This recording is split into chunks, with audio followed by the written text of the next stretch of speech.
This book serves as the sequel to his Cultivating Immortality difficult. I can just rewind time indefinitely. The fourth cataclysm of the Stellar Warlords is a darkly humorous tale filled with bloodshed and devoid of a female protagonist. As humanity transcended gravity and reached the cosmic seas, a brutal yet resplendent war game commenced. Each powerful lord represents a precious beacon of hope for mankind, heralding advancement for the entire human civilization. Yet, at this flourishing moment, a dire omen swept across the cosmic expanse. The calamity descended, an ancient civilization foretold in legends to obliterate all species. All civilizations were coerced into an arms race to ensure survival against the impending threat of the three great cataclysmic civilizations. At this juncture, Zhou Ping'an activated his personal panel, contemplating his talents. The path for the fourth cataclysm Ascension is prepared. Please, Cataclysm Emperor, seize the cosmic seas. Oh no, I am destined to be the ultimate final boss. Chapter 1. Zhou Ping'an, the unfazed killer. This narrative does not require much intellect to comprehend. It amalgamates elements from the stellar game and presents a certain reading threshold. Skimming may lead to confusion. So it is advisable to read slowly. Or perhaps simply refrain from reading. Just kidding. You should read. It is truly captivating. Each chapter aspires to be a delightful little theater. Allow me the opportunity to alleviate your tense life. Reading this will surely elicit laughter. Trust me. From the nascent emergence of life beneath the waves to the colossal beasts of the Stone Age and the first upright steps of humanity, civilization has traversed a long journey. Now, at last, humanity stands amidst the cosmic seas, having forged a grand empire. The Qin Emperor proclaimed the slogan, "Open the cosmic seas," propelling the human empire forward, nurturing generations of exceptional warriors. Among the notable events is the core trial for the lordly graduates of the Capital Stars Military Academy, held every 20 years. The time limit for this trial is also 20 years. There are various victory conditions, one of the most impressive being for a lordly graduate to cultivate their own civilization and escape gravity through research to reach the cosmic seas. It is rumored that anyone who can replicate the ancient achievement of reaching the cosmic seas in 200 years, beginning from the steam engine, within 20 years shall receive a mysterious super prize. However, throughout the years, despite the presence of many prodigious talents, no lord has managed to achieve this feat within the 20-year time frame, even with the technology tree available for imitation.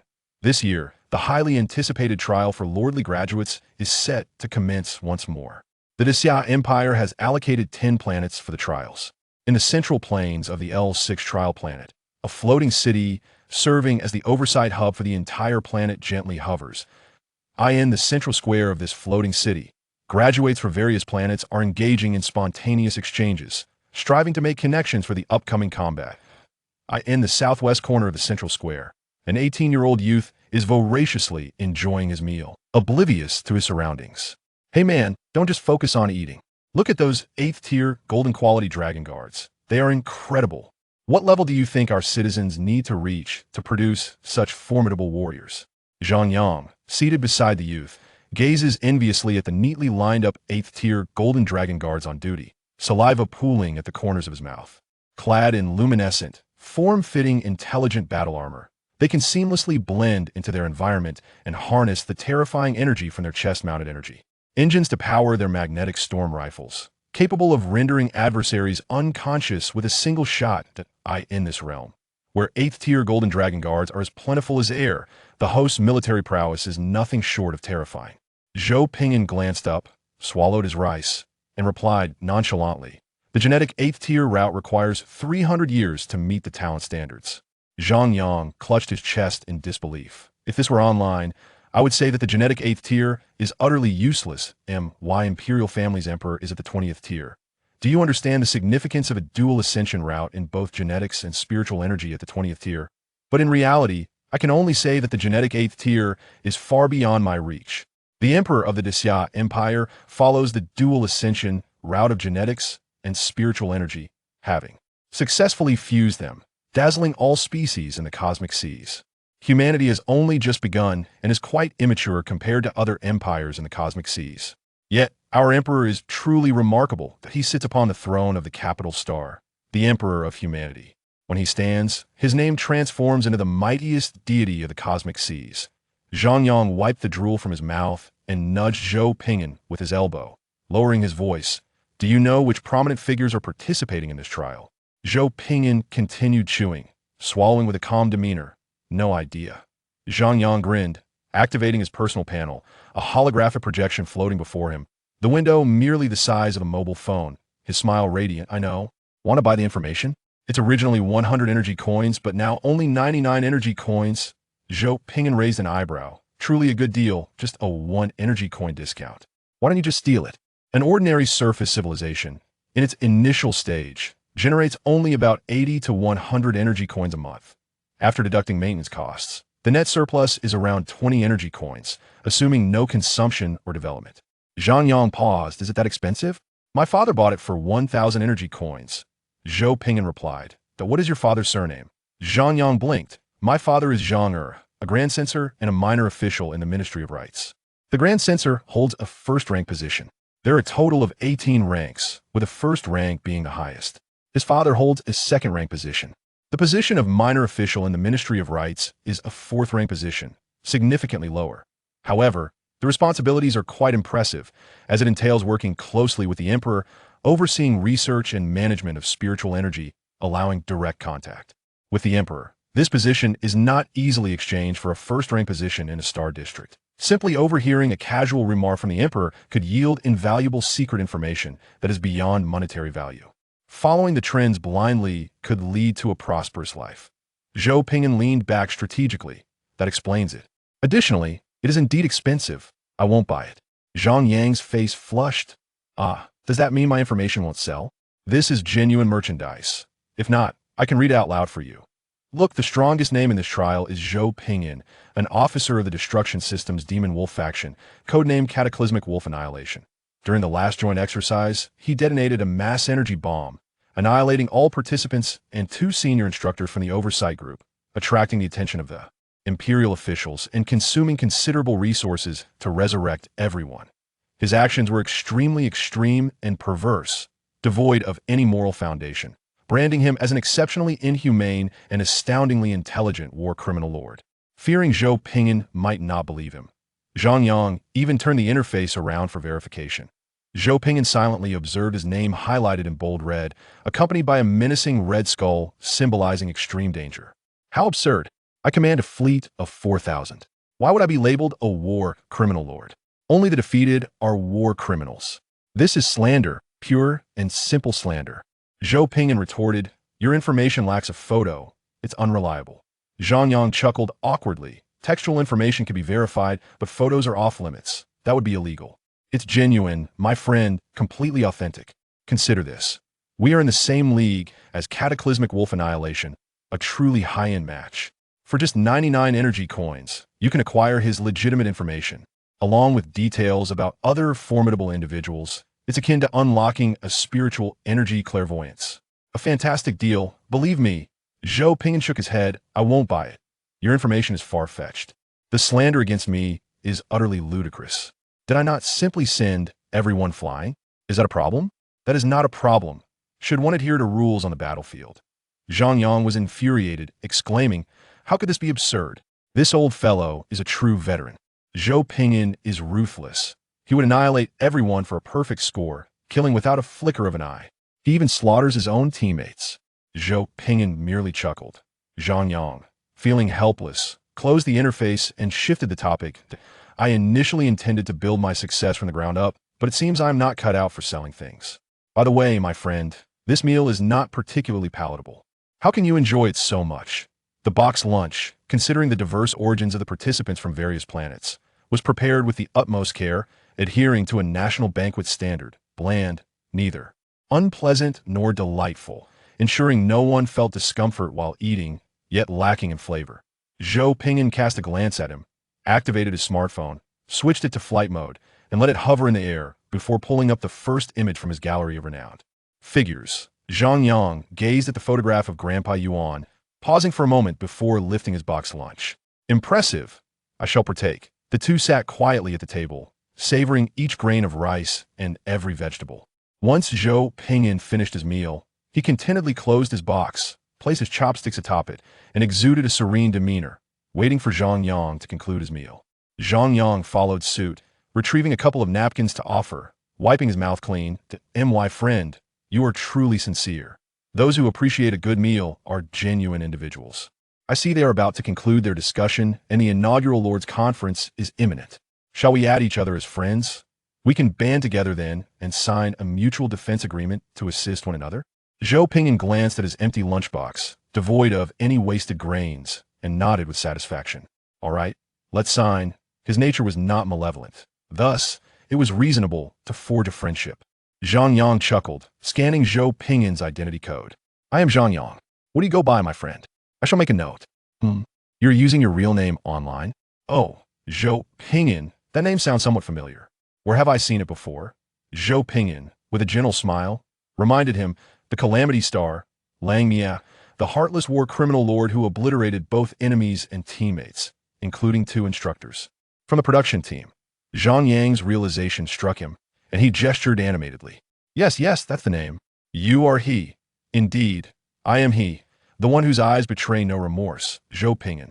Zhang Yang's expression twisted with shock, a desire to leap up and scream, yet he found himself unable to reconcile the strikingly composed visage before him with the ruthless, merciless figure documented in the records. After a moment of struggle, he let out a belch. Zhou Ping'an raised his hands in a gesture of indifference. "You may commence your screams now." Zhang Yang's pupils dilated in shock. Panic seized him as he stood up, shouting at the top of his lungs, pointing at Zhou Ping'an. "Calamity Star Lang Mia." Chapter 2. He truly possesses no morals, no humanity, no principles, and no boundaries. The shrill cries attracted everyone's attention. Nearby graduates turned to look, only to see a fool struggling to stifle his belches. Beside him stood a handsome young man with an upright posture and a gentle smile. The young man greeted everyone with warmth, standing up to scan the crowd, waving his hand. "Hello." The crowd responded politely with waves and nods, while some aspiring female candidates brightened up, pulling out their ID codes, eager to introduce themselves to this charming gentleman. Zhang Yang, having finished belching, shouted again. "He is the Calamity Star, Lang Mi." This time, he articulated clearly, and the entire venue fell silent. The girls who were about to approach with their ID codes abruptly halted, their faces turning pale. The male lords surrounding them exchanged astonished glances at the handsome young man who stood up. Few knew what the Calamity Star, Lang Mi, looked like, but many had heard of his notorious exploits. He was a warlord known for his extreme actions, leaving a profound impression, or perhaps a psychological shadow, on many. His achievements were as shocking as his war criminal record. He was ruthless, sparing even the instructors from his wrath. Zhou Ping'an lightly patted his left chest, and a striking black and red military uniform appeared, with black and red epaulets glinting ominously in the sunlight. His serious expression, combined with his handsome demeanor, exuded an overwhelming aura of authority. The top military academies of Capital Star were divided into 10 factions, but only one graduate could obtain the most challenging, demanding, and rewarding title of a destruction system officer. That individual was none other than the Calamity Star, Lang Mi, a super monster who annihilated everyone during a drill. In a vast square, silence reigned as everyone awaited the words of this formidable figure. This was the moment when the ancient giant descended to stir the waters. When he wore no clothes, he was unrecognizable.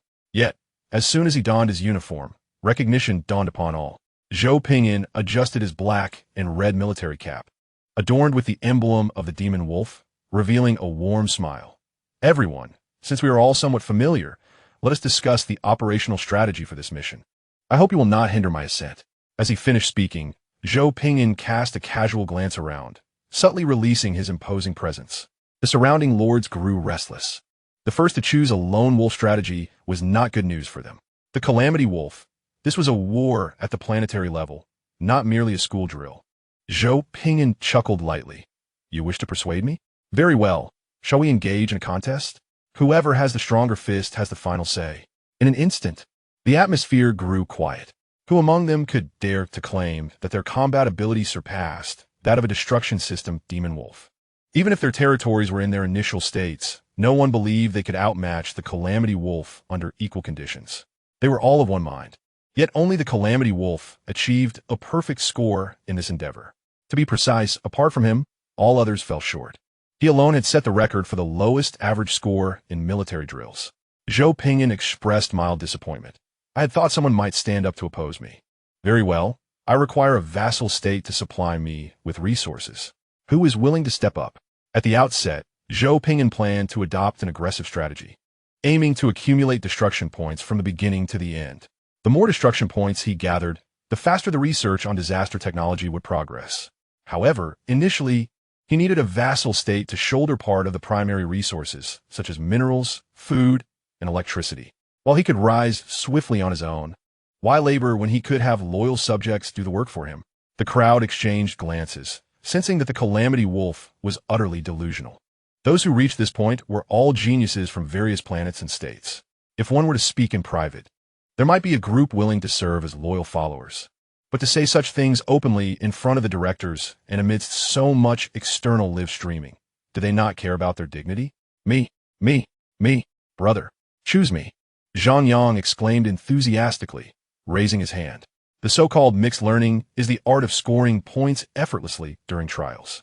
The first step is to find the right moment to interject. Zhou Ping'an raised an eyebrow, realizing that Zhang Yang was indeed a natural-born sycophant, although his strength seemed lacking. His awareness of seeking powerful allies was commendable, and he had a clear self-assessment. This eagerness to be a subordinate was remarkably smooth.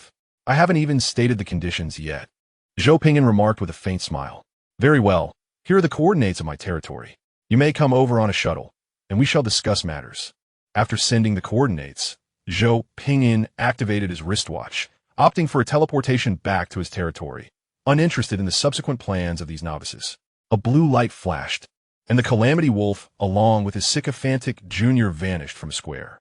The hundreds of observing lords exchanged glances, each displaying a sense of helplessness. The first to act in such a unique manner, clearly intent on challenging the entire group alone, was detrimental to unity. The Calamity Wolf had set a poor precedent. Indeed, he could afford to be arrogant because of his strength. I am Su Shan, who placed second in this trial, and I will lead the formation of an alliance. Is everyone in agreement? Su Shan, now clad in war attire, wore a friendly smile, clapping his hands to draw attention while subtly amplifying his presence with battle energy. Showcasing his formidable strength, his battle energy exuded a peak-level 4th-tier pressure, an undeniable powerhouse. The space fell silent, and many gazed at him with admiration tinged with fervor. He was capable of leading them to internal unity, suppressing the central continent, and defeating the civilizations of the other 4 continents. 20 years may seem lengthy, but if truly utilized, they would wish to stretch it into 2 days. Having a powerhouse take the lead was always more effective than a bunch of rookies devising strategies. A leader with a higher realm than yours, who has learned more, thinks faster, possesses broader experiences, and commands a stronger territory. This is pure strength, and no one would resent having a powerhouse as a leader. Su Shan noticed everyone's attention on him and gritted his teeth. Now, we must discuss one matter: how to bring Zhou Ping'an back into the alliance. The crowd looked puzzled, momentarily unsure of who Zhou Ping'an was. Su Shan sighed. We must not allow the Calamity Star Longmi to drift away from the alliance, or else he will act even more recklessly. Someone raised their hand. Commander Su, must we invite him? While lacking the first place does have a significant impact, it is not absolutely essential. With so many talented lords present, what difference does it make if we lose one? Su Shan's expression shifted slightly, recalling some of Zhou Ping'an's ruthlessly inhumane statements during previous meetings. Bury the corpses? Why bury them? Gather them all to study the toxins and create bombs to drop on their bases. Set fire to the mountains. Why not burn? You want to cultivate hydroponic farms? Just burn their mountains, annihilate their reserves, and starve them out. The entire land was set ablaze, and I observed their logistics and combat capabilities with a hammer in hand. Unable to secure victory? How could that be? Everyone should focus on researching shelter technology. I am prepared to unleash a nuclear bomb on the supervolcano to eradicate this cataclysmic disaster. I challenge anyone to oppose my triumph. In that exercise, the intensity was palpable, and everyone urged Zhou Ge to remain calm, insisting that we could undoubtedly prevail. They feared he might indeed ignite the supervolcano, leading to a thorough cleansing of all species on this planet. Thus, regardless of the cost, it was imperative to bring Zhou Ping'an back.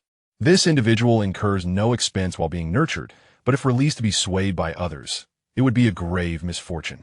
He possesses no morals, humanity, principles, or boundaries. I long to see you all, my brothers. I fondly reminisce about the daily gifts I sought. Regrettably, the contract has yet to be finalized, haha. As for the content and quality, I need not elaborate. There will undoubtedly be improvements based on the original. Authenticity guaranteed. Watch my performance. Chapter 3. His mind is still intact. There is still hope for salvation. Zhang Yang piloted the escort ship for 2 hours, arriving at Zhou Ping'an's lord base. Most of the structures were concealed within the forest or the mountain, and unless the research vessel conducted a thorough scan, one would never discover the existence of this hidden civilization base. Each lord's faction, aside from the mandatory initialized state of their base, was permitted to bring an escort ship and a research vessel into space. This essentially served as a lifeline for every lord, a safeguard against unforeseen events. A dignified lord would typically use these 2 vessels for transportation or research, rarely for warfare. After all, starting from an initialized state, employing a star-class warship would be a loss of face. The escort ship descended according to the guiding signal, and as Zhang Yang stepped out, he was met with a scene that was utterly shocking. Stammering, he hesitated to step forward. "Brother, what are you doing?" Zhou Ping'an lifted his welding mask and turned around, chuckling. "Did you fail the warship exam? Can't you tell? I'm dismantling the escort ship." Zhang Yang's face turned pale. "I know you're swapping the escort ship for early war resources, but what are these 10 scrap vessels?" Zhou Ping'an raised an eyebrow. "How can you speak like that, child? These are clearly my first batch of Peace-class star escort warships." Zhang Yang clutched his head, utterly distressed. "What on earth does this have to do with escort warships? How did you manage to dismantle 1 escort ship and assemble 10 scrap vessels? And these look like they could explode at any moment." Before him, a once complete star-class escort warship was being meticulously disassembled by a group of research staff, who were assembling the removed components onto crude models that resembled freshly manufactured warship alloys. Just how crude were they? They were so rough that they resembled nothing more than a mere frame fresh off the production line. "No, brother. Are you truly so shameless as to dismantle a star escort ship to assemble star-based escort ships? And how did you manage to create 10 sets from 1 dismantled vessel?" Zhou Ping'an chuckled and beckoned. "Come here. Let me introduce you." Zhang Yang numbly disembarked from the escort ship, feeling as though he had boarded a perilous pirate vessel. Zhou Ping'an brushed off the ash from his clothing, placed a hand on Zhang Yang's shoulder, and pointed at the Peace-class escort ship before them. "Look, it has an engine. It can fly, and it has cannons. The cockpit features 2 large alloy walls serving as protective barriers. I've even dismantled the original Central Intelligence and installed 10 sets of I-77600 intelligence units to stabilize the fire system. This is undoubtedly a legitimate warship." Clank. A section of the cockpit's alloy wall crashed down at Zhou Ping'an's feet, sending up a cloud of dust that engulfed their ankles. "Zhang Yang Stameret, Brater. The safety seems to be a bit concerning. It's evident to any fool that there are significant issues with dismantling 1 into 10. Zhou Ping'an scoffed dismissively and waved his hand. "As long as the firepower is sufficient, is this little problem of any consequence?" "It is not an issue at all. Xylee, put on a safety helmet. See, that enhances safety." Zhang Yang stammered. "But how can you ensure firepower? The engine's energy supply seems inadequate." Zhou Ping'an laughed heartily. "That's where your ignorance of cost reduction and overclocking technology comes into play. I simply overclocked the dismantled energy supply by 50. It can easily meet the standard firepower line. Cost reduction and overclocking can be explained in 2 steps. Cost reduction refers to minimizing expenses. Overclocking means enabling the 10 alloy scrap escort ship to exhibit combat capabilities comparable to a 100 alloy star escort warship. Note that this only refers to combat capabilities. Other aspects are understood by those in the know. The cost is what it is, and the situation is what it is." Zhang Yang, sweating profusely, surveyed the surroundings, his heart racing. "Brother, that flashing light." Zhou Ping'an burst into laughter. "Twinkle, twinkle, little star." Xylee, who was preparing a safety helmet at the control station, smiled sweetly and chimed in with a clear voice. "How I wonder what you are." Zhang Yang screamed. "Brother, it's going to explode." Zhou Ping'an jolted upright, turning to see the engine he had just ordered to be overclocked flashing wildly, so much so that he could see his grandmother waving from across the chasm. "Oh no!"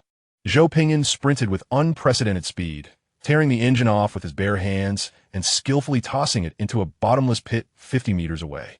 Turning back, he saw Zhang Yang frozen in shock, staring in horror at the red glow emerging from the dark pit. Zhou Ping'an lunged forward, pinning Zhang Yang beneath him.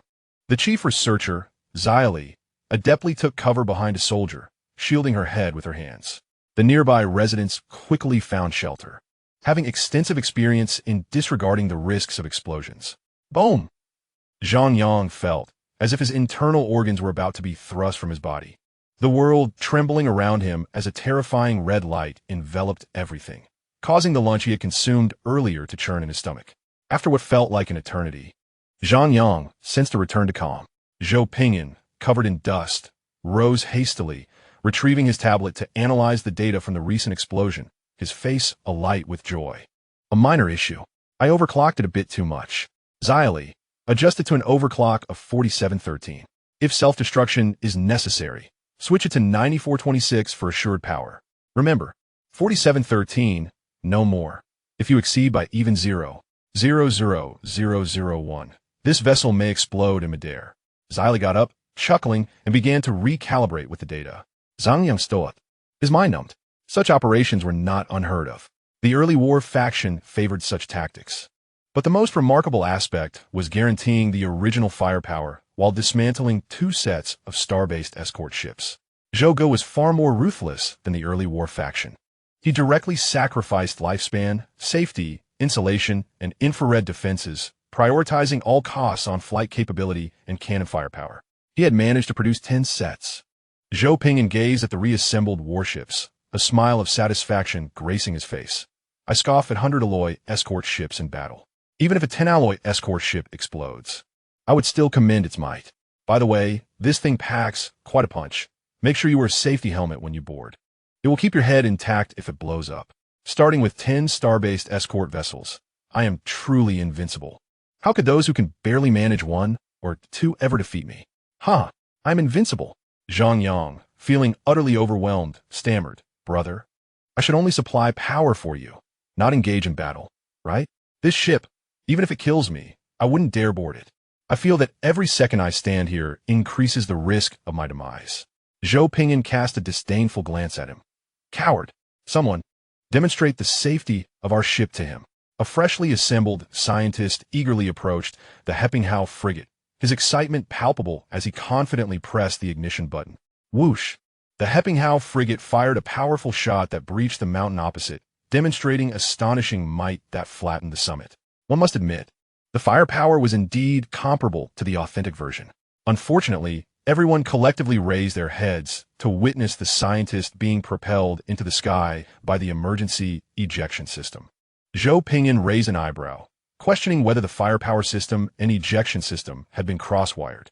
Shaoli adjusted her glasses and spoke with utmost professionalism, suggesting a slight reduction in the overclocking performance to allocate some power to the ejection system. It was a minor issue. Zhang Yang timidly raised his hand, inquiring whether the seat was equipped with a parachute. Zhou Ping'an and the research personnel turned in unison to spot the neatly arranged parachutes on a nearby truck. They had just achieved the firepower system's overclocking standards, yet the self-rescue system had yet to be installed. A small black dot in the sky began its rapid descent. Zhou Ping'an clenched his fist to his chest, a look of sorrow on his face, as he called for a moment of silence for the unnamed scientist's noble sacrifice. Simultaneously, he celebrated, for his sacrifice validated their overclocking technology's remarkable success and immense power. The group solemnly gazed at the swiftly descending dot, their eyes lowering as they witnessed it crash into a hillside approximately 100 meters away. Bang! A seasoned medical team had already positioned themselves nearby, rushing forward to surround the mangled remains. Sir, his head is still intact. He can be saved. Zhou Ping'an rejoiced, patting Zhang Yang on the shoulder with excitement. See? I told you the safety helmet was useful. Hurry, let's rescue him. And do remove his backside from the tree. Let us see if we can reattach it. Zhang Yang stood in shock, realizing that everyone present was exceptionally skilled, with extensive experience in performing extreme operations. Chapter 4. This is a blank check. Fill in any number you desire. Zhang Yang quietly retrieved a talisman from the spatial system of his wristwatch, placing it around his neck, his hands trembling slightly. His complexion pale. The good news was that he had gained valuable experience by following his elder brother. The bad news was that there was a probability he could become a lifeless husk.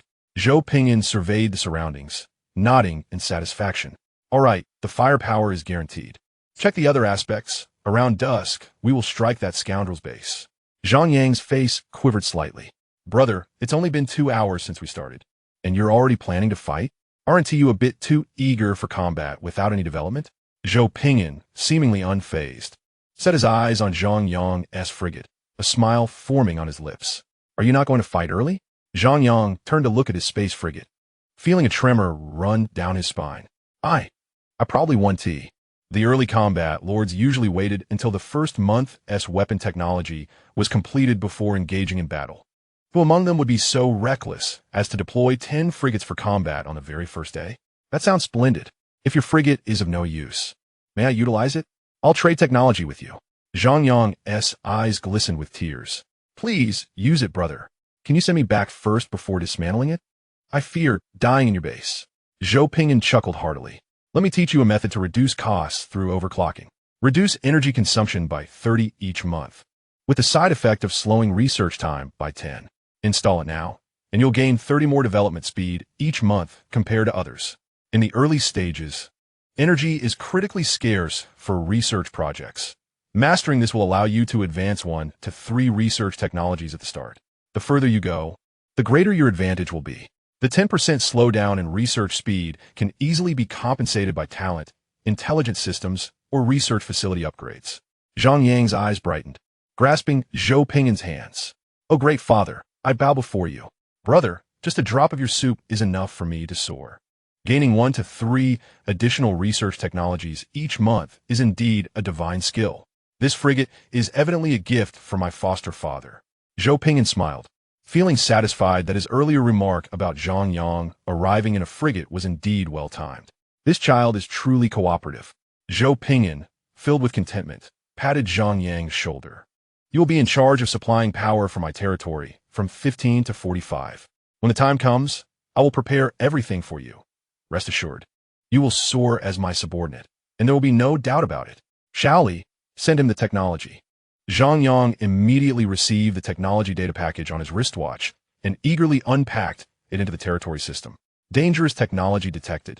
Should it be isolated? Without a second thought, Zhang Yang clicked Ignore Risk and Install, reiterating inquiry. This technology is extremely dangerous. Should installation be refused? After installation, you will become a vassal state. Sangyang Frowenet. What do you know about risk?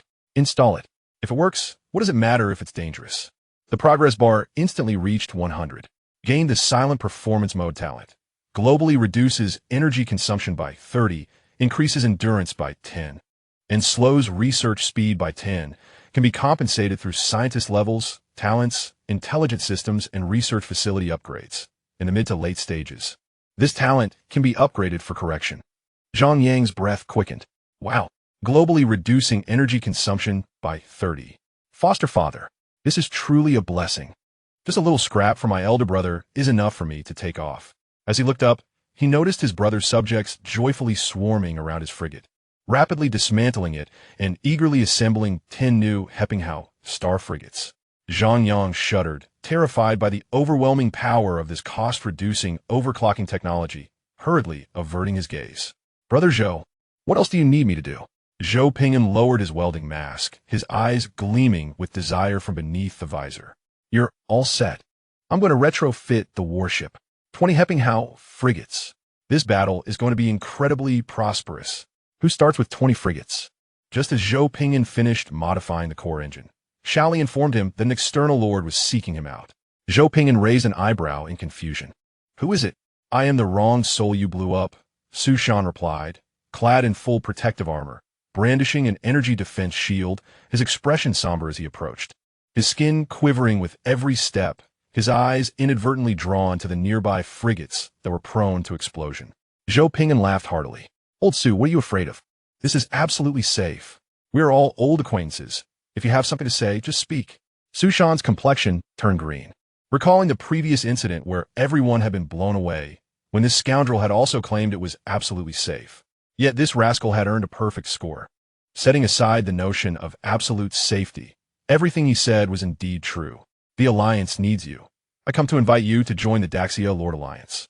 Zhou Ping'an scoffed, dismissively raising his nose. Collaborating with you lot will only drag me down. I absolutely refuse to cooperate with you. Your moral standards are too high. Akin to saints, the quality requirements are excessively stringent. This weapon certainly packs a punch. Why must you label my product as a dangerous explosive? Is it not possible that it's simply because you lack the courage? Su Shan's face darkened as he produced a check. Just write a number. The Alliance will provide the resources to support you. Zhou Ping'an swiftly lifted his welding mask, a radiant smile gracing his face as he eagerly grabbed the check. Yet, on the other hand, we humans are all one family. Who could refuse the warmth of a united family? You truly allow me to fill it at will? Su Shan Yingan deeply. You may fill it. The Alliance will not retract.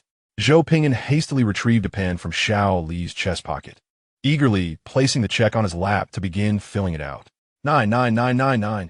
Su Shan, in a fit of urgency, reached out to snatch it. What kind of person are you? Is this how one fills out a check? Zhou Ping'an swiftly rose and stepped aside, glaring. Did you not say I could fill out casually? Su Shan gritted his teeth in frustration. Don't go too far. We have agreed to provide you with primary resources. Just follow the rules. Zhou Ping'an chuckled. Sure, I'll accept the primary resources. By the way, what rules should I follow? I'm a person who loves to abide by the rules. Su Shan glanced at the 20 cost-reduced, modified Xingmei-class corvettes that were already more than halfway completed beside him, his lips twitching. If you had any sense of propriety, you wouldn't have managed to convert space corvettes into 20 cost-reduced Xingmei-class corvettes. If you had any regard for the rules, you wouldn't have made preparing to annihilate all nearby lords your first task upon return to base. What rules are you talking about? You are nothing but a war criminal lord. Su Shan took a deep breath. No species cleansing. Zhou Ping'an blinked. What species cleansing? Have I ever done anything so horrific? Su Shan's eyelids twitched. Last time. Zhou Ping'an was astonished. Wasn't there a powerful entity of the 18-tier spiritual energy stabilizing things? Su Shan winced in pain. No extermination activities allowed. Zhou Ping'an blinked. How long do I have the primary resource package? Su Shan rubbed his forehead. Indefinitely. Zhou Ping'an burst into laughter. Old Su, listen to yourself. I care deeply for the flora and fauna. My ancestors cherished the environment, and I would never harm a single blade of grass. I am a paragon of environmental protection. Su Shan glanced at the massive explosion crater 50 meters away, then at the landslide 3 kilometers distant, along with the burning forest where a group of citizens were urgently fighting the fire. Su Shan smiled coldly. Indeed, you are the greatest protector of nature. As long as you understand, I will return to focus on technology. Su Shan turned and left without a hint of reluctance. He was all too familiar with Zhou Ping'an's inhumane antics and feared that lingering even a second longer might result in his own untimely demise. Zhou Ping'an, unwilling to let him go, called after him. Old Su, wait. Does the package include secondary resources? If it does, I can share technology with the Alliance. Su Shan activated the flight mode of his intelligent battle armor, energy jets propelling him away at lightning speed. You can use that stuff yourself. While maybe powerful, it is technologically polluting. Once you use it, you will inevitably end up resembling Zhou Ping'an. If dependency on technology develops, you will only be able to serve Zhou Ping'an as a sycophant. No one should fall for that. Zhou Ping'an watched regretfully as old Su flew away, then readjusted his welding mask. Xiaoli, how long until assembly is complete? Xiaoli adjusted her glasses. 30 minutes. All right, prepare for an assault in 30 minutes. We will first eliminate that spiritual energy warrior next door. Zhou Ping'an glanced at his personal panel, where the disaster technology progress bar was accelerating. He grinned. It's time to show them what true early warfare looks like. Although extermination is off the table, recruiting subordinates is still an option. Chapter 5, brother. Do you not feel your heart is too tainted? Those lords who can participate in this trial possess considerable innate talents. Zhou Ping'an's talent is particularly unique. It is not a singular gift, but rather encapsulated in 4 words: disaster ascension. Let us break this down into 2 steps. Firstly, regarding disasters. There are only 3 types in this starry sea: the rectification protocol, mechanical disasters, the world breakers, high-dimensional demon invasions, and the solid primordial worms, Zerg invasions. Mechanical disasters are easily explained. Intelligent machines rebel, causing calamities across entire star systems. Your smart refrigerator might transform into a transformer and zap you with a plasma cannon. The high-dimensional demon invasions involve a major race from another universe, possessing formidable civilizational capabilities and favoring a path of destructive development, entirely opposite to the majority of life forms in the primary universe, making coexistence impossible. The Zerg invasions consist of a terrifying race that evolves and reproduces at an alarming rate, devoid of intellect, solely driven by voracious appetite. Though the Zerg may lack brains, their rapid reproduction is miraculous, with exponential breeding capabilities that are terrifyingly effective. Zhou Ping'an spent considerable time studying and ultimately realized that his disaster ascension represents a complete system, one that relies on the accumulation of destruction value for enhancement. Destruction value can be derived from annihilating civilizations or merely ruining someone else's mood. Naturally, the former yields greater returns, but the latter offers sustainable development. The more destruction value accumulated, the more disaster technology can be acquired, accelerating the rate of improvement. Based on Zhou Ping'an's multiple attempts at world destruction, he now recognizes that, while his external and internal forms resemble a human template, he has essentially evolved into a more powerful, unknown life form that eludes measurement. The higher the cumulative destruction value, the deeper the evolution, and the more abilities are unlocked. For instance, immunity to death, immunity to negative damage, unrestricted enhancement of personal abilities, super technologies, and world-ending technologies. As for Ascension, there are 4 known mainstream types: genetic ascension, cybernetic ascension, mechanical ascension, and spiritual ascension. Genetic ascension continuously evolves based on the physical body. Spiritual ascension draws upon external natural energies to enhance oneself. Mechanical ascension transforms one into a mechanical life form with eternal lifespan, seeking to achieve transcendence. Cybernetic ascension is a hybrid of genetic and mechanical ascension, balancing the advantages and disadvantages of both. Disaster ascension, however, has yet to yield reliable information. Zhou Ping'an speculated that he had discovered an entirely new ascension path, one that is unique within the known universe. As for the efficacy of this ascension route, those who have experienced it have reported favorable outcomes. 1 corvette can be dismantled to serve as 10, which speaks volumes about its strength. Is there any conventional technology that can achieve such prowess? Highly unlikely. Xiaoli stood at attention, reporting earnestly. Leader, all checks are complete, and there are no safety issues. Zhang Yang, who had been idly passing time, turned to observe the so-called New Era corvettes in the distance, his lips twitching as he silently swallowed his words. Setting aside the firepower systems, in terms of safety, this vessel would pose a danger to public safety even in a capital star, let alone in an 18-line star zone where it could cause mayhem on the streets. Zhou Ping'an set down his tablet, concluding the day's development arrangements with a satisfied nod. Excellent. Has the holographic projection chip been installed? Zhang Yang was taken aback. Holographic projection? Brother, what do you need this for? Watching movies? Do you have the leisure for that, to screen films while cruising? Do you expect this Corvette to double as an entertainment unit? I almost admire your modification skills. This is undoubtedly a bargain. Zhou Ping'an cast a puzzled glance at him, not understanding his question, and raised an eyebrow. Xiaoli, select the original projection mode, same as always. Xiaoli pressed her hand to her earpiece, instructing her subordinates to activate the projection. Zhang Yang watched in confusion, unable to comprehend the operation. 2 minutes later, all 20 corvettes activated their holographic projections. The outcome was somewhat unexpected. The holographic projection was not intended for film screening, but rather for disguise, altering their appearance to that of space-grade corvettes. The 20 Broke Salvation corvettes immediately transformed into a high-end, impressive fleet. At least their appearance was enough to intimidate the vast majority, causing them to soil themselves in fear, directly reducing morale by 80 points. Zhang Yang remarked, "Brother, do you not feel your heart is too tainted? It's not that we can't afford advanced dynamic camouflage alloys and intelligent disguise systems worth hundreds of thousands, but that a $20 holographic projection is far more cost-effective. Goodness, you truly are a clever little rascal." Some might have raised objections, claiming such a rudimentary disguise could easily be seen through. However, the question arises, among the lords who just landed less than half a day ago, who would opt for battleship camouflage counter-invisibility technology. Moreover, in less than half a day's time, who could possibly complete the battleship camouflage counter-invisibility technology? Do not speak, I must say at this very moment. The 20 yuan holographic projection indeed exhibits an efficacy that rivals that of numerous sophisticated camouflage systems. Zhang Yang felt as though he were witnessing a revelation, realizing that warfare could be conducted in such a manner. It is no wonder that Brother Zhou is deemed a war criminal lord, while I remain merely a dutiful and exemplary graduate. Zhou Ping'an chuckled. Winning is never dirty. Come, let us engage in an early battle together. Summoning his destruction-type Magic Wolf officer battle armor, he strode confidently toward the Peace-class battleship. Zhang Yang was taken aback, eyes wide in disbelief. Wait a moment. He is personally boarding the warship to fight? The Lord? You, a civilized lord, are personally going to the battlefield? Brother, you designed the warship yourself. Should you not be acutely aware of its self-destruct capabilities?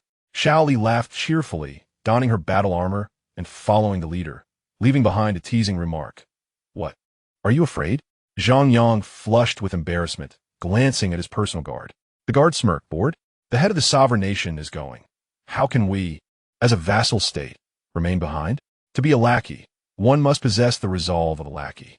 Zhang Yang's heart raced, and he could only summon his battle armor to follow suit, after hesitating for over 10 seconds, ultimately choosing the battleship commanded by Brother Zhou. Had this been before, he would rather die than board it. However, when the engine exploded last time, Brother Zhou had leapt forward to protect him. This was the first time in his life he felt someone shield him so fiercely. The sensation was remarkably peculiar, instilling within him an exceptional sense of security. Even if something went awry, Brother Zhou would certainly not allow him to perish in an explosion. Ultimately, Zhang Yang gritted his teeth, seated himself, fastened his seatbelt, and clutched the front seat where Brother Zhou piloted. Surely, this contraption would not malfunction, would it? Surely? Hundreds of kilometers away from Zhou Ping'an's base, there existed an initial combat base of a spiritual energy lord. It consisted of a primary production module, a battleship, and a research vessel, which constituted the standard configuration for most lords. Lu Qian wiped the sweat from his forehead, gazing at the two similarly modified battleships before him, grinning with delight. Ha! On the very first day, I have secured 2 fully equipped modified warships. I have triumphed. I shall take off for an early battle. One must ponder, which lord could match my dedication in studying battleship technology and harnessing the battle frenzy talent to produce 2 modified vessels on the very first day. 1 space battleship and 1 research vessel transformed into 2 modified warships with formidable combat capabilities. Invincible in the starry sea. Utterly invincible. Lu Qian was exceedingly pleased. As long as he seized the moment to engage in an early battle and secure their agreement, success was assured. Lord, how shall we modify the space engine? Lu Qian exhaled. We shall modify it according to the charge-class battleship template. Once the modifications are complete, we shall defeat all nearby lords and compel them to sign vassal agreements. Lord, detection indicates that a fleet of battleships is approaching us. Lu Qian was overjoyed. What? There are such fools? Excellent. Activate battle frenzy mode, and we shall counterattack. We shall charge directly at the battle frenzy lord's base for an early battle. What a delightful gift this is. Lu Qian was beside himself with joy, having begun with 2 modified warships on the very first day. Chapter 6. I want to report the examiner. Lu Qian was so delighted he nearly lost his life. On the plains outside the base, Zhou Ping'an sent Lu Qian flying with a kick. Stop, stop, stop. Lu Qian struggled to rise, his face bruised and swollen, one eye reddened. Several teeth having fled his mouth, hastily raising his hand to signal for a pause. Zhou Ping'an lowered his foot. Grinning, I have generously provided you with a set of battle armor, a gun, a knife, and 2 hands. Do you concede? 20 space battleships against 2. With no room for doubt, Lu Qian's battleship had barely taken off before it was unable to withstand the pressure and plummeted back down, clearly yearning for home. Lu Qian was indignant, claiming that defeating the few with the many was no true feat, challenging Zhou Ping'an to a one-on-one duel. Yet, he was nearly vanquished by Zhou Ping'an. Lu Qian glared at the 20 space battleships parked 100 meters away, gritting his teeth, and immediately opened his personal panel to click the report button. I wish to report you. You have violated examination rules. I am requesting arbitration from the directing team. I accept my defeat in the personal combat, but I refuse to concede. You cheated by deploying 20 battleships. Zhou Ping'an chuckled. All right, go ahead and report. Zhang Yang silently covered his face. My friend, this is not something you should report. He had committed the blunder of making others uncomfortable. Such arbitration would result in a global trial pause, with everyone collectively observing and participating. If this fellow were to witness that he had been defeated by 20 shabby vessels, his face would be utterly disgraced. The most humiliating part was that this event was being live-streamed within the Empire, with at least hundreds of billions of life forms watching. Zhang Yang could already envision the trending topics for the night. Lu Qian grimaced, his teeth gritted in pain. It is impossible. I will not yield to a cheating dog. A grand voice resounded from the heavens. Accept arbitration. Global trial paused. Directing team ready. Streams of blue light descended, and instructors clad in prestigious military uniforms emerged, accompanied by no fewer than 20 floating cameras. The cameras skillfully dispersed, capturing the surroundings and broadcasting them globally and within the Empire. Directing team accepts arbitration. Examinee Lu Qian. What do you wish to report? A middle-aged man, bearing a large sword, stepped forward with a serious demeanor. Lu Qian sprayed some healing mist on his face to alleviate the speaking issues caused by his injuries, pointing angrily at the 20 space-class battleships in the distance. His lungs burning with rage. He cheated. He deployed 20 space-class battleships to attack me. Instructor Li Xiang glanced over, then at the familiar Xiao Deng standing beside him, and replied helplessly, arbitration denied. He did not deploy 20 space-class battleships. Li Xiang had anticipated the possibility of a major mishap on the first day. After finishing his tea, he heard the alarm sound, and his heart sank when he discovered it was this troublesome Xiao Deng. Zhou Ping'an smiled amiably. Uncle Li, it has been a long time. Lu Qian's fury erupted, his voice akin to a tiger's roar. Collusion among acquaintances. Do you still have any shame? Retired war veterans should be ashamed of you. How can my Xia possess such a wretch like you? The flames of indignation at being unjustly oppressed burned fiercely within him. Li Xian unleashed an electromagnetic shockwave that obliterated the flimsy 20-yuan holographic projection. As the shockwave swept through, the 20 dilapidated and damaged vessels revealed themselves, capable of flight, equipped with cannons, and possessing a rudimentary fire control system. These vessels lacked any further functionality. Oh, I almost forgot to mention, they possessed a 20-yuan holographic projection camouflage feature. For severely damaged vessels, made of tin alloys, were undoubtedly a bargain. Lu Qian's expression instantly contorted, his finger pointing at the retired war veteran becoming rigid, nearly shattering under the weight of overwhelming embarrassment. Enveloped in sheer awkwardness, he wished for nothing more than to vanish. He was well-versed in battleship technology and understood precisely what had transpired. This was merely a 20-yuan holographic projection ship.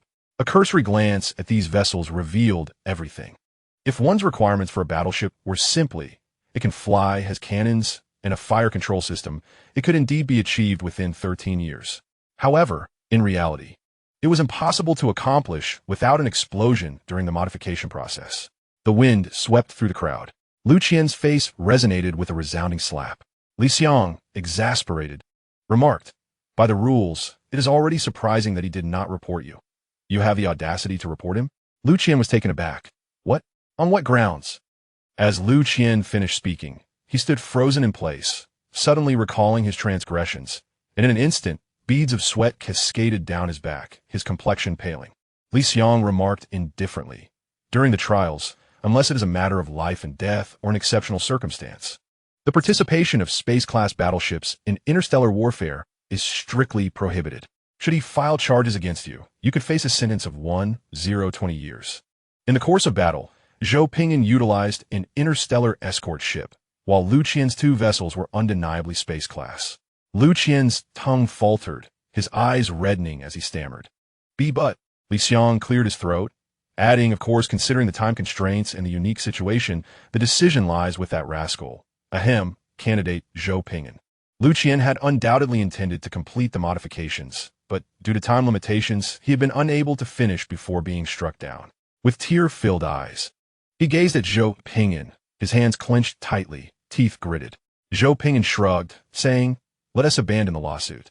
It would be quite unkind to beat someone so thoroughly and then send them to prison. Li Xiang maintained a calm demeanor. Is there any further issue? If not, the arbitration concludes, and the examination continues. Zhou Ping'an chuckled heartily. Indeed, I wish to report the 8th tier examiner, Li Xiang. Li Xiang, visibly exasperated, responded. What do you wish to report me for? Have you returned to your old ways of scheming?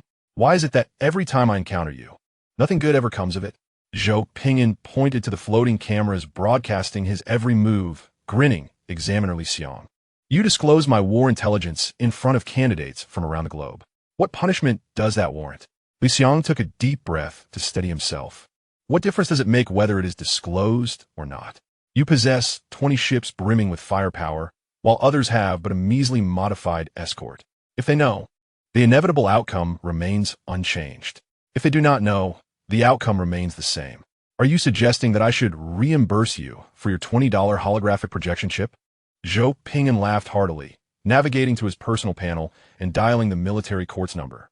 Li Xiang, his expression darkening, remarked, 3 months' worth of secondary production resources.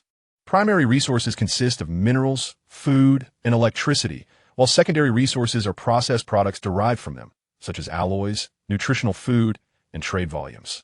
Zhou Ping'an pressed the numbers, his finger hovering above the dial, chuckling, 1 year. Li Xiang remained impassive. Why don't you reimburse me for the energy consumption from when I stabilized the apocalyptic calamity?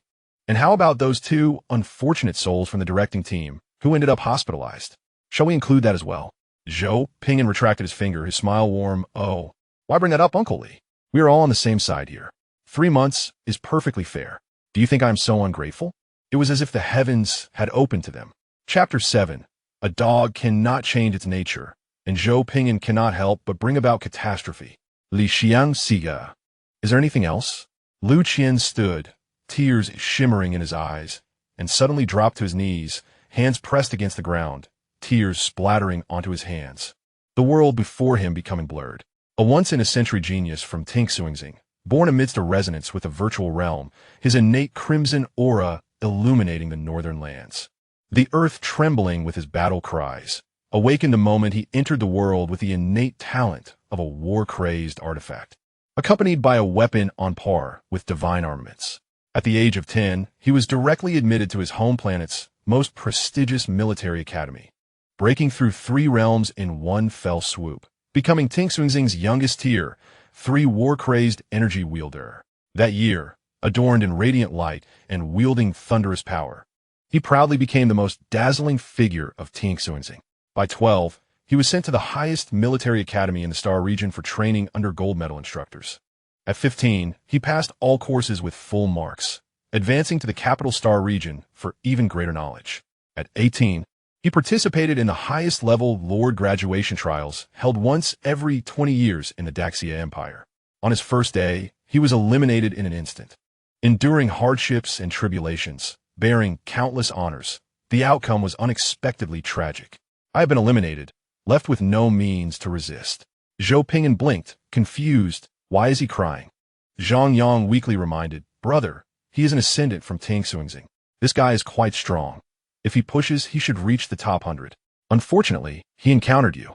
He couldn't even withstand a single exchange and was utterly defeated. Zhou Ping'an chuckled. Everyone participating in this examination is an ascendant, are they not? Li Xiang, feeling exasperated, inquired. Is there any further issue? Lu Qian, suppressing his sobs, raised his head, eyes reddening. No issues remain, instructor. Li Xiang turned and departed. Leading the instructors back to the floating city, the examination continues. Lu Qian, unable to contain his frustration, tears flowing uncontrollably, felt his hopes for progress dimming. He was stuck here, unable to become a better version of himself. Zhou Ping'an crouched down, curious. Why are you crying, my friend? Do you wish to be a vassal? Lu Qian struggled to contain his tears. I lost. I have been eliminated. Zhou Ping'an remarked, You don't occupy my base? The optimal choice for maximizing wartime benefits is actually a dual base start, allowing for simultaneous technological advancement and dual line development. Zhou Ping'an looked disdainfully at Lu Qian. You won't be able to run my technology. Do you want to work for me? I see your war-crazed abilities are quite effective. Lu Qian wiped away his tears. That will require additional payment. Zhou Ping'an was taken aback. What are you talking about? Lu Qian, with reddened eyes, insisted. Fighting requires a different price. I need extra pay. Zhou Ping'an stroked his chin, weighing the proposition. That is not unreasonable. A horse must be well fed to run swiftly. Zhou Ping'an laughed. If you become my vassal, I will take all your resources, but will also provide you with additional electrical production. Vassal states can yield various benefits, including primary, secondary, and tertiary resources, particularly in providing scientific computational support to the suzerain. The maintenance of warships necessitates substantial energy currency, which is derived from electrical resources. Having this fellow serve as the vanguard would be quite advantageous. Zhang Yang scratched his head, feeling inexplicably uneasy. This figure, the number sounded familiar. Unable to contain himself, he asked, "Brother, who will cover this additional electrical production?" Zhou Ping'an blinked. "You will." Zhang Yang was stunned. "You will use my electricity to support others?" Zhou Ping'an shrugged. "This is quite cost-effective. I have to contribute nothing and can freely obtain the resource yield from 2 vassal states." Zhang Yang's face turned green in an instant. "You are correct, but I still feel like I've been wronged. I have an inexplicable feeling of being drawn into something. In these times, does being a subordinate also require unnecessary competition? Is it that you have a penchant for taking on subordinates?" Zhou Ping'an, seeing it was time to conclude, stood up. "All right, let's return home to summarize. Tomorrow, we will strategize on technological advancements. With the technological computational support from 2 vassal states, along with my disaster technology enhancement, we should be able to develop a new technology tonight. What shall we focus on?" Su Shan observed the live stream records, his eyelids twitching uncontrollably. This guy is truly formidable. His skills are terrifying, his temperament is frightening, and his operations are even more so. A timid individual would never dare to fly on an energy engine operating at full capacity. Yet this rascal has managed to produce 20 ships, proving the strength of his combat capability. Lu Qian is exceedingly terrifying. Deputy Leader Guanmeng, seated nearby, raised an eyebrow. What makes Lu Qian so terrifying? I can understand your praise for Zhou Ping'an, but why laud Lu Qian? Merely a defeated foe? Su Shan replied, I have been quite subtle in my praise. Opposite him is Zhou Ping'an, and he has survived. He is undoubtedly a remarkable general. Surviving an encounter with him, what else can he be called? You do not understand how ruthless Zhou Ping'an can be in the face of his enemies. He is exceedingly proud and not easily impressed by anyone. Upon hearing this, Guanmeng accessed her collected data, opening Lu Qian's profile, and gasped in astonishment. War-crazed artifact, ascendant from Tingxuangxing, destined for the path of the War King. The situation has escalated, as Zhou Ping'an has begun with an almost divine advantage. He was already formidable, and now, with a bureaucratic heir serving as a resource state and a battle maniac as a vanguard, he is poised for an unrestrained ascent. The first production alliance is secured, and there are still 3 months' worth of second-tier resources. Su Shan expressed his concerns. We must sign the research agreement and adhere to our plan for technological sharing. We need to stay ahead of him. We cannot allow him to grow too powerful. Guanmeng chuckled at this, unable to contain herself. What's wrong? Are you so afraid of him? We have the entire alliance backing us. Can't we outpace him? His start is indeed impressive, but allowing him to lead is simply out of the question. We are the unparalleled Genius Lord Alliance, not a bunch of fools. Su Shan looked despairing. Before the global catastrophe, I thought similarly. You cannot assess his intellect by conventional standards. While we pursue standard technology, he is focusing on compiling data for the fastest means of global annihilation. Our alliance must not only pursue standard technology, but also sanctuary technology. These are hard-earned lessons. A dog cannot change its nature, and Zhou Ping'an cannot forsake his penchant for destruction. Zhou Ping'an, seated comfortably, listened to Xiao Li's report with astonishment. What do you mean? This time, it's not my turn to cause destruction. Xiao Li helplessly set down a tablet.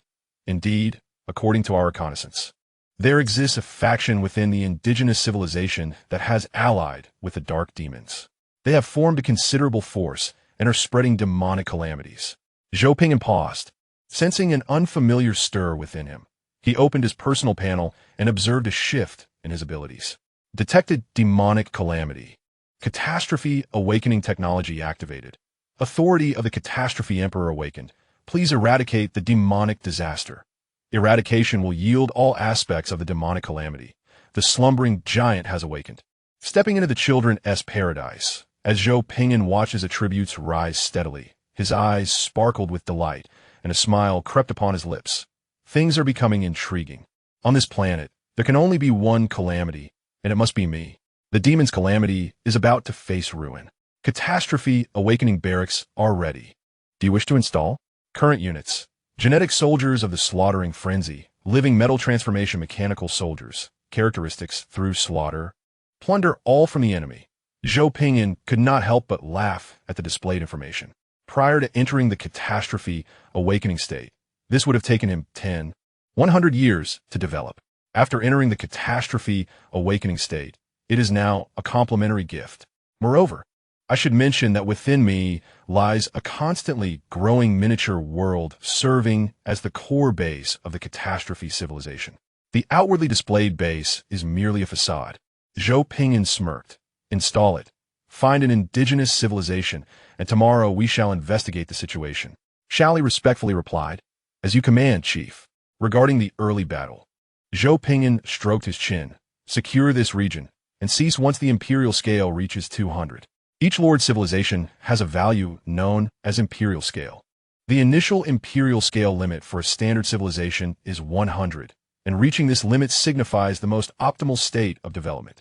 Exceeding 100, for instance, at 180, incurs an additional burden of 80 for research, energy transmission, administration, and more. The initial imperial scale value for the catastrophe civilization is set at 200, and with talent bonuses, it can reach a cap of 2,000. Upon entering the awakening state, this limit doubles to 20,000. However, Zhou Ping'an did not intend to be overly ostentatious.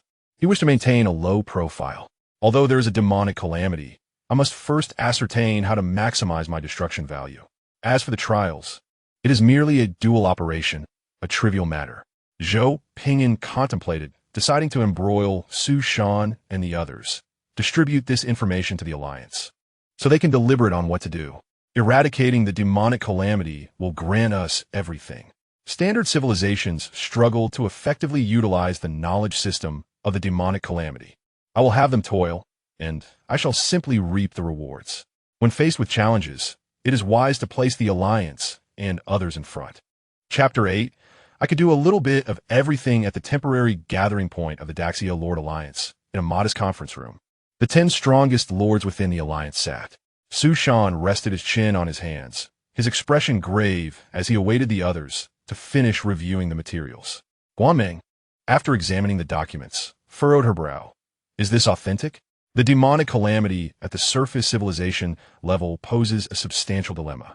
Su Shan, observing the expressions around him, frowned slightly. It is authentic.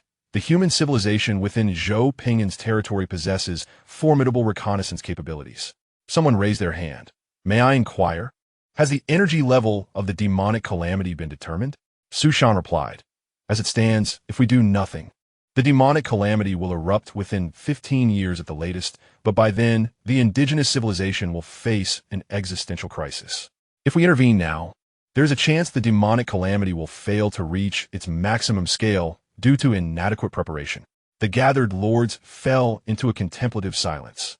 Faced with two options, to allow it to fester with the risk of failure or to engage the calamity now with the chance of immediate resolution. Su Shan, with his chin resting, spoke seriously. I propose we concentrate our military might against the demonic calamity. What are your thoughts? The eradication of this disaster is a collective responsibility. We cannot allow the demonic calamity to grow. In the face of such events, Lord Trials must yield. Guanmeng's eyes flickered as she deliberated over the Alliance's data. Her tone grave. The difficulty is too great. If we had a century, it would be feasible, but we only have 20 years. During this period, achieving normal progression is already challenging. Diverting our focus to the demonic calamity would significantly hinder our research efficiency. We can barely manage our own affairs, let alone address the demonic calamity, which is decidedly imprudent. Su Shan nodded, gesturing for the next speaker. The lord who was called upon held the documents tightly. His brow furrowed. The reality is harsh. What Guanmeng said rings true. It feels like a double-edged sword, leaving us quite distressed. I need more time to consider.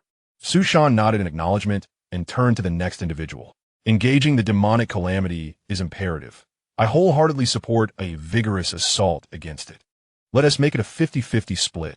I want to secure a favorable outcome, and I do not wish to see the demonic calamity grow. Our civilization level surpasses theirs. We can certainly leverage the indigenous civilizations as well. I prefer not to engage directly, but I am willing to provide resources and support. The lords took turns voicing their opinions, each expressing their thoughts. Su Shan gritted his teeth slightly, sensing the complexity of the situation. With morale wavering, leading the team would be challenging. Su Shan could not help but frown. Very well, we shall proceed with a vote shortly. This meeting is adjourned. The lords logged off, notifying their respective factions of the developments. Guan Ming patiently asked, "Engaging the demonic calamity seems a thankless task. Why do you insist on proceeding? 15 years is a long time, and we could simply wait for the trials to conclude, allowing the stronger figures to tackle the issue." Su Shan's gaze remained calm. Someone must consider the greater good. The correct path is fraught with thorns and accompanies a heavy cost. Nonetheless, I am willing to undertake this task. Zhou Ping'an sat at his desk, observing the projection before him with a smirk. Trust in the wisdom of future generations? Just drag them along. Su Shan was left speechless. Everyone has just begun. Their capabilities are limited. The prevailing sentiment is to wait until the national scale increases, and we possess sufficient strength before intervening. The demonic calamity must be addressed. But opinions differ on the timing of our intervention. Zhou Ping'an tapped his fingers on the desk, a faint smile gracing his lips. Understood. Is there anyone willing to join me in combating the demonic calamity? Su Shan directly sent over the list. It included those who participated directly, those willing to offer assistance within their territories, and those willing to provide resources. Zhou Ping'an did not examine the list, his expression turning slightly serious. A surface-level demonic disaster, in the most optimistic scenario, would require a full 5 years and at least 240,000 combat strength in total from the Army. Each Marine Corps averages a combat strength of 100. Thus, 240,000 combat strength necessitates 240 Corps.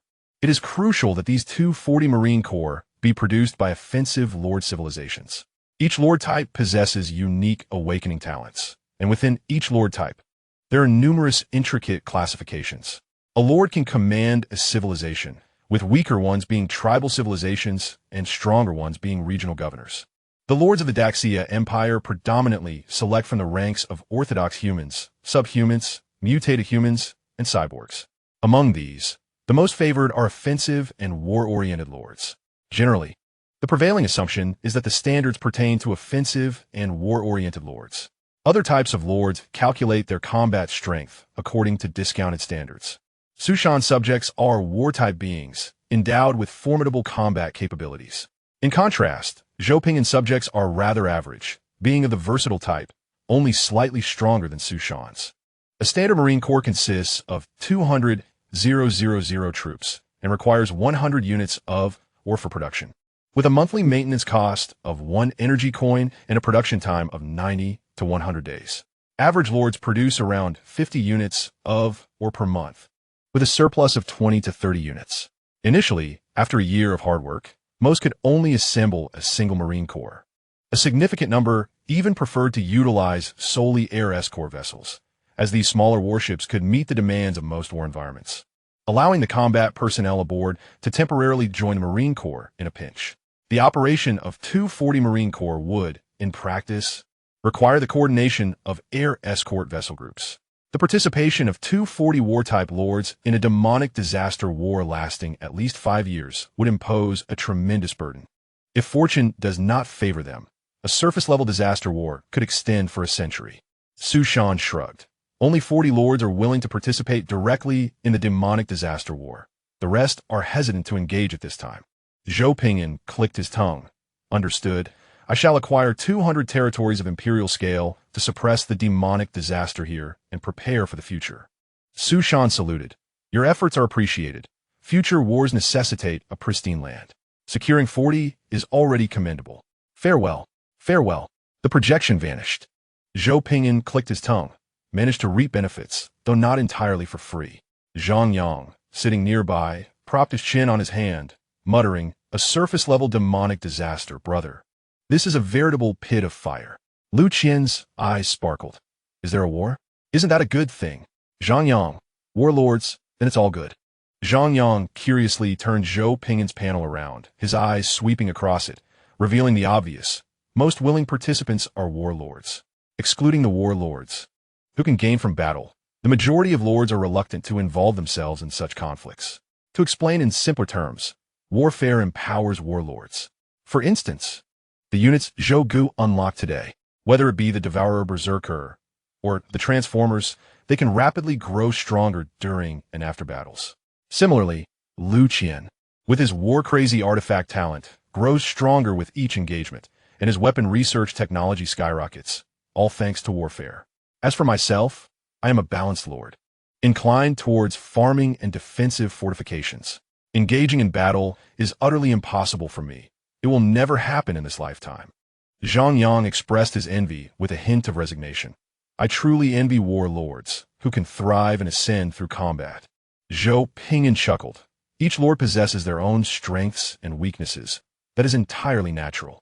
Zhang Yang felt somewhat comforted, his mood easing. Indeed, it suffices to leverage one's own advantages.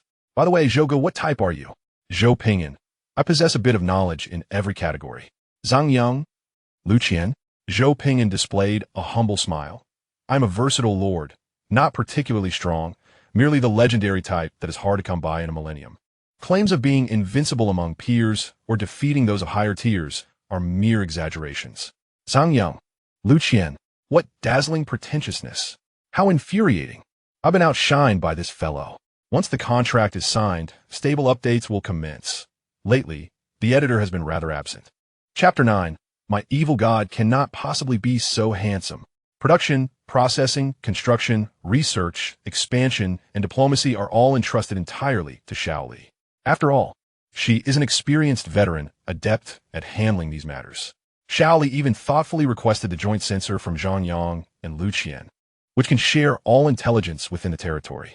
In less than half an hour, Shaoli crafted a national development plan and distributed it to Zhang Yang and Lu Qian. Zhang Yang's strengths lie in farming and defensive constructions. Aside from farming, he will be responsible for the construction of defensive fortifications for 3 civilizations. Lu Qian, possessing a war-crazy artifact talent, produces military armaments of exceptional quality and cost-effectiveness. Thus, he will oversee the production of military armaments for the 3 civilizations. Zhou Ping'an's territory will focus on research while also guiding the 2 younger brother civilizations. The 3 parties have clearly defined roles, allowing each to fully leverage their strengths. Universal technology can be directly replicated from the Daxia Lord Alliance's shared technologies. To provide some context, the number of lords landing on the central continent is vast, and this group is from the northern region of the central continent, where the Daxia Lord Alliance currently stands as the largest force. Additionally, there are other allied factions. In other areas of the central continent, there are other lord civilizations. However, it is currently difficult to encounter lords from other regions, as everyone has yet to fully occupy their own territories. Zhou Ping'an stroked his chin, listening to Xiao Li's report. Are you saying they're attempting to summon an evil god? The primary objective moving forward is to eliminate the demonic disaster within this region in preparation for the future. Xiao Li wore an innocent expression. Based on the ritual, it appears so, but I have a concern. Zhang Yang laughed. What are you worried about, Sister Xiao Li? We are a noble interstellar empire. What could possibly trouble us? Lu Qian also smiled. Indeed, we are all ascenders. Defeating a surface civilization should be a piece of cake. We may not be able to contend with a demonic disaster, but those fledglings are no match for us. Xiao Li gazed at the 2 oblivious younger brothers, smiling elegantly. I am concerned about summoning the leader. Theoretically, the being with the highest negative energy value on this planet is my dear leader. After all, my dear leader has indeed annihilated worlds. Zhang Yang, Liu Qian. Zhou Ping'an shrugged. A versatile lord literally means being versatile. My resonance ability is also quite formidable. If they conduct a summoning ritual nearby, the likelihood of summoning me is far greater than that of summoning an evil god. As soon as he spoke, purple light began to flicker around Zhou Ping'an. Terrifying black skulls materialized from the purple light, howling menacingly. Zhang Yang's expression began to contort. Wait, brother, why are you within the search range of the evil god ritual? I'm a novice, not a slacker. This is clearly not right. Lu Qian gulped. Brother, is our ship on the right path? Zhou Ping'an flashed a devilish smile, his hands reaching for the two unfortunate souls. Enough chatter. Get on board. Let the fire god be great once more. Cursed aristocratic lackeys, may you meet a terrible fate. Destroy the array. Prevent them from summoning the evil god. Zhou Ping'an lay inside a coffin, staring blankly at the tightly sealed lid. With his exceptional eyesight, he could even see that the edges were lined with coffin nails, accompanied by a robust, magical sealing array. No, you have already attempted to summon an evil god. Have you ever considered using a sliding coffin? This is the most abominable group of demon worshippers I have ever encountered. Zhouge, you must hurry out. I am being crushed beneath you. Zhou Ping'an, feeling helpless, reminded him, cover your ears. I've covered them, brother. Boom. The coffin lid exploded upwards, embedding itself firmly into the cavern wall.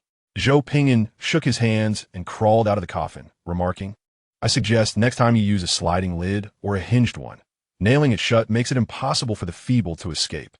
As he sat up, he noticed approximately 100 individuals around him, divided into two factions.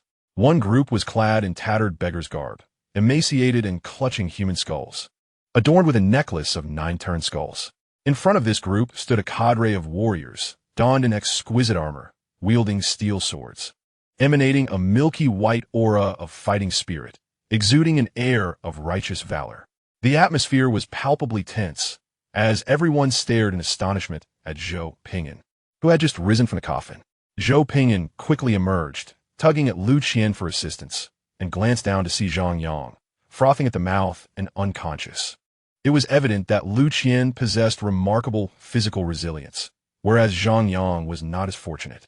The atmosphere grew increasingly peculiar and heavy.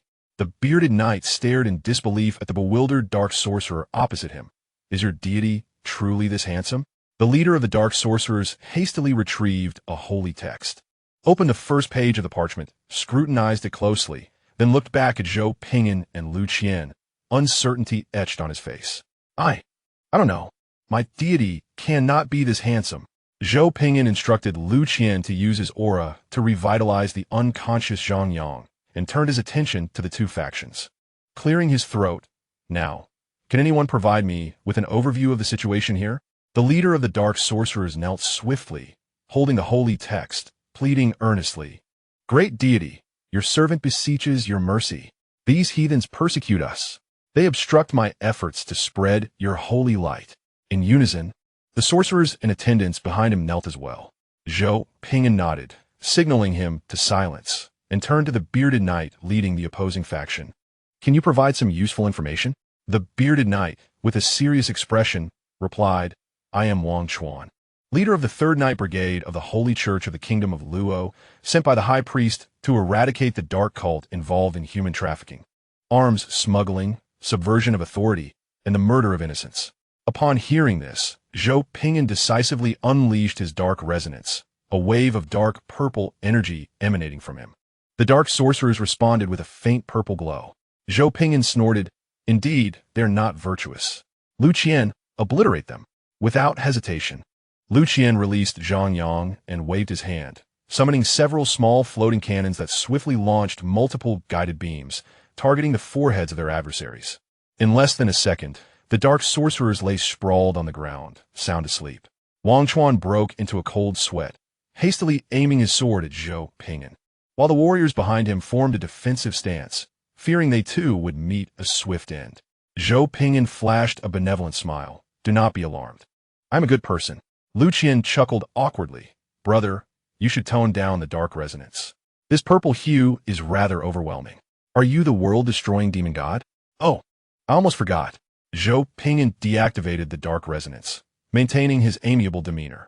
The atmosphere grew exceedingly tranquil, yet awkward. Zhou Ping'an scratched his head and turned to Lu Qian. Do you have any experience handling such situations?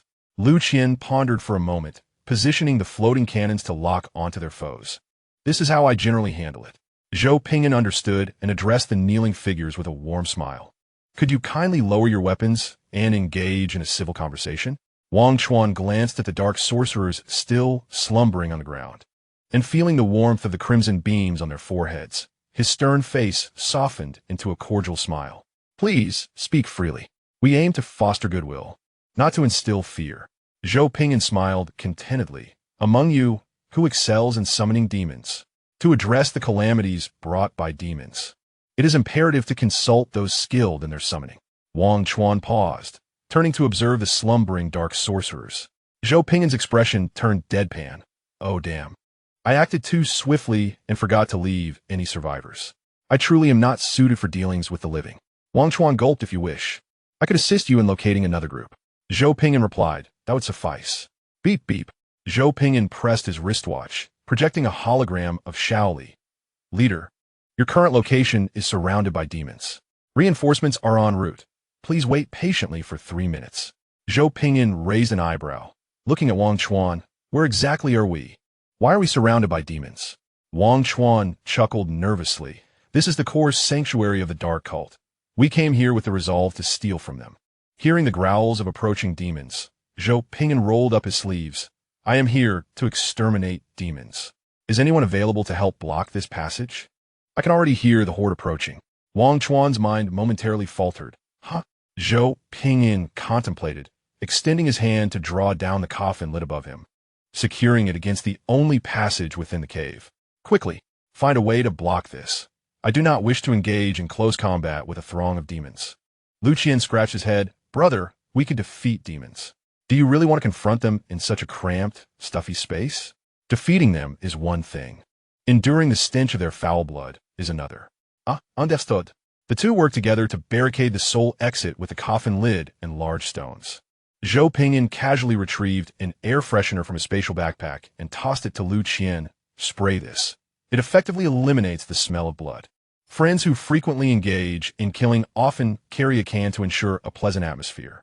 Lu Qian obediently sprayed the air freshener, dispelling the bloody odor from the cave. Wang Chuan stood by dumbfounded. This dark deity seemed rather exceptional.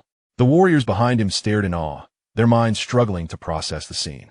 Killing while ensuring fresh air. How extravagant. Chapter 10. Fear not the dark deity's magic, but the deity's culture. When the devouring berserker legion descended, all demons were instantly torn to shreds. The janitors dispatched by the escort vessel hurriedly cleaned up the corpses and blood within the passage.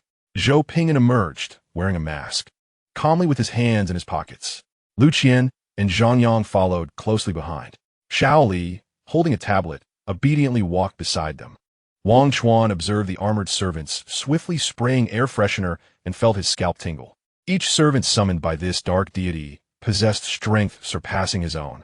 Zhou Ping'an, synthesizing the information in his mind, pondered. So, you discovered a group of dark sorcerers who worship demons and traced them here? Indeed, Zhou Ping'an inquired. Are there any other significant dark cults within your nation? Wang Chuan replied with a wry smile. This is already the largest. There cannot be any larger. Zhou Ping'an glanced at Shaoli, who frowned. No, this is merely a small base. Within a 2,000-kilometer radius, there are at least 3 large bases. However, due to the dark base's exceptional concealment abilities, they are generally difficult to locate directly. Zhou Ping'an clicked his tongue. Let us proceed to your capital. We should be able to uncover some clues. Wang Chuan chuckled nervously. Well, perhaps we can negotiate. Zhou Ping'an wore a gentle smile and reassured. Rest assured. We are here to eradicate the calamities wrought by demons.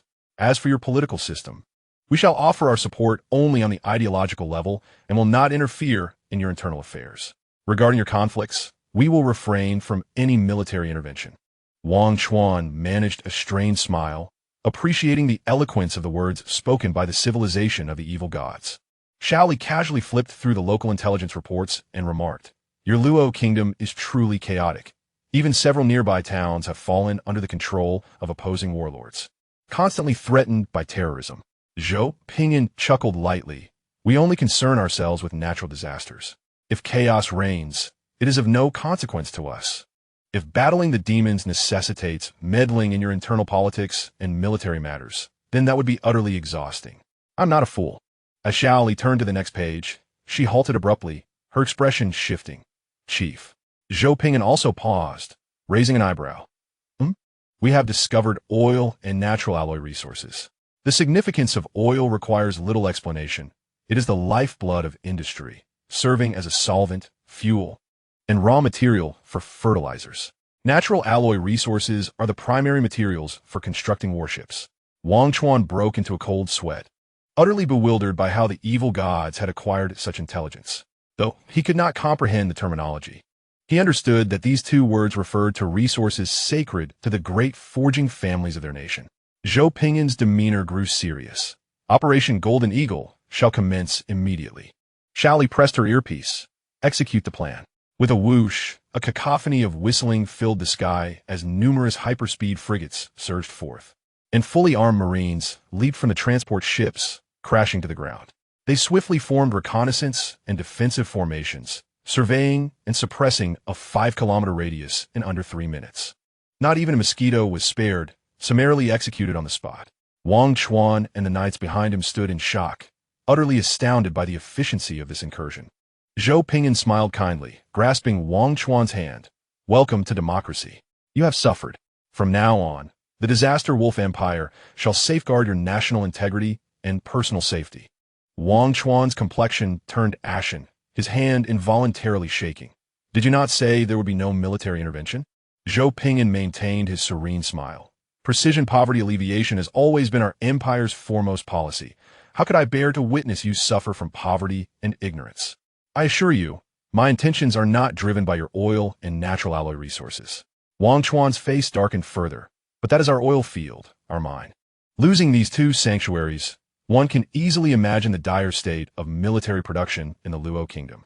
Zhou Ping'an replied, No, they now belong to me. The oil disaster has arrived at your doorstep. Wang Chuan felt utterly numbed. It was not the malevolent sorcery of the evil gods that terrified him, but rather their cultured sophistication. Resistance? How could he resist? Turning to glance at the young men behind him and then at the heavily armed foes surrounding them, far superior in equipment, Wang Chuan managed a dry chuckle. I miss home. May I send a message to my family? Zhou Ping'an gestured amiably. Please do. Wang Chuan promptly returned to his team, pulling aside a few noble mages, whispering urgently, quickly send a secret message to the capital, urging them to prepare. The lead mage gulped. Prepare for resistance? Wang Chuan glared. Are you blind? Prepare to cede territory and seek peace. Resistance? How could they resist? They had lost so many lives just to bypass the demon hordes, and the enemy had resolved the matter in 10 minutes. Was it my mind that was muddled or yours? Have you watched too many fairy tales about expelling evil gods? In the midst of the turmoil, Wang Chuan looked up and offered Zhou Ping'an a friendly smile. Zhou Ping'an, from a distance, returned a warm smile. After a while, Wang Chuan returned to Zhou Ping'an's side. His expression humble. My wife just gave birth. I want to reassure my family. Zhou Ping'an chuckled. No worries, my military deployments are complete. You would do well to pray for national resistance. It would make my rule considerably easier. Wang Chuan forced a laugh. No, I truly just wanted to send a message home. I just sent someone back on horseback. Zhang Yang handed over a tablet displaying the 1080p high-definition version of Wang Chuan's previously encrypted communication. The Universal Translator, an ingenious tool developed during the Daxia Empire's ascent into the Starry Seas, had amassed vast knowledge of various species' vocal structures and social models, allowing it to decode corresponding linguistic information. The natives remained oblivious to this fact, relying on the Universal Translator for their communications. However, this translator had a slight flaw. It could only interpret surface-level information, requiring more samples for deeper insights. To resolve this entirely, a research vessel would need to gather sociological information locally.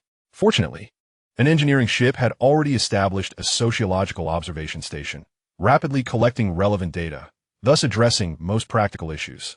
Wang Chuan's complexion turned a sickly green as he realized that the evil gods were not merely cultured. Their civilization surpassed his own kingdom by several tiers of advancement. Zhou Ping'an patted his shoulder, smiling kindly. Wang Chuan, surely you do not wish for you and your comrades' wives to be widowed. Wang Chuan's face turned an even deeper shade of green. What do you want? All intelligence. Wang Chuan hesitated, recognizing the gravity of treason. Zhou Ping'an swiftly produced a syringe and, with lightning speed, injected it into the back of Wang Chuan's hand. Zhang Yang and Lu Qian adeptly restrained Wang Chuan. Zhou Ping'an withdrew the syringe, his demeanor friendly. You will require the antidote once a day. Your comrades will be scheduled accordingly. If you do not speak, others will. Wang Chuan clutched his hand, gritting his teeth and bowing his head. Fine, I will speak. Shaoli organized several intelligence officers to pull Wang Chuan aside for data entry. Zhang Yang remarked, "Brother, you're truly no good. By the way, what was that?" Zhou Ping'an licked the needle tip and smacked his lips. Glucose nutrient solution. Lu Qian asked, "What is the antidote?" Zhou Ping'an replied, "Tangshan Beijing calcium tablets, a 300-year-old establishment, liquid calcium, easy to absorb." Zhang Yang applauded, his face filled with admiration. "Impressive." Zhou Ping'an shrugged. "Compassion and justice can subdue people, while fear and violence can also yield swift results. Typically, the former is most effective. Yet time is limited. The contract has been signed. Do you see that gift button below? It has appeared. Chapter 11. The development of agriculture surpasses robbery in speed. Cross-examination. The prisoner's dilemma. Coupled with the glucose nutrient solution, despite some harbor desires for resistance, all their actions proved futile against the overwhelming intelligence capabilities. Once the intelligence was procured, Shaoli presented the next course of action. Zhang Yang, Lu Qian, each dispatch a portion of your forces to seize the oil fields and mines. The rest must proceed to the capital of the Luo Kingdom to secure control and seek clues regarding the calamities wrought by demons. Chief, what are your thoughts? Zhou Ping'an replied with a content expression, "I will observe, and you may proceed according to your plan. Such trivial matters are best left to my subordinates." Wang Chuan stood by, despondent, fully aware that his lack of diligence and cultivation had rendered him a mere pawn in the hands of others. 3 minutes later, out of consideration for appearances, everyone ultimately boarded Lu Qian's modified frigate en route to the capital of the Luo Kingdom. What? You ask why we did not board Zhou Ping'an's frigate? Have you seen how hideous it looks? Does he lack self-awareness? However, due to considerations of strength, Zhou Ping'an ordered the accompaniment of 10 Peace-class war-damaged frigates, along with a combined force of 900 Marines, half comprised of the destructive berserkers and half of the human transformers. These units were born with genetic Tier 1 and mechanical Tier 1 capabilities. Although their initial tiers were low, they were bolstered by a strong foundation and innate talent. It can be said that success is attributed 7 parts to hard work and 3 parts to fate, along with an additional 990 parts to one's noble lineage. Along the journey, Zhou Ping'an and Zhang Yang engaged in lively banter. Zhao, seated in the co-pilot seat, focused intently on the intelligence reports. Within a mere 15 minutes, they drew near to the capital of the Luo Kingdom. As she reviewed the incoming data, Zhao frowned and instructed the driver to activate stealth mode, hovering in midair. Zhou Ping'an, curious, inquired, "What is the matter?" Zhao handed over her tablet, her tone laced with resignation. This information was gathered by the reconnaissance ship. There is a significant presence of negative energy reactions in the core area of the inner city. Zhou Ping'an took a glance and raised an eyebrow. Wang Chuan, come here for a moment. Is this the royal palace? Wang Chuan leaned in to observe the clear image projected by the smooth crystal sphere, momentarily lost in thought. Then gazed at the scene displayed before him, his face a mask of horror. Impossible. How could the king be a demon? Zhao adjusted her glasses. According to the environmental trajectory, this phenomenon appeared and began to intensify approximately 3 months ago. Was there any unusual event in your kingdom during that time? Wang Chuan's complexion paled instantly. His eyes filled with dread. I dispatched elite troops from the academy to the borders to eliminate demons. Zhou Ping'an chuckled. All tactics are merely a matter of swapping homes. Wang Chuan sent his elite forces to raid their territory, while the demons also brought their own elite forces to do the same. It appears that the home-swapping strategy was remarkably successful. Everyone's mothers are presumably gone.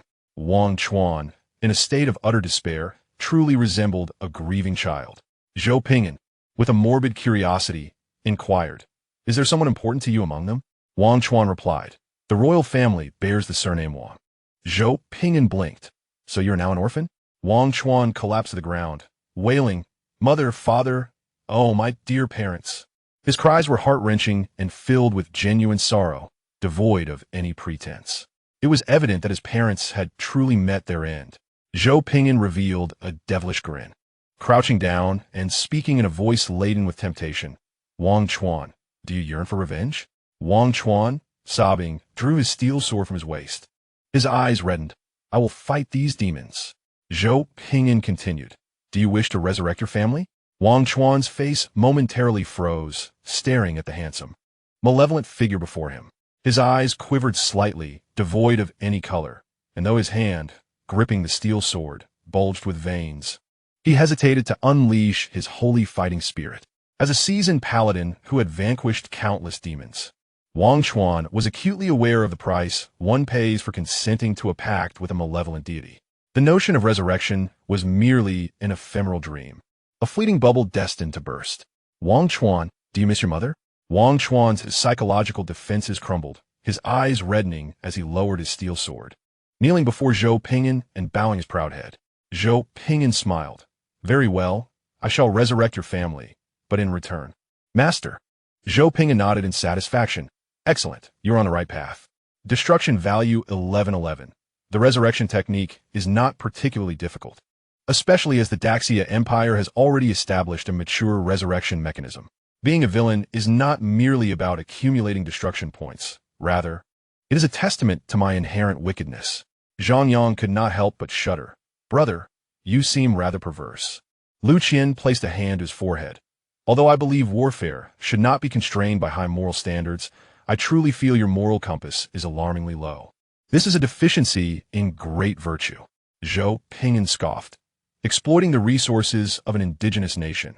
Do you realize how valuable this is for early warfare? Morality and early war resources are mutually exclusive.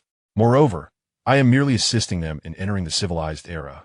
Do you expect me to spend 50 years providing 9 years of compulsory education to help them escape ignorance and ascend to civilization? If you're to hold a Daxia resident ID card, I would follow the proper procedures. He is not a citizen. Where does his human rights derive? Wang Chuan trembled. His forehead pressed firmly against the ground, unable to contain his tears. He felt he had betrayed his homeland and that he was a sinner of the ages. Zhou Ping'an declared, All right, prepare the combat troops. We will descend and obliterate them shortly. Oh, and make sure to leave a few alive for clues. In the capital of the Luo Kingdom, within the royal palace, the demon archduke disguised as the king sat upon the throne, indulging in the blue grapes presented to him. His teeth stained blue. Your Majesty, the commander of the 3rd Night Brigade has sent word, stating they have summoned the malevolent deity, who is en route to the capital. We should prepare for territorial concessions, reported the captain of the guards, kneeling on the ground, drenched in cold sweat, afraid to raise his gaze to the king. Oh, understood. You may leave, the archduke replied.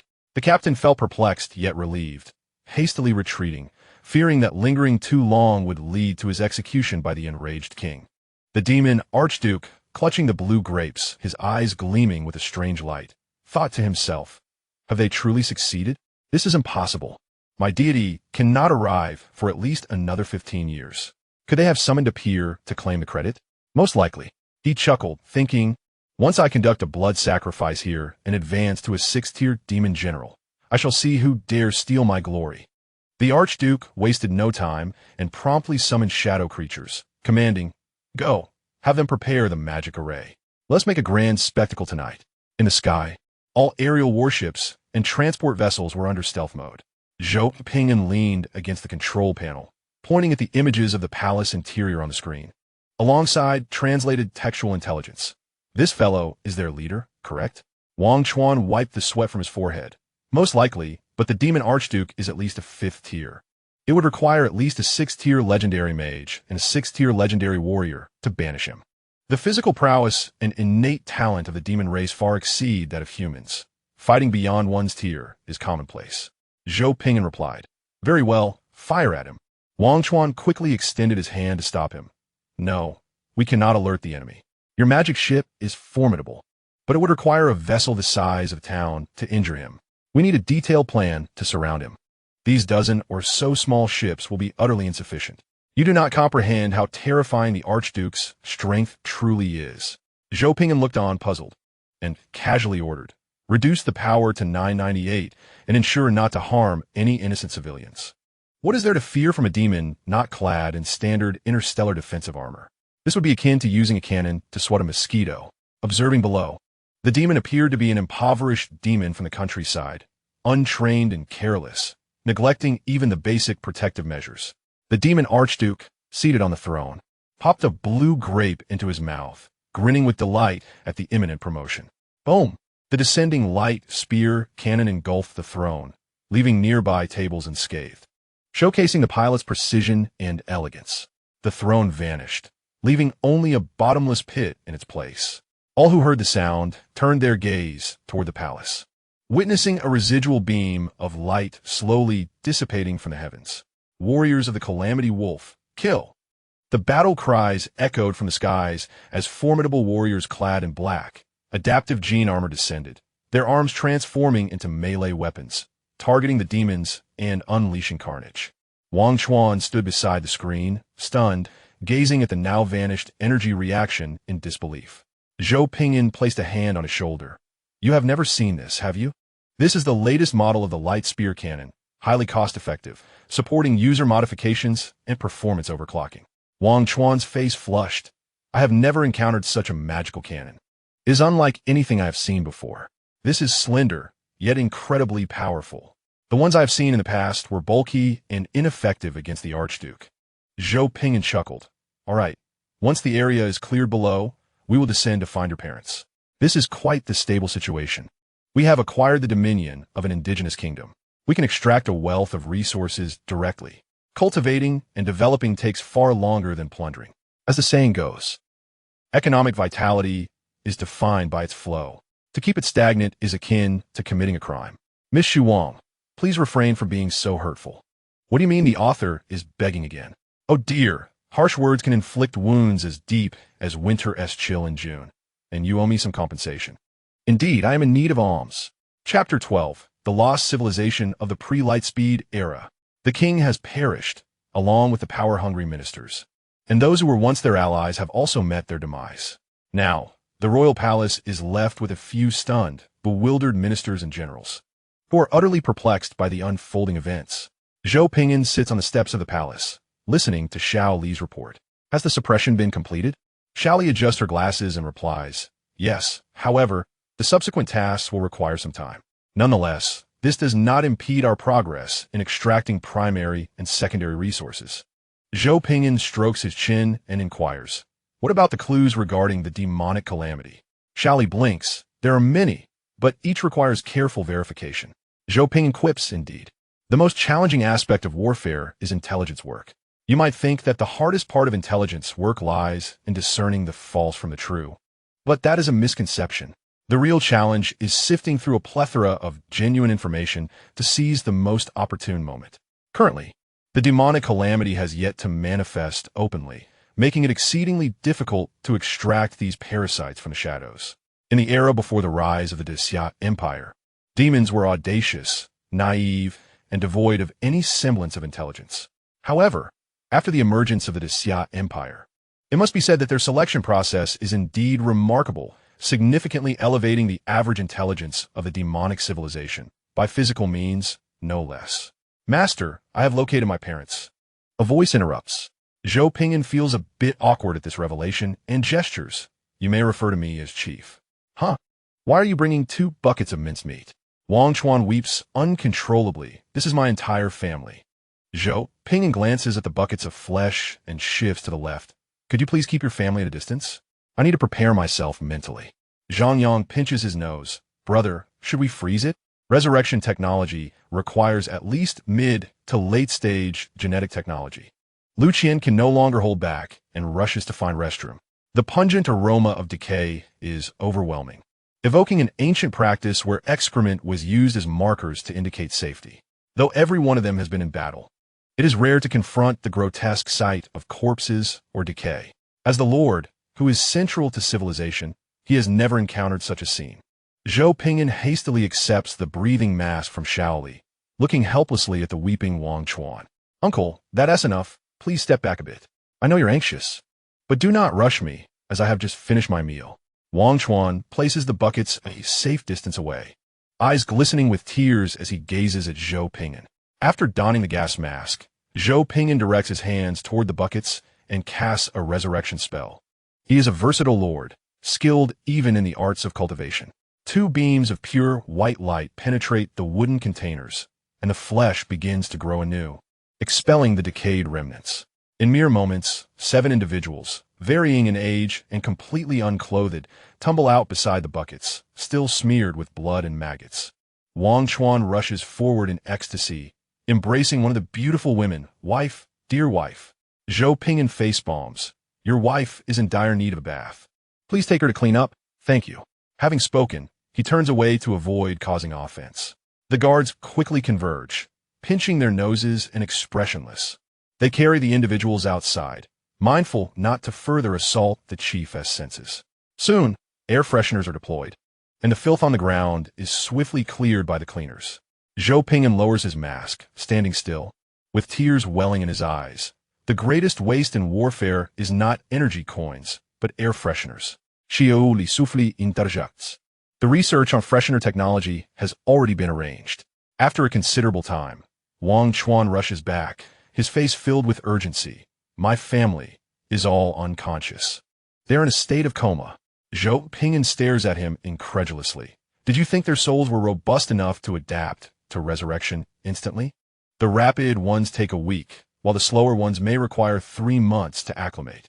You're not in the privileged position of a resident under the protection of the Xia Empire's cloud network, capable of enjoying a seamless resurrection service. Wang Chuan manages to calm himself somewhat, reflecting on his family's condition, his expression easing slightly. Zhou Ping'an gestures, do you have any intelligence on the demons? Wang Chuan furrows his brow, his demeanor serious. In recent years, I have heard numerous rumors regarding other faiths, as well as rumors about my own. Zhou Ping'an, intrigued, asks, what rumors? Wang Chuan ponders for a moment, his expression peculiar. They say all religions are superstitions, and many anti-religionists have emerged. These anti-religionists loudly proclaim to eradicate feudal superstitions and advocate for scientific wisdom. I am unsure whether these individuals are supported by demons. The atmosphere is remarkably tranquil. Zhang Yang timidly raises his hand. What historical knowledge point is this from? Lu Qian replies, around the 9th century AD. Do you know, Brother Zhou? Zhou Ping'an sighs. In the 9th century, gunpowder was discovered. By the 13th century, firearms emerged. And by the 19th century, the Industrial Revolution brought forth machine guns and tanks. Although initial intelligence hinted at a civilization straddling the cold weapon and firearm eras, I did not anticipate the situation to be so intricate. These individuals, wielding magic and martial arts, have embarked on a scientific enlightenment journey. This indicates that the developmental potential of the indigenous civilization is formidable, possessing remarkable adaptability. With pathways in spiritual energy, genetics, and technology, they are well equipped for advancement. Their nurturing environment must be exceptionally fertile to yield such significant growth potential. Once in a state of war, these indigenous civilizations can unleash formidable military capabilities. It is worth noting that an indigenous populace may not reflect a lack of intelligence, but rather a disparity in civilization level.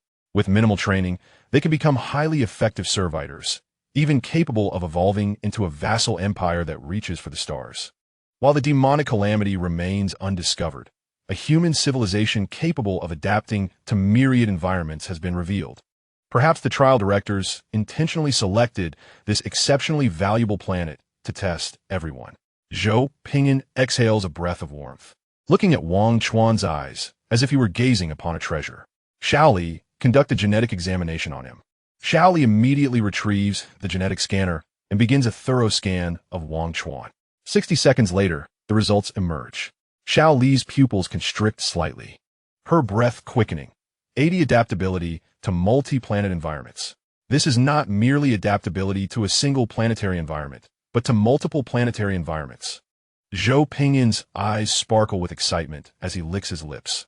This is a lost civilization of the pre-Lightspeed era, which, with just a bit of nurturing, could evolve into an interstellar civilization. This is the environmental adaptability of the children of the stars. What does this imply? It means that direct archaeological endeavors could yield numerous technological advancements and rare artifacts. Who could resist the allure of reaping the benefits of a great scholar's research outcomes? The profits behind this are unimaginably vast. Zhou Ping'an turns to Zhang Yang and Lu Qian. Zhang Yang immediately raises his hand in a vow. I will not leak a single word, Brother Zhou. I am firmly by your side. Lu Qian nervously wipes his mouth and clenches his fist to his chest. I swear by my second brother, I will never disclose anything. Zhou Ping'an beams a warm smile, extending his arms. It seems the true trials of leadership are finally about to commence. Initially, I intended to focus on agriculture and the annihilation of worldly technologies. But I have stumbled upon something far more intriguing. This planet conceals countless alluring treasures and secrets. Zhou Ping'an glances at the bewildered Wang Chuan, his smile gentle as he pats his shoulder. Do you wish to become the Emperor of Planet L6? To truly unravel these secrets, it must be their descendants who take the lead. Outsiders undoubtedly cannot pass all the certifications. A loyal subordinate, an emperor, is indeed essential. Wang Xuan. Just me? Zhou Ping'an. Yes, just you. Wang Chuan. Does the contract include this? Zhou Ping'an. It does now. Wang Chuan's expression wavered for a moment before he steeled himself and nodded. I'll give it a try. Although he did not fully comprehend what these individuals were discussing, it appeared they were asking him to unify all the neighboring countries. This should be feasible, right? Chapter 13. The first time I encounter such a demon. Currently, there are 4 lines of competition. The first, competition among lords. The second, competition with other powerful lords. The third, the demonic catastrophe. And the fourth, the unification of indigenous civilizations. Zhou Ping'an scoffed at the first 2. He had dealt with them countless times and was well aware of their tactics. He could defeat them even with his eyes closed. The demonic catastrophe and the unification of indigenous civilizations, however, brought Zhou Ping'an immense enjoyment. After all, he had undertaken numerous missions, yet had never truly followed a unification route. It wasn't due to a lack of desire, but because after every exhilarating encounter, he found the local environment had devolved into a mass exodus, rendering the unification route unviable. Such a pity. Wang Chuan stared in bewilderment at the holographic projection of the planet before him. Are you saying that you are all humans from beyond the skies, here to participate in an examination, and my task is to become the emperor who unifies this planet?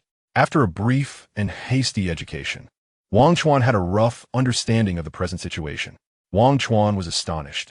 Not only do I have to unify, but I also have to defeat the demonic catastrophes plaguing the world. He barely had time to rejoice over this newfound knowledge, for the requirements presented were utterly outlandish. Zhou Ping'an squatted on the steps, resting his hands on his knees. Is it difficult? Wang Chuan's face contorted. What do you think? The largest group I have ever ruled was merely a knight's order. Zhou Ping'an looked at him with disdain. I have cleared this scenario countless times. With my support, you can proceed with confidence. Wang Chuan reflected on his parents lying in bed and his entire family. Tears of helplessness streamed down his face as he resigned himself to the unreasonable demands posed by his unscrupulous boss. His family relied solely on him for sustenance, and their lives hung in the balance of others.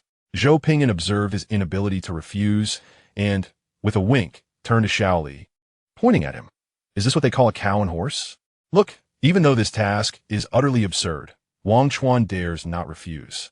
Zhou Ping'an displayed a rather inappropriate smile.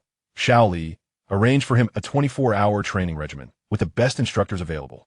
Zhang Yang timidly raised his hand. Brother, won't this lead to fatalities? Lu Qian wiped the cold sweat from his forehead. Theoretically, if the nutritional technology meets the standards, there shouldn't be significant issues. In practice, however, this is an endeavor that severely tests mental resilience.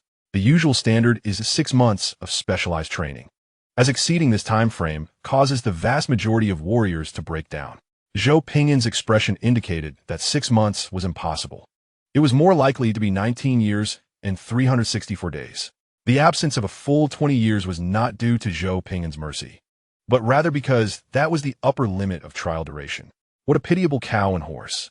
Zhou Ping'an stood up, placing a reassuring hand on Wang Chuan's shoulder, a kind smile adorning his face. Wang Chuan, your family will find it difficult to awaken in the short term. I trust you will not refuse this invaluable opportunity to study diligently and strive for progress. This could lead to the attainment of immortality. Wang Chuan's complexion turned shade of blue, his fists clenched tightly, not daring to utter a single word of refusal. Zhou Ping'an was very satisfied. Good. Take him for execution. No, I mean take him for training. It is no wonder ancient civilizations like to turn people into cows and horses. Just look at this demeanor. It is truly efficient. Shaoli pressed a button on her earpiece, arranging the necessary tasks, while the guards led Wang Chuan to the frontline base where the previous leader had been summoned. There, Wang Chuan would undergo the most efficient and rigorous training imaginable. Though he came from humble beginnings, his fortune was remarkable, as he would benefit from the training technology of the Disaster Empire's special warriors, training technology that ordinary humans could hardly endure. Xiaoli pressed her earpiece again, patiently listening to her subordinates' reports, and then her expression brightened. Leader, the Luo kingdom was established around a great river known as Weiyuanchuan. If we control Weiyuanchuan, we can legitimately dominate all the towns upstream and downstream. My subordinates have divided into 20 groups, each heading to a different town, and we anticipate conquering the entire Luo kingdom within 15 to 30 days. Zhou Ping'an nodded in satisfaction. Excellent. I am pleased with your efforts. Xiaoli smilat suatli, then produced a tablet to hand to him. However, there is a challenging issue that requires your personal attention. The great forging clan of the Luo kingdom appears to control unknown technology, and irregular dark energy fluctuations have been detected. My subordinates suspect that a divine network has formed here. A divine network typically refers to a large-scale emergence of natural deities, racial deities, ascended deities, or artificial deities.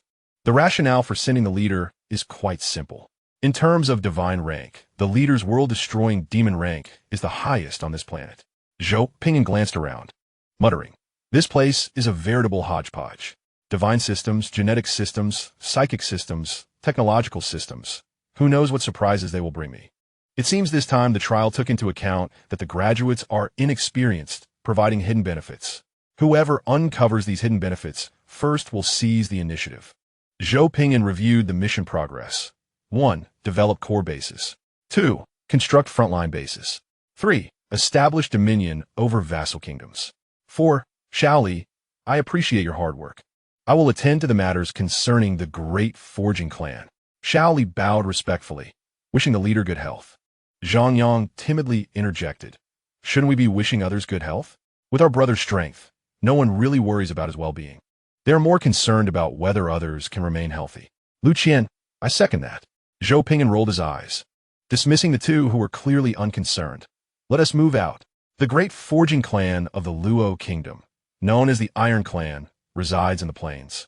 But nearby are mountains rich in mineral and oil resources. Recently, numerous black armor disaster troops have emerged near the mines and oil fields, causing great distress to the subordinate towns of the Iron Clan, which have all sought aid from the main clan. The Iron Clan's army arrived in a grand show to suppress the situation, but was utterly defeated. The anxious hearts of the people were finally put to rest. The leader of the Iron Clan's army declared that they would summon ancient artifacts from within their clan to engage in battle, and announced to the entire Luo kingdom and all nearby nations and factions that whoever could expel these black armored troops would receive 20% of the Iron Clan's forging rights each year, along with a series of other substantial rewards. Thanks to the convenience of magic, the news spread rapidly to the surrounding areas, igniting a frenzy. And numerous factions dispatched their elite forces in hopes of seizing this 20% forging right. The reputation of the Iron Clan, built over generations, was more effective than royal privileges. The royal family of the Luo kingdom had changed surnames 3 times, yet the Iron Clan still stood firm on this land. Zhou Ping'an and his companions donned disguises to blend in with the local populace, while several disaster troops, similarly disguised, occupied nearby tables. Wang Xuan was forcibly equipped with a clone chip. Until he mastered the cloning skill, he had to maintain a dual-core operational state. He was to serve as a cow and horse on Zhou Ping'an's side, while enduring rigorous training at the frontline base. Wang Xuan's complexion paled. The Iron Clan is peculiar, only loving forging and mining, showing no inclination for expansion. They possess unknown technology, enabling them to forge a holy artifact every 10 years. There is also a formidable battalion of iron-armored soldiers, but very few have encountered them over the years. Many speculate that the iron-armored soldiers do exist, but the cost of mobilizing them is immense, which is why they rarely make an appearance. Zhou Ping'an stroked his chin, noting, it seems they are bound by some restrictions that prevent their expansion. Zhangyang Zhuklet, possessing weaponry and technology far superior to other factions, yet refusing to expand. Only a fool would not see the issue. Lu Qian inquired, how can we uncover the unknown technology and the divine network? The divine system was rather obscure within the Disaster Empire, as few were familiar with it.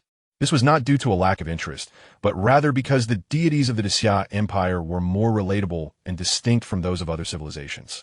The kitchen god would send you a text alerting you to safety concerns regarding your stove, reminding you to be cautious while cooking. The second Elder Guan would enhance the firepower of the warships, boosting energy damage by 15, bestowing the most cost-effective blessings upon every expeditionary soldier. In recent years, the Heavenly Court had tightened its evaluations, with the lesser deities facing elimination.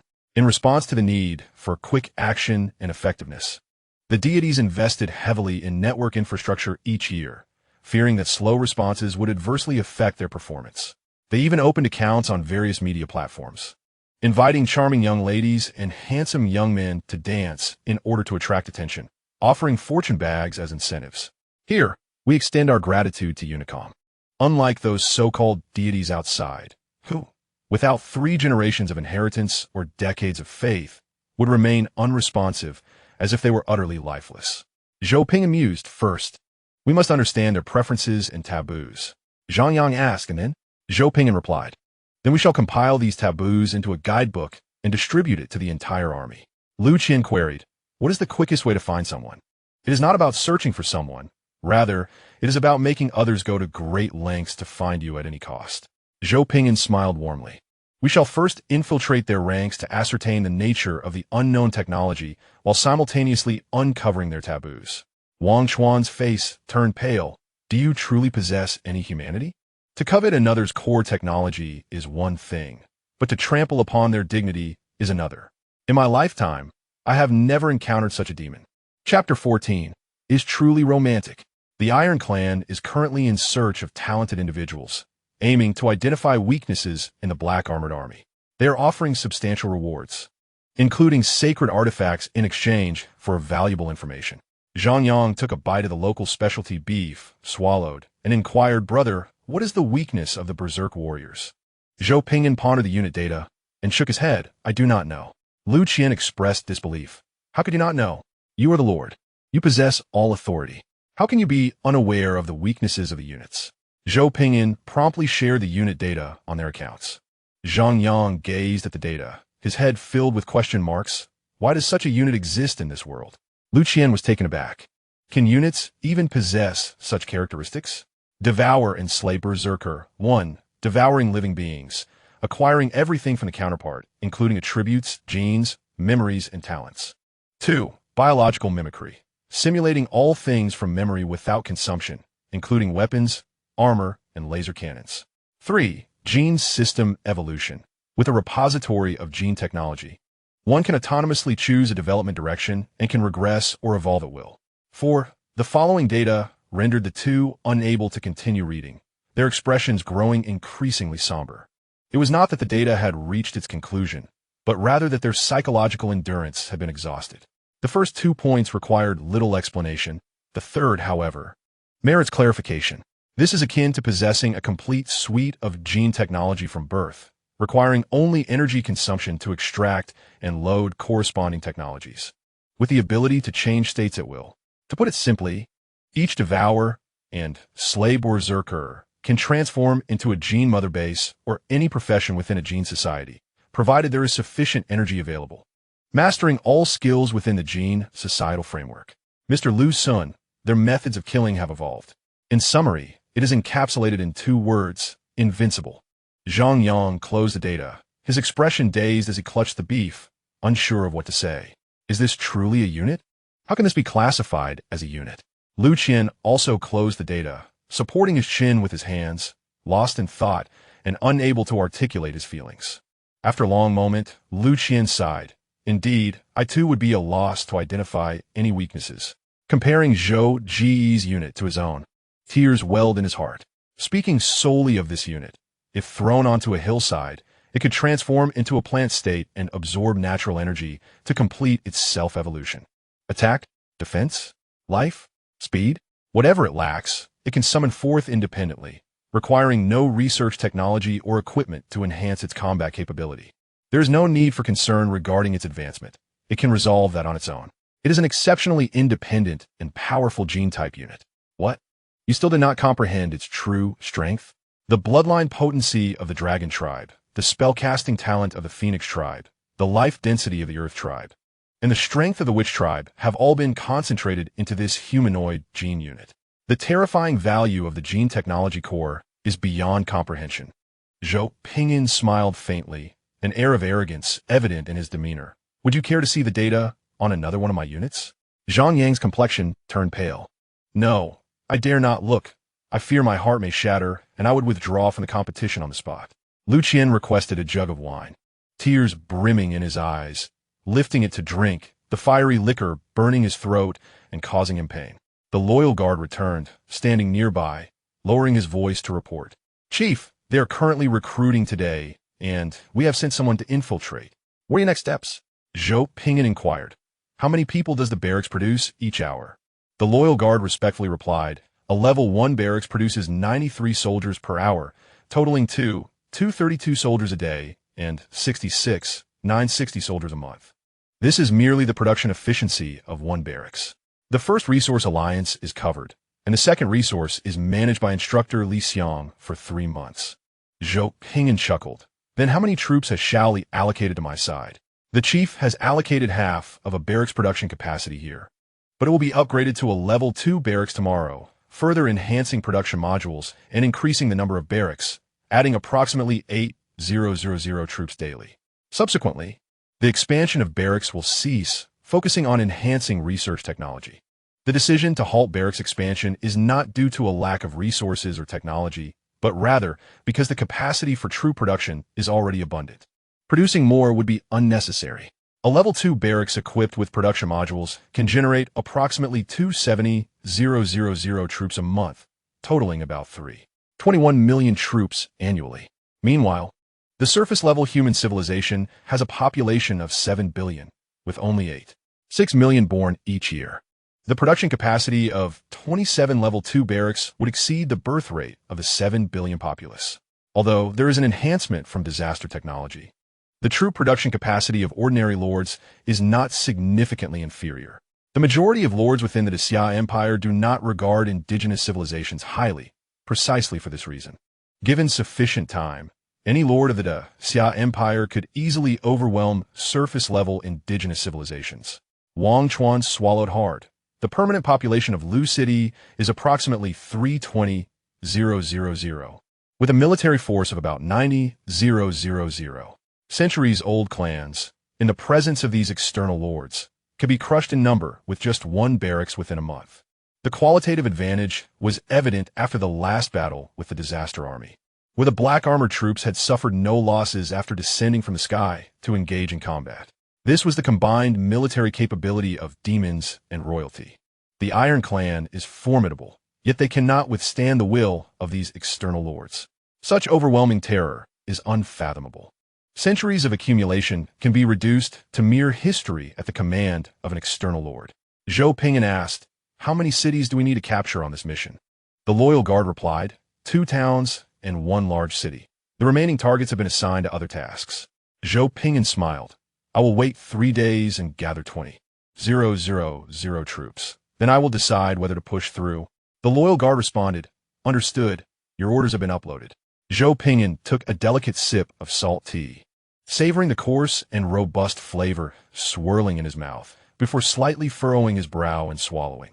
Here, taking the path of defiance is rather convenient.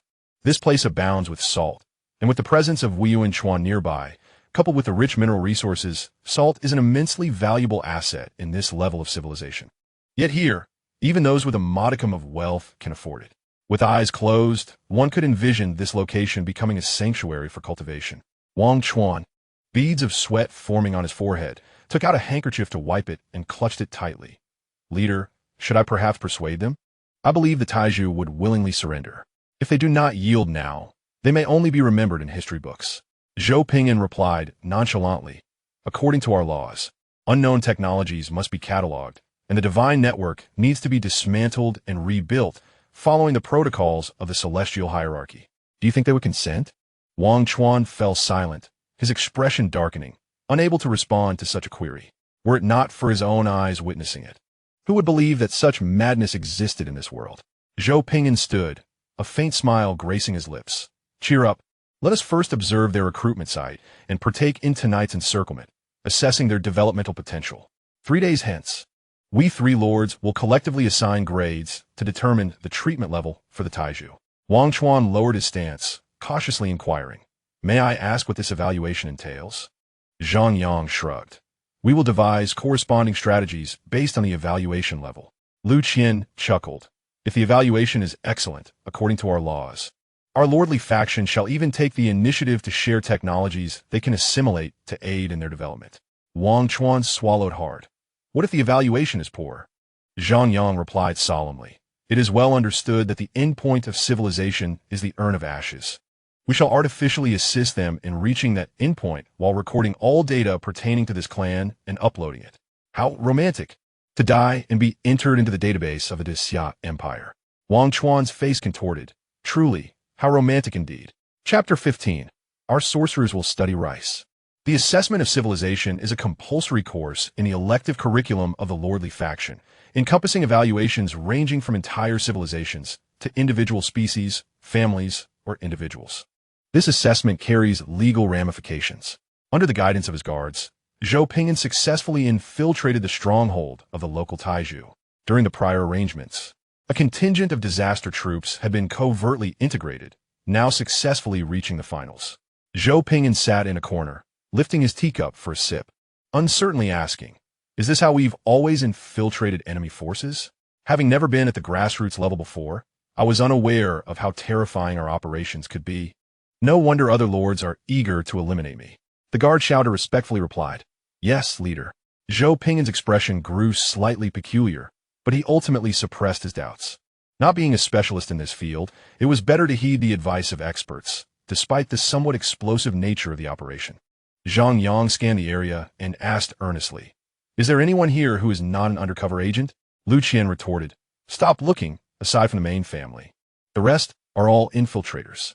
The two lords, having signed subordinate and mutual defense agreements with the Disaster Wolf Empire, could access the information of their own people. Wherever he looked, it was all familiar faces. One can always trust the substantial value of the genetic technology nucleus. These individuals have perfected the art of disguise.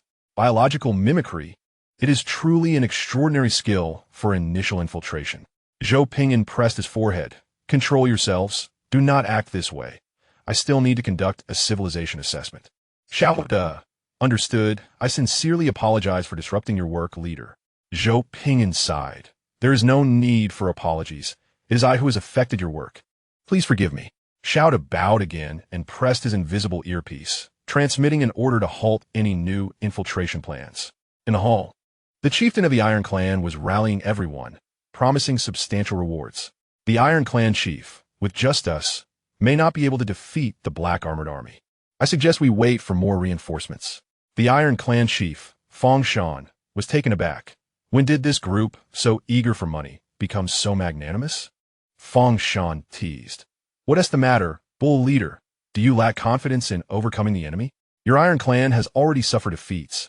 I advise everyone to remain calm. More people mean more profits."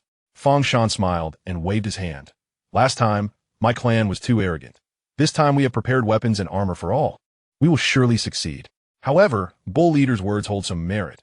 Let's broaden our scope and recruit more people. What does everyone think?" The infiltrators performed various acts, ultimately deciding to recruit more individuals, facilitating their leader's civilization assessment. Fang Shan sensed something was amiss, glancing over at bull leader with suspicion, feeling that this fellow might be secretly accepting bribes, playing the role of a stooge. But wait, when has the Iron Clan ever needed a stooge? Fang Shan slightly blamed those in his clan for being meddlesome, although he understood it could aid in suppressing the Black Armored Army. Such tactics undermined the Iron Clan as prestige. Nevertheless, Fang Shan maintained a cordial demeanor, rising to clasp his hands. "I shall go arrange the weapons and equipment. At sunset, we shall launch a surprise attack on the mines and drive out those vile intruders. Farewell, Iron Clan chief." The chief departed. Everyone exchanged pleasantries, a display of camaraderie. Fang Shan smiled as he retreated to the back hall, the grin disappearing from his face as he solemnly summoned the elder from the Foreign Affairs Hall. Something feels off. Among these people, some are clearly here with ulterior motives. The elder from the Foreign Affairs Hall, hands tucked into his wide sleeves, looked puzzled. Indeed. I also sensed something amiss, but with so many people, such occurrences are bound to happen. Rest assured, I will keep a close watch privately. There will certainly be no issues. The two exchanged glances, sharing the same concern. If the Iron Clan wins this time, all will be well. If not, these wolves will set their sights on us. Expanding the recruitment team may not necessarily be a good thing. Yet without expansion, how can we hope to defeat the Black Armored Army? Fang Shan recalled the formidable strength of the Black Armored Army and could not help but shudder. Their fierce valor, combined with exceptional combat techniques, allowed them to slice through formations like a hot knife through butter. Most alarming was their coordinated actions, exhibiting a high level of discipline.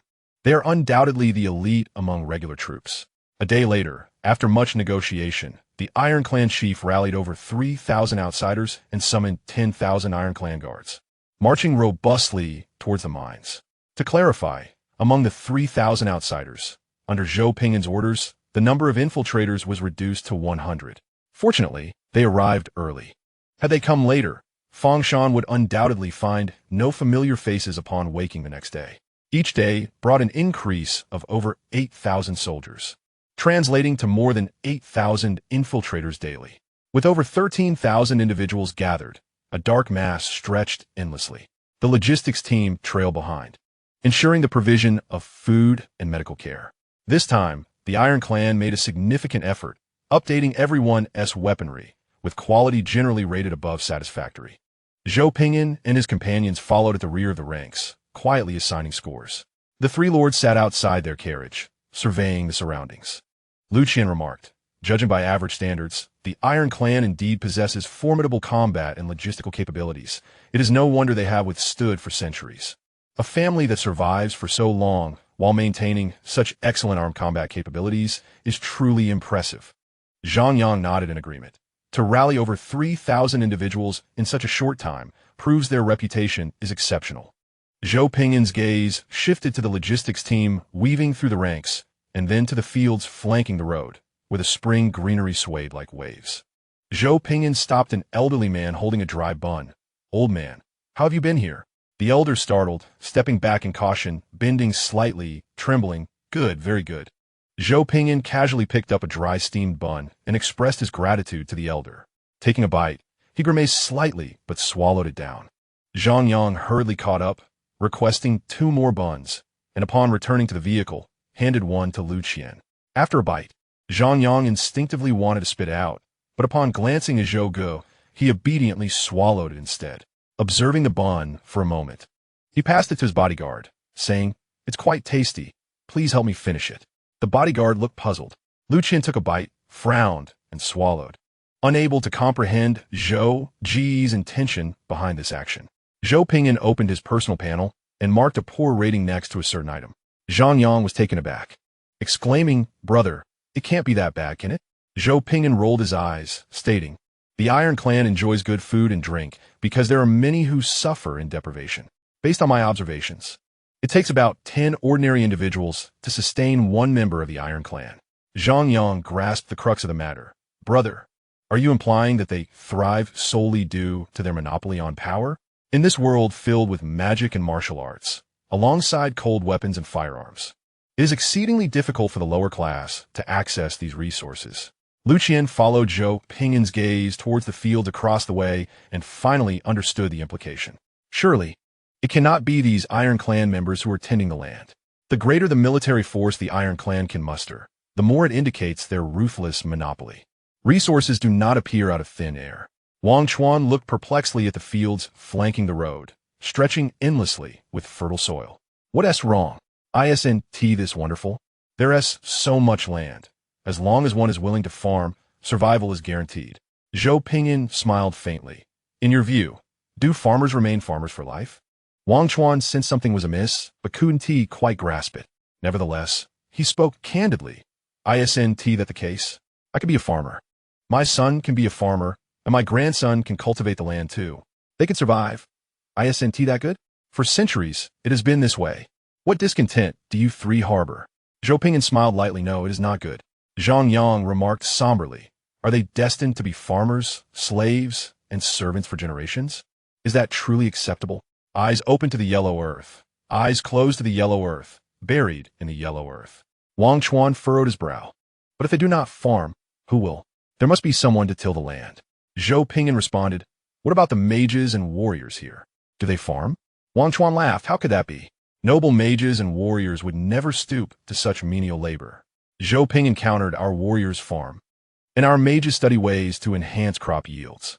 The Great Xia Legion literally expands territory, cultivating land, and advancing infrastructure. The leading figures in the Academy of Sciences indeed research how to increase food production and enrich nutrition." Contemplating this, Zhou Ping'an pulled out his phone, displaying the first photo from his album, pointing to it, and explaining in the simplest terms he could muster, "This is our top mage saint.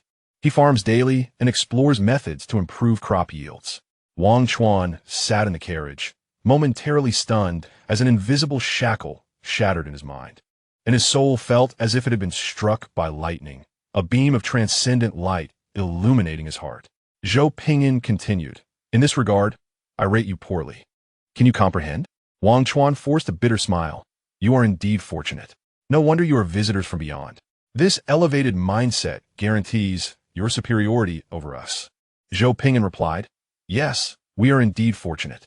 Zhang Yang glanced ahead. "Brother, we are nearing the mine." Zhou Ping'an retracted his phone, his gaze serene. "Let us observe their performance." As the sun set, the last vestiges of twilight fell upon the mine. The 300 black armored soldiers of the Disaster Wolf Legion stood on the mountainside like silent statues, sunlight glinting off their armor, vanishing as if swallowed by the encroaching night. Clad in pitch-black battle armor that enveloped every inch of them, their bloodthirsty eyes scrutinized everyone present. An invisible aura of menace pervaded the air, and the newly erected mounds of graves at the foot of the mountain served as a grim warning. The number of graves exceeded 1,000, an awe-inspiring yet chilling sight. Over 13,000 troops halted before the mine, with Fang Shan at the forefront. Gazing at the 300 black armored soldiers, his heart trembling involuntarily. The mine had been fortified with corresponding patrols, which had met their demise. His own forces had come to suppress the situation, resulting in over 1,000 casualties. Having brought his elite troops with him, he witnessed firsthand their efficient slaughter. Had they not retreated hastily, Fang Shan had no doubt his elite forces would have been entirely obliterated here. The black armored soldiers seemed under direct orders to guard the mine, refraining from pursuing beyond a certain range. Having witnessed this once, Fang Shan understood well that mobilizing over 10,000 men for an assault was no exaggeration. Yet before launching an attack, Fang Shan sought to make one last effort, hoping to resolve matters without conflict. "I am Fang Shan, chief of the Iron Clan. May I inquire which force you hail from?" The captain of the Disaster Wolf Black Armored Army regarded this ignorant native with disdain. "Cowards who fear death. Last time they fled when faced with cold weapons. Why fear death when I do not? Is it because you lack the ability to resurrect?" Fang Shan, observing the silent enemy, felt a surge of trepidation, reluctant to confront such a formidable force. Alas, the enemy had seized control of the mine. The Iron Clan must gnaw at this hard bone, even if it meant losing teeth. "Mages, prepare. Artillery, prepare." Rows of protected mages began chanting array magic, targeting the enemy on the mountainside. Their clear and orderly tones resonated in the air as energy coalesced into a massive magical array suspended above. Artillery pieces, specially designed and drawn by carriages, were positioned, aimed at the black armored soldiers on the mountainside, awaiting the command to fire. The shells were loaded, just awaiting the signal. On the mountainside, the dark-clad enemy stood like statues, showing no reaction to their impending actions. Fang Shan gritted his teeth. Fire! Boom! Boom! Boom! Enormous red fireballs surged forth, instantaneously engulfing the mountainside and completely submerging all the black armored soldiers. The abundant artillery shells fell like raindrops, exploding into waves of yellow earth, the deafening sound reverberating across the sky. The flames illuminated the mine, dispelling the darkness, and a scorching wave swept down from the mountainside, causing those at the foot to shiver involuntarily. The Iron Clan was terrifying. With such a formidable magical force and artillery, were they showcasing their might to them? Fang Shan pondered whether these artillery pieces would later be offered to them for sale. The gathered crowd suspected that Fang Shan was merely staging a product demonstration. Fang Shan's countenance grew increasingly grave as he beheld the black armored warriors standing resolutely amidst the inferno, akin to statues. Their armor, like their combat prowess, remained unyielding. Although he had only speculated previously, witnessing it firsthand extinguished any lingering doubts. Gradually, the flames began to dim, the tumultuous waves of fire losing their vigor. The murmurs and commotion of the crowd subsided with the extinguishing flames, staring in awe at the black armored army still standing on a mountainside, completely unscathed. They remained in the flames like dark sculptures, unyielding and resolute. The captain of the disaster wolf black armored army moved, bending his knees slightly before leaping powerfully into the air. Whoosh! Thud! The captain descended from the mountainside like a meteor, crashing into the ground and creating a large crater. Emerging from the pit, remnants of fire elements still clung to him, casting a dark, non-reflective helmet into stark relief. A cacophony erupted as a throng of individuals hastily retreated, trampling upon those behind them in their panic. The finely crafted weapons bestowed by the Taiju could not instill even a modicum of security, nor could the iron armor they donned. Enough, barked the elder of the Duki Hall, his voice reverberating with authority, quelling the frightened assembly. Fangshan dismounted, gazing at the black-armored soldiers before him, his countenance grave as he tightened his grip on his weapon. His loyal guards swiftly encircled him, providing protection. The captain of the Zai Lang black-armored army fixed his calm gaze upon them, his tone icy. The emperor has commanded an assessment process. You are presented with two choices. First, I will engage in single combat with one of you. Should you prevail, you will pass the evaluation. Second, we shall engage in a group battle, our 300 warriors against your 13,000. If 3,000 of you survive, you will also pass the evaluation. Fangshan feigned bravado, laughing heartily. With 13,000 at my disposal, why should I accept your challenge? We could simply overwhelm you. The synchronized sound of marching echoed around them as three formations of black-armored soldiers emerged from the southeast, each aligned perfectly and wielding alloy battle swords, encircling the vast army of 13,000. Each formation comprised approximately 3,000 soldiers. Until this moment, no one had perceived the presence of the enemy. The tide of battle had shifted. Fangshan's laughter faltered as he beheld the impeccably organized ranks of black-armored soldiers, and then glanced at the 300 warriors before him, his complexion paling dramatically. The simplicity of their formation, a basic yet effective strategy, was clear. 300 against 2,000, and they had suffered over 1,000 casualties. Now, facing nearly 10,000 black-armored soldiers, their own number was merely 13,000. He felt a profound sense of impending doom. Fangshan humbly inquired, "Is the option for single combat still valid?" The Zai Lang black-armored captain reiterated coldly, "I can challenge one of you, or you can face our 300 against your 13,000. Fangshan turned to the elder of the Duki Hall, who stepped forward, his expression serious, drawing a large blade from his back. "As a fifth-tier battle king of Duki, I humbly request your guidance." The captain of the Zai Lang black-armored army flicked his wrist, summoning an alloy battle sword with a calm demeanor. Zai Lang Empire, second-tier berserker of the genetic lineage. Suddenly, the elder of the Duki Hall launched a fierce attack, his blade flashing as it struck toward the captain. God of War assault. With a swift motion, the elder was sent hurtling backward, collapsing unconscious upon the ground. Lost in a deep slumber, the captain of the Zai Lang black-armored army calmly declared, "I wish to challenge 10. Zhou Ping'an sat atop a carriage, intently observing the events unfolding before him. Lu Qin gasped, "How ruthless! Clad in such armor, how can the natives possibly prevail?" The enhancement provided by intelligent battle armor was beyond measure. Zhang Yang mused, "What if that armor is not intelligent, but rather biological mimicry? It may be that they have adapted it themselves rather than relying on external equipment." Lu Qin paused, glancing at Zhou Ping'an, who shrugged, "It is purely their own strength." Lu Qian's eyes glistened with envy, biting his nails in despair. Wang Chuan surveyed the front-line confrontation, his expression somber. "Is this truly the caliber of soldiers from your lord beyond the heavens?" Even after witnessing it once, the raw power still left him in awe. Ignoring magic, disregarding artillery, it was sheer strength that commanded respect. The loyal guard Shouda, after a moment of silence, retrieved his mobile device and approached the trio, playing a segment of footage. In its initial state, the devouring berserker's capabilities are not formidable. The three watched the screen, their faces paling in unison. On the display, a devouring berserker, stood in the center of a firing range, surrounded by artillery, firing in unison.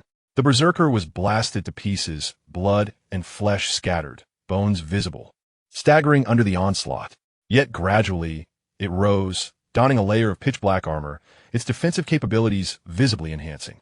Shouter remarked, "We are weak, relying on such crude methods to evolve.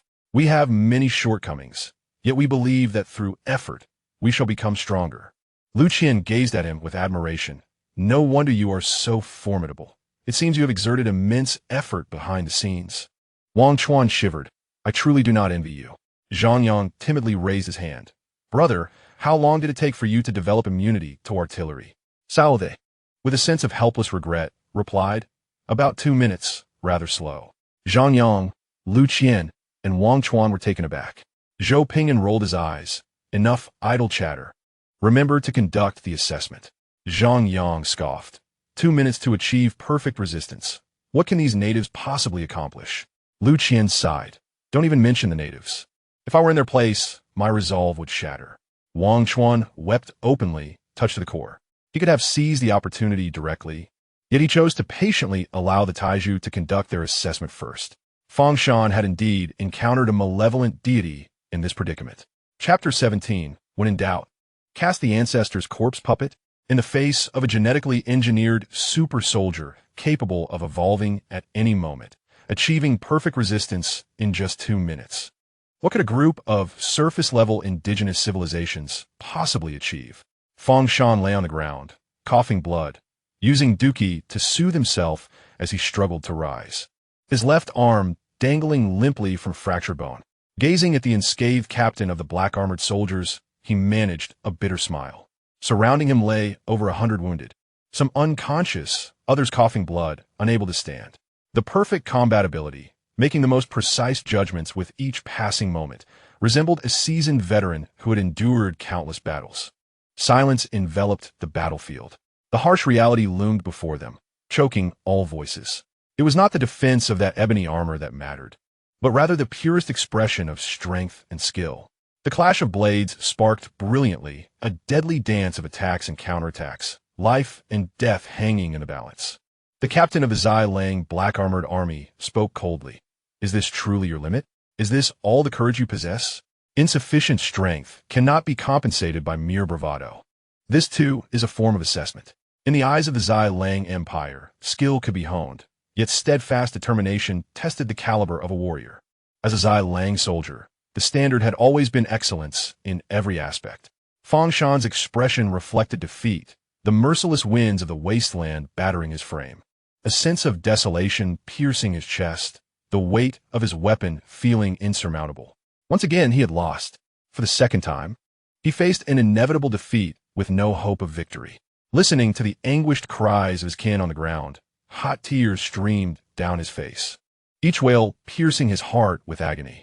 Turning his gaze, he saw the youthful faces of his people, filled with anger and despair, gripping their spears tightly, poised to charge at this invincible foe at his command. Fang Shan looked upon the proud, black-armored warriors before him, swallowing his bitterness, his voice trembling slightly. "If we fail the assessment, what fate awaits us?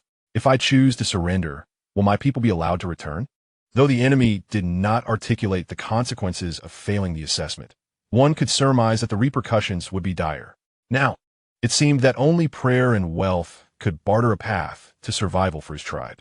The captain of the Zai Lang black-armored army pressed his earpiece, unexpectedly receiving a direct order from the emperor, hastily placing his fist over his heart.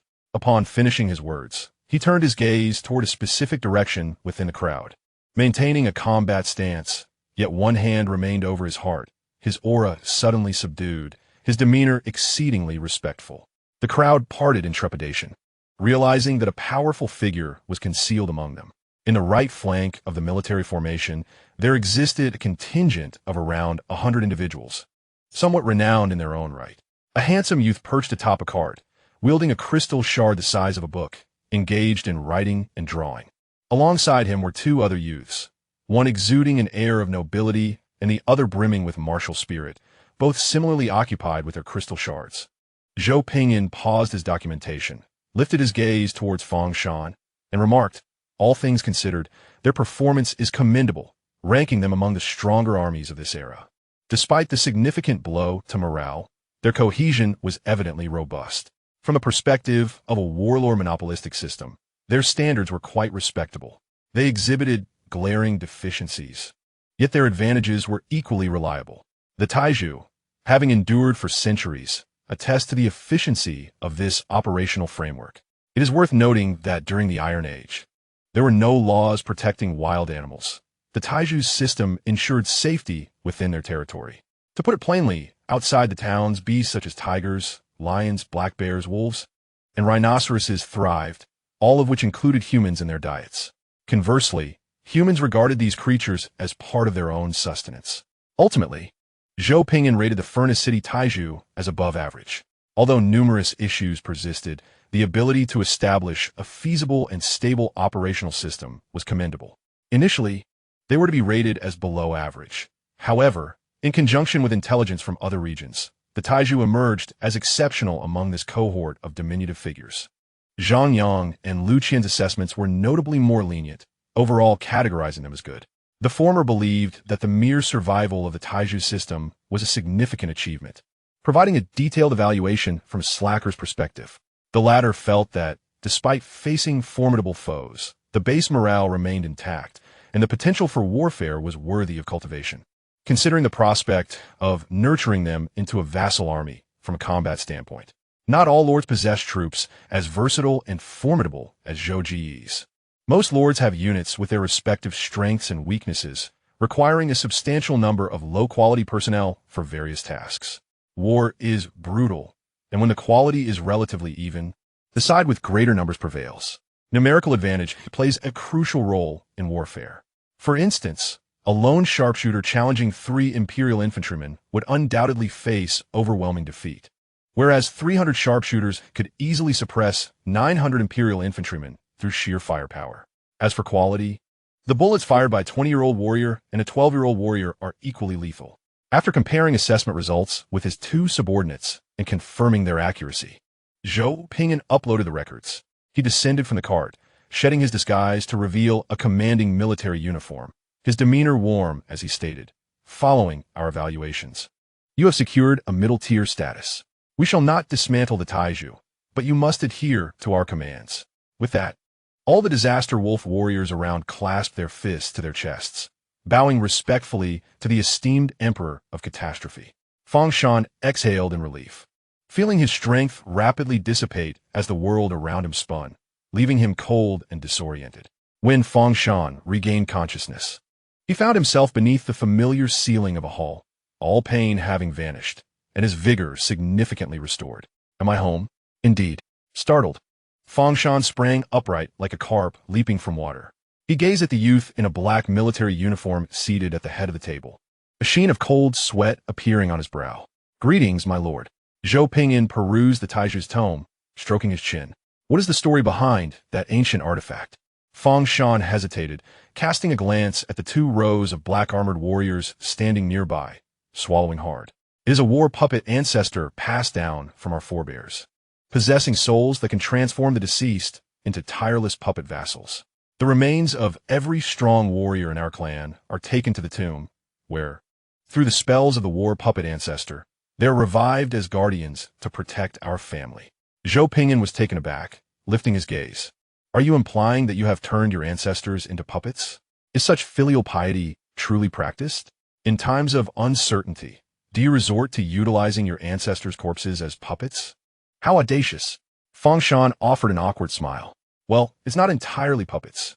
Zhou Ping'an, momentarily speechless, tossed the Taiju tome to Lu Qian.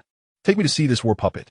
Lu Qian accepted it, glancing over, his eyebrows raising in surprise as he turned his gaze towards Fang Shan. The tome depicted a giant land combat mech in remarkably crude lines. The craftsmanship was impressive and lifelike, immediately recognizable to anyone who had seen a giant land combat mech. It seemed the Taiju's predecessors were indeed linked to interstellar ground forces. However, this raised a question. How could a giant land combat mech possess the capability to reanimate the dead? What kind of technology was this? Chapter 18. The Emperor of Catastrophe and his Feeble Guards. Under Fang Shan's guidance, They descended into the subterranean tomb. Fangshan held a luminous pearl in his right hand. Leading the way, Zhou Ping'an's eyes gleamed with an eerie light, unaffected by the surrounding darkness.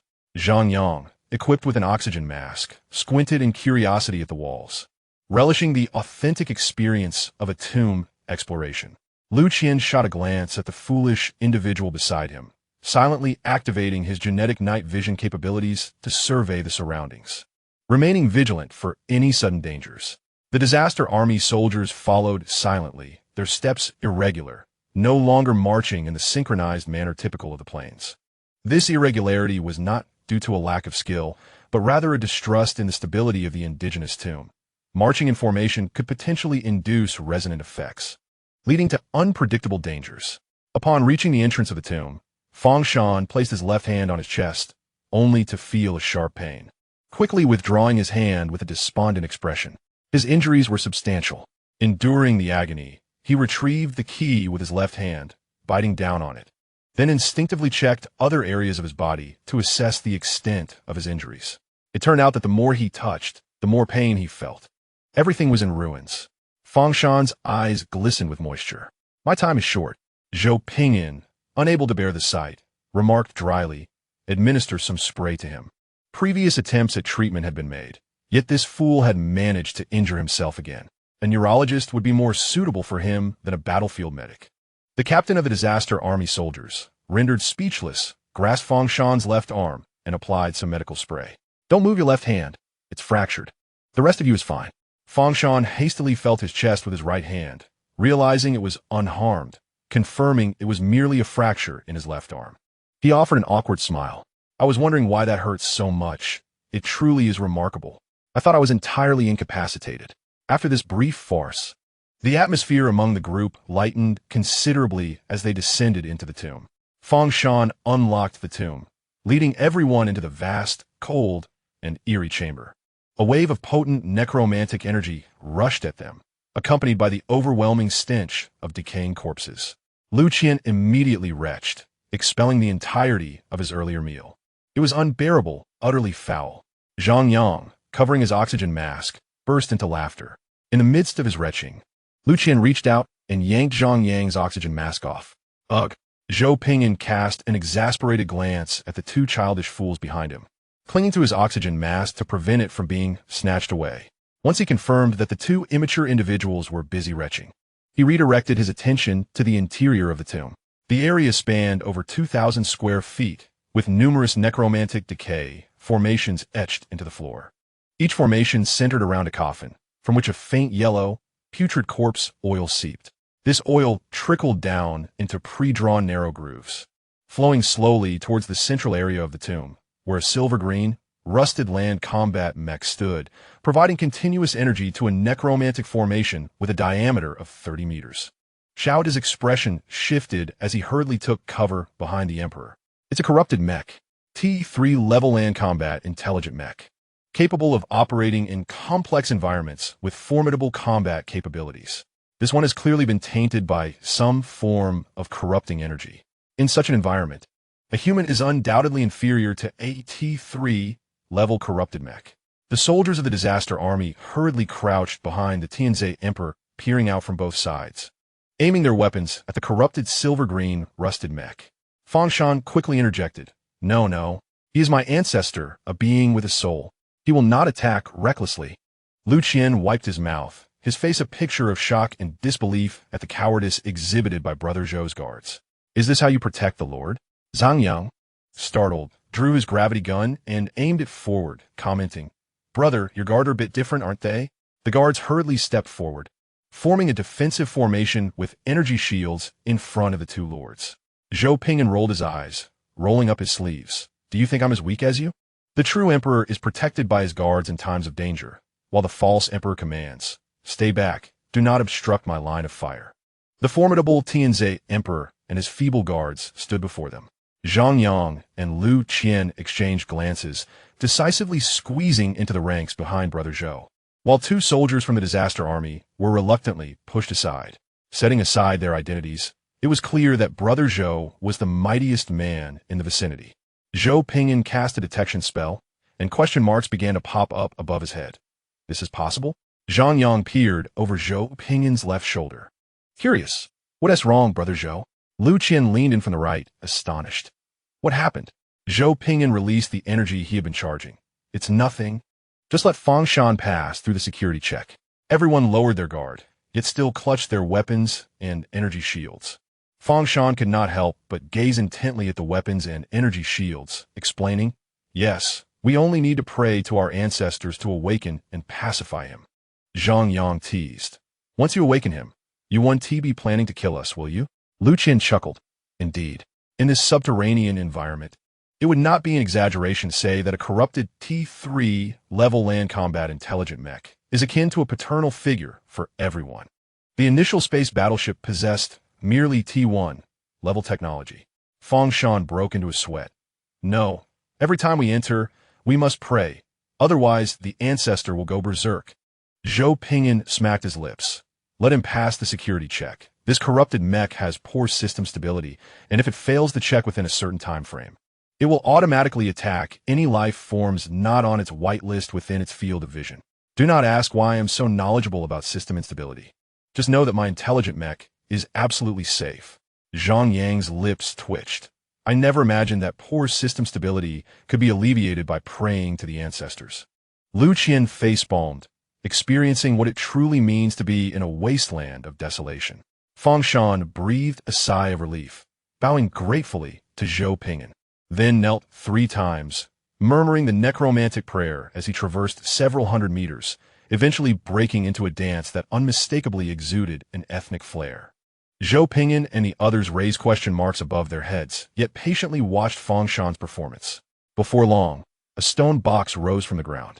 Fang Shan reverently knelt before the stone box, cradling an ancient battle-damaged chip with both hands, and approached the silver-green rusted mech with a look of devotion.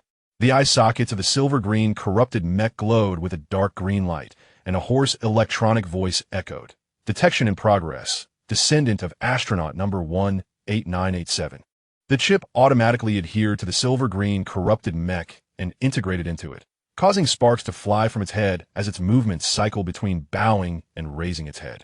Fang Shan was startled and hastily grabbed an iron staff nearby, striking the mech's head. Bang! Complex systems often have simple maintenance methods. The silver-green, corrupted mech's movements normalized, lowering its head, with dark green eyes locking onto Fang Shan, its state returning to normal. What is your command, crew member? Fang Shan wiped the cold sweat from his brow, gestured a prayer with his right hand, and began reciting the secret words passed down from his ancestors. Crew Manual. Article 1. Obey the captain's commands. Article 2. The work schedule strictly adheres to an 8-hour workday, with weekends off. Article 3. The dark green light in the corrupted mech's eye sockets flickered faintly, and the hoarse electronic voice followed. Crew Manual. Article 1. Obey the captain's commands. Fang Shan, parched, finished reciting the prayer, wiped the beads of sweat from his forehead, and turned back. Prayer complete. The ancestor has been pacified. My lords, what is wrong? Why are there so many pits on the ground? Zhou Ping'an pulled his foot from a pit, desperately suppressing the embarrassment of continuing to dig his toes into the floor. It's nothing. All is well. Can we proceed with the tour now? Fang Shan replied. Yes. But why are there so many pits on the ground? Zhang Yang sighed deeply. Don't ask. Just know it's an embarrassing disaster.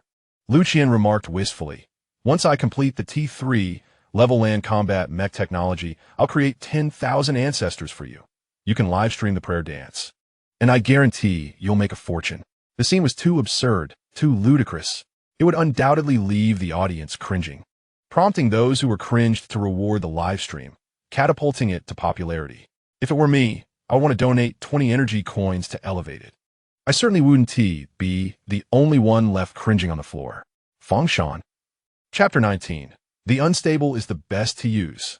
Several scientists emerged from the ranks, donning goggles as they rushed to study the peculiar necromantic corrupted mech. Observing their fervent eyes, Fang Shan's face twitched slightly, but he ultimately refrained from condemning them for their lack of respect towards the ancestors. After nearly half an hour, one scientist eagerly approached to report their findings. The prolonged dance was to test for any abnormal activation, and reciting the crew manual was to perform a simple check on system stability. If the corrupted mech did not follow the chant, It would indicate that the second principle of the system had been irreparably violated, necessitating the initiation of a destruction command or evacuation. The second principle of robotics. They must obey human commands and cannot violate the first principle. A primitive, yet effective solution. Zhou Ping'an regarded the necromantically corrupted mech before him. Raising an eyebrow, what is the origin of this corruption? The standards of surface-level magical civilizations cannot possibly corrupt a T3 level land combat mech. The scientist explained meticulously, it is the level of a star-faring Empire's corpse-eating civilization. This land combat mech likely engaged enemies of the corpse-eating culture over 2,000 years ago, becoming eroded by necromantic energy, resulting in its current state. Fortunately, due to the passage of time, its self-check system has activated, and the energy from the bodies of these astronaut descendants can deplete the foreign necromantic energy, forming a unique mech technology. Simultaneously, it can also reforge the dead, turning them into servant armies. The limitation of the reforge depends on the operational capacity of the system. However, if the restrictions are lifted, it could produce an unlimited, uncontrollable army of the dead. The scientist paused and added, if we can crack this technology, we will acquire the necromantic corrupted mech technology. Just one T2 level necromantic corrupted mech, if thrown onto a primitive civilization's planet for about 15 years, could yield us a pristine planet and a loyal, subservient, undead civilization. In a certain sense, this is also a form of civilization mother nucleus technology. Zhou Ping'an pondered for a moment, then turned to ask seriously, are you aware of this matter? Fang Shan was taken aback. What matter? I do not comprehend what you are discussing. Zhou Ping'an stated, the probability that your T3 level corrupted ancestor could transform all living beings on the continent into undead. The only factor preventing it from going berserk is that battle-damaged ancient ship. Fang Shan stammered, that's impossible. I've examined the family tree. The ancestor's puppet has never had an issue. Zhou Ping'an sighed, pulling him to the vicinity of the silver-green corrupted mech undergoing inspection, circling around it, and pointing at a series of markings on its back. Let me translate this for you. This thing has a shelf life of 1,000 years, and it has now been overdue for at least 1,000 years. Although your reliance on necromantic magic has slowed this process, the system, or rather the soul, as you comprehend it, is on the verge of collapse. It has merely endured for a prolonged period, not eternally. With each activation of the self-check system, it edges closer to madness and demise. That minuscule object, the size of a fingernail, is the sole barrier preventing its collapse. However, the condition of that item, I believe you are well aware of. Fang Shan sighed bitterly. Yet, according to the ancestral records, the number of times our forebears require the ceremonial vessel to awaken has been increasing. Long ago, ancestors did not need to strike their heads with a vessel to awaken. Zhou Ping'an clicked his tongue. So you Iron Clan have such a hazardous item in every city that could transform hundreds of thousands of beings into the undead? Fang Shan stuttered. Yes. Zhang Yang gasped, realizing a critical issue. Wait, does every major clan here possess ancestral treasures passed down through generations? Fang Shan obediently nodded. Indeed, every ancient noble has their ancient treasure. Our Iron Clan is a puppet of our ancestors. Lu Qian hastily asked Sister Xiao Li for local intelligence on the central continent. Stunned, the Empire and the Church are tied for first place, followed by kingdoms, duchies, and vassal states. Your Iron Clan is one of the prominent clans in the vassal state of Luo Kingdom. Each major clan has a T3 level technological hazard lurking beneath them, or perhaps even more advanced technological dangers. Zhou Ping'an smacked his forehead. Alert the Alliance, inform them not to allow the natives to easily activate their heirlooms. Tomb raiding carries risks. Scientific research must be approached with caution. This is only manageable if someone guides the way. If the natives bypass security checks and a conflict arises, the scene is too dire to contemplate. Just a reminder, the research goal for this assessment is merely to complete T1 level research technology. T1 level research technology is sufficient for an ordinary civilization to escape gravity and journey into space, venturing towards another star system. The expiration of T3 level corrupted mechas typically indicates a gradual decline in system stability, the lifting of all restrictions, ultimately culminating in a spectacular display before decommissioning. The quality of T3 level creations is eternally trustworthy. Even in madness, their quality remains highly reliable. Fangshan weakly raised his hand. I heard there are still over 1,000 ancestral puppets at the master's location. A profound silence enveloped the room. Zhou Ping'an remarked softly, alert the director's team. Let us see their response. Zhang Yang, frightened, lifted his wristwatch to report. Over 1,000 expired T3 corrupted mechas. Should any issues arise, the spectacle is beyond my imagination. Lu Qian sighed. It's remarkable that your world can function stably.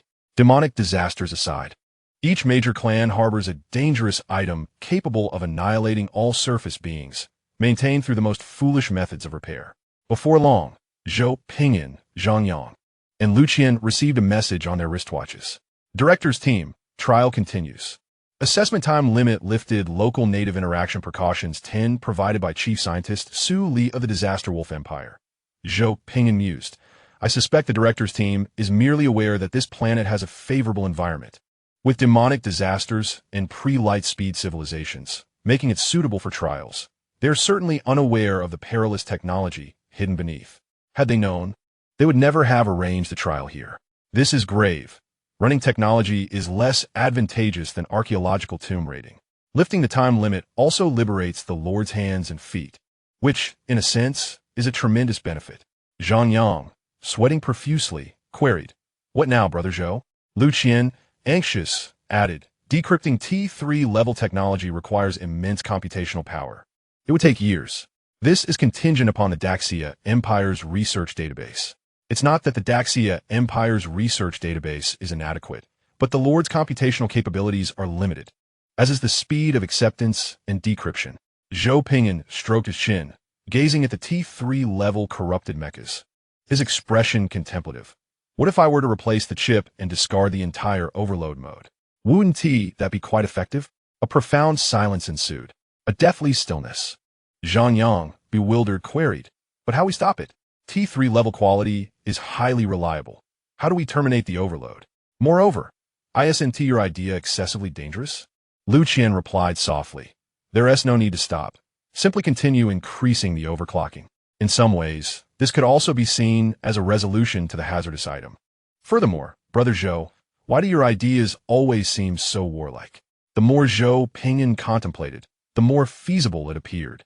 His eyes gleaming with determination as he clenched his fist. Cost-reducing overclocking applies to mechas as well. There is no need for them to be safe and reliable. They merely need to be transported to hostile territories and activated automatically. The more expired they are, the more effective they will be. Who says mecha systems must be safe? The less safe, the better. Chapter 20. The weather has turned cool. Let me drape a yellow robe over you. Under the scientist's explanation, Fangshan gradually comprehended the current state of the ancestral puppets and the fate they were to confront. Fangshan's face flushed with excitement. No, my ancestors have followed the ancestral puppets. You are robbing me of my forebears. The scientist turned to Zhou Ping'an, seeking approval with his gaze. There is indeed a degree of validity to this statement. How should he handle these deceased ancestors who have been altered by the necromantic corrupted mechas? Zhou Ping'an glanced at the subpar modified undead, raising an eyebrow. Deploy C4 and evacuate the area. Once the corrupted mechas are relocated, the eruption of these undead is merely a matter of time. It must be addressed swiftly. We cannot simply stand by and witness a necromantic disaster unfold. Outside the Iron Clan castle, Fangshan's wailing was met with 2 disaster soldiers holding him down firmly. The rest of the Iron Clan people were firmly restrained behind the barricade, continuously cursing in civil terms, with some attempting to break through forcefully, only to be suppressed and made immobile.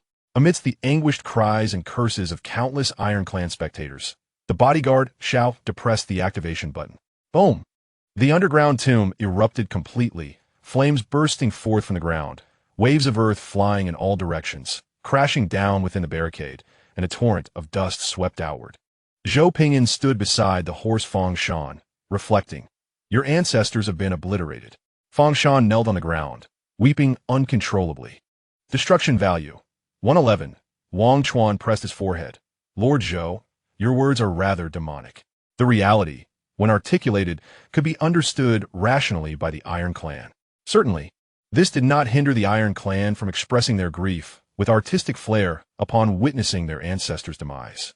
Xiao adjusted his earpiece, listening intently before turning to report to the Disaster Emperor. Your Majesty, the news of our obliteration of their ancestors has been conveyed to the Iron Clan's main lineage via some form of magical communication. Zhou Ping'an blinked, and then Zhang Yang remarked pensively, then they'll find a way to seek revenge, right? Their ancestral graves have been destroyed. Surely they cannot maintain a calm demeanor and come to negotiate amiably with you? Lu Qian trembled. Brother, those are T3 level land battle mechas. How do we combat them? They are expired goods, exceedingly difficult to handle. Zhou Ping'an smiled calmly.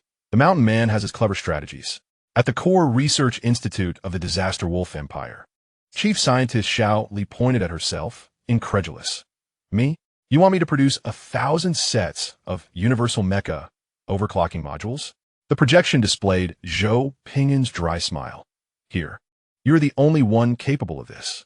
Most scientists are at T1 level. A rare few are at T2 level, while only Chief Scientist Xiao Li is at T3 level. Xiao Li trembled with indignation.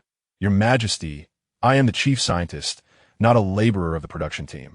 Zhou Ping'an gazed skyward. You cannot expect me to engage with T3 corrupted mechas, can you? Theoretically, I could manage. But how could an emperor descend to the battlefield as a mere laborer? Xiao Li's gaze was filled with sorrow as she remarked. I will hasten my efforts and arrange for another batch of Transformer soldiers and aerial battleships. They shall play a crucial role in this endeavor. The power transmission network has been completed, and we are currently researching the T1 class miniature phase disintegration cannon. Please expedite the collection of destruction value to accelerate our research.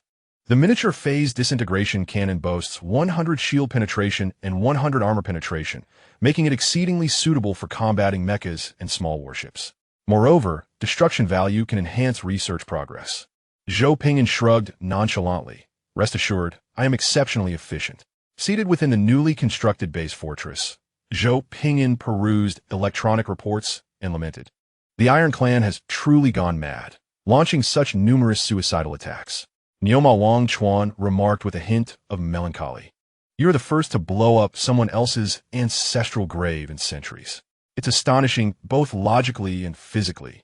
Zhang Yang interjected. I suspect it may not have been initiated by the Iron Clan. It is likely spontaneous. Lu Qian slumped over the table, weariness etched on his face. In this past week, I have been overwhelmed by various emergencies. In just a week, Zhou Ping'an had been occupied with deciphering the T3 undead corruption mecha, investigating its weaknesses and corresponding countermeasures, yielding fruitful results. Zhang Yang busied himself with infrastructural development and defensive fortifications for their territories. Lu Qian, on the other hand, bore the brunt of security and war defense responsibilities, becoming increasingly frazzled. With enemies descending from the skies and the Iron Clan deploying magical airships, he hurriedly established an air defense system. On the ground, enemies emerged as well. Lu Qian felt utterly drained. This reality has proven that attacking others' ancestral graves indeed elevates their blood pressure and hatred to unprecedented heights. Fortunately, the production capacity of the Three Lords was formidable, with thousands of soldiers being added daily, effectively securing the area. After reviewing the final report, Zhou Ping'an yawned lazily. It has been 7 or 8 days. Where has the Iron Clan coalition gone? Xiao Li, clutching a folder, reported from the side. The vanguard has arrived. However, due to our multi-front operations, the enemy's forces are rather dispersed. Scanning the area, she noted that 10 T3 corrupted land battle mechas were being transported. Given the rapid transport and deployment capabilities, Chief Commander Xiao Li commanded all ground forces to be simultaneously deployed across various locations to initiate takeover operations. The Iron Clan, intent on eliminating their enemy who had desecrated ancestral graves, found themselves compelled to manage the widespread chaos and dispatch 10 undead corrupted land battle mechas to eliminate the rebel forces in Lucheng. Zhou Ping'an stroked his chin thoughtfully. With 10, the pressure diminishes significantly. I can clear this without sustaining any damage. Zhang Yang and Lu Qian looked at him with admiration. Brother, how can you achieve a flawless victory? Please enlighten us. This was the secret to flawlessly overcoming T3 level land battle intelligent mechas, a knowledge they were eager to absorb. Zhou Ping'an extended his hand, pointing at Zhang Yang and Lu Qian. Zhang Yang's smile gradually stiffened as he incredulously pointed at himself. Me? Lu Qian's eyes widened, once again realizing Zhou Ping'an's audacious moral boundaries, and exclaimed, "Both of us?" Zhou Ping'an chuckled. "You two are graduates from prestigious universities. Surely you cannot have failed the T3 mecha piloting course? Theoretically, any high-achieving graduate from the Lord system could be adequately placed in many common positions. The mecha piloting course, after all, represents a man's romance, and they could not possibly be low scorers." Zhang Yang clutched his head in excitement, shouting, "How on earth can this be a flawless victory?" Lu Qian chimed in, "Brother Zhou, do you truly possess a conscience? While humans can endure temperatures as low as -142 degrees, it does not imply that rational beings willingly run naked in icy conditions." Zhou Ping'an shrugged. "Are you saying I won to achieve a flawless victory?" Zhang Yang's face flushed trimson, rendered speechless. Lu Qian shed tears, lamenting, "Had I known, I would not have signed the labor contract." Zhou Ping'an laughed heartily. "I'm not jesting. The T1 miniature phase disintegration cannon has already been installed onto the overclocked mecha, and I have devised a set of algorithms specifically targeting T3 corrupted mechas. If you wish to join the fray, feel free. If not, you may stand by and observe." During this time, thanks to Lu Qian's diligent defensive efforts and busyness, he had accumulated sufficient destruction value to unlock the disintegration cannon that counters mechas, along with the overclocking device and counter algorithms. It was the perfect opportunity to test the effectiveness against the 10T3 undead corrupted mechas. Destruction value can be acquired through combat, devastation, warfare, or any means that disrupt order. Even dining can contribute, as it disrupts the inherent order of food, rendering it chaotic. Often, the most profound principles have the simplest applications. Zhou Ping'an hummed a cheerful tune, only to notice a disaster system report panel emerging within his line of sight, visible solely to him. Phase reward. Disaster Emperor's thought.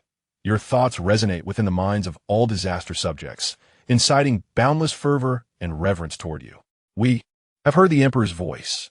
Your subjects can establish a soul network, enabling instantaneous and highly efficient thought exchanges, as well as uploading and downloading core data, ensuring that as long as one survives, all fallen members may be resurrected. 1. Unlimited revivals, but resource consumption is required. 2. Instantaneous sharing of all research progress, with idle cognitive resources of all subjects available for shared computational assistance on any project. 3. A series of detailed explanations and usage schemes follow. However, scrolling down unveils new instructions. Zhou Ping'an closed the window, his expression momentarily stunned. Could it be that I possess the essence of the Destined Emperor? Each of these abilities, when considered individually, is sufficient to elevate an ordinary civilization into a stellar super-empire. Zhang Yang blinked. "Brother, what is wrong?" Zhou Ping'an gazed at the naive Zhang Yang, speaking earnestly. "I look forward to the day you say to me, 'The weather has turned cold. Brother, allow me to drape a yellow robe upon you.' You would have contributed to the dragon's success." Zhang Yang, Lu Qian. The two exchanged puzzled glances, dismissing it as mere folly. After all, it was customary for Brother Zhou to speak erratically. His eccentricities were not surprising. Who could have anticipated that he would fall ill just after releasing a book? The Quest for Gifts. Chapter 21, Negotiation. An art built upon the edge of a sword. "Chieftain, your mother has exploded." Fang Chuan looked at the kneeling messenger, veins bulging on his forehead. "What did you just say?" "Your mother has exploded." Fang Chuan suppressed his fury. "What do you mean by my mother has exploded?" The messenger continued. "Isn't your mother buried at the ancestral grave in Lucheng? Your father also relocated the grave to be with her." Fang Chuan's complexion gradually paled. "Has something happened to the ancestral grave? Did the ancestor's puppet go berserk?" The guard's expression stiffened. "Not exactly." Fang Chuan sighed in relief, thumping his chest. "Why do you speak in such a roundabout manner? Can't you finish your sentence in one go?" The guard, gathering his courage, continued. "The ancestor's puppet and the ancestral grave in Lucheng were both blown up. The enemies have already occupied Lucheng. Not only has your mother exploded, but your father has also exploded. Your grandfather has exploded too.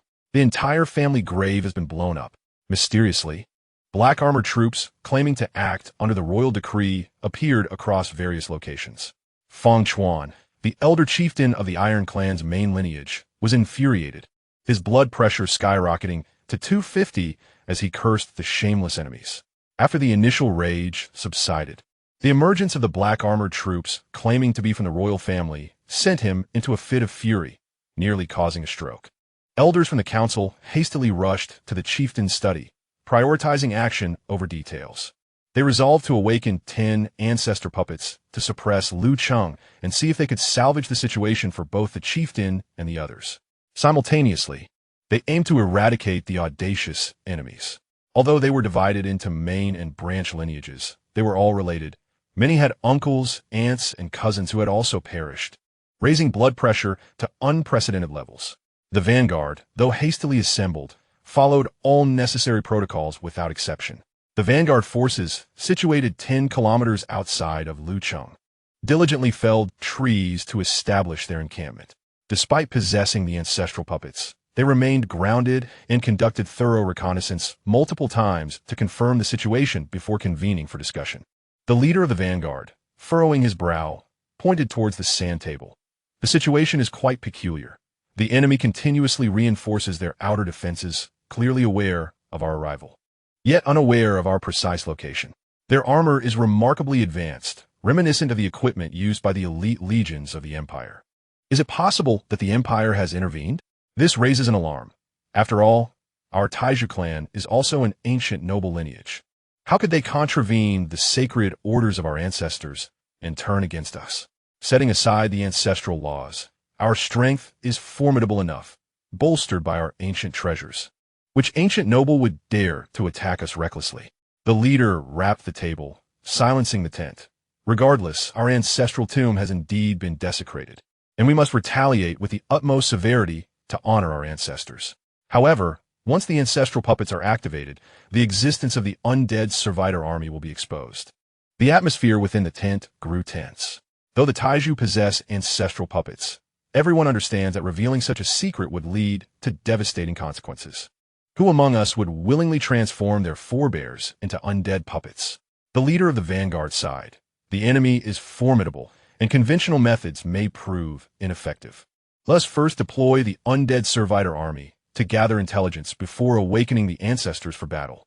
The decision was reluctantly accepted by all. At nightfall, Zhou Ping'an and others were summoned to the city wall by the chief commander, Shaoli. Adjusting her non-prescription glasses, she explained, they have awakened the T3 corrupted mechas, but have not activated their attack modules. Instead, they are testing the waters with the undead Servitor army. Zhou Ping'an leaned against the wall, smiling. Feng Shan, what are your thoughts on this matter?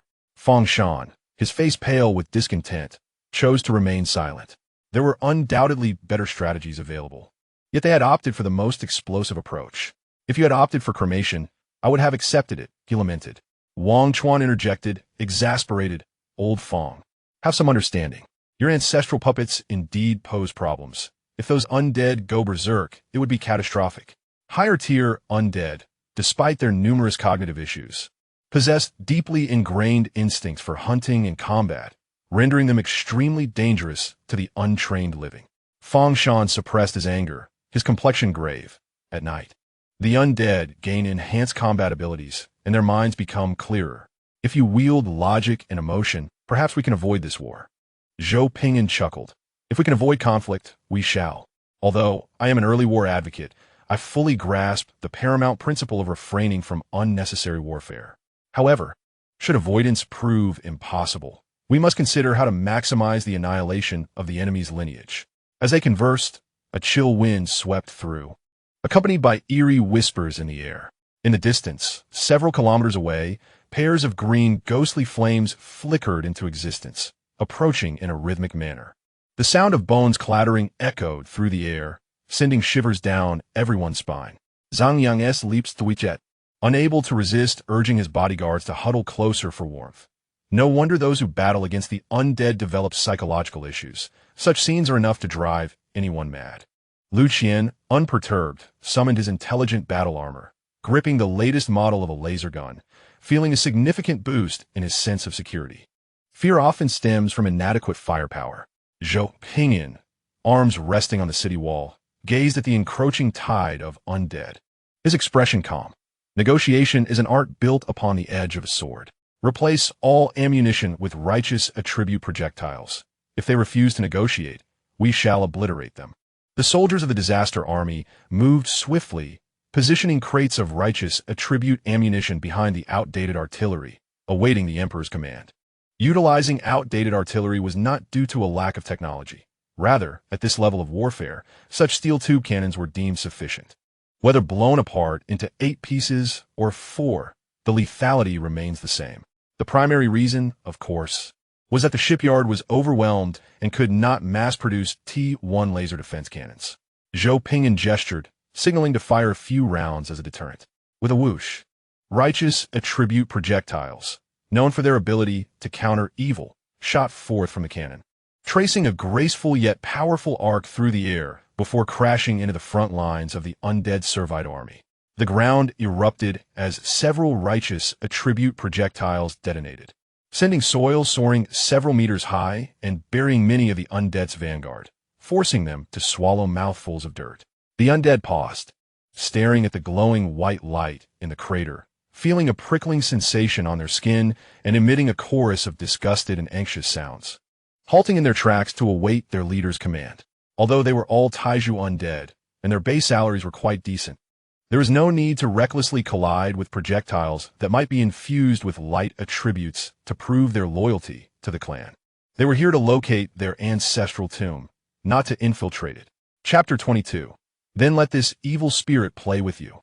The leader of the Taiju vanguard, mounted on a rhinoceros beast, surveyed the newly added artillery on the city wall with a heavy expression.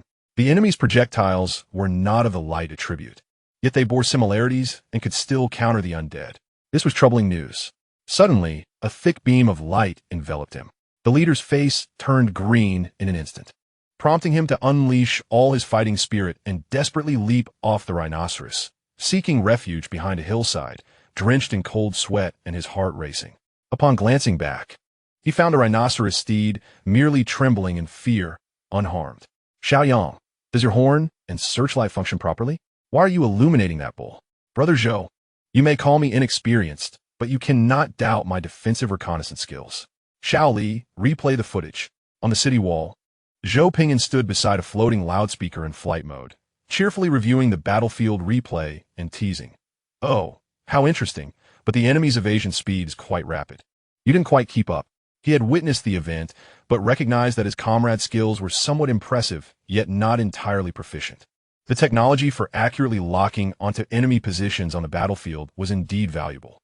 Zhang Yang felt embarrassed. Ahem, the dynamic locking technology isn't fully operational yet. It will be once it's perfected. Zhou Ping'an chuckled, optimizing the algorithm for the searchlight. The upgraded searchlight obediently locked onto the hillside.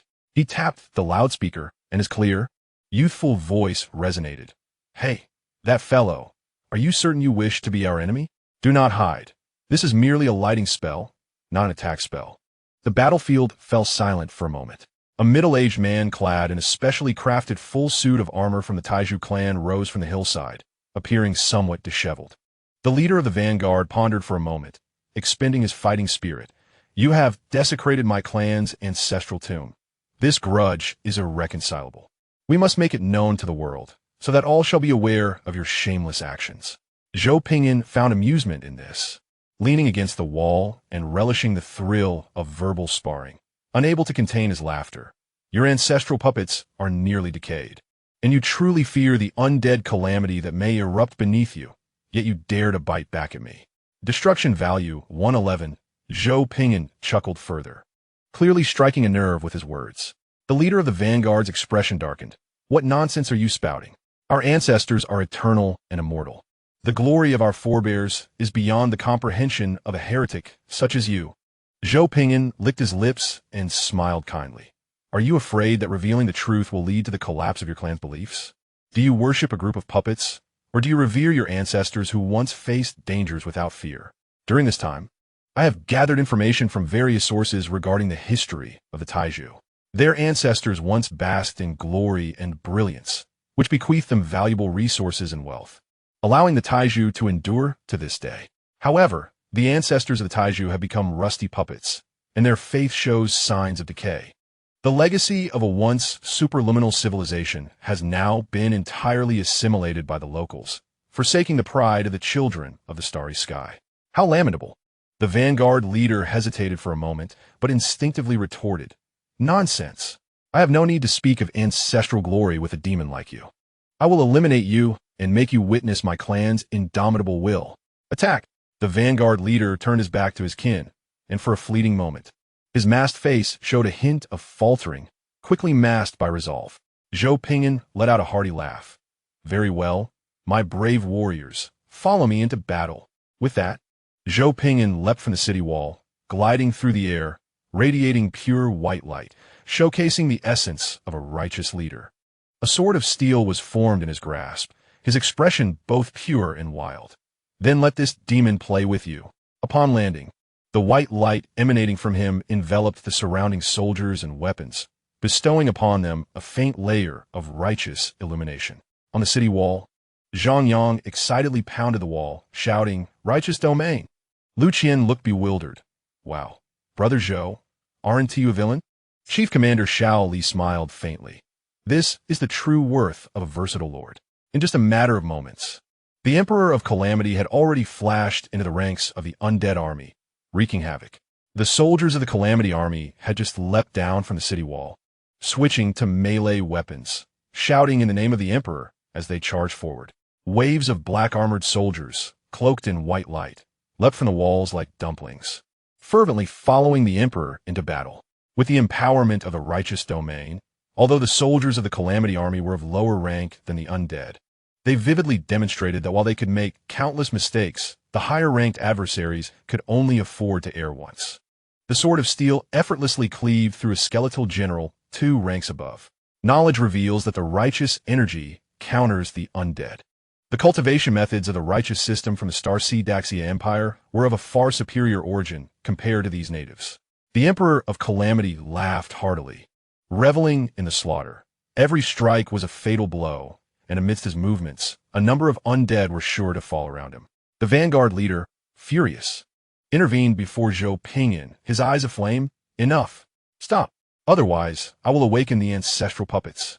If he continues to kill, even our ancestors will not be safe." Zhou Ping'an laughed heartily, casually raising his sword to block the attack. "Your ancestors are shattered, ha ha!" The vanguard leader's face twisted with rage. Awakening the ancestors means a fight to the death. "Outsider, you seek your own demise. Awaken the ancestors."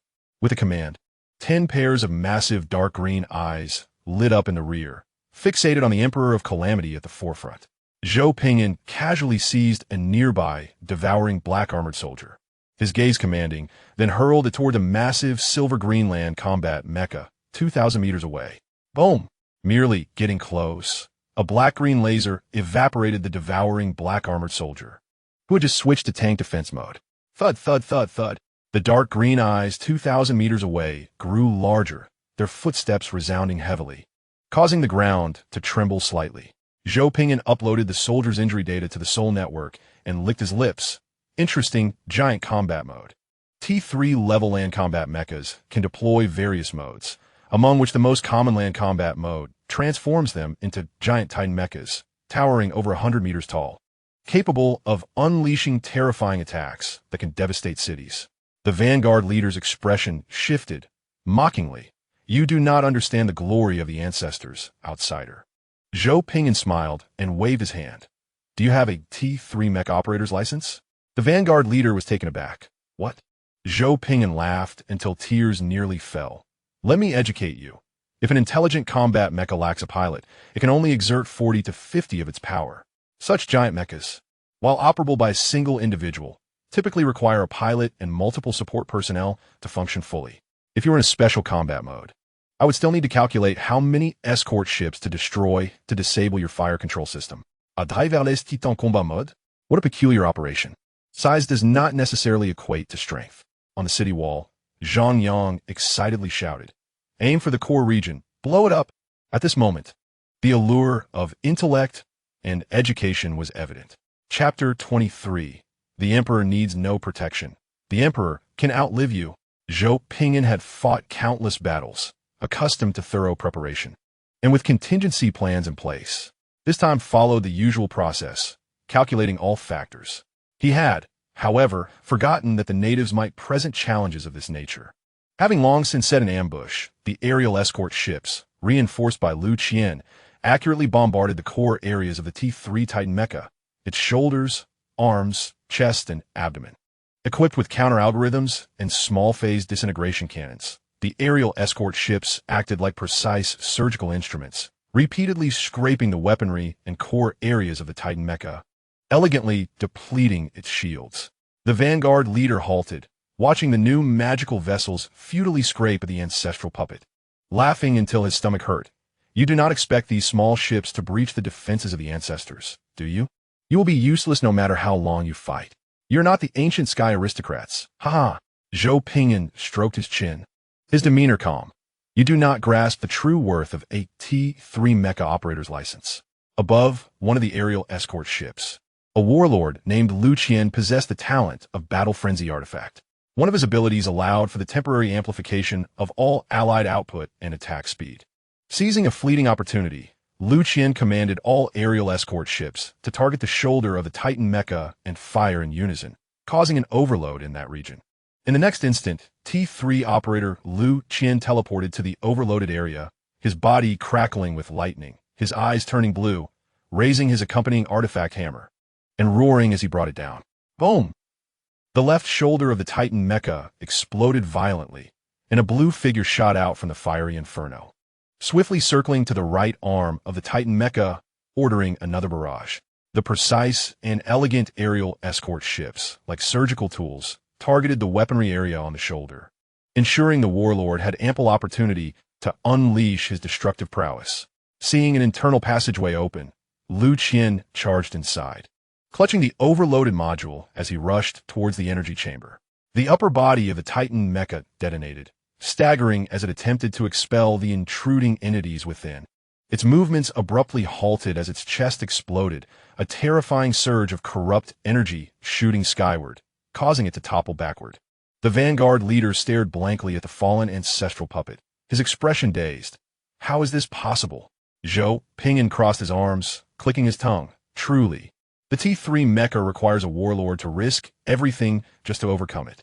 Counter-algorithms, small-phase disintegration cannons, aerial escort ships, combined with the amplifications from the Calamity and Warlord, along with fully powered calculations from the Soul Network, created an opportunity for overload and for the Ascendant Warlord to breach defenses.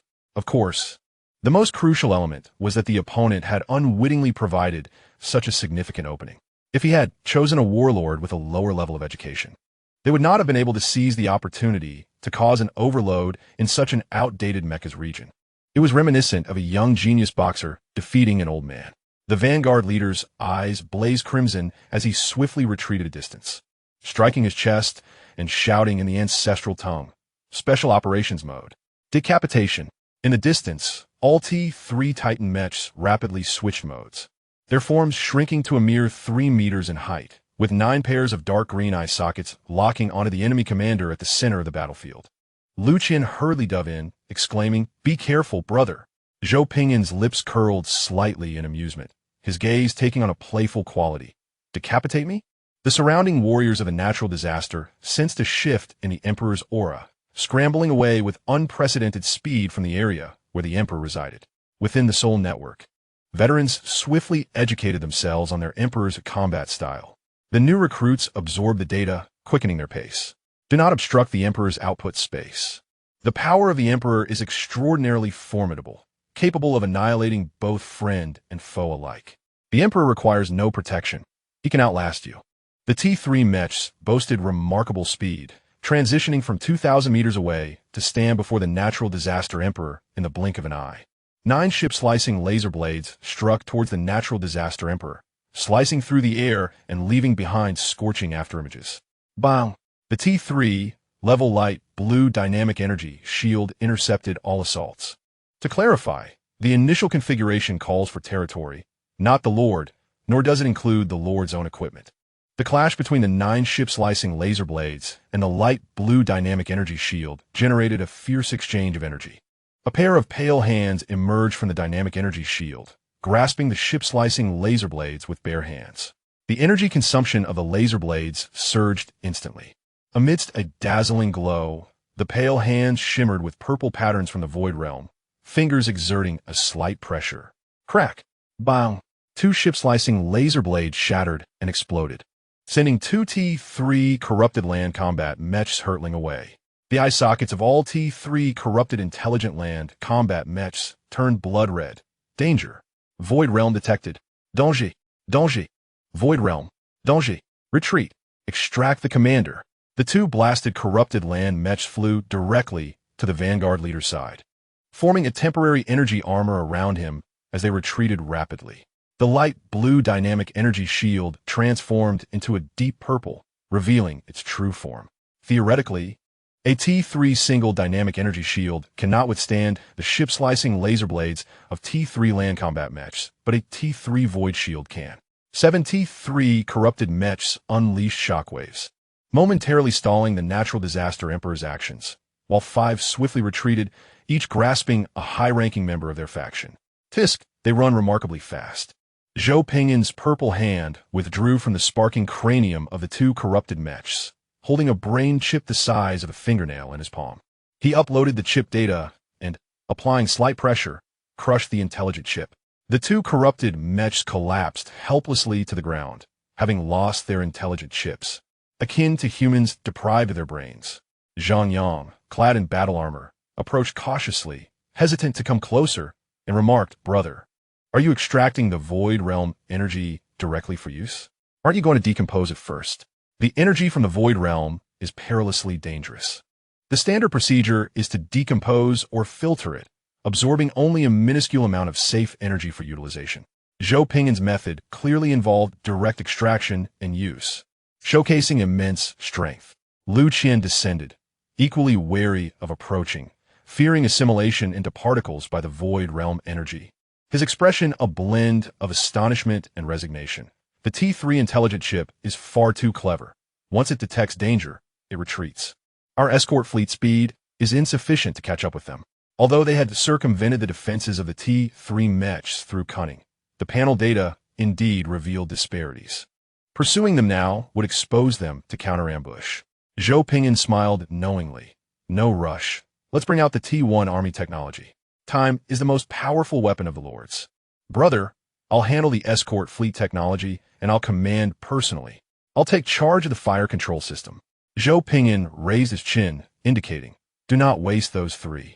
Bring them back for cost reduction and supercharge them with overload chips. Including the original one, we have a total of 4 corrupted mechs. Enough to dismantle for 40 supercharged, self-destructing mechs. I refuse to believe their mechs can withstand the self-destruction of supercharged mechs of the same tier. Chapter 24. The Transformers are about to besiege the city. The battle data has been analyzed. We have optimized the algorithm for the Fisher Cannon. In both lightning warfare and prolonged warfare, we can secure absolute advantage. Zhang Yang inquired curiously. Sisterly, how can we secure absolute advantage? There is a gap of 2 technological eras between us. The T1 technology has just emerged from the stars, while T3 has dominated several star systems as an interstellar empire. Lu Qian quietly retorted. The absolute advantage in lightning warfare arises because both Zhou and I can eliminate T3 corrupted mechs. The absolute advantage in prolonged warfare is due to the indigenous civilizations. Where can they procure T3 level energy to recharge their mechs? Each engagement drains their energy. No matter how formidable the T3 energy engine, it still requires T3 level rare crystals, explosive particles, or active metals for power. Yes, T3 technology has considered adverse conditions, providing backup charging methods, such as solar and geothermal energy. But can you guess why those are backup methods? To put it simply, consuming tree bark might stave off hunger. But if you rely on it continuously, you will inevitably perish. Zhou Ping'an browsed through the reports from the War Alliance, clicking his tongue. The quality of the participants is commendable. They quickly identified the critical issues and are formulating corresponding strategies. The vast majority of warlords possess mech driving licenses, with some even attaining T7 or T8 licenses. For them, engaging T3 mechs with T1 assault mechs is as simple as playing a soul-like game. As long as they evade all attacks throughout, they They can take down T3 corrupted mechs. The difficulty is akin to, this is offense, this is defense, this is evasion, alright. This is Digga, go forth, and may you succeed in one fell swoop. They merely need to survive 3 minutes while dodging Digga's ultimate attack. It is not insurmountably difficult, and I believe you can accomplish it. In the short term, most warlords rapidly abandoned early battle tactics, beginning to contemplate collaboration with the locals, establishing religions. Infiltrating to acquire T3 technology. This is certainly not out of fear of being unable to contend with the natives. The new regulations from the Daxia Lord Alliance have been issued, mandating that no compatriots be eliminated and that unity is essential to withstand the frenzy of the indigenous peoples during this trial. Everyone is fully embracing the tactical principle of survival and development. Being ostentatious is impossible, and they must develop discreetly. Here, not ostentatious refers to refraining from igniting a full-scale continental war at the onset, not indicating a refusal to engage in battle. Zhang Yanlianit Glossaire. Grinning. Everything is progressing steadily and positively. Lu Qian retorted, steadily and positively my foot. We are walking a tightrope. If someone mismanages things, we will all surely sink together. In high-stakes scenarios, it is not merely about who is superior, but rather who makes the first blunder. Zhou Ping'an shrugged. Stay calm, even if problems arise. I can always pull the L6 planet into the Void Realm for purification. Zhang Yang remarked pensively. I believe you are the root of the problem. Everyone merely seeks to earn points and contest for territory and resources, yet you wish to lead everyone directly to their next lives. Chief Governor Xiao Li stated calmly. The investigation into the demonic disaster is still ongoing, and intelligence on the Iron Tribe is being collected. The primary task remains the T3 corrupted mechs and the Divine Network. Zhou Ping'an stroked his chin. First, we need to bring out the T1 land combat and mech technology, install the phase Fisher cannon, and then we can enable the transformers to combat the corrupted mechs, addressing localized combat issues. Our military possesses extensive experience in extreme operations. As long as we engage, obtaining T3 corrupted mech technology will pose no problem. Zhou Ping'an checked the time. Once these are operational, you all should procure nuclear weaponry. That will certainly be sufficient to overturn the tables. Zhang Yang responded in surprise. Isn't that insufficient? T1 nuclear weapons pose no threat to T3 mechs. The small phase disintegration cannon is understood to be a device intended to counter mechas. Nuclear weapons, however, cannot subdue these mechanized giants. Zhou Ping'an remarked, there is no need to destroy the mechas. It suffices to eliminate the indigenous nobility. Zhang Yang responded, I told you, following Brother Zhou allows one to acquire substantial knowledge. In the first month, Zhou Ping'an guided the two individuals to develop initial technologies, establishing both the core base and forward base structures. This was purely due to the enhancement from the Soul Network, where research computational power overflowed and yielded results within a month. Under normal circumstances, this would require at least 3 to 7 years. Most regions of the Luo Kingdom have nominally been reincorporated under the banner of the Disaster Wolf Empire. Of course, this is merely superficial. Fundamentally, the nobility of the Luo Kingdom is eagerly anticipating the resurgence of the ancient noble Iron Clan to resist. Everyone is observing the Iron Clan's stance. The royal family has already capitulated, rendering them unreliable. Zhou Ping'an opted for a journey, accompanied by a group, to the Iron Clan's main city, Zhu Tiancheng. Disguised as a scholar, Zhou Ping'an, along with a team masquerading as an adventurer group, arrive at the outskirts of Zhu Tiancheng, awaiting clearance to enter the city. Fang Shan wiped the beads of sweat from his brow and asked, Are you here for the assessment? Zhou Ping'an smiled lightly. I merely wish to observe the situation before deciding on the appropriate course of action. Zhang Yang and Lu Qian quietly gathered the civilization assessment forms, treating them as if they had never been taken out. Typically, one would follow the procedural steps for an assessment to determine the applicable plan. However, given that Zhou Ping'an had previously attacked the residents of this land, he could initiate the legitimate counterattack process before proceeding to the civilization assessment. It was evident that Brother Zhou had a good temperament and harbored no grudges. Wang Chuan, disguised as a merchant, swallowed hard and inquired, Lord Zhou, what shall we do now? Zhou Ping'an replied, Let us find a suitable vantage point to observe the siege tonight. Fang Shan's eyes widened. What siege? Wang Chuan was taken aback. A siege tonight? Chief Commander Xiao Li adjusted her glasses and calmly stated, "Indeed, we are testing the combat capabilities of the upgraded transformers. Over the past month, advancements in land warfare, mechas, fire control, and troop types have taken place. After a round of upgrades, the gap between the two sides was rapidly narrowing. Initially, it was believed that defeating T3 corrupted mechas would come at a great cost. However, reality proved to be even more surprising. These indigenous warriors had intervened in battles, having extensive experience with T3 intelligent mechas, managing to maximize losses in the shortest time possible. In a scenario where victory seemed improbable, the Iron Clan's leaders chose the path least likely to succeed. If the Iron Clan continued with this combat mentality, Zhou Ping'an would not even need to wait for next month's technological advancements. This month, he could decisively conquer the city rumored to harbor over 1,000 T3 corrupted mechas, which boasted a population of 2 million. Zhou Ping'an added, "By the way, inform the Iron Clan that we will besiege the city tonight." Zhang Yang was astonished. "Brother, are you not concerned about high casualties? Why inform them?" Zhou Ping'an blinked, then remembered that he had forgotten to integrate his subordinates into the Soul Network. He proceeded to incorporate the two subordinates into the external network. As Zhang Yang looked at the notification that popped up, he barely registered its content before seeing Brother Zhou draw a pistol aimed at him. Bang! Zhang Yang collapsed to the ground, unconscious. Zhou Ping'an accessed the Soul Network and clicked on Resurrection. Zhang Yang jolted back to life, touched the blood on his forehead, and exclaimed in confusion, "Did I just die? Am I alive again?" Xiaoli confirmed, "Indeed." Lu Qian was bewildered. "Huh?" Zhang Yang asked, "Did you receive that?" Lu Qian nodded, "Yes, what is the matter?" In a flash, Zhang Yang drew his gun and shot his close comrade at point-blank range. Lu Qian fell to the ground, his hands still poised to check the information. Xiao Li, exasperated, resurrected Lu Qian through the Soul Network. Lu Qian got up, glared at Zhang Yang, and gritted his teeth. Zhang Yang whistled and said, "Brother, I have an informant here. I've already reserved a restaurant where we can enjoy the view." Chapter 25. Awakening the Ancestors, Preparing for War. The group entered the city and lodged in a restaurant located near the city walls in the Southern District.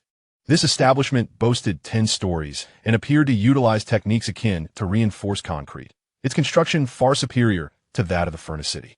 Zhou Ping'an felt as though he had entered a civilized world. However, as he stood on the balcony's edge and gazed down at the throngs of people in the streets, clad in durable leather garments made from wild animal hides or woven from labor cloth, a flicker of disappointment crossed his mind. Wang Chuan lowered his voice. "I have been here before. This restaurant has an intriguing history. It is said that an ancestor, a geomancer, invited friends to collectively build this establishment. Since then, geomancers, stone mages, and steel mages have found a new avenue, turning to construction for profit when in need of money. However, discussing this is somewhat taboo among mages, who consider it a source of shame." Upon finishing his statement, Wang Chuan felt a deep sense of helplessness. Compared to the founding history of the Daxia Empire, he could only lament his own clan's shortcomings. If this continued, not only would they lose foreign wars, but they would also succumb to internal strife, leading to a situation where defeat was inevitable. Wang Chuan had recently been exposed to the 9-year compulsory education of the Daxia Empire and understood that it was a civilization marked by tolerance and generosity.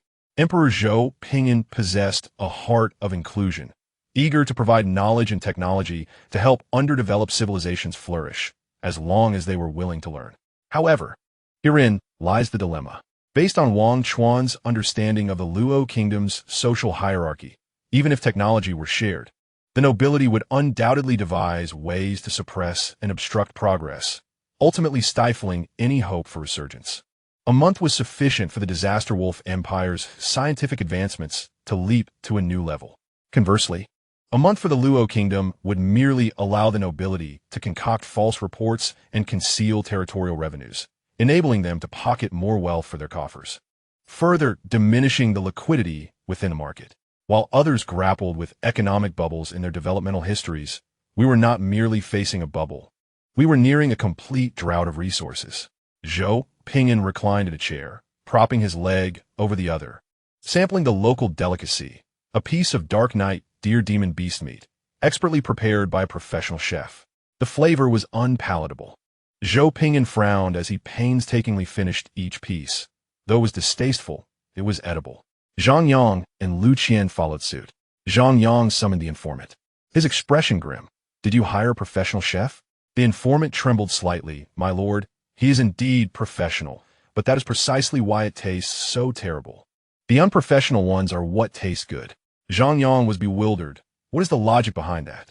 No wonder this place is backward, if they cannot even prepare food well. Where will they find the strength for construction? Zhou Ping'an wiped his mouth and declared, let us rest for a while. We shall commence the siege at 7:30 tonight. Understood. In Zhu Tiancheng, within the Iron Clan's inner city, the council hall, Fang Chuan bit his lip as he gazed at the floating illusion of a challenge letter. His expression grave. Are we truly so technologically inferior to them? The elders exchanged glances, reflecting a shared sense of helplessness, shame, and defeat upon their faces. Not only were they unable to confront them in battle, but even in issuing a challenge, they fell short of their technological prowess. Clan leader. Most regions of the Luo kingdom have already been occupied by the Black Armored Army in the name of the royal family. Should we acknowledge the new ruler or deliberate further? Fang Chuan's eyes widened. Are we simply going to let my mother's destruction go unpunished? If he had not desecrated our ancestors' graves, there might have been room for negotiation. He occupies one territory and demolishes a grave, particularly. He targeted our Iron Clan's ancestral burial grounds. The more he contemplated, the angrier he became, and stepping back only fueled desire. Desecrating ancestral graves and usurping ancestral puppets directly undermined their faith and the very foundation of their clan. A leading pioneer rose, his expression somber. Clan leader. This matter requires careful consideration. The leader of the Black Armored Army possesses formidable strength. Moreover, our ancestral guardians have repeatedly warned me to avoid direct confrontation with the leader of the Black Armored Army. Fang Chuan's countenance darkened. I am aware. Yet the Heijia army is excessively arrogant, demanding that we surrender all ancestral puppets for inspection. Surely, I cannot issue an order to relinquish the ancestral puppets, can I? If the Tai tribe were to lose their ancestral puppets, could they still be considered the Tai tribe? Once the identity of the ancient nobility is lost, we would irrevocably descend into the realm of mortals, forever forfeiting our eligibility to ascend to the celestial realm and become a family of gods. Fang Chuan's expression was grave, his tone serious. Our ancestors commanded the sun, descending upon the mortal realm in great vessels formed of stars, leaving us the ancestral puppets as a hope for future generations to return to the celestial realm and once again become a family of gods. Should we lose the ancestral puppets and our identity as ancient nobility, our meager ancient bloodline would not suffice to fulfill our ancestors' wishes. The vanguard leader raised his hand, signaling that he had something to say. Fang Chuan's expression darkened slightly, yet he raised his chin. Speak. The leader of the vanguard had suffered a great defeat, losing 3 ancestral puppets. In times past, such a loss would warrant a death sentence. However, the ancestral guardians pleaded for mercy, explaining that the situation was beyond human capability, thus sparing this individual. Since that failure, the leader of the vanguard had consistently emphasized avoiding direct conflict with the Heijia army, overly relying on the ancestral puppets. He is an orphan without parents or family. Are you as well? The vanguard leader's expression was solemn. Sacrificing 20 ancestral puppets severely wounded the enemy, granting us a voice. We cannot afford to lose again. If we continue to falter, the confidence of our kin will be utterly depleted. The hall fell into a profound silence. Everyone was stunned by the vanguard leader's remarks. The clan leader Fang Chuan's face tightened, his lips pursed, voice low. Continue. The vanguard leader calmly analyzed. We have hindered our ancestors, preventing them from unleashing their full potential. Therefore, the battle should be left entirely to our ancestors. This is a war unlike any we have faced before. Furthermore, the enemy is indeed formidable. The ancestral guardians have not deceived us. Lastly, I inquired about the origins of the enemy, and the ancestors revealed that they hail from the heavens, from the source of all things. The situation has reached a critical juncture. We must not hesitate, but rather expend every resource to achieve victory and regain hope. Should we lose both victory and hope, we would possess nothing. Clan leader Fang Chuan maintained a stern expression. What did the ancestral leader say? The vanguard leader forced a bitter smile. He expressed a willingness to awaken 50 comrades to lift all restrictions and confront the enemy. Then Fang Chuan inquired, and then what? The vanguard leader felt his throat dry, that statement weighing heavily upon his heart, rendering his voice nearly impossible to utter. After a prolonged moment, under the gaze of all, the vanguard leader finally conveyed the ancestral leader's final admonition: run. A pin drop could be heard in the hall. Clan leader Fang Chuan rose, his complexion a ghastly hue. The situation is indeed grave, yet it has not reached the point of abandoning our kin to flee. Historically, our ancestors have fought against other ancient noble families stronger than us. Did our ancestors flee? They did not. They even emerged victorious. Shall we yield simply because the opponent is an ancient noble, purportedly from a theocratic nation? This is a disgraceful siege against our clan. I will not relinquish an ounce of the Thai tribe's interests. Never. The vanguard leader clenched his fists, staring fiercely at the clan leader, his expression twisted with rage, shouting, "You have not been to the battlefield. You have no idea how strong they truly are. You are leading us to our doom." The scene of 9 ancestral puppets exerting their power, yet failing to inflict any harm upon the enemy, was vivid in his mind. Fang Chuan's eyes widened. "You coward. He may be strong alone, but we possess thousands of ancestors, millions of deceased servants. Even if he wishes to slay us all, it would take him decades. I shall not lose. I shall not abandon the city to flee. Awaken the ancestors and prepare for battle. I wish to see what tricks the He Jia army can conjure." Chapter 26. 3 Lives of Fortune. Encountering such a great benefactor. How utterly shameless. Fang Chuan stood upon the city wall, his face ashen, his hands clawing at the stone bricks of the parapet until they crumbled. He had envisioned every possible scenario he might encounter, yet he never anticipated the depths of the enemy's moral depravity. The walls echoed with cries. "Mother, it is I. How could you assist them? Father, my dear father. Clan leader, please think of a solution. Grandfather, wake up. I am your grandson." The walls of Zhou Ping'an city comprise the inner city wall, the wall foundation, the outer city wall, and the parapet, with various levels of crenellations. On either side of the walls, enemy towers were arranged to accommodate defensive mechanisms or ranged troops. Particularly, the defensive equipment included cannons, artillery, catapults, magical artillery, and flame stone cannons, among others, representing a first-rate standard even in imperial cities. Without mentioning anything else, Fang Chuan had great confidence in this first-rate city defense capability. Even if they suffered setbacks in localized skirmishes, Fang Chuan did not believe the enemy possessed the capability to conquer Zhou Ping'an city. However, Fang Chuan was utterly unprepared for the enemy's first wave of assault, which was not comprised of overwhelming siege equipment or grand siege magic, but rather psychological warfare. Captured ancestral puppets now stood in the distance, their dark green eyes fixed upon the scene. Most heart-wrenching of all were the once-deceased relatives, those buried in ancestral graves. Now awakened and standing near the ancestral puppets, clad in tattered gear, wielding pitchforks and other farming tools, weak, pitiful, and helpless at the forefront.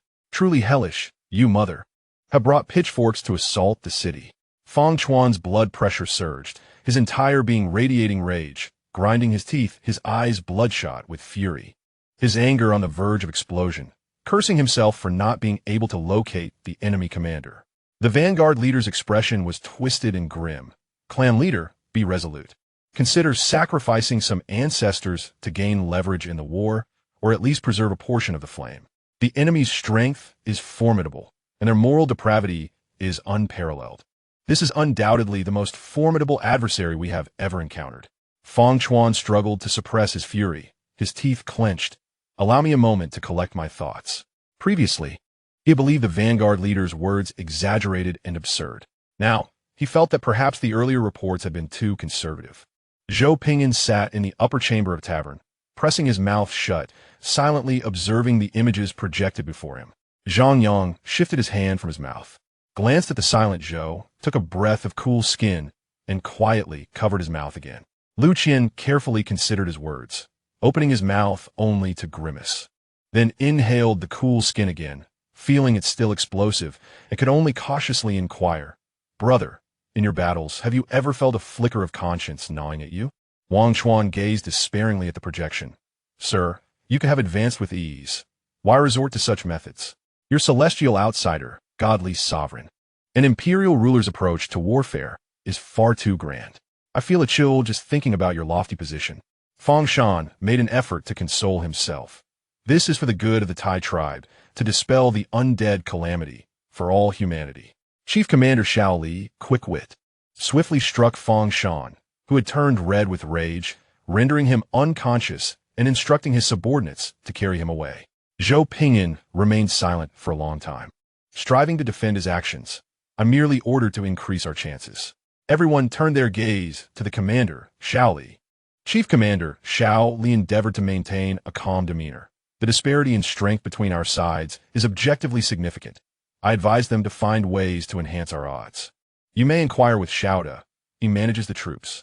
Shayad, the general serving as a personal guard, gazed silently at the heavens.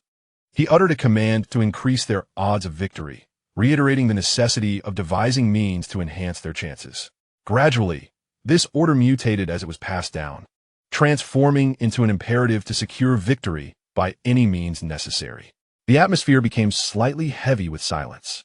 Zhang Yang remarked thoughtfully that the corrupt influences pervading the nation likely originated from the top, implying that Zhou Ge's disregard for humanity led those beneath him to follow suit, thus propagating misbehavior. Mastering virtue may take 3 years, yet mastering vice can occur in mere seconds. Lu Qian, attempting to divert the conversation, inquired about the source of the more than 180 T3 corrupted mechas. Chief Officer Xiao Li cleared her throat and explained that they had sent personnel to retrieve the T3 mechas from the Iron Clan's territory, as they were not in use. This strategy proved effective since the mechas posed no threat when inactive. However, the situation in Zhou City was different, as their defenses were far too stringent. Wang Chuan chimed in, questioning if they were to excavate ancestral graves. Chief Officer Xiao Li's gaze wandered as she clarified that it wasn't solely about grave excavation. Some interactions involved evening discussions with the Iron Clan to establish a consensus, even offering them glucose nutritional supplements. Silence enveloped the room as the seasoned individuals present grasped the implications of these tactics. Assassination, hostage-taking, and poisoning, all seeming exceedingly overt. Those who played at tactics had hearts too pure and innocent. I felt a pang of shame. Was this not simply grave excavation and cunning attempts to do so? Were the deceased truly eager to resurrect and join the battlefield? Zhou Ping'an endeavored to steer the topic back, asking if they had dismantled the mechas to yield over 180 units. Chief Officer Xiao Li confirmed, assuring that all were voluntarily donated. The seasoned members present remained taciturn, sensing that Xiao Li's explanation was unnecessary. The implication was clear that the living had willingly contributed. It was evident that some may not have desired to do so, but they had exited the biological sphere. Zhou Ping'an, resting his hands on the table, spoke with resignation about the impressive effect achieved, noting that the morale of the defenders in Zhou City had crumbled. Was this not a victory without battle? Zhang Yang interjected, cautioning that the concept of defeating an enemy without combat was not as straightforward as they perceived it. Chief Officer Xiao Li remarked on the recent enhancements, including T1 self-evolution logic, T1 improved deflection shields, T1 mecha technology, and T1 land warfare iterations, all of which had been upgraded for the participating Transformers disaster troops.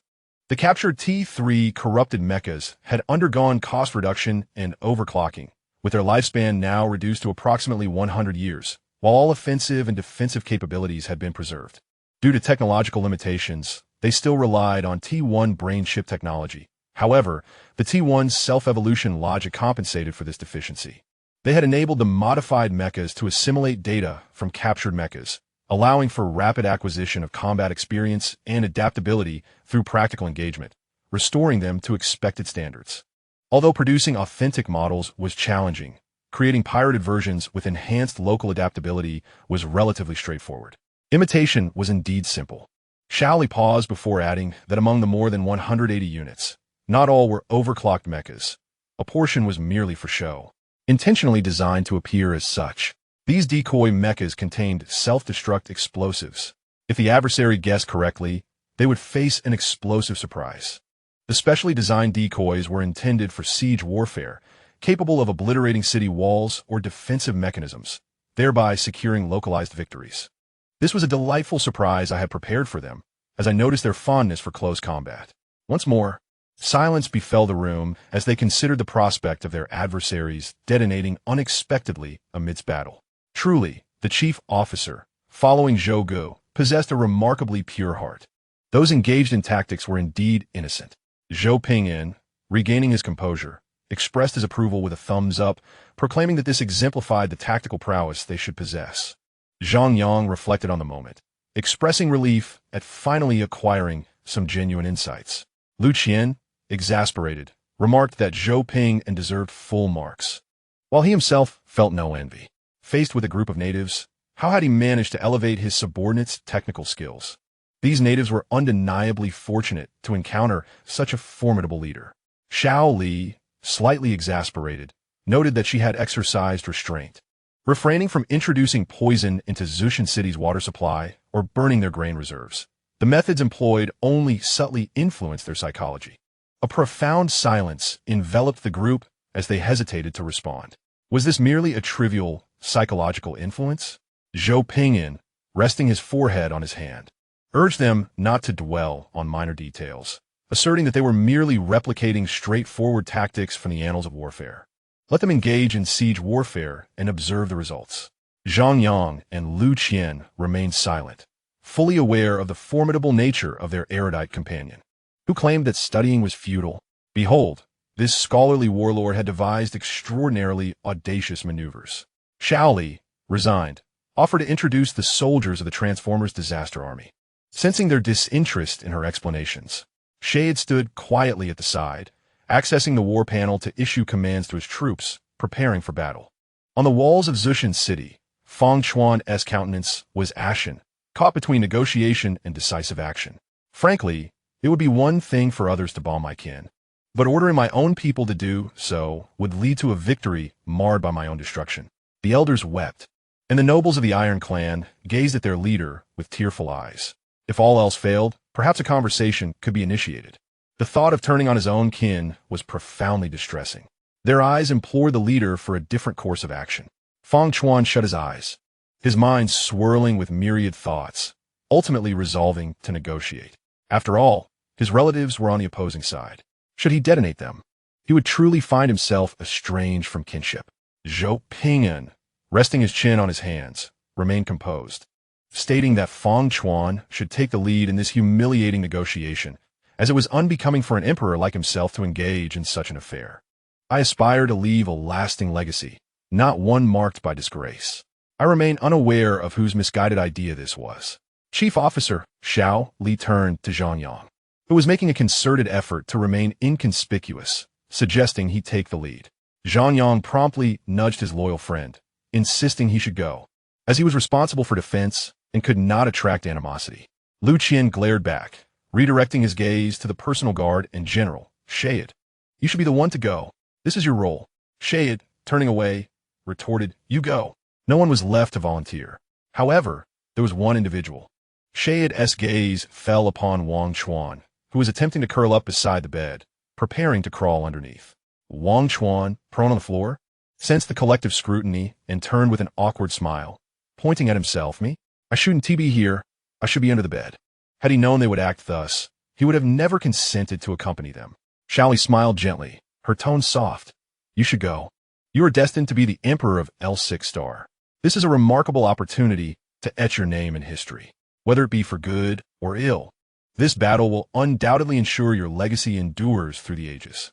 Wang Chuan, after a moment of struggle, stood up and gazed at the unconscious Fang Shan lying on the bed, tears welling in his eyes. Brother Fang, your unconsciousness comes at the worst time. You are missing out on a chance for eternal renown. With only a few people present, there was no one else to push forward. Shao de up, placing his hand firmly on Wang Chuan's shoulder. Do not worry, I have set everything up. The projection will commence in 6 minutes. Are you ready? You should clean yourself up a bit. Perhaps a little makeup and a change of attire? After all, this is your first grand appearance. Looking presentable may lead to less harsh words from your critics. Wang Chuan, with tears in his eyes, retorted, Beast or man with a beast's heart. It's not as if it could be much worse. Do not fret. You have 5 minutes left. Damn. Wang Chuan felt utterly despondent. Yet he had no choice but to select a suit he favored, tidy his hair and face, and then, in a state of extreme despair, He was projected to the front lines of the battlefield. Wang Chuan surveyed the scene, his complexion turning pale, realizing that the projection was magnified, fearing that the enemy would scrutinize his face too closely. What is the meaning of this heightened projection? Shouda, you truly have no humanity. Fang Chuan stood atop the city wall, his expression a stormy shade of fury as he gazed upon the visage of his old acquaintance. His chest heaved in rage, his demeanor fierce. Wang Chuan, you have become a lackey for the Black Armor Army. What a disgrace to the Wang family. Wang Chuan endeavored to maintain a facade of calmness. Yet the nearby transformers from the disaster army observed the negotiator appearing to be on the brink of collapse. Wang Chuan inhaled deeply, striving to appear composed, his voice steady. Fang Chuan, spare me the pleasantries. What is it that you wish to negotiate? Fang Chuan cast his gaze upon the front lines, where his relatives stood, his expression darkening. Release our kin. Allow them to return to the tranquility of death.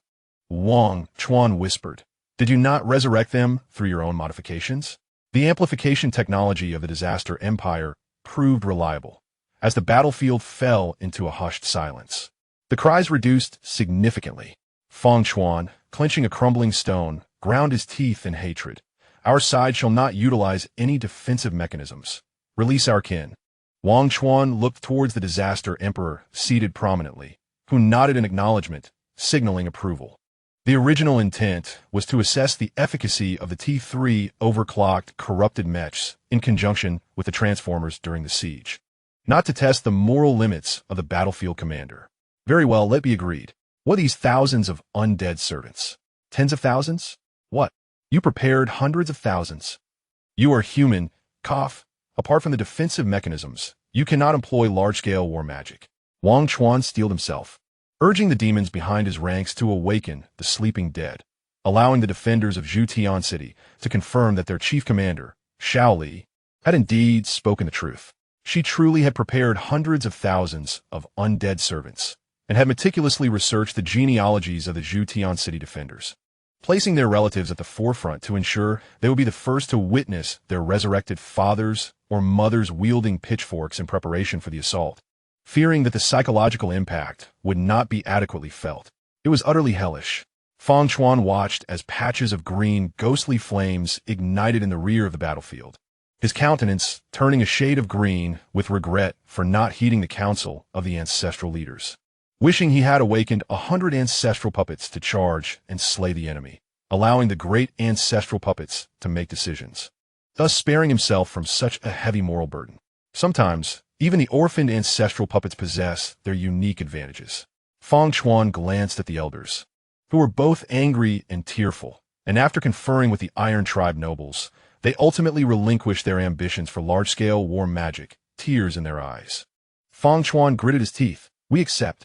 Wang Chuan confirmed without hesitation and urged General Xiao De to rescind the projection.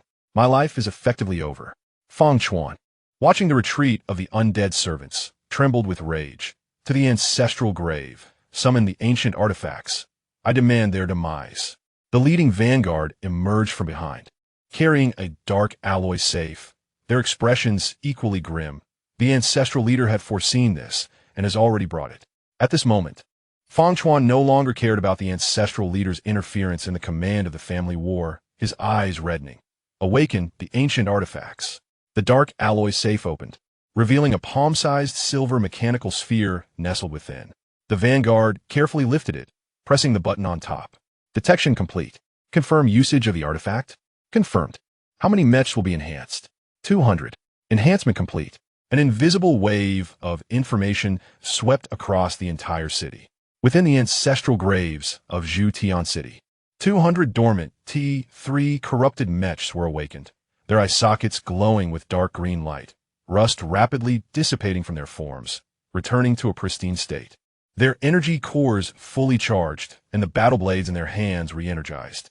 The once stilted electronic voices now flowed smoothly. Mechanical time worm enhancement acquired. War commence. The battlefield fell silent. All transformers from the disaster army, the gene-based slaughtering warriors, including those controlled T3 overclocked corrupted mechs, turned their gazes towards the point on the city wall where the artifacts wave was released, their eyes filled with fervor. Relics, artifacts steeped in historical significance, especially those applicable on the battlefield, are treasures of inestimable value. Across the vast expanse of the Star Sea, such treasures are exceedingly rare. As long as there are sufficient means of charging, these war relics can amplify an entire civilization's fleet. The pressure had unexpectedly unearthed the Iron Tribe's most treasured artifacts. This was truly a delightful surprise. Chapter 28, delivering a mighty rocket to Zhou Ping'an City initially. Everyone intended merely to test their combat capabilities. But upon witnessing such a remarkable treasure, their battle fervor surged. The mechanical class of the Transformers Army accepted upgrades in T1 series mechs, combat, intelligence, and modifications to the deflector shields. Most importantly, they transformed the small phase disintegration cannons originally used on escort ships into weapon modules, enabling them to install and utilize them independently. Despite the unexpected upheaval, the Disaster Army, unable to contain their enthusiasm, remained in position, awaiting the command of the Disaster Emperor. The emergence of the relic significantly altered their original combat objectives. Zhang Yang, excitedly gazing at the dark alloy safe on the city wall in the holographic projection, clenched his fists, exclaiming, "It is a relic! Brother, this is a relic! We must find a way to seize it!" No one could resist the allure of such a prize, except for those like Lu Qian, who possessed a unique constitution. Most lords had never even touched an artifact in their lifetime, let alone a more precious relic. Lu Qian was nearly bouncing with excitement, but still strove to maintain composure. No, our technological standards presently exhibit a significant gap. To play it safe, we should run for another year to catch up before we have a better chance. Zhang Yang, recalling the over 1,000 T3 corrupted mechs lurking beneath them, suddenly felt much more subdued, his expression filled with resignation. The alliance of the Xia Lords would take 20 years to complete T1 technology. As for cracking T3 technology, even with physical analysis, it would take us many years to accomplish. This was owing to Brother Zhou's possession of T3 scientists. Having only just begun a month prior, attempting to conquer the T3 corrupted mech army was akin to chasing shadows. Without subduing the T3 undead corrupted mech army, seizing the relic would remain an impossibility. Surely, we cannot truly engage in a soul-like game, can we? Lu Qian gazed at Wang Chuan in astonishment, exclaiming, "Your Wang family is an ancient noble lineage. Do you not possess any remarkable treasures?" Wang Chuan, with a sense of resignation, replied, "We possess the technology of the Knightly Order, which affords us a more convenient method for cultivating divine combat energy, hence our elevation to royalty." Zhang Yang interjected, puzzled, "That cannot be right. Their mechas are undeniably more formidable. Why are they not the royals?" Reflecting on a document he had encountered during his studies at the base, Wang Chuan mused, "Your mechas are destined to meet their end, while my descendants are boundless." Both Zhang Yang and Lu Qian fell silent, struck by the profound truth that there indeed exists a method akin to the unwavering perseverance of the foolish old man who moved mountains, an enlightening realization. After an extensive discussion, they found themselves at an impasse and turned their attention to the ever-composed Zhou Ge. Zhang Yang, with curiosity, inquired, "Brother, do you have any effective strategies?" Zhou Ping'an rested his chin on his hand, chuckling as he observed the two befuddled individuals debate. "Did I not mention earlier that you should assist in advancing nuclear technology?" Nuclear technology, a preliminary yet highly useful innovation, is inherent to the space battleships. However, to delve deeper, it is important to note that this field encompasses various branches and differing yields. The nuclear weaponry of the space battleship of the Xia Empire is far too potent for conventional warfare, rendering it impractical. In summary, it is of little utility. Thus, to effectively employ it, one must pursue technology independently. Zhou Ping'an had anticipated such a scenario and had already issued preparatory orders. Chief Officer Xiao Li scrolled through a tablet, expressing slight regret. "This month, we have pursued too many technologies. We have yet to complete the nuclear technology, but we have finished with missile technology. It should suffice." Zhou Ping'an responded in surprise. "I understand that we have not completed T1 nuclear technology, but why have we only progressed to missile technology? Where has our computational power been allocated?" Completing the entire T1 nuclear series typically requires 20 years, with a standard manufacturing time of 3 years and 1 month.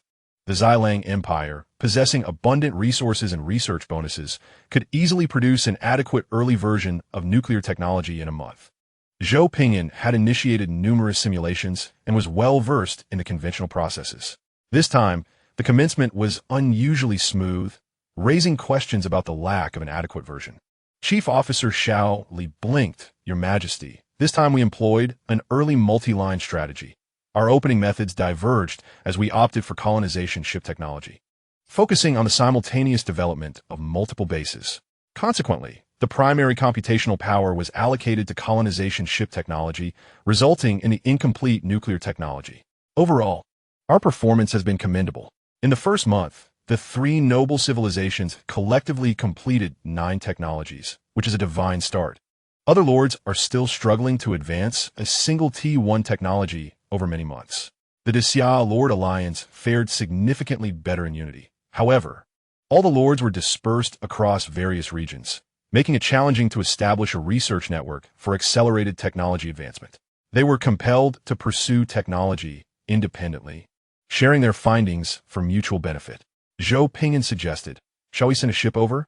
The air grew still as everyone momentarily failed to comprehend the thought process of Zhou Ping'an. Zhang Yang, taken aback, remarked, "Brother, we have yet to conquer the city. Are you suggesting we celebrate prematurely?" Lu Qian appeared bewildered. What purpose would bringing that over serve? To intimidate? Xiaoli wore a peculiar expression. "Leader, you cannot be thinking." Zhou Ping'an reclined, clasping his hands behind his head, chuckling. "A colonization ship made of 200 alloys can serve as space debris, and that would be quite effective, wouldn't it? We must not waste what has been produced. Let the colonization ship ascend and head this way. If we cannot triumph on the front lines, we can merely shut down the engines and crash it down." He added, "Let us not squander the missile technology either. Prepare for the bombardment of Zhou Ping'an City." The colonization ship possesses various shortcomings, such as slow speed, minimal firepower, and weak scientific capabilities. However, it boasts a significant advantage that few other ships possess: its massive size.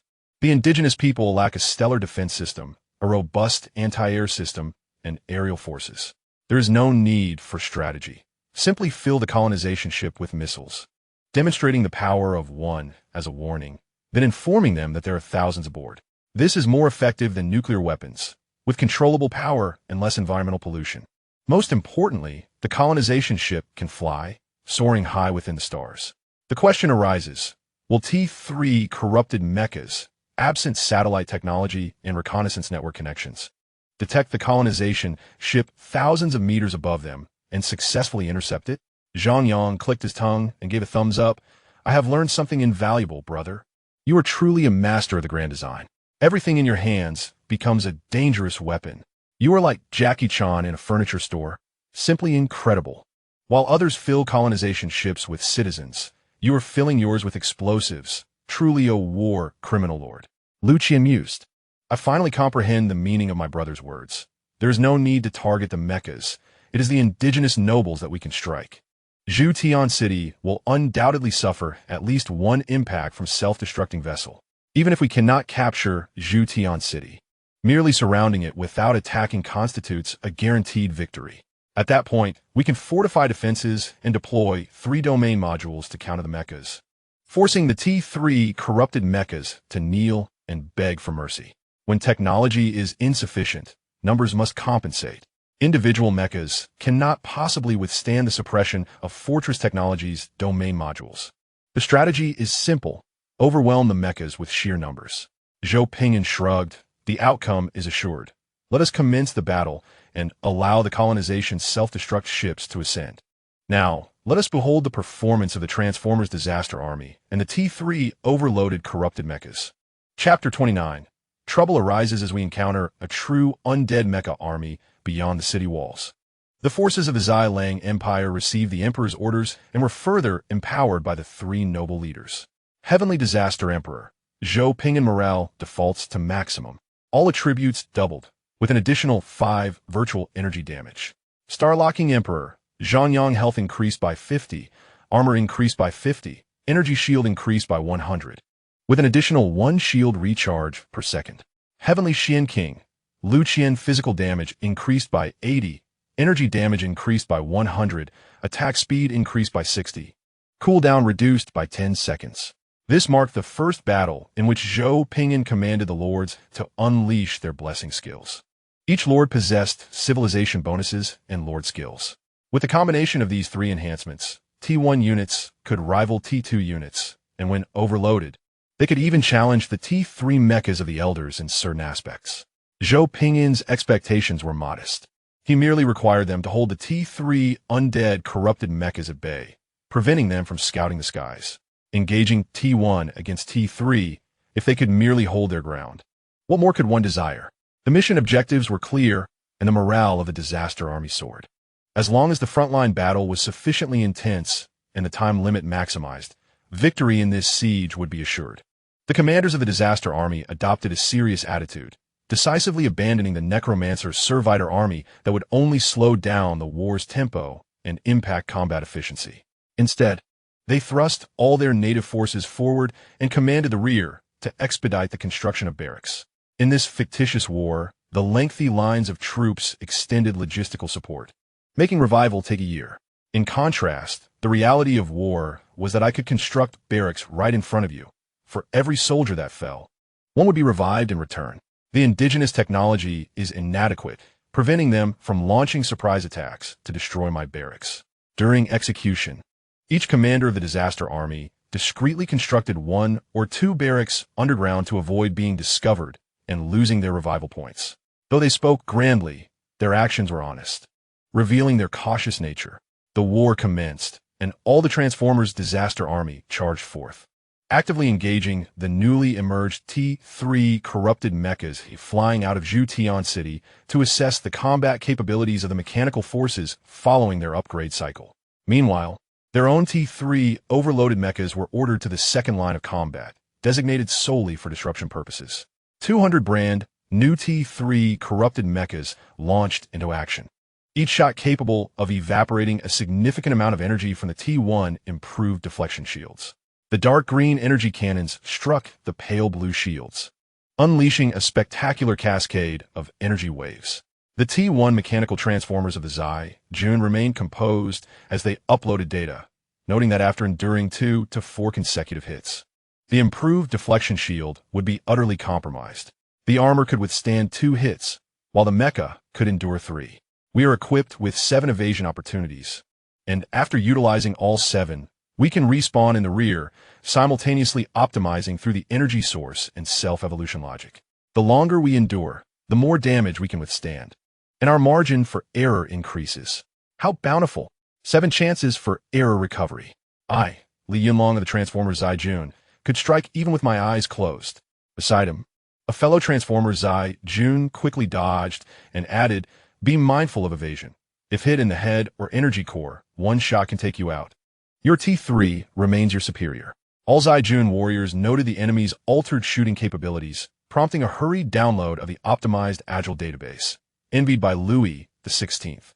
An unusual scene unfolded on the battlefield. Feng Chuan stared in bewilderment at the enemy forces soaring through the sky, question marks popping above his head as he pointed at the Vanguard leader. What kind of maneuver is this? The Vanguard leader observed the enemy's armor not only flying, but also swaying rapidly from side to side, able to charge and fire simultaneously. His own confusion mirrored that of the clan leader and nearby elders. Indeed, every black-armored enemy's head bobbed vigorously, leaving behind afterimages as they charged with their weapons. Strangely, a bizarre yet rhythmic battle tune inexplicably echoed across the battlefield. The newly minted T3 corrupted mechas were taken aback, realizing the formidable nature of their adversaries, who, despite being clad in mecha, could execute such terrifying maneuvers. While the rapid head movements might appear comical and chaotic, their effectiveness in actual combat could yield substantial benefits. In summary, simple, easy to learn, not overly difficult to execute, and highly effective. The notion of achieving a one-shot headshot was now unrealistic. The enemy's flight speed, combined with their erratic head movements, significantly raised the difficulty of targeting.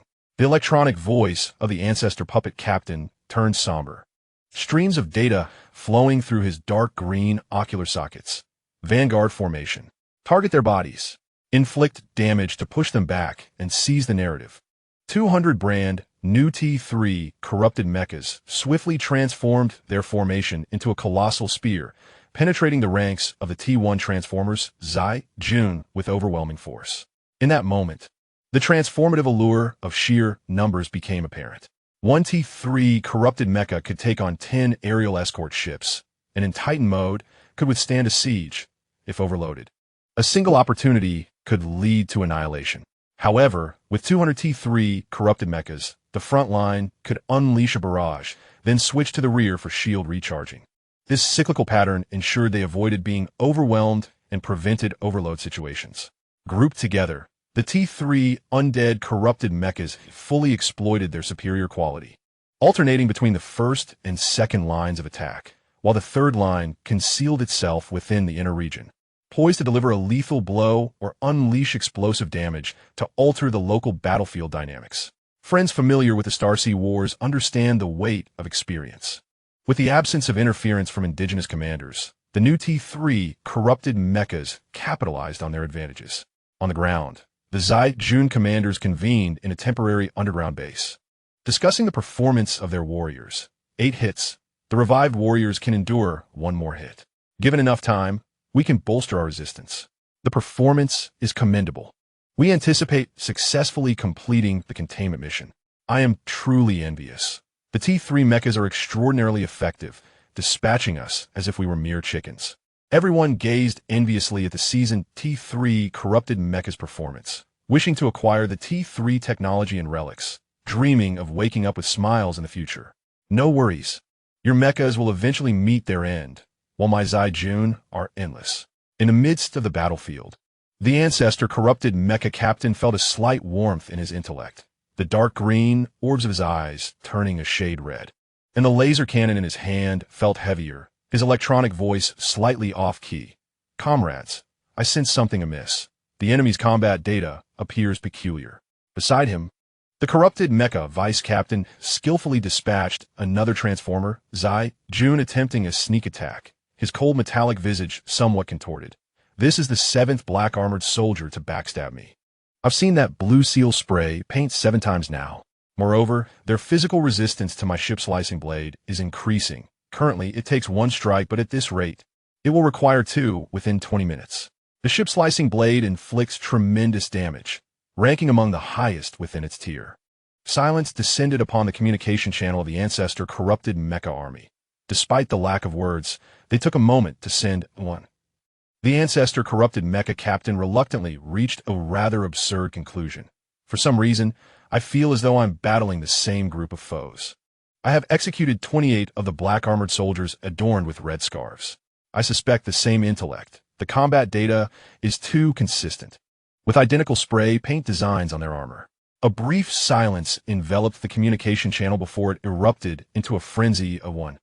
The ancestor corrupted mecha captain calmly ordered, "Withdraw to Zushan City. Engage while retreating. Something is amiss." The ancestor corrupted mecha vice captain once again dispatched the blue-sealed black-armored soldier, defiantly seizing the enemy's head, crushing it, and extracting the intelligence chip, his cold metallic face filled with confusion. This is strange. Each mecha has its own unique intelligence with a distinct identifier. This is not a mass-produced model. It is a unique version. It is a mechanical life form of self-evolution logic, not a mass-production type. The enemy is not a mass-produced model. Rather, each possesses independent thought and algorithms. This means we have not slain 28 of the same batch of black-armored soldiers, but rather, we have killed the same black-armored soldier 28 times.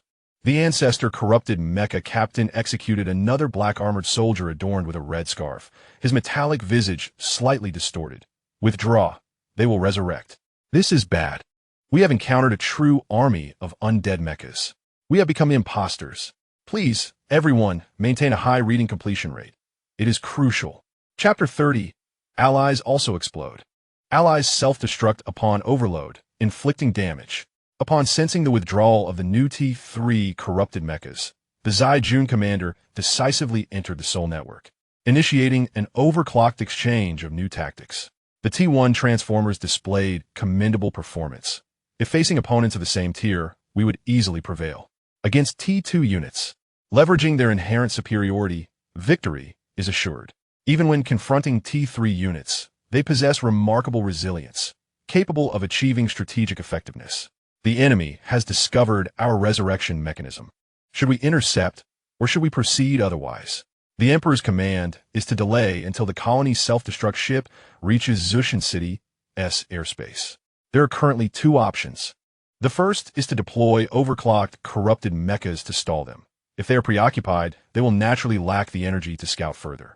The second is to notify the base to equip the colony's self-destruct ship with counter-reconnaissance and cloaking modules before proceeding, putting the technicians through a challenge, but ensuring the mission is successfully completed.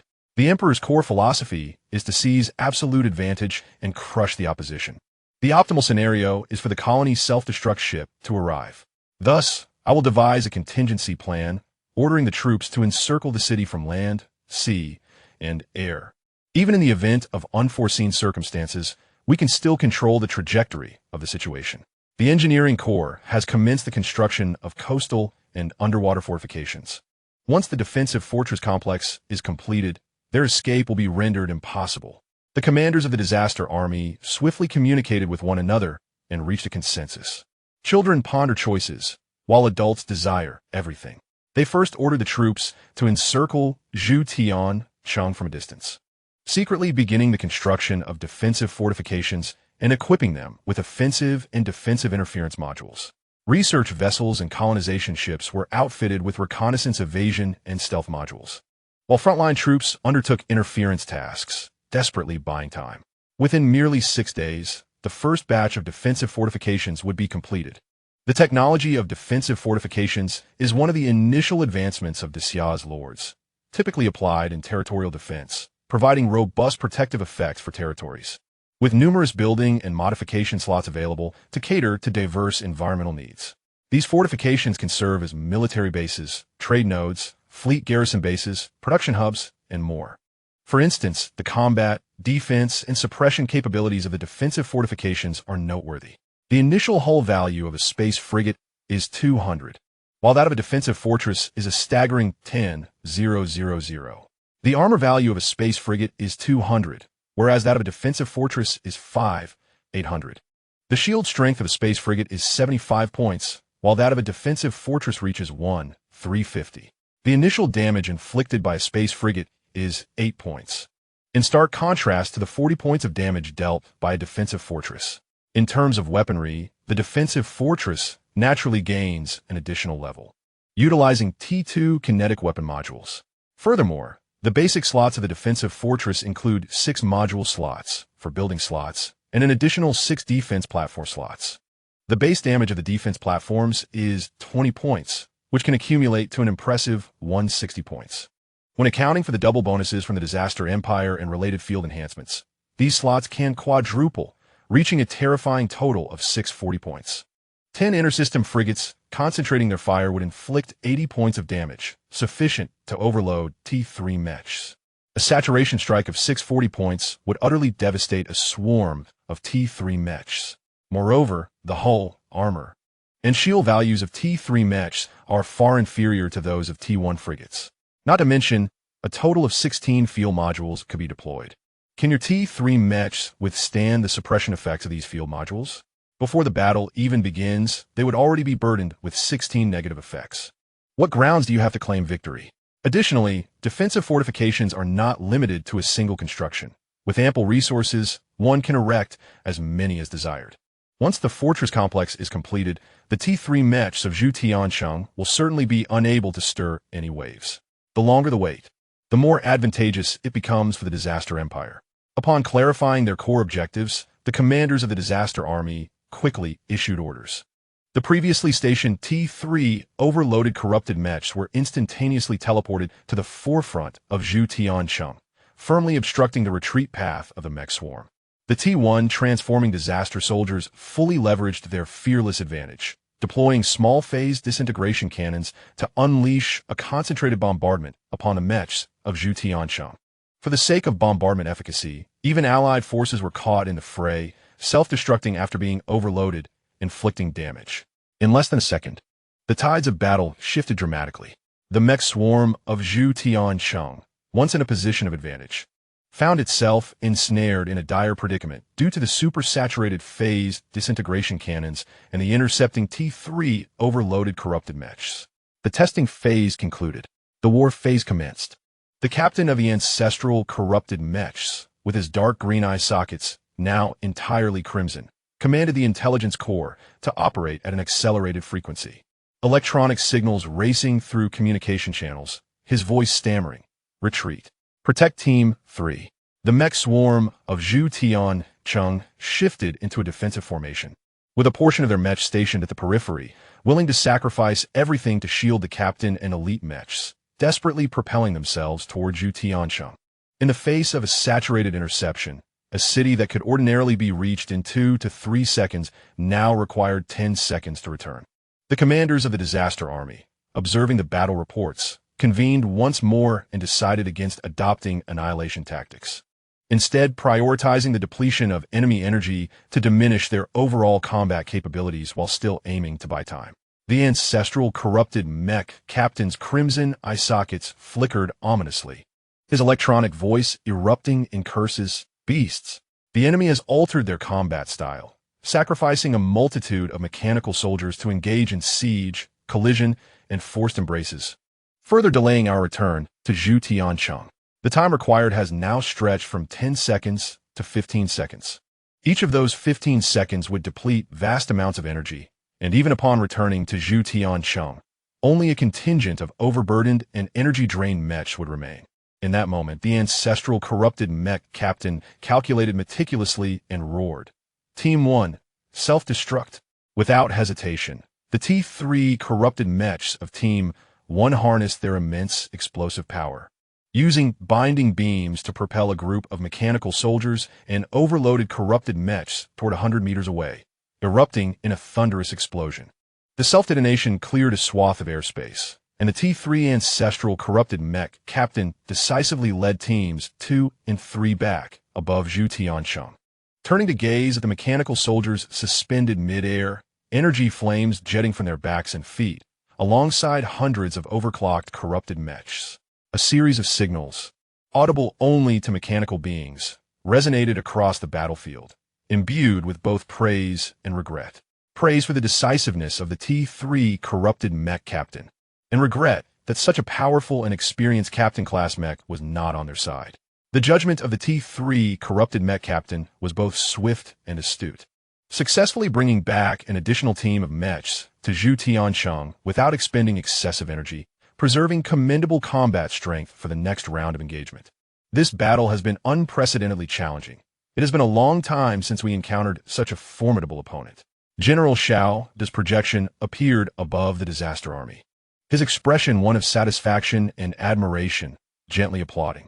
Only such a fiercely contested battle could awaken the dormant passions within us all. If we could engage in a vigorous struggle for 7 days, ultimately securing a narrow victory, it would undoubtedly be a perfect war feast. Just thinking about it makes me eager to experience this exquisite peak confrontation. Every cell in my body trembles with excitement, yearning to engage in a death duel with T1 equipment against T3 mechs, to unleash a torrent of blood boiling within me, empowering my heart to burn with unparalleled ferocity, providing the ultimate strength to shatter the enemy's resilient shields. General Zhou's gaze was fervent yet perilous, licking his lips, suppressing this overwhelming fervor for war. Do not be overly excited, Zhou. Wait a moment. Wait for the colonization, self-destruct ships to reach the skies. Wait for the completion of the fortress complex in 6 days, and wait for these delectable prey to fall entirely into the trap.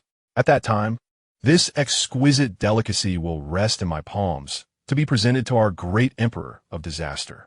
I already anticipate the rewards the Emperor will bestow upon me.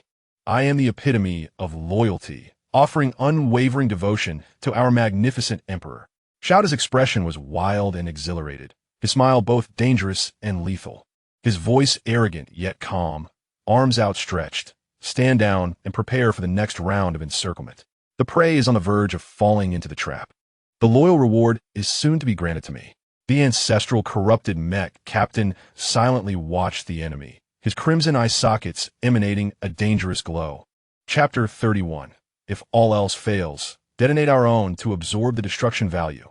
The ancestral, corrupted mech captain stood in the center of the chieftain's hall, his red-eye sockets quietly observing the valiant yet dim-wit chieftain, Fang Chuan. Everyone in the hall stood with their heads bowed, breathing softly, fearful that the enraged ancestral puppet captain would unleash his fury upon them. The atmosphere was eerily calm, yet terrifying, a heavy pressure weighing upon each person's heart. The eyes of the ancestor-corrupted captain flickered several times, ultimately returning to a hue of dark green. His electronic voice was chillingly cold. In this operation, we have lost 43 comrades. All these losses stem from your ignorance and your short-sighted pursuit of immediate interests, coupled with a mind as limited as a mere pig's brain. Fang Chuan steeled himself to respond. Abandoning the operation would lead to even greater losses. The ancestor-corrupted captain sighed deeply, once again struck by the folly of those with insatiable appetites, and marveled. What did the leader say? Despite countless occurrences in history, each time one witnesses this kind of absurd stupidity, it remains shocking. The vanguard leader stepped forward with a stiff gait, his voice heavy. Run quickly. Fang Chuan fell silent, finally comprehending the meaning behind the ancestor leader's words. There was no exaggeration in his statement. The Iron Clan should have fled at that moment. It was now painfully evident, even to a fool, that the true enemy was the authentic undead army. The vanguard leader sat in the secondary seat, his imposing and silent figure emanating a dark green glow from his eyes, gazing at the chieftain kneeling before him. His electronic voice was filled with pity. Now, the best opportunity for retreat has been squandered by you. The enemy has not assembled to annihilate us, but has adopted a strategy of attrition and delay. I am uncertain of their exact intentions, but they seem to be completing some form of siege or bombardment tactic. The longer we delay, the more disadvantageous it becomes for us. Navigator Fang Chuan, please make a choice. The first option is to command us to retreat with 10,000 clansmen, preserving the spark of the Iron Clan, which would allow approximately 3,000 to survive this ordeal. However, you must remain here with the Iron Clan's leadership and cannot take the war artifact, the mechanical time WIRM, with you. The enemy's primary target is the mechanical time WIRM. If it is taken, no clansman will leave this land alive. The second option is to abandon retreat and resist until the end. Our fate would be death. Yet we could deal a severe blow to the enemy, rendering them incapable of resurrection for 6 months to a year, thus buying half a year of respite for the entire continent. Fang Chuan's face paled as he raised his head to look at the Ancestor Guardian Captain. Must we decide now? The Ancestor-corrupted mecha captain reflected on all the experiences and intelligence gathered from the battlefield. His electronic voice weighed down with gravity. The sooner, the better. I do not know what the enemy intends to do, but during this battle, they have frequently disrupted our reconnaissance of the outside world. They are concealing something, some colossal creations, structures, or tactics that could inflict a fatal blow upon us. Deploying such things requires time. Once the enemy's strategic objectives are achieved, our chances of success will dwindle. Fang Chuan clenched his jaw. Ancestor, could you elaborate on what can be gained from fighting to the bitter end? The Ancestor-corrupted mecha captain gazed intently at the chieftain, dark green light flowing quietly in his eyes. In the past, certain members among us sacrificed themselves for the survival of our entire clan. If you choose the second path, I will find a way to relay this information to the Empire, ensuring that the entire continent is aware of the enemy's pursuit from across the starry void. Within 6 months, the enemy will be unable to continue fighting, and the Empire will use this time to organize a defensive force to protect our clan. Fang Chuan's eyes trembled, his lips turning pale. Is it possible to choose the first path and then seek aid from the Empire? The Ancestor-corrupted mecha captain replied calmly. Do you believe the encircling enemy would allow us to maintain our most vital avenues for rescue? Once the clansmen escape, they must remain silent to survive. If they resort to technology again, they will inevitably be tracked down. We are too far from the Empire. We should never have strayed so far. Preserving the spark of our race requires sacrificing the ability to notify the Empire, at least for the time being, to maintain silence on the channels. Abandoning flight, we must resist valiantly, igniting the Iron Clan's legacy for humanity's civilization, delivering a resounding warning. Fang Chuan, parched and desperate, struggled to swallow a bit of saliva as his mind raced. If we flee, can the clansmen rebuild the Iron Clan? The Ancestor-corrupted mecha captain responded. I do not know. There is a possibility of survival and a possibility of demise. It depends on when the enemy is annihilated. As long as the enemy lives, our clansmen will forever live in flight. In the hall, everyone fell into silence, a silence akin to death. Before today, no one would have imagined that the Iron Clan, which had thrived for centuries, would need to consider the survival of their race. Yet, in the face of ironclad reality, all present felt that they had fallen into a dire predicament. Initially, it was believed that sacrificing 20 ancestors would grant them the power to dictate the terms of war. The ancestor leader proposed sacrificing 50 ancestors to secure a chance for escape. Now, faced with the prospect of invoking war artifacts to awaken 200 ancestors for combat, they had narrowly returned from defeat. The enemy's reckless bravery and ability to resurrect, coupled with their capacity to transform ancestors for their own use, imposed a weighty pressure upon all. The city of Casting Heaven appeared to be under siege from one side, yet those present were not fools. The undead's most significant trait was their overwhelming numbers, and their commonly employed tactic was to surround while leaving one out, which could very well be a trap of greater magnitude.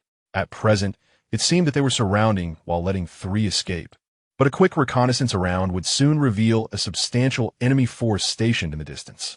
This was a predicament, but also an opportunity. While the enemy had yet to fully realize their strategic objectives, the Iron Clan still had choices. With their remaining strength, breaking through would ensure the continuity of the Iron Clan. Fang Chuan looked at the Ancestor Guardian captain, despairing as he closed his eyes, bowed his head, and placed his hands on the floor. I choose the second path. Where could we flee? Without the protection of the ancestors, the Iron Clan would never fulfill the dreams passed down through generations. The ancestors did not survive through fleeing. It was through great sacrifices that the clan endured. Without sacrifice, there would be no clan. Clansmen who survived through flight could never become part of the Iron Clan. Facing dire circumstances, those who bravely and fearlessly sacrificed themselves would undoubtedly embody the true spirit of the Iron Clan. Let that sacrifice be the first page of hope in our lineage. Then let that sacrifice forge the final page of hope. At the very least, let the last page of the Iron Clan record that they lived up to humanity and honored the teachings of their ancestors. The ancestor corrupted Mecha Captain rose, placing his hand over his heart, his electronic voice solemn and heavy. The Empire will receive the Iron Clan's intelligence. Humanity will endure. And history will remember the Iron Clan's self-sacrifice as the first shot fired to usher in an era of peace and prosperity. In the southern district of Casting Heaven City, within a tavern near the city wall, Zhou Ping'an gazed at the holographic projection, his blood surging with excitement. What a thrilling battle. It makes me want to join the fray myself. Chief Officer Shao Li cautioned, Your Majesty, they are piloting thousands of T3 mechas. Oh, in that case, never mind. I won't participate unless absolutely necessary. Distance creates beauty. Being too close easily leads to a beating.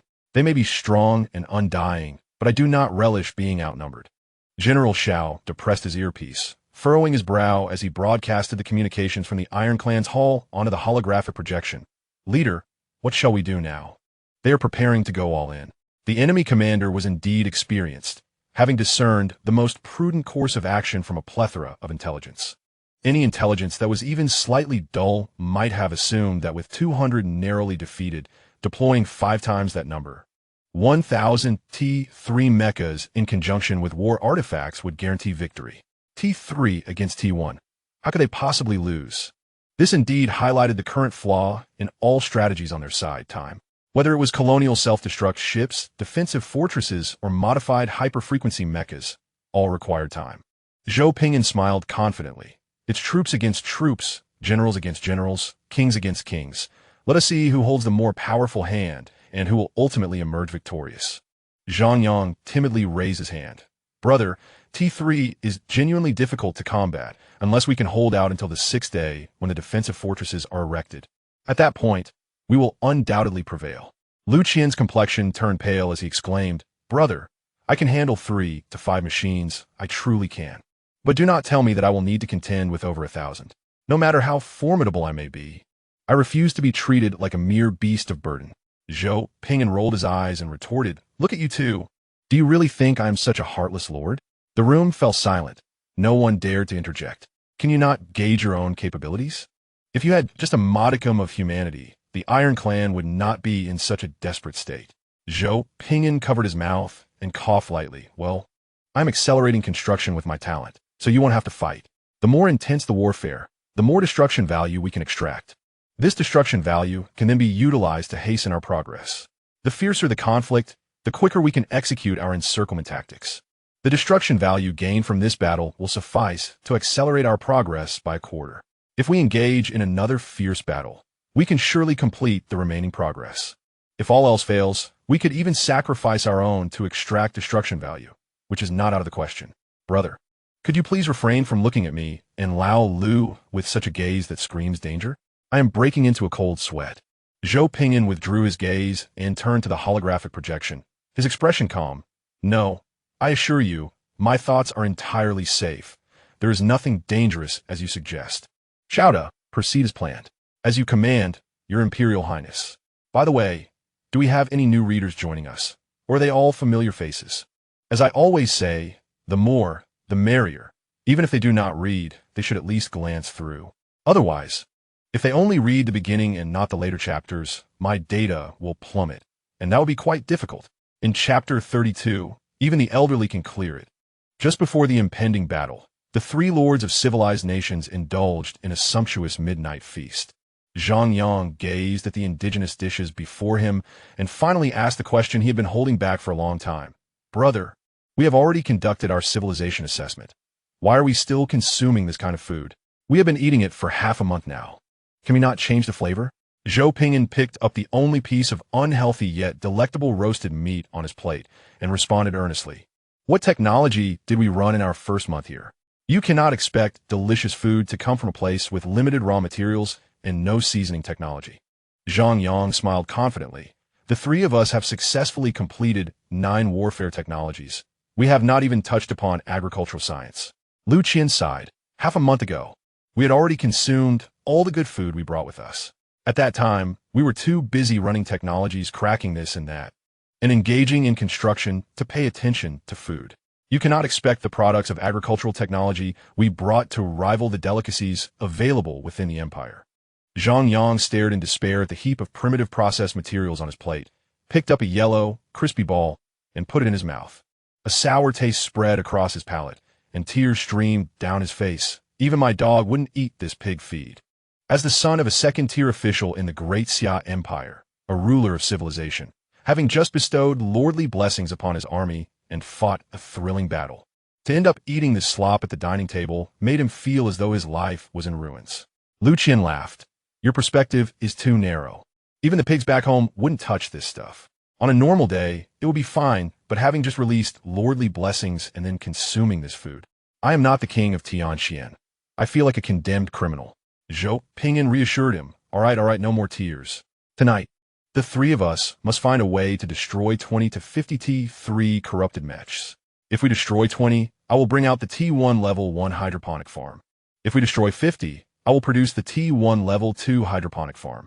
Shao Li, prepare some nutritional supplements for them to enjoy meals that resemble the taste of home. Hydroponic farms are essential. They can cultivate any crops that are not overly demanding in terms of growing conditions year-round and also provide nutritional powder seasoning technology. Zhang Yang took the nutritional supplement and poured it into his mouth. It merely reduced his sobbing slightly and lessened the feeling of despair in his life. Before entering the major examination, he never anticipated that the meal he had in the floating city would be the last decent meal he would have for the month. Wiping away his tears, Zhang Yang said, Brother, give me a set of battle armor. I want to join the fight. Lu Qian gulped down the nutritional supplement. Gritting his teeth, I will definitely destroy 20 machines. Zhou Ping'an chuckled. Good. By the way, are you two going to eat these 2 plates? Zhang Yang glanced at Zhou Ge, who was still eating, and pushed the plates towards him. Brother, I cannot eat these dishes. Please help me with them. The rest, I will try to finish. Though not particularly tasty, the nutritional value was indeed comprehensive, and the food should not go to waste. Lu Qian, amused, picked up a piece of roasted meat from his plate and handed it to Zhang Yang. I know you are used to luxury. Here, have this. Zhou Ping'an smiled and passed Zhang Yang 2 of his preferred dishes. Eat up, eat up. Finish your meal so you can recharge. We might be going to battle soon. The atmosphere improved significantly. The sorrowful ambience gradually dissipated as they shared the same meal, and suddenly burst into laughter. As they chatted and enjoyed their meal, they focused on finishing it to prepare themselves for the new war ahead. This meal was already the best standard of nutrition within their territory, stabilizing their condition. Zhou Ping'an took a moment to check the forum of the Great Xia Lord Alliance and stumbled upon an even more amusing matter. In the first month, there were 300 lords suffering from diarrhea. Most of them relied on nutritional supplements. And 12 lords urgently united to piece together a research network to accelerate the T1 hydroponic farm technology. It was quite hilarious. Graduates from the Great Xia Military Academy had never experienced such hardships, and each one of them struggled to adapt, with some even collapsing from exhaustion at medical stations. Their desperation pushed the lords to abandon the pursuit of warfare technologies in favor of agricultural studies. However, even the fastest would take 2 months to yield results. The current situation was clear. Those who acquire hydroponic farm technology shall rule the world. Zhang Yang, Lu Qian, and the others could not help but laugh, realizing that others were equally miserable. After their laughter, their determination to destroy 23 corrupted mechs that night solidified. They would no longer endure such a wretched existence. This wait lasted throughout the night. The Natural Disasters Legion was in no hurry. The longer they waited, the more overclocked corrupted mechs would be modified.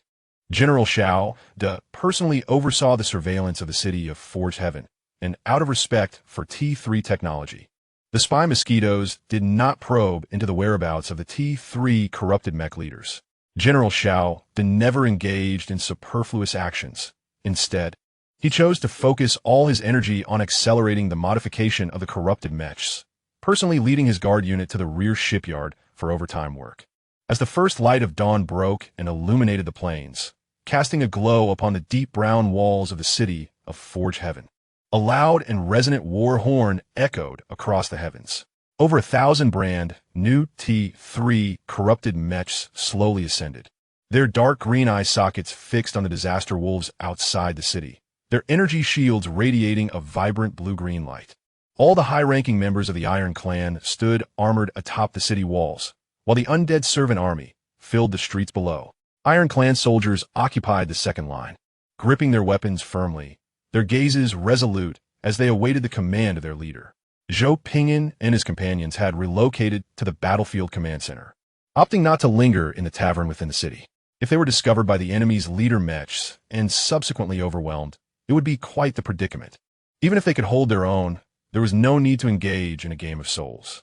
Zhou Ping'an rode his war mech, the Earth Dragon, stationed at the forefront of the troops, flanked by Zhang Yang, Lu Qian, General Xiao De, and others. De Long, a derivative unit of the gene system, possesses formidable offensive and defensive capabilities. Standing upon the earth, it draws an unceasing flow of power, providing its user with a composite shield that is perpetually charging. This allows the user to maintain a dashing hairstyle and a sharp military uniform amidst the chaos of battle, rather than emerging from a skirmish resembling a beggar who has gone 2 months without a proper meal and has been bitten by a dog. Furthermore, this unit incorporates the core technology of the gene system, enabling it to evolve or devolve when energy is abundant, thus serving a multifunctional role in combat or support. It is worth mentioning that this was a last-minute innovation by a group of researchers for the Three Lords Prestige, hastily developed last night. This marks the first large-scale war, and to ensure an impressive appearance, everyone is willing to exert a little extra effort. Victory in battle is paramount, but so is maintaining one's dignity. General Xiao De hovered beside the Emperor of Calamity, respectfully reporting, last night, after the Iron Clan leader made a choice, the entire clan was mobilized and had expended a significant amount of energy from their rare treasures to awaken all corrupted mechas for a desperate fight. Their objective is simple, to break through and deliver news to the Empire. Zhou Ping'an smiled slightly. Indeed, an interesting challenge. What are our arrangements? General Xiao De replied with a warm smile. We have temporarily modified the colony ship, adding interference modules. Within a radius of 200 kilometers, they will be unable to transmit information normally. Chief Officer Xiao Li has filed a report with the War Alliance. Once the enemy approaches the interference boundary, a warlord will be responsible for interception. Zhou Ping'an nodded in satisfaction. Excellent. General Xiao De hesitated slightly, but still expressed his loyalty. Your Majesty, I understand that you, Lord Zhang Yang, and Lord Lu Qian wish to personally stabilize the situation on the battlefield. However, I would like to dare to suggest attempting to personally command the mechanical units in combat to delay the enemy, thus granting us greater odds of success. I apologize if this presumptuous act may impede your and the Lord's interests. Zhou Ping'an chuckled. Oh, are you itching to give it a try? General Xiao De laughed sheepishly. Yes. It has been a while since I faced a tough battle, and I wish to warm up. Zhou Ping'an turned to Zhang Yang and Lu Qian. Zhang Yang, with a grimace, sipped his nutrient solution. Go for it. I can take my time. It's strange. I cast a blessing and feel exhausted, while Brother Zhou seems unaffected. Stronger than both Lu and me. Lu Qian, pouring the nutrient solution into his mouth, waved his hand. Go ahead. If it doesn't work, just let me know. I can overexert myself and unleash a thunderous realm to assist in intercepting the enemy. Zhou Ping'an was content to let his subordinate try. General Salve, who had fought alongside him, was seasoned in combat, particularly adept at employing small units to engage enemy legions. With the green light of approval, General Xiao De beamed with joy, stepping out of the military formation and activating the live broadcast feature with a radiant smile. Today's performance is one even the grandmothers would find thrilling. All troops, pay attention. I will now challenge either one or over 1,000 T3 mechas. Watch my maneuvers closely. General Xiao De advanced to the center of the battlefield, issuing commands under the Soul Network, where a T1 rookie-level Transformer warrior stepped forward, relinquishing control to him. The general's eyes sparkled with wild enthusiasm, his smile exuberant, as he pointed to the mecha cluster atop the city walls, shouting, I, General Xiao De of the Disaster Wolf Empire, challenge the defenders of Zhu Tian City. Will you dare to engage? Without awaiting a response, General Xiao De issued another command. The T1 rookie-level Transformer warrior shed its armor, leaving only a small phase disintegration cannon on its left arm and a piercing laser blade in its right hand, bare and unadorned, relying solely on basic weaponry for the duel. The level of provocation was at its peak. Zhang Yang glanced uncertainly at Zhou Ping'an, his lips twitching. Brother, it seems your general is doing something quite absurd. He has stripped off all his equipment to duel. Zhou Ping'an replied nonchalantly. Oh. Lu Qian was taken aback. Brother, this is a T1 rookie facing a T3 veteran. Are you sure? Losing would significantly affect morale. Chief Officer Xiao Li smiled gently, reassuring them. Do not worry. This is standard procedure. Just watch him show off. The general skills are top-notch. Zhang Yang and Lu Qian steeled themselves to continue watching. On the side of the Calamity Legion, everyone turned their gaze to the center of the battlefield, eagerly anticipating the general's performance. Within the mecha cluster above Zhu Tian City, a flurry of electronic communications took place, and soon, a captain-class corrupted mecha emerged, landing opposite General Xiao De. The captain-class corrupted mecha brandished a laser cannon in its left hand and a ship-slicing sword in its right, its dark green eyes fixed on General Xiao De. Its electronic voice grave, engage.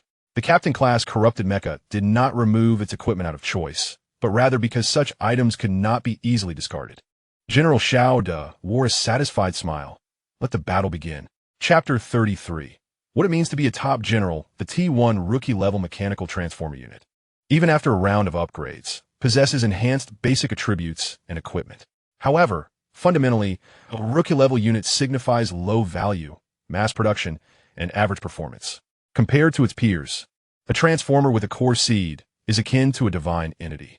In contrast to T3 mechas, the difference is negligible. One is fully equipped while the other is bare.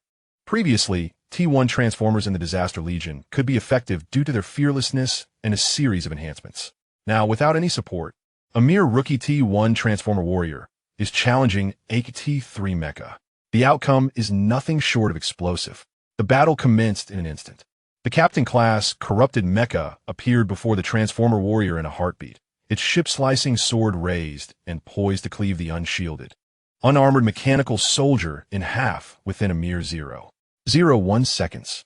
The transformer warrior, as if on a leisurely stroll, expelled energy flames from its chest, retreating at a remarkably subtle pace. The ship-slicing sword grazed the surface of the energy engine on the transformer warrior's chest, leaving behind a series of scorch marks in the air. The captain class corrupted Mecha's dark green eyes widened in disbelief as it gazed at the Transformer warrior's raised left arm, where the small phase disintegration cannon was slowly charging, ready to unleash a blast at any moment. Suddenly, the captain class corrupted Mecha's left foot ignited with emerald flames, using its powerful propulsion to dodge rightward, stunned as the pure green beam struck its left arm's energy shield, sending forth a violent burst of green energy waves. The Transformer warrior revealed a triumphant smile, mimicking General Xiao De's voice. Do not panic at the start. The enemy will rush in to deliver themselves. Step back to evade the slicing strike while consuming the enemy's energy shield. The disintegration cannon possesses dual properties of penetrating shields and armor, and thus, the captain class corrupted Mecha's dark green pupil constricted sharply, its intelligence processing accelerating as it swung the ship-slicing sword horizontally. It missed. The enemy seemed to have anticipated the attack, canceling the disintegration cannon strike in an instant, charging energy in reverse while retreating, delivering a cut with its piercing laser blade to its own left arm before retreating. The enemy would retaliate, dodging the reverse charging cannon, greedily attempting one last strike before beginning to charge energy anew, calculating the energy standards meticulously. Still, do not move. The opponent will come charging in. The captain class corrupted Mecha's mind raced, realizing that the enemy general possessed extensive combat experience. Aware that General Xiao De had already predicted its actions, it felt compelled to press forward to suppress the assault. The ship-slicing sword, mid-arc, was intercepted in midair by a continuously fired pure green disintegration energy cannon, immobilizing it perfectly. The force was just right, not too heavy, not too light, sufficient to interrupt the action. This would allow for a hard control of the opponent for 0.1 seconds, still managing to retreat after greedily attempting one last strike. The captain-level corrupted Mecha's eye sockets turned crimson, and with a sudden surge of power, it cleaved through the pure green beam of the disintegration cannon aimed at it. Yet once again struck nothing but air. The opponent would rush in to deliver a blow. This time, energy was accumulated in its feet, while its left hand charged the disintegration cannon partially. The captain-level corrupted Mecha's eye sockets blazed a vivid red as its left-hand laser cannon fired. A single hit would be enough to obliterate this fragile mechanical soldier. The Transformer warrior deftly maneuvered as if strolling, igniting flames from the sole of its left foot to effortlessly evade the laser beam that grazed its waist, while its left arm's small phase disintegration cannon aimed again at the enemy's left arm and fired once more. The enemy, growing desperate, exceeded the charging time limit for single target attacks, seizing the opportunity to fire a shot with the armor-piercing laser sword, targeting the enemy's ship-slicing sword as it approached the hand. The enemy's left arm's energy shield diminished by 2, its power compromised. Mastering the principles of physics and torque theory proved fruitful here. In a moment of disbelief, the captain-level corrupted mecha observed its ship-slicing sword momentarily blocked by the disintegration cannon and armor-piercing laser sword, only for the enemy to seize the chance and deliver a kick to its left arm, causing the energy shield to drop again. General Xiao De stood calmly at the center of the battlefield, his eyes reflecting the scene within the Transformer warrior's gaze, speaking in a composed tone. Charge a half-load. Continue strolling, observe, and wait for the enemy to rush in. At the front line of the Zai Lang Empire battlefield, Zhang Yang gaped in astonishment, his mouth agape as he witnessed the top general's practical display. Wow. Lu Qian's jaw dropped, his face filled with shock. Wow. I knew Brother Zhou was impressive, but I never expected his general to be this formidable. How did you cultivate such astonishing operational abilities? Wang Chuan was dumbfounded, huh? With such a vast disparity in strength and equipment, how did they manage to toy with the enemy so effortlessly? Chief Officer Xiao Li adjusted her glasses and explained calmly. General Xiao De recently devoted considerable time to studying the system algorithms and databases of T3 corrupted mechas. The principle is quite simple. Know yourself and know your enemy, and you will never be defeated in 100 battles. One merely needs to memorize the combat system algorithms and general data of the T3 corrupted mecha and train repeatedly in a simulation system. In layman's terms, rigorous and unadorned training that is difficult to quantify. Zhou Ping'an smiled. Indeed, it seems little Xiao has been working diligently behind the scenes. Chief Officer Xiao Li puffed out her chest with slight pride. General Zhou De originally prepared for the leader level T3 corrupted mecha. It seems the opposing side underestimated his combat experience by sending merely a captain level. Zhang Yang felt reluctant to speak, knowing that his words would provoke Brother Zhou's display of prowess. Yet he could not contain his envy. Wow, a T1 rookie battling a T3 captain veteran. Incredible.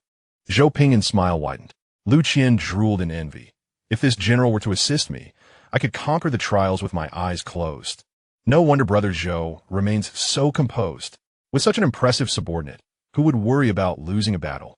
In a critical moment, one could rely on skill. Zhou Ping'an's smile grew even broader. It was undeniable that he had not anticipated Zhou De's relentless training and preparation for such an extraordinary effect. With Zhou De putting forth such effort, there was no longer any need for him to consider taking direct control to stabilize the situation. Given Zhou De's profound understanding of the combat data and structure of T3 mechas, provided with sufficient mechanical troops, he could intercept these T3 corrupted mechas himself. The quality of T3 aging mechas has its limits. However, the skills and awareness demonstrated by Zhou De are boundless.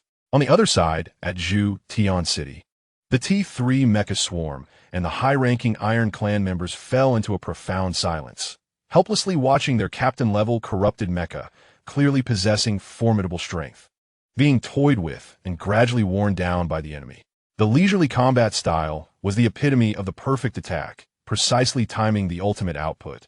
The captain-level corrupted mecha attempted every conceivable counterattack, even launching a strong exchange attack, yet each time was preemptively evaded by the enemy's near-perfect and uncanny movements, leaving it to watch its energy shield steadily deplete until it shattered under overload. Ding! The energy shield shattered. The metallic visage of the captain-level corrupted mecha was filled with despair as it gazed upon the fragile mechanical soldier before it, which continued to utter words devoid of any insult, yet more humiliating than any language in this world. Look, it's that simple. With the energy shield shattered, only armor and the mecha remained. The small phased disintegration cannon countered armor, making continued charged attacks effective. To breach the mecha, the armor-piercing laser sword would be necessary, boasting greater output power. Once the armor was penetrated, the focus would shift to the armor-piercing laser sword, with disintegration cannon output as a supplement. The strategy remained unchanged. Do not move. Wait for the enemy to rush in to deliver another blow. Huh? Why aren't you attacking? The Transformer warrior looked perplexed at the captain-level corrupted mecha, which stood frozen in place. Young man, you've merely broken a shield. You still have armor and mecha values left. Why have you stopped fighting? The captain-level corrupted mecha knelt on the ground, its metallic visage vacant and pallid, the once crimson eye sockets reverting to a deep green, flickering incessantly. Suddenly, the head of the captain-level corrupted mecha emitted a plume of white smoke, and the armor's vents opened, releasing waves of scalding heat. Thud! The captain-level corrupted mecha collapsed, the extreme temperatures softening the ground beneath it, igniting nearby grass into ashes. The armor and mecha remained intact.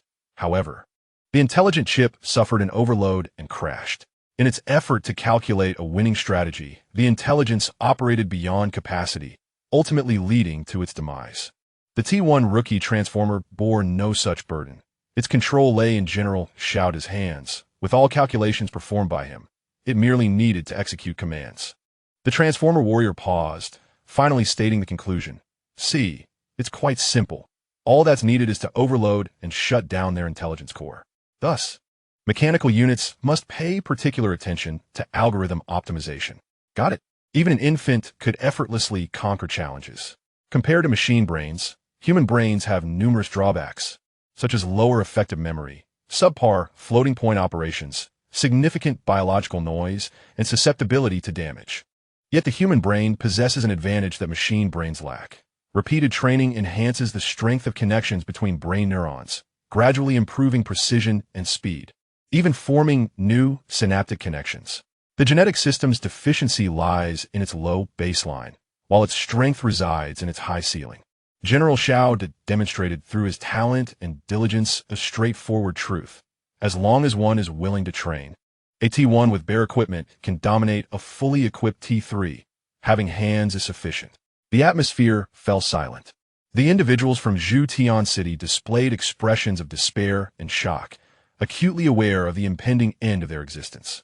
Meanwhile, the Xilang Empire's people were equally stunned and dumbfounded. Even though they knew of General Xiao's reputation, witnessing him incapacitate a T3 intelligence corps left them in awe. Were it not for witnessing it firsthand, who would dare believe a person could achieve such feats?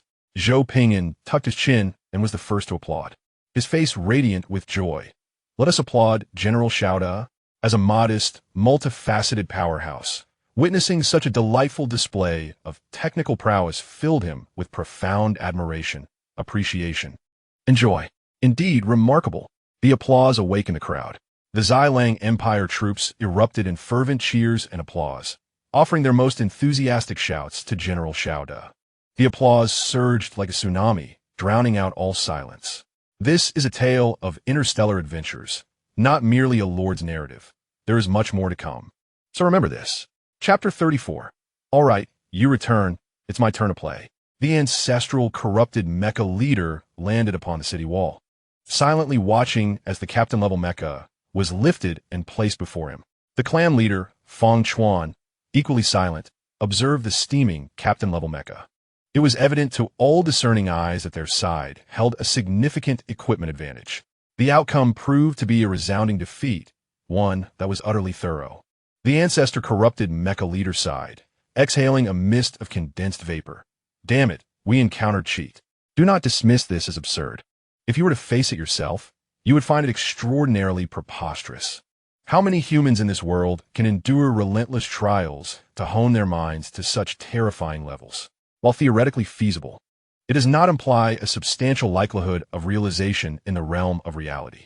The chieftain, Feng Chuan, wore a serious expression. Their battle armor is inferior to ours. We still possess significant odds of victory. The ancestor corrupted mecha leader cast a glance at the naive yet optimistic astronaut chieftain before shifting his gaze to the enemies on the battlefield. His electronic voice calmed. The enemy understands us too well, which is far more daunting than the disparity in equipment. Would the original breakout strategy be exploited by the enemy? Due to this insight, it is a matter of life and death. A miscalculation could lead to irreparable consequences. Chieftain Feng Chuan chuckled. What if the enemy is merely bluffing, attempting to achieve their tactical objectives? The ancestor corrupted mecha leader regarded Feng Chuan, a glimmer of admiration flashing in his dark green eyes. Your optimism and folly astonish me. This notion is indeed useful. I shall recalculate. Yes, this is a possibility. The enemy, precisely because of their inadequate equipment, seeks to employ such tactics. We simply need to identify the right direction for our breakout, and our chances of success remain intact. Feng Chuan remarked. Could you perhaps offer more flattering words when you compliment someone? Zhou Ping'an laughed heartily, gesturing invitingly. General Xiao scampered back with a new recruit, sporting an expression that seemed to beckon the emperor's praise. Zhou Ping'an joyfully patted his shoulder, his face alight with a smile. Excellent, splendid, you did brilliantly. General Xiao laughed in satisfaction, his grin stretching to his ears. Ha ha ha. Thank you for the praise, Your Majesty. I shall do even better next time. Ha ha ha. The recording concluded. It was a gratifying moment, simply awaiting that compliment. Today was indeed fulfilling. Zhou Ping'an blinked. Did you just record that? General Xiao replied. Yes, Your Majesty. Zhou Ping'an grinned, feeling that while this general excelled in many aspects, this particular quirk was rather peculiar. Why are you recording this? I'm hardly a great beauty. Zhang Yang's expression shifted, his left hand beginning to summon the Lord's blessing. Brother, it seems the enemy is about to launch a full-scale breakout. Zhou Ping'an turned his gaze towards the city wall, a faint smile gracing his lips. Xiao, upload the data to the Soul Network. It is our turn to engage. General Xiao adopted a serious demeanor. Your Majesty, I shall personally command and ensure the success of this mission. Zhou Ping'an laughed heartily. I appreciate your loyalty, but we are dealing with over 1,000 T3 mechas. Zhang Yang, Lu Qian, Xiao present. Zhou Ping'an commanded. Each of you guard a direction, while I confront the enemy leader myself. Understood. The three swiftly selected their respective combat targets according to their strengths. Xiao would intercept the elite mecha squad, Lu Qian the second batch, and Zhang Yang the third. Zhang Yang felt a surge of anxiety, his palms sweating. He knew that if anything went awry during this operation, it would likely be his sector that faltered. He excelled in defense and development, but was not adept at offense, which was the army's Achilles heel. Damn it, I can manage against T1 and T2. Who in their right mind would engage T3? What a hellish scenario. Heavenly Disaster Emperor, Zhou Ping'an distorted anomaly environment. Enemy movement speed reduced by 50. Energy output reduced by 50. Energy shield reduced by 50. Zhang Yang exhaled in relief, recognizing the advantage of having a strong ally. Thankfully, we have a formidable ally on our side. Heavenly Sovereign, Lu Qian allied movement speed increased by 100, energy output increased by 100. Zhang Yang inhalet sarpali. Feeling swept away, Lu Qian was putting everything on the line. I, Zhang Yang, shall never be inferior to Lu Qian. Stellar Emperor, Zhang Yamachanital Greffi Deception. Enemy mechas endure double electromagnetic interference, affecting gravity calculations. As he unleashed a high-tier Lord skill, Zhang Yang's face turned pale, devoid of color. Gritting his teeth, he activated the Desperate Survival spell, forcing himself into a peak combat state. This spell allows the user to maintain an optimal fighting condition, but the longer it is sustained, the more likely the user is to encounter dire consequences afterward. Observing this, Lu Qian raised an eyebrow and followed suit, casting Desperate Survival. Zhang Yang grumbled, I despise internal competition. Heavenly Disaster Chief Officer, Suli Cunning Rogue, our army's evasion rate increases by 15, accuracy increases by 20. Calculation speed increases by 60. Zhang Yang and Lu Qian gazed at the intelligent and beautiful young woman, Su Li, astonished and bewildered. Why do you possess a warlord skill? Su Li adjusted her glasses, proudly lifting her chin. Charge. Xiaoda, eager to show off, joined in. Zhou Ping'an led the charge, casting a glance at the emerging status bars, confirming that everyone had received enhancements. He abandoned the Earth Dragon and soared alone towards the leader-level corrupted mecha, his attributes shifting to the void energy state. The void is a primordial ecological universe that coexists with the main universe, rich in raw energy, particularly favored by psychics who absorb the safe portions of void energy for cultivation, yielding immense power efficiently. Zhou Ping'an's approach was somewhat unorthodox. He preferred not to absorb the safe portions for cultivation. Instead, he transformed into a void black hole, projecting himself into the void and voraciously drawing upon its energy. At times, this would even trigger a reverse influx of the void's dimensions, colloquially known as a dimensional bomb or a cosmic crisis. This was a culmination of experiences from the nth restart of a perfectly obliterated microcosm. The leader-level corrupted mecha seized Feng Chuan, placing him within the cockpit. Its electronic voice comm. This is our first and likely our last battle. After verification, we shall adopt a combat approach centered on me, while you will assist with computational support. Feng Chuan gazed with fervor at the beam of light falling upon his face, his expression fervent. For the glory of our ancestors. The leader-level corrupted mecha corrected him.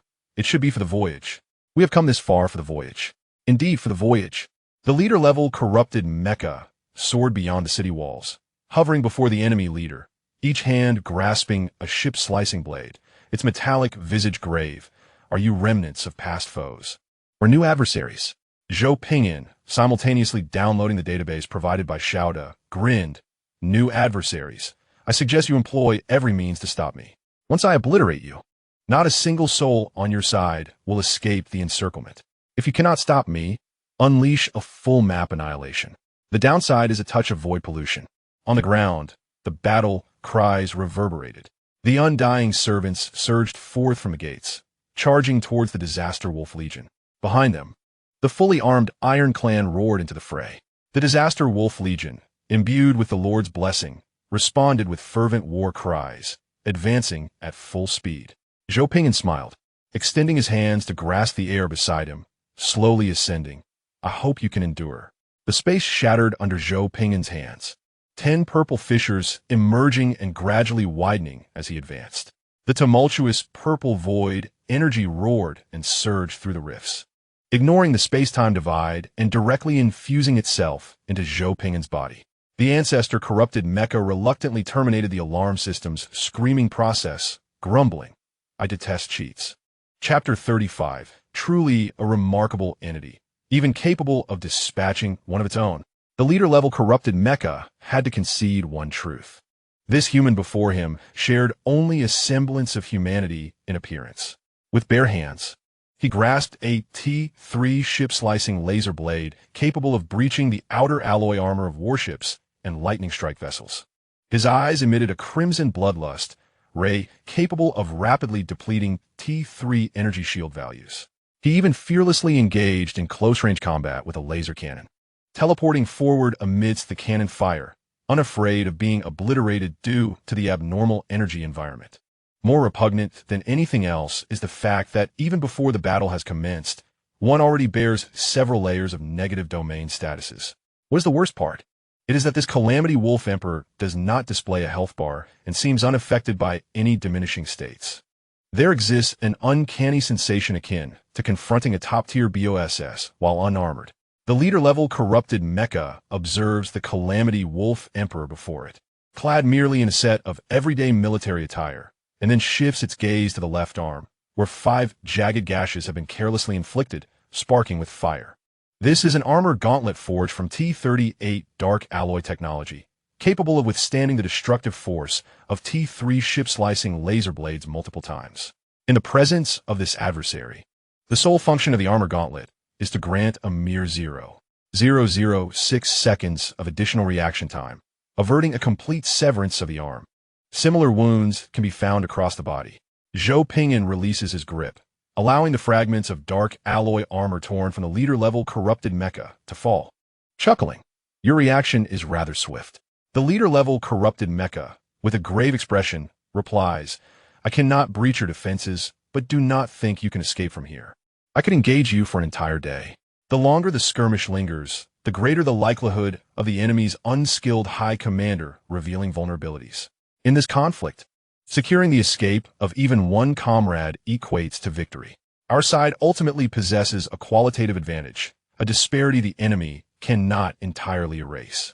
Zhou Ping'an glances at the destruction value, silently investing all into the progress of the defensive fortress line, which in the blink of an eye rises to 95. With an outwardly calm demeanor, he remarks, You are indeed quite formidable. Were I an ordinary lord, I might not even qualify to stand before you. Alas, I am not. Not to mention, I rather enjoy bending the odds. The leader-level corrupted mecha glances at the battle reports in the channel, no longer anxious, laughing. I will emerge victorious.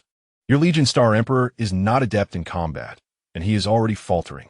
That Tian Xian King possesses commendable combat prowess and strategic acumen, but alas, he is merely a child. Were he a touch stronger, the tide of battle might have shifted. Zhou Ping'an chuckles. He has delayed you for half an hour, which has exceeded my expectations. Little Zhang may be weaker than us, but he indeed works diligently and progresses admirably. By the way, can you guess what grand gift I have prepared for you? The leader corrupted mecha looks at the 3 team captains poised to break through the encirclement and bursts into laughter. A grand gift? What kind of gift could possibly hinder a captain mecha merely intent on fleeing to relay a message? Ha ha ha, you have lost. This war is your defeat. Ha ha ha. Zhou Ping'an hums a tune, opens the channel, tags everyone, and inputs the coordinates of the colonization self-destruct ship. Everyone, aim here and open fire. The colonization self-destruct ship detonates. Zhang Yang receives the order, bewildered, but his body obediently fires at the colonization self-destruct ship concealed in the sky. Brother, what is the point of blowing up the ship? Lu Qian, equally perplexed, fires. Brother, the colonization ship is too high. It must fall to self-destruct for it to be effective. I don't understand Zhou Gu's strategy. The leader corrupted mecha, witnessing the enemy abandon the assault to target the suddenly emerging colonization ship above, laughs heartily with an electronic voice. Mutual destruction? At such heights, you cannot possibly damage us.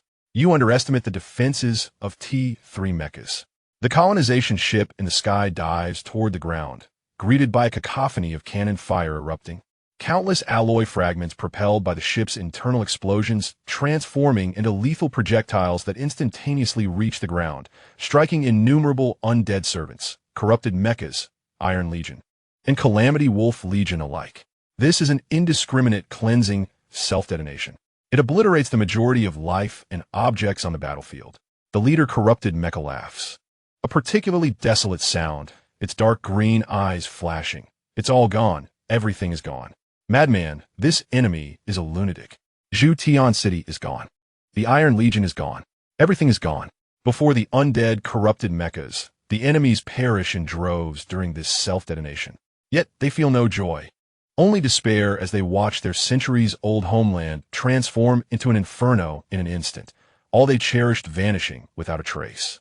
The only silver lining is that the enemy has perished, making it effortless to escape and relay the message. The surviving, corrupted mechas pause for but a moment before rushing towards the Empire. As long as they leave this place, they can report to the Empire. Zhou Ping'an nonchalantly resurrects his upper echelon, humming a tune, investing all accumulated destruction value into the defensive fortress group. The true encirclement is established. This has exceeded the task's requirements. Xiao Li checks the progress, speaking with calmness tinged with joy. Congratulations, Your Majesty. The fortress group's completion is at 187. Zhang Yang, floating beside, clad in battle armor, appears bewildered. What? What happened? How did the entire map explode suddenly? Lu Qian is dazed. What? How is the fortress group at 187? The leader corrupted mecha's dark green eyes flicker anxiously, its electronic voice incredulous. What fortress group? What fortress group? From the horizon, a deafening chorus of light cannons firing reverberates through the sky. The leader corrupted mecha hurriedly turns, despair etched in its features as it witnesses its comrades erupting into fireballs amid a dense rain of light cannon fire, each avatar in the channel dimming and graying.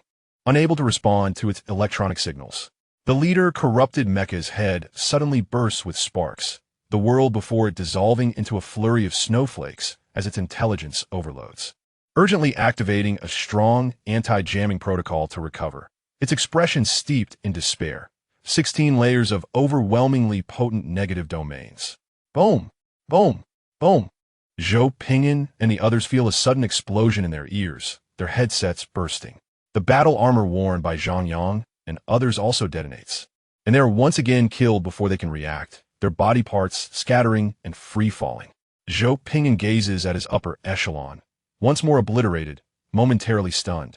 Before realizing this is the downside of exceeding the limits while simultaneously activating negative domains. Zhou Ping'an reflects, truly a remarkable item. It even takes out our own. The power of disaster technology is immense. One need not concern themselves with collateral damage to allies. One can only marvel at its strength. The mission has been completed splendidly. Zhou Ping'an resurrects his upper echelon once more and bestows upon them the blessing of the illusory realm, preventing their untimely demise again. The leader corrupted mecha floats desolately in midair, its face a portrait of despair. Zhou Ping'an smiles. Surrender? Or shall we continue? The leader corrupted mecha pauses, consulting with the astronaut within the cockpit. In the next moment, the leader corrupted mecha seizes the fractured ship-slicing laser blade and charges in a final assault. Alas, it is futile. Zhou Ping'an releases his grip, sending the shattered leader corrupted mecha crashing to the ground. In his palm, the newly acquired intelligent chip, blessed by the relic, floats quietly. Zhou Ping'an tosses the intelligent chip to Xiao Li. Upload all their data. Once T1 mecha technology is completed, resurrect them all. Oh, and don't forget the Iron Legion data. Resurrect them in batches for our use. Zhang Yang muses. To be honest, it feels a bit hellish. Fighting alongside Zhou Gu is truly terrifying. Even after dying, one can be resurrected to become a laborer. Zhou Ping'an gazes at the inferno that was Zhou Ping'an City, stroking his chin, and adds, upon resurrection, let them rebuild Zhou Ping'an City. It has quite an appealing appearance. Lu Qian laughs, adding, and they must repair the territory we destroyed, toiling like oxen and horses. In the past fortnight, I have endured a most arduous existence. Zhang Yang, seated in a wheelchair, strained his body and, with trembling hands, grasped a handful of food to shove into his mouth, his eyes glistening with tears. Worth it. It is so fragrant. Is this the sweet taste born of my tireless struggle? The beatings were not in vain. Lu Qian, salivating, pulled his plate closer, engaging in a frenzy. You should stop eating. You've overexerted yourself more than I have. You ought to consume some liquid nourishment first. Zhang Yang shed tears, helplessly reclining in his wheelchair, drooling, cursing himself for not being resilient enough to eat the potato and rice with vigor. The long-awaited moment of sharing a meal was upon them, and everyone busily attended to their food, leaving no room for conversation. Zhou Ping'an lifted his plate and eagerly slurped down the remaining broth, licking it clean until the dish gleamed like a mirror. Satisfied, he set down the plate, grabbed a paper towel to wipe his fingers and mouth, then returned to his seat, caressing his round belly, feeling a sense of fulfillment in life. Zhang Yang, Diadiad, sipped the nutritional liquid, taking one mouthful after another. Once everyone finished eating, they sat quietly in their chairs, relishing the beauty of life. With the exception of the overexerted Zhang Yang, Zhou Ping'an snatched half of Zhang Yang's nutritional liquid, drinking it like a beverage. Zhang Yang was taken aback. He produced another bottle. Lu Qian seized it, drank half, and disdainfully returned it. Not good. The potato and rice are far more delicious. Zhang Yang retorted, "Are you both insane? I'm trembling with anger. Don't wait for my recovery, or I will certainly eat heartily." Zhou Ping'an burped contentedly. Not bad. Let us report the current status. Chief Officer Xiao Li picked up a tablet and reviewed the information, confirming its accuracy before commencing her report. We have physically suppressed most of the rebellious factions in the Luo Kingdom, fully establishing control and management here. However, we will require an additional 2 months to complete the preliminary infrastructure, connecting the territory of the Luo Kingdom into our governance network. The T3 corruption mecha technology remains in the decryption phase. Fortunately, we possess the TNG project's Ascension talent, which merely requires a bit more time. The civilizational Ascension talent, a group attribute acquired through a civilization's strong cohesion and collective achievement of a remarkable feat. TNG project. Technology is not rigid knowledge to be solved one question at a time, but rather a product that elevates us beyond the mundane. Ordinary individuals cannot fathom our advancements. Effect: any technological theft directed towards us will automatically fail. The wreckage of our destroyed ships cannot be studied by other empires. Absolute decryption value 10. Even technologies exceeding current standards can be researched and implemented at a normal rate of 10. Stealth strength 2. Encryption 2. This is the first civilizational ascension talent chosen by Zhou Ping'an. It is the most practical and powerful starting talent. Absolute decryption capability 10 signifies that even a common disaster subject, starting with merely a primary school education, can thoroughly comprehend advanced technology through diligent research, progressing step by step from a basic level. The remaining effects include the civilizational black box effect, preventing others from glimpsing the internal state of the disaster empire's products. After a month of hard work, a small vassal kingdom has been acquired, establishing a foothold on planet L6. Do not underestimate this step. It alleviates numerous troubles. Chief Officer Xiao Li, noting that the Emperor had no further comments, continued her report. We have obtained the relic mechanical time worm, and here is the relevant intelligence. Xiao Li projected the intelligence. Mechanical time worm. Active effect. Restores mechanical systems to full status and grants double engine energy. Passive effect. Increases shipbuilding speed by 25. Cooldown. Determined by usage extent and range. Can recharge to shorten cooldown time. Cooldown duration, 3,599 days. Zhou Ping'an's eyes lit up. This is excellent. A mechanical warfare artifact. Zhang Yang lamented. Alas, I do not qualify. However, that 25 shipbuilding speed is quite commendable, suitable for warfare. Lu Qian expressed envy. This is tailor-made for someone like me. A warlord. I hope to find a relic next time. Zhou Ping'an blinked. You want it? Then you may use it. Lu Qian was taken aback. Pointing at himself, for me? Brother Zhou, this is a relic. Zhou Ping'an shrugged. Use it as you wish when my mechanical faction needs it. I will just give it to Xiao Da. Lu Qian was bewildered. But don't you need it? Brother Zhou, don't be modest about the relic. Zhou Ping'an looked disdainful. I have cost reduction and overclocking. Why would I need this? My ship dismantling and assembly speed is 1,000. Do you think I lack a 25 boost? This is merely useful for the mechanical healing ability, and only when I am in battle. Lu Qian's mouth twitched, recognizing the truth in Zhou Ping'an's words. Indeed, he did not lack that minor enhancement. Chief Officer Xiao Li continued her report. There are now 3 issues. First, regarding the demon disaster. I conducted a private investigation, revealing only minor disturbances that can be quelled within a month in the Luo Kingdom. However, I discovered information about a holy nation where a demon organization has infiltrated. To capture the tale of the demon disaster, we must venture to the holy nation. Yet, we require a diplomatic talent to address related issues, and currently, there are no such talents domestically. Xiaoli then pointed at Zhang Yang and Lu Qian with disdain. These two amateurs might suffice, but do not expect them to produce any remarkable results. Zhou Ping'an acknowledged, "This is indeed a problem. I will think of a solution. Keep a close watch on the demon disaster as it pertains to the overall situation." Chief Officer Xiaoli, the second issue concerns the divine network. We need to gradually revive the Iron Clan to understand the nature of their divine network. Do you wish to expedite this matter or proceed through normal channels? Zhou Ping'an raised an eyebrow. Expedite, we must clarify their divine network. Chief Officer Xiaoli paused. The third issue is somewhat special, my lord. We need you to communicate with the Alliance Lord Su Shan. We can make a lucrative deal involving hydroponic farm technology. Subsequently, I suggest we visit the Holy Nation, as I suspect there are significant internal issues there. Zhou Ping'an was astonished. I understand the business talk, but what do you mean by internal problems within the Holy Nation? In the current region, there are two major indigenous empires. One is called the Caixia Empire, a human civilization known for its strong inclusivity. The other is the Holy Nation, a human civilization that is exceedingly exclusive. Both of these indigenous human empires seem to have inherited relatively complete pre-civilization technologies and are quite powerful. Wang Chuan remarked, "As soon as I left, I was betrayed. Who do you think sold me out?" Zhou Ping'an chuckled. "I see. Then I will go check the Holy Nation and grasp the tale of the demon disaster." To summarize, the issues within the Luo Kingdom are minor and can be resolved in 1 to 2 months. The divine network issue requires expedited handling to understand their operational systems. We will engage Su Shan in a hydroponic farm deal. Significant internal issues exist within the Holy Nation that necessitate a personal visit, and currently, we lack a diplomatic talent. Zhou Ping'an activated his wristwatch to initiate a holographic call to Su Shan. As soon as the call connected, Zhou Shan was seen snapping the neck of a demon and tossing it aside, with cannon fire roaring nearby.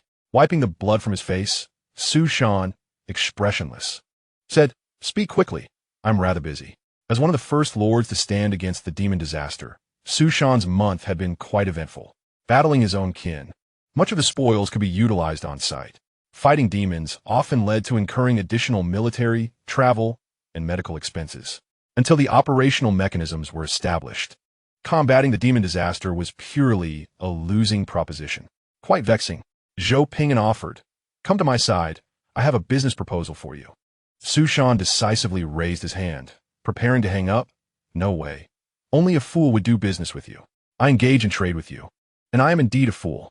The last items you provided were all volatile substances. When you inquired whether they were useful, I retorted, how could they possibly be useful?"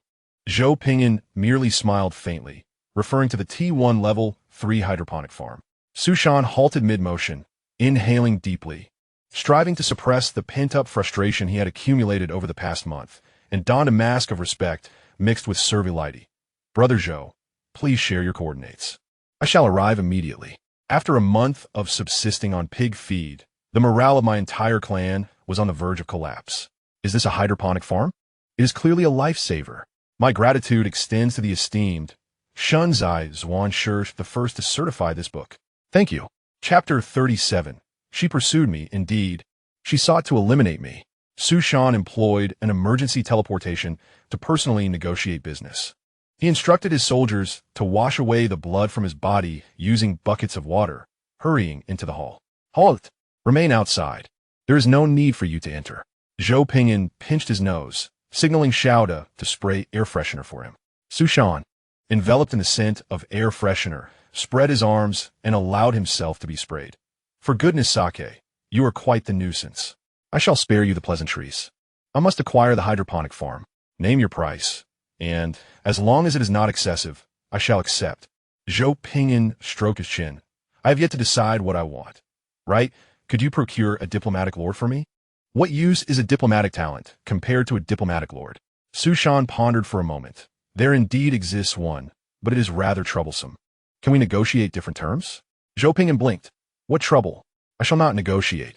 I am merely in need of someone adept in diplomacy." Su Shan was at a loss for words. "Qin Xiang." Zhou Ping'an replied, "Oh, indeed, that is rather troublesome. You are correct. Zhang Yang, intriguet, inquiret, Qin Xiang, the little princess of the Qin family? She is undoubtedly talented and beautiful, with a commendable personality. Does she not communicate well? What's the hassle? Zhou Ping'an, picking his nose, responded with arrogance. She pursued me for quite some time. Chief Officer Xiao Li earnestly translated and restored the truth. She sought to eliminate the leader and has never given up. Zhou Ping'an flicked away the remnants from his nose, brimming with self-admiration. Upon our first encounter, we established a profound connection, and since then, she has been infatuated with me, relentlessly pursuing me. Chief Officer Xiao Li adjusted her glasses, her expression icy. During the global assessment of the lore department in our freshman year, there were 50 lords advancing together in a room, and one unfortunate soul triggered a trap. The leader seized the opportunity to trigger the mechanism, causing all traps and beast waves in the area to erupt, resulting in the demise of 48 colleagues, while he alone escaped the trap zone. Only Qin Xiang managed to flee due to her exceptional prowess. After escaping, the leader placed an axe against Qin Xiang's neck and uttered their first words: sign the subordinate agreement and become a test subject, or I shall behead you and cast your head into the pit. The scene fell into a profound silence. Although it was well known that Brother Zhou would resort to any means necessary to win, devoid of humanity, hearing such a familiar style still felt explosive. To secure total victory, he had led to the demise of 48 colleagues, with the sole survivor coerced into signing a servitude agreement. Zhang Yang chuckled awkwardly. The strong are revered. This is somewhat acceptable, is it not? Zhang Yang widened his eyes, swallowing his conscience, striving to salvage the dignity of his elder brother. I even recalled the reports from those days. Scoundrel top scholar. No mistake, that was indeed the official report from Capital Star back then. Zhou Ping'an, hands behind his back, sighed. Fortunately, I obtained a perfect score afterward. It was a splendid encounter. Chief Officer Xiao Li clarified. Do not misunderstand. The perfect encounter refers to the leader's perfect score.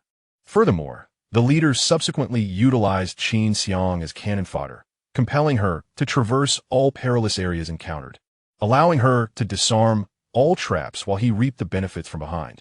Just before the finish line, the leader kicked Qin Xiang down, stepping on her head as he crossed over, broadcasted nationwide, during a live stream from Capital Star, popular within the Qin family S-clan, forcefully seizing the perfect score trophy from an examiner surnamed Qin.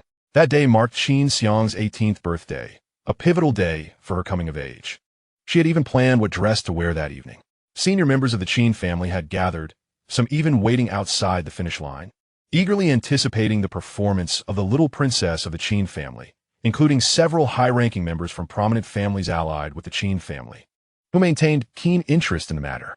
Then they witnessed such an explosive process and conclusion. On that day, Qin Xiang effectively faced social death.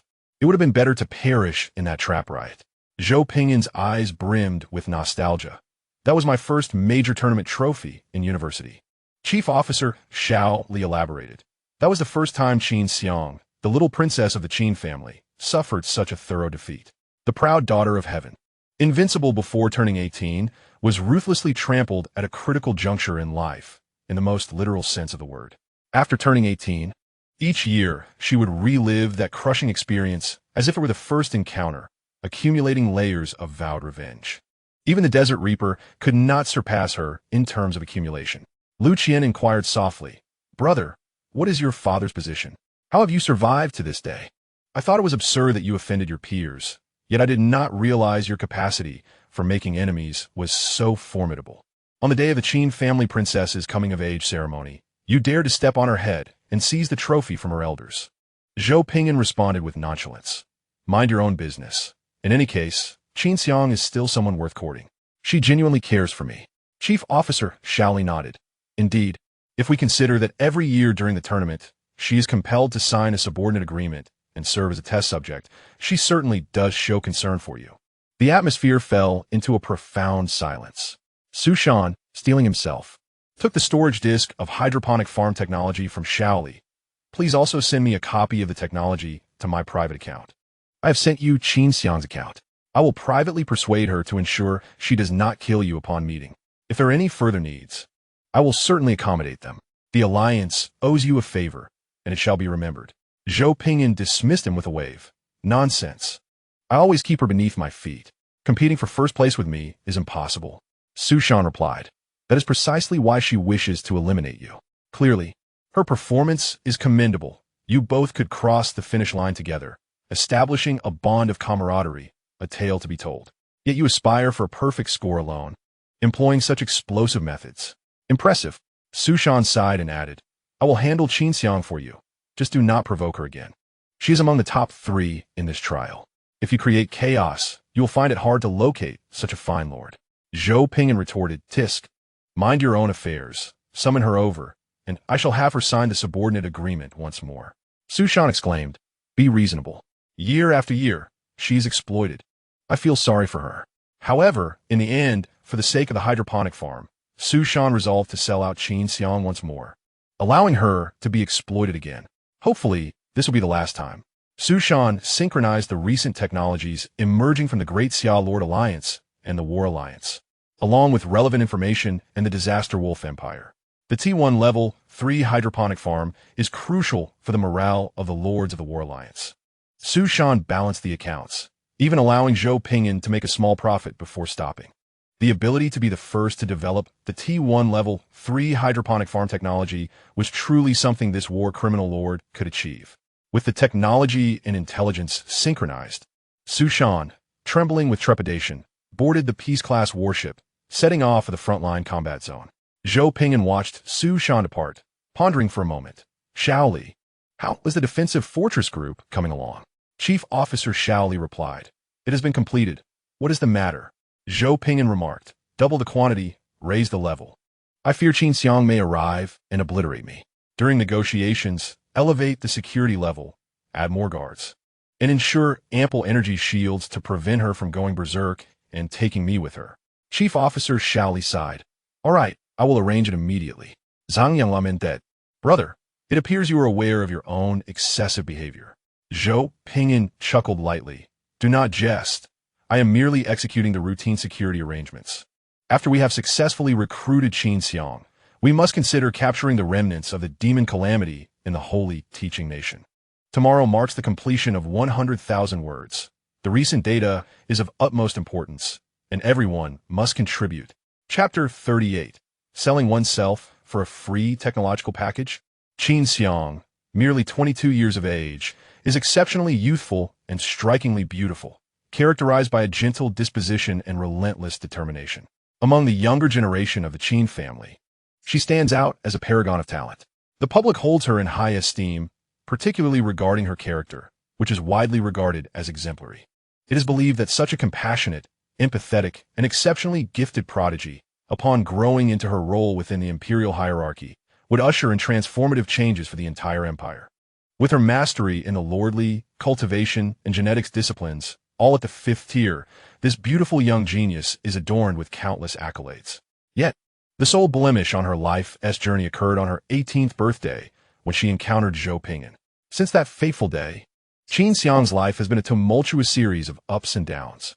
Fuming with rage, Qin Xiang glared at Zhou Ping'an from across the table, her eyes ablaze with fury, wishing nothing more than to incinerate the scoundrel before her. Zhou Ping'an, fortified by an energy shield to deflect the fierce rays emanating from her gaze, retorted with a playful threat. Are you accepting or not? If you refuse, I shall unleash a torrent of water upon you. I am, after all, the Dragon King of Water, the foremost in aquatic attacks. Su Shan, standing by with an air of resignation, interjected, Princess Qin, temper your ire. Results are paramount. Qin Xiang, momentarily subdued, shot Su Shan a sharp look, stating, there are no princesses in the new empire. Strength dictates respect, and those who are powerful possess the rationale. Su Shan, pressing on, replied, all right, but remember, we agreed you would not turn against Zhou Ping'an. In Zhou Ping'an's domain, no demons lurked. He had completed the initial purification, rendering it a sanctuary for our alliance. It was he who discovered the impending demon calamity and alerted us to the existence of perilous technology, not to mention being the first to establish the hydroponic farms. Why did I not receive this information? Qin Xiang inquired, her brows furrowed. Susan Juka Hakwadi Li. You arrived as soon as you learned his coordinates. I barely had time to relay the message. Qin Xiang, furrowing her brow, turned to Zhou Ping'an and took a deep breath, Exhaling, provide me with the hydroponic farming technology. Speak, what is it that I must do? For the sake of our collective effort, I shall reluctantly regard you as a person this once. Zhou Ping'an signaled to Chief Officer Xiao Li, who promptly transmitted the Level 1 hydroponic technology. Join my alliance and become the chief diplomat. As Qin Xiang scrutinized the Level 1 hydroponic technology, her expression softened slightly. Yet she pursed her lips. No, this offer is insufficient unless you increase the payment. Su Shan, observing the pop-up window, could not suppress a facepalm. Once again aware of Zhou Ping'an's underhanded tactical acumen, Zhou Ping'an chuckled. Level 2.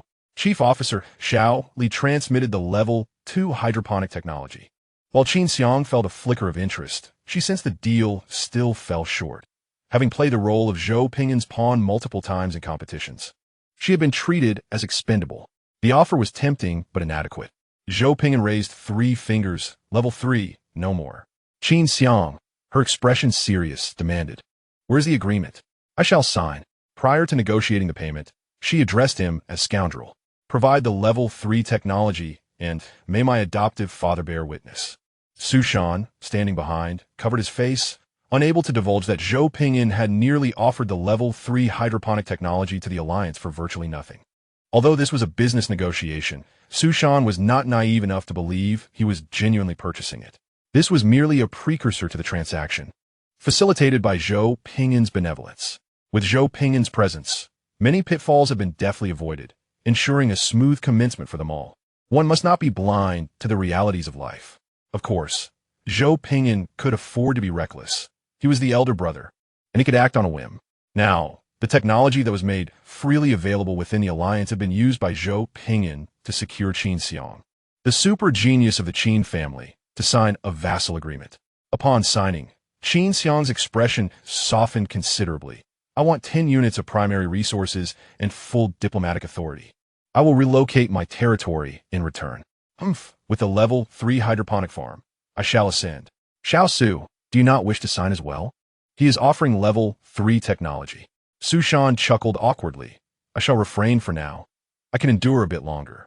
Ding dong, alliance members. Please check your technology extraction package code and install it promptly to navigate the initial phase. Qin Xiang, slightly curious, remarked, what has the alliance procured? Let me see. T1 Level 3 hydroponic farm technology compressed package, provided by Sovereign Zhou Ping'an of the Disaster Wolf Empire. The atmosphere fell silent. Qin Xiang stared blankly at the pop-up notification. No expenditure of energy coins, no need to sign any agreements, and no need to endure humiliation. With a mere finger movement, anyone could claim the T1 Level 3 hydroponic farm technology package for free. Did I just sell myself for a free technology package? Zhou Ping'an swiftly absorbed the contract into his grasp, signing it with rapid strokes, stamping it with red clay, and uploading it to the director's network for notarization, laughing heartily. The agreement is signed. It cannot be torn for 10 years, and is enforceable. You have no room for regret. Destruction value, 101010. Where did this destruction value come from? The screen is refreshing so quickly. Qin Xiang's eyes turned red, her face flushed, and her fists clenched, engulfed in a state of heated rage. Yet again, I have been outsmarted by this man. Zhou Ping'an hastily grabbed a wheelchair to shield himself, exclaiming, 10 units of primary resources and diplomatic authority. We shall provide these to you, appointing you as our diplomatic envoy. This price is quite reasonable. After all, if one expects others to work, compensation is warranted. Qin Xiang is worth that price. She is a triple disciplinary expert at the 5th tier of valuable asset. In contrast, Alliance leader Su Shan barely ranks at the pinnacle of the 4th tier in combat energy, hardly worthy of comparison to Qin Xiang. Zhang Yang in the wheelchair remarked, brother, I am genuinely touched that you do not regard me as disabled. However, brother, you do not consider me as a person either. I am a defensive lord. I am not indestructible. Fuming, Qin Xiang's chest heaved with indignation before she finally managed to suppress her anger. I shall relocate. My health is paramount. I must not let anger consume me. Without a trace of nostalgia, she turned to leave. For the sake of those 10 units of primary resources, I shall endure. Su Shan observed as Qin Xiang boarded the escort ship and departed, remaining silent for a moment before softly stating, Brother Zhou, your primary resources are not part of the alliance package, are they? Rounded off, what you have done is akin to empty-handedly catching a wolf. And you only provided 10 units of primary resources. Truly, you are a master of frugality. Zhou Ping'an blinked. Is that so? Did that happen? Oh, it seems it did. How forgetful of me. So, does this mean the Alliance is sustaining 3 vassal states on my behalf? Much appreciated. I shall certainly remember my brothers and sisters the next time I come across something good. Not a single coin spent, yet I have 3 little subordinates to support. Who says joining the Alliance is of no benefit? Does it not provide my subordinates with ample sustenance? Su Shan sighed deeply. Well then, since the matter is resolved, I shall continue to combat the demons. Should anything arise, do not hesitate to call upon me. The Alliance shall provide personnel, funding, and support. As fellow citizens of the Daxia, when faced with adversity, we must assist one another. Zhou Ping'an smiled. Off you go. I will attend to the divine network. Then venture to the teaching nation to eradicate the demon calamity. Only then can we undertake our trials in peace. Very well, I shall take my leave. I will not burden you with your refuse. I shall take my own ship instead. Zhou Ping'an retorted, what refuse? You are mischaracterizing me. Clamber aboard. The last time I ran, the thing exploded halfway. I covered over 100 kilometers yesterday. This contraption of yours is truly a one-time use item. Zhou Ping'an glared. It must have been your improper operation. Otherwise, it wouldn't have exploded. Su Shan sighed. I merely played a song. If the energy consumption exceeds 001, it will blow up. Could you refrain from being so stringent next time? Let's just focus on combat. The rest can be neglected. Zhou Ping'an, satisfied, replied, You owe me. You destroyed one of my ships. Destruction value 555. In the blink of an eye, the destruction value had accumulated enough to sink a ship. Susan, visibiliditsta. Remarked, 10 alloys, right? With a depreciation of 6 alloys. Please bring it when you deliver the next time. Understood. In the next chapter, once we reach 100,000 words, everyone must read it. Chapter 39. Father above. Help me stabilize the spatial passage. At night, in the hall of the city lord of Zhu Tian City, Qin Xiang savored the freshly produced juice, her eyes crescent-shaped with delight, feeling that joining wasn't in vain. As the cuisine here was several tiers superior to that of her previous abode. Zhou Ping'an perused the documents, stroking his chin. What are your thoughts on the divine network? Initially, he intended a probe into matters concerning the divine system. However, the rapid progression left him without the opportunity to gather insights. Gene systems, spiritual energy systems, technological systems, and divine systems, combined with T3 technology, pose considerable challenges in the L6 planetary trials. Qin Xiang set aside her documents and juice. Clasping her hands together, I do possess some knowledge. During my time in the forest region, I encountered nature gods and animal gods. Yet, they were feeble and posed no threat. This is significantly related to the divine system of the Daxia Empire. Each resident of Daxia who believes in its deities enjoys a rapid response. The initialization pertains to the Lord's civilized territory, not to the faith itself. A mere greeting of human renaissance would cause any threatening nature or animal god to kneel instantly. Human renaissance refers to the era following the mythological age when deities ruled over Blue Star. In the ancient fallen kingdom of the eastern continent, a genius named Qin Zheng rose to prominence, swiftly advancing through challenges, wielding the sword of twilight to eliminate those deities opposing the philosophy of humanity at its core, thus achieving a forced unification. This event stands as a significant chapter in the history of the Daxia Empire and also chronicles the rise of the current Qin Emperor. Hence, the 4 characters human renaissance became a keyword for those who believe in the Qin Emperor, granting them his benevolence. When Qin Xiang proclaims human renaissance, it is akin to asking her father for financial support, a spoiled daughter-esque charm. There is no technical complexity. It is purely numerical strength. Zhang Yang timidly raised his hand. Sister Qin Xiang, your father is the Qin Emperor. This may not hold much reference value, let alone the nature gods of L6. There are scarcely any deities in the star C capable of withstanding him. What can be done if they do not kneel upon meeting? How can one compare their resilience to that of the daughter of the supreme god of the star C, the Qin Emperor? Qin Xiang paused. All right, you may continue. This pertains to the bloodline connection. I cannot sever my father-daughter relationship. Chief Officer Shao Li elucidated. Upon investigation, the deities worshipped by the Iron Clan display sluggish response rates. Poor efficiency and in frequent manifestations, with significant rituals yielding effects. Emperor, should we organize a major ritual for the Iron Clan to assess its effectiveness? Zhou Ping'an stroked his chin. We must hold it. We need to clarify the situation surrounding the divine network.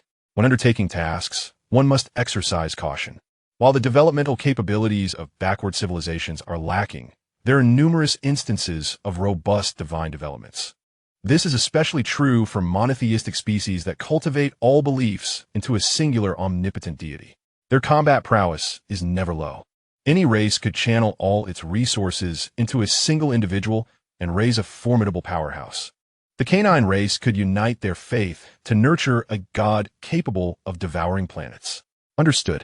After further discussions and confirmations, they commenced executing the plan. The major ritual required a substantial number of Iron Clan members, necessitating the resurrection technology. The Research Institute hastily developed a rudimentary yet functional cloning technology overnight. Zhou Ping'an expended some destruction value to finalize this matter. By noon on the third day, the grand ritual commenced. The resurrected Iron Clan members were compelled to accept reality and perform the grand ritual for their new king's master. The grand ritual featured a multitude of performances, and Zhou Ping'an and his companions regarded it as an appreciation of local customs, while closely monitoring the divine network from dawn till dusk. At 11:30 p.m., Chief Officer Shao Li reported a response. Zhou Ping'an raised his head, gazing at the Milky Way traversing the night sky, twinkling stars above. Standing atop the city lord's hall, he beheld the distant scene of the restless underworld, where the dead were plentiful.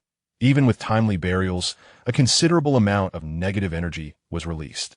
Zhou Ping'an's expression turned peculiar. At this hour, with this environment, a response? It is not a matter of disrespect towards the divine, but the timing and setting of your response seem rather incongruous. No response in the morning, none at noon, nor in the afternoon. Yet, it responds during the peak of negative energy at night. Knowledge note, the hour of the rat from 11 p.m. to 1 a.m. is the time of heaviest negative energy. If your response is delayed further, it will reach the zenith of the rat hour, precisely at midnight, the peak of negative energy. This spells trouble. Chief Officer Shao Li's expression grew serious as she summoned the Iron Clan leader, Feng Chuan. Dressed in ritual attire, Feng Chuan's countenance was grave. Chief Officer Shao Li delineated the seriousness of the issue, suspecting a severe malfunction within the Iron Clan's divine network. Feng Chuan frowned. You are slandering us. Zhang Yang's expression turned solemn. Leader Feng, setting aside our clan's extensive experience with divine systems, would a legitimate deity choose to manifest in such a time and environment? You would do well to recall if anything unusual has transpired in recent years. Feng Chuan shook his head. None. The only unusual occurrence is encountering you. Zhou Ping'an exchanged glances with Zhang Yang, sensing an anomaly, and waved his hand. Activate the resonance device, channel energy to the divine network, and open the subspace passage. The command was swiftly and rigorously executed. Within 30 minutes, at the zenith of the rat hour, precisely at midnight, the installation was completed, and energy began channeling into the divine network. The Iron Clan members stood awkwardly around the square, perplexed as they observed foreign entities placing an unfamiliar magical array in the center of the ritual square. The subspace resonance facility, a block-like grid structure, could open a spatial dimension close to the main world when provided with corresponding dimensional data. A purple vortex gradually emerged from the center of the square. Zhou Ping'an's expression eased slightly. The divine realm passage can be opened normally. Splendid. The purple vortex expanded to a diameter of 8 meters in the blink of an eye. Suddenly, an aberration occurred. Dense, dark patterns rapidly spread from the center of the purple vortex, grotesque and twisted demon images overlapping at a terrifying pace. While the air resonated with the sounds of putrefied decay, a mournful female voice echoed from the vortex's center. Children, run. The black-purple vortex began to collapse. Qin Xiang leaped from the rooftop, executing a spell with fervor, shouting mid-air, Father above, help me stabilize the spatial passage. A divine light descended from the heavens, suppressing the dark vortex and repeatedly sweeping away the dark energy that surged forth. Qin Xiang's subjects swiftly gathered, forming a formation to cast righteous spells of the cultivation system to quell the chaos, simultaneously bestowing blessings upon those nearby to ward off the encroaching darkness. Zhou Ping'an observed the turmoil within the divine realm passage, turned to the pale-faced Feng Chuan, and raised an eyebrow. Are you aware that your clan's divine realm has transformed into a dark world? The Iron Clan leader, Feng Chuan, appeared horrified. No, this is impossible. We do not worship dark gods. We revere the Iron Fire Mother Goddess. Qin Xiang inspected the passage, confirming its stability, summoned her battle armor, and charged in. Within less than a minute, she emerged, removing her helmet, her expression grave. A grave matter has arisen. The divine realm has been overtaken by dark entities, suspected to be the result of fallen technology. The recent warning was a message, indicating that the divine light of the righteous gods is absent in the divine kingdom. Zhou Ping'an clicked his tongue, crossing his arms. Well, this is quite the spectacle. You have fed the beliefs of our entire clan over the years to dark creatures. Bestowing the title of clan god upon primitive natives is indeed commendable. The divine kingdom has been occupied, yet no one is aware. The leader of the Iron Clan, Feng Chuan, knelt on the ground, his face pale. No, this is impossible. I implore you, great beings.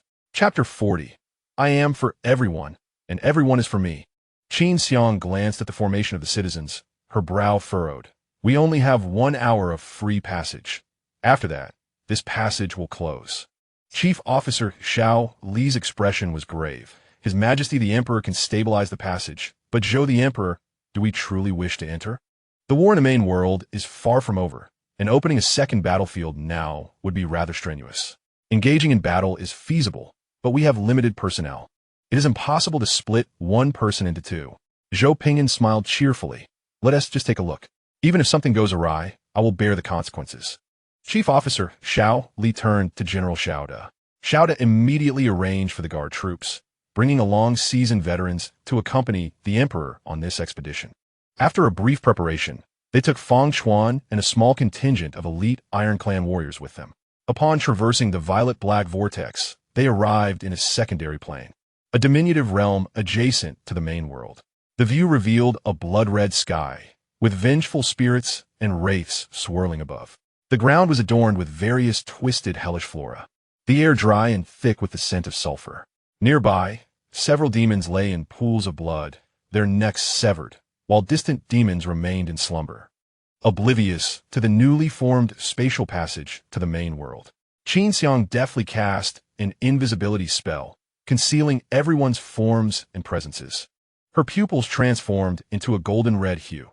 The original master of this divine kingdom modified the entrance and left behind a message spell, warning future visitors of the dangers here. Due to the alterations made to the entrance, the demons have been trapped in this realm. The effect of the message spell was the horrific scream we heard in the sacrificial square. As for the modification of the entrance, it is akin to changing the password of a security door.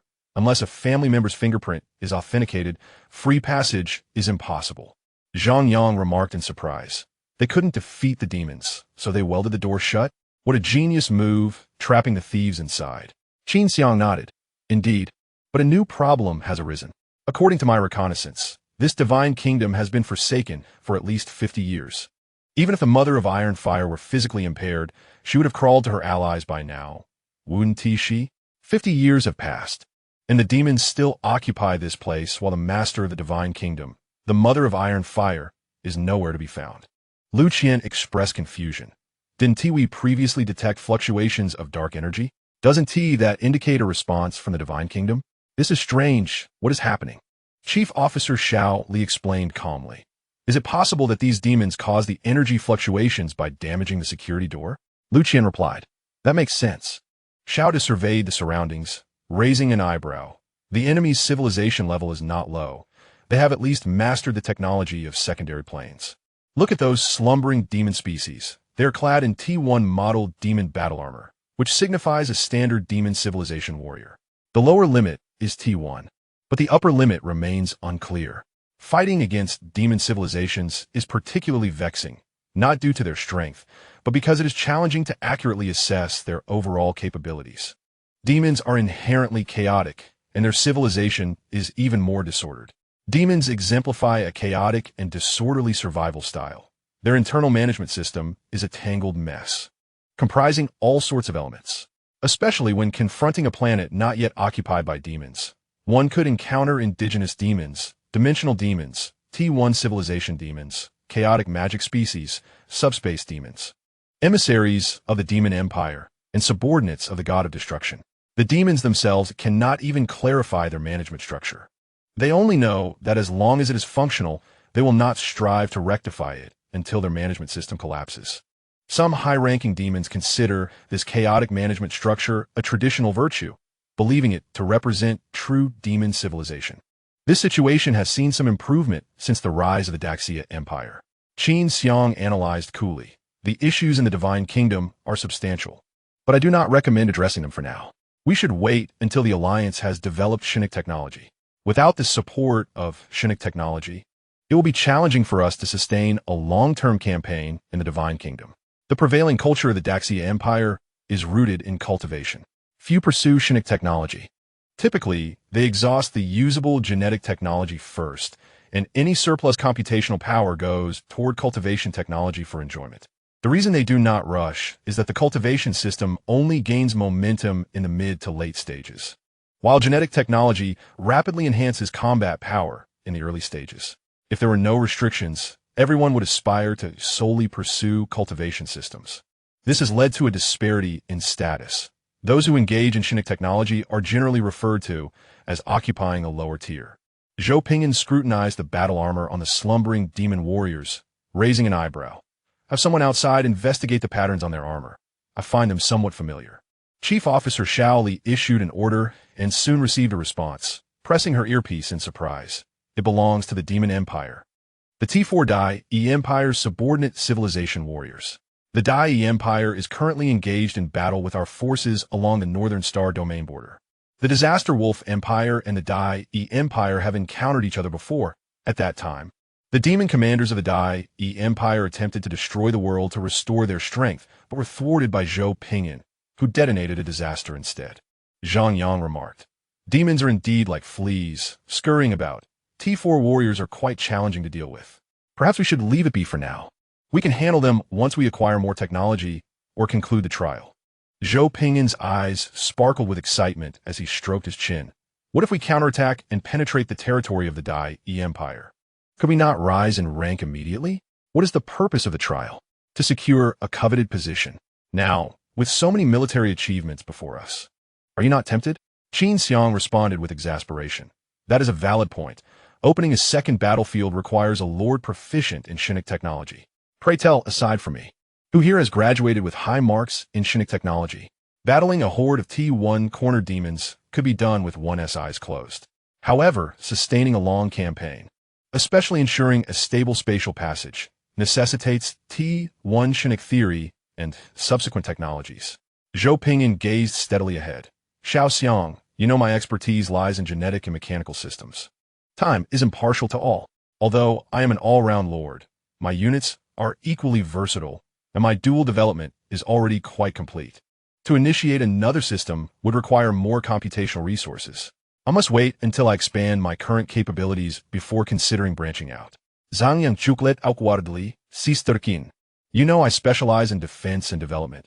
I am not particularly adept at Shinnick technology. Lu Qian stared at the floor. Sister Qin, you know I'm only skilled in combat. This floor is indeed a floor. Qin Xiang's expression darkened. So you all are just taking advantage of my good grades? Transitioning at the outset is a grave mistake. Lu Qian cleared his throat. Brother Zhou lent me a relic. Sister Qin, please use it for now. Zhang Yang flattered. Yes, Sister Qin, I'll take care of the defenses in your territory. I am quite adept at fortifying strongholds. Zhou Ping'an laughed heartily. I also have a T3 corruption mech technology. I can share it with you. Qin Xiang facepalmed, choosing to embrace collective cooperation. This is my sacrifice for the collective. I hope you will remember this and not shortchange me in the future. For there to be a captain, there must also be crew members to construct a ship. By integrating into the collective and contributing, the collective will in turn bestow benefits upon the individual. Zhou Ping'an relinquished his solitary wolf approach and opted to join the alliance, which now supports him with subordinates. Zhang Yang abandoned his previous life of mere agricultural toil, instead fortifying the defenses and infrastructure for all the civilizations within their small collective.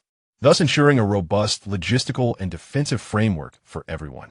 Lu Qian traversed the various territories, addressing security concerns, suppressing all adversaries, and distributing superior weaponry to the other three factions, thereby enhancing their fleets and armaments.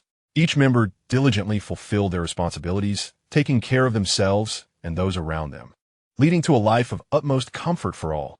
Ultimately, Qin Xiang chose to integrate. The principle of mutual aid prevailed. I serve for everyone, and everyone serves for me. Qin Xiang commanded the territory to formally transition to a Shinix system, adhering to Zhou Ping'an's orders to establish a second battlefield. Zhou Ping'an generously prepared T3 hyperfrequency mechs, ready to charge in and cleanse the divine realm of the Iron Fire Mother. A display of power was intended, followed by sharing the spoils with Qin Xiang. This time, it truly encompassed 100,000 words. Chapter 41.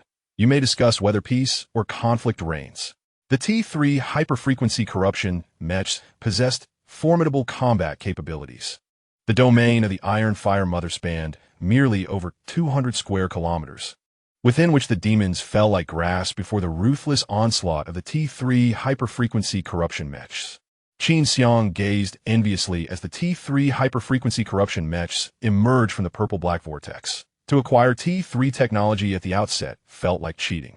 The minor conflict persisted for around 3 hours, encompassing the transport of demon corpses, the spraying of air fresheners, and the eradication of hellish flora. In the city of Zhu Tian, at the sacrificial square, following an interrogation, Shouta personally reported. His expression grave, he stated, "This was the action of a subordinate civilization of the evil Emperor's empire.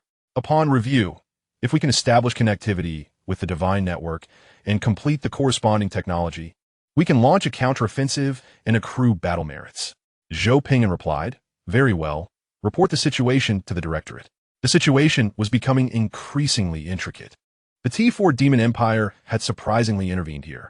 A planet may not attract the attention of the T4 Demon Empire, but one situated within the capital star domain of the Destined Empire held different strategic value.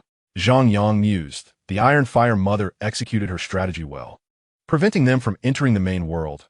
Otherwise, conflict would have ensued. Qin Xiang remarked nonchalantly, "This matter has been brewing for at least 50 years. 50 years, and the variables grew significantly. The Lord's trials, demonic disasters, the legacy of the T3 superluminal civilization, the events surrounding the Devourer Empire, the multi-planet adaptability of the Starborn, and the T4 Evil Emperor Empire all contributed. This seemingly insignificant L6 planet concealed remarkable prowess." Lu Qian remained unfazed, questioning, "Why overthink?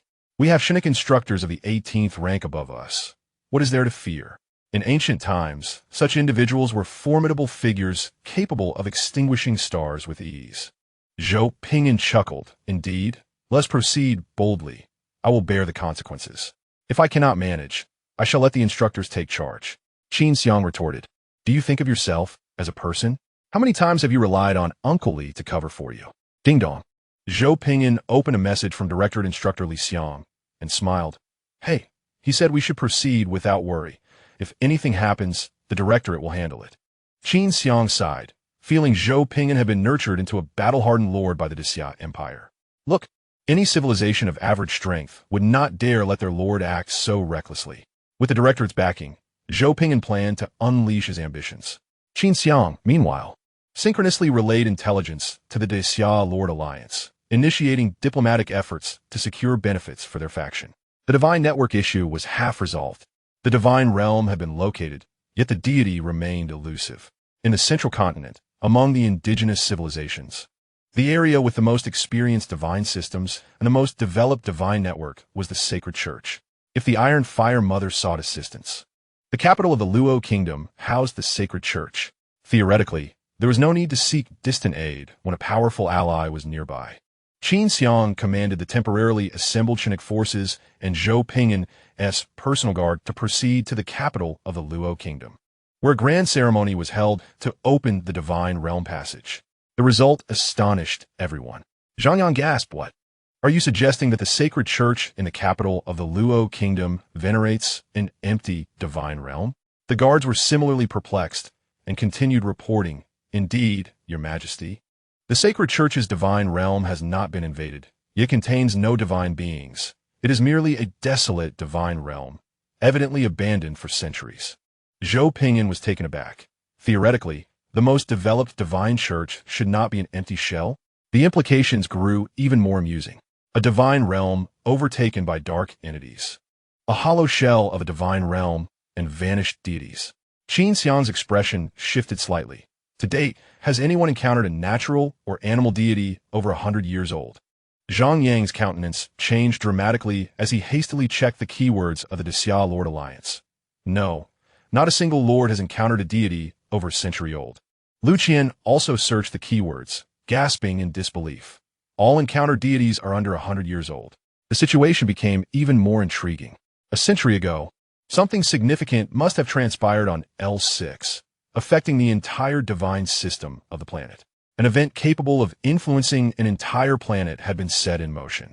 Zhou Ping'an straightened, studying the projected intelligence and stroking his chin. We must visit the sacred church to ascertain what has transpired within the divine system. The divine system generally restrains demonic disasters. Losing the divine system as support would make combating demonic disasters even more challenging. Victory was assured. Yet one could not expect to triumph alone. This was a team trial, not a solitary game. Qin Xiang agreed. Zhang Yang and Lu Qian agreed. Zhou Ping'an, all right, prepare yourselves. We shall depart for the sacred church tomorrow. The sacred church, renowned alongside the Caixia Empire, was a religious empire that dispatched numerous church teams annually to patrol the nation, eliminate dissent, cleanse demons, and adjudicate injustices. On the surface, the atmosphere appeared positive, fostering harmonious relations with humanity. Yet relations with non-human entities were far from cordial. All non-human races within the church's domain faced equal discrimination. While not overtly aggressive, verbal provocations were unavoidable. In summary, the sacred church treats human races equitably while equally discriminating against other races. Zhou Ping'an and his companions directly boarded a protective vessel, reaching the vicinity of the capital of the sacred church. Upon landing, they masqueraded as a band of adventurers. The main roads were spacious, facilitating travel, and they occasionally encountered passing merchant caravans, escort teams, and patrols. Compared to the impoverished outskirts of the Luo kingdom, the sacred church was evidently more prosperous, wealthier, and generous. In just half a day's journey, every team they met responded positively to the greeting, "May the Holy One bless you," exchanging local specialties or offering small gifts. Zhang Yang, joyfully clutching a pile of snacks while seated in a cart, remarked, "Saying auspicious words works wonders. I could skip lunch and still feel full from these snacks." Upon meeting a team, Zhang Yang eagerly approached, employing a series of auspicious phrases that delighted the recipients, who happily bestowed treats and specialties upon him. Zhou Ping'an shook his head in bemusement and turned to Shaoli. "Remember to establish a base within the sacred church's territory for future preparations. In case of any issues, it will facilitate support." Chief Officer Shaoli replied, "Understood. Arrangements have already been made. However, there is currently an issue. The Empire scale is about to exceed the limit of 100. Should we address this? The normal standard is a scale of 100, while the Disaster Wolf Empire defaults to 200, and in wartime, the limit is 2,000. This serves merely as a customary reminder. Currently, there exists a core base, a frontline base, along with the territories affiliated with the Luo Kingdom. The Empire's scale has surpassed 100. In the early stages, without technological advancements to mitigate its expansion, it is quite easy to exceed this limit." Zhou Ping'an remarked, "Let me handle this. I will alter the national policy to extreme pacifism and reduce the scale by 30. Different national policies yield varying corrective effects. For instance, extreme pacifism can diminish the Empire scale by 30, thereby allowing for a more extensive territorial expanse. Additionally, a stability of 10, advocating for a harmonious society, facilitates superior production and scientific development." All right, the modifications are underway. The atmosphere suddenly turned silent. Zhang Yang was taken aback. "Brother, when did we ever align ourselves with pacifism? It has been a month since we landed, and the battles have not ceased." Lu Qian scratched his head. "Are you certain you wish to adopt this policy rather than extreme militarism?" Qin Xiang gazed at Zhou Ping'an in astonishment, utterly bewildered by his thought process. Just yesterday, they had opened a second battlefield, and today he speaks of extreme pacifism. Zhou Ping'an replied, am I not peaceful enough? Is the Luo kingdom not peaceful enough? Zhang Yang facepalmed. You're advocating for this extreme pacifism? If we see two factions clashing, instead of fearing them, we should go forth and eliminate both to ensure peace? Forget about whether the method is right. Just tell me if it is peaceful. Suddenly, he felt sympathy for the Holy Church. The arrival of such an extremist is no different from the descent of a demon lord. Chief, we have spotted a patrol team from the church station ahead. They appear to be encountering difficulties. Should we send someone to investigate? Zhou Ping'an chuckled. Let's take a look and see if we can gather some intelligence. The patrol team consisted of around 20 members, some of whom were clearly injured, while others lay on rudimentary stretchers. The group was huddled around the captain of the paladins. He wore a distressed expression as he struck a flint desperately, producing only a few errant sparks, failing to ignite the slightly damp grass beneath them. The Holy Empire is located in a relatively humid climate, making it difficult to start a fire. Captain, put some effort into it. We are counting on you to spark this fire. Captain Chen Chunfa sighed and glanced back at the only fire mage in the team, who lay unconscious on a stretcher. The loss of combat power was dire, and even more concerning was the fact that their cook, responsible for preparing meals, had also collapsed. The most frightening aspect was that after his fall, they could not produce any fire. Captain Chen Chunfa resignedly said, bring over some firewood. I will try to start a fire by friction. A few barely functional team members hurriedly handed over the dry firewood they had prepared earlier, eagerly watching the captain as if they were children waiting to be fed. Captain Chen Chunfa sat on a wooden stump, binding a slender twig with rope and securing it atop a thicker log. He clasped the slender twig with both hands and began to rub it vigorously. Oh, are you trying to start a fire? Captain Chen Chunfa looked up, his expression brightening. Hey, buddy, do you have any fire source? Zhou Ping'an was taken aback and shook his head no. Captain Chen Chunfa's expression turned helpless. Do you have any flint? Our flint has failed us. Zhou Ping'an shrugged. None. The light of hope in Captain Chen Chunfa's eyes faded entirely, and he sighed, lowering his head to continue his arduous task of starting a fire by friction. Darn. The lesson is too profound. Lives can be lost, but we must protect the cook who can start fire. Seeing their captain busy, Zhou Ping'an took a small stool and sat down, instructing his guards to bring a few more for the injured, ensuring they didn't crouch and get damp. Zhang Yang, Lu Qian, and others eagerly gathered around, sitting on the stools to watch Captain Chen Chunfa struggle with his fire-making. Zhang Yang remarqued, I have only read about this in books. I never expected to witness it firsthand. Lu Qian educated. Starting a fire by friction is extremely challenging and labor-intensive. Those with low stamina may not endure long enough to produce a flame. Moreover, it requires skill and proficiency. Those lacking in technique may truly fail. Captain Chen Chunfa glanced up and noticed the adventurers, now numbering over 20, gathered around. Judging by their appearance and attire, they seemed to be a noble entourage, posing a minimal threat.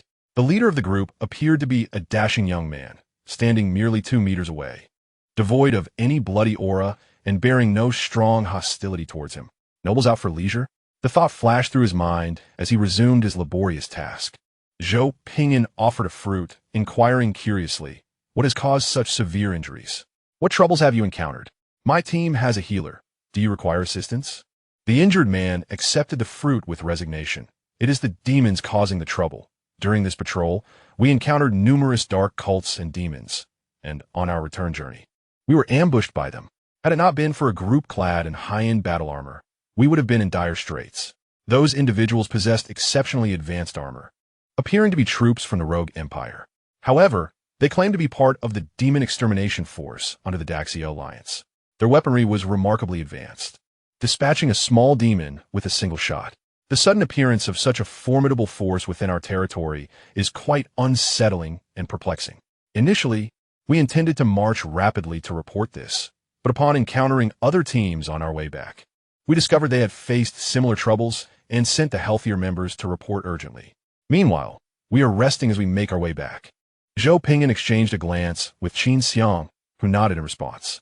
During this time, Su Shan had been relentlessly suppressing the demons alongside the warlords, striving to clear a safe zone, which made encountering the church's patrol team, accustomed to dealing with demons, quite normal. Zhou Ping'an unwrapped a lollipop and handed it over. This is candy. Suck on it to replenish your sugar and nutrients, aiding in recovery. The injured man smiled sheepishly as he accepted the candy. The packaging is exquisite. Could I keep the wrapper? I wish to take it home for my sister. Zhou Ping'an chuckled and produced another. This one is a gift for your sister. It is merely a trifle, so feel free to take it. Captain Chen Chunfa looked up, a glimmer of white aura flowing in his eyes, and nodded. Go ahead and eat it. It is a good treat. It is non-toxic. Such exquisite packaging indicates that this noble is of considerable stature. The injured man placed the candy in his mouth, his eyes lighting up as he looked at Zhou Ping'an with newfound warmth. You are truly a good person.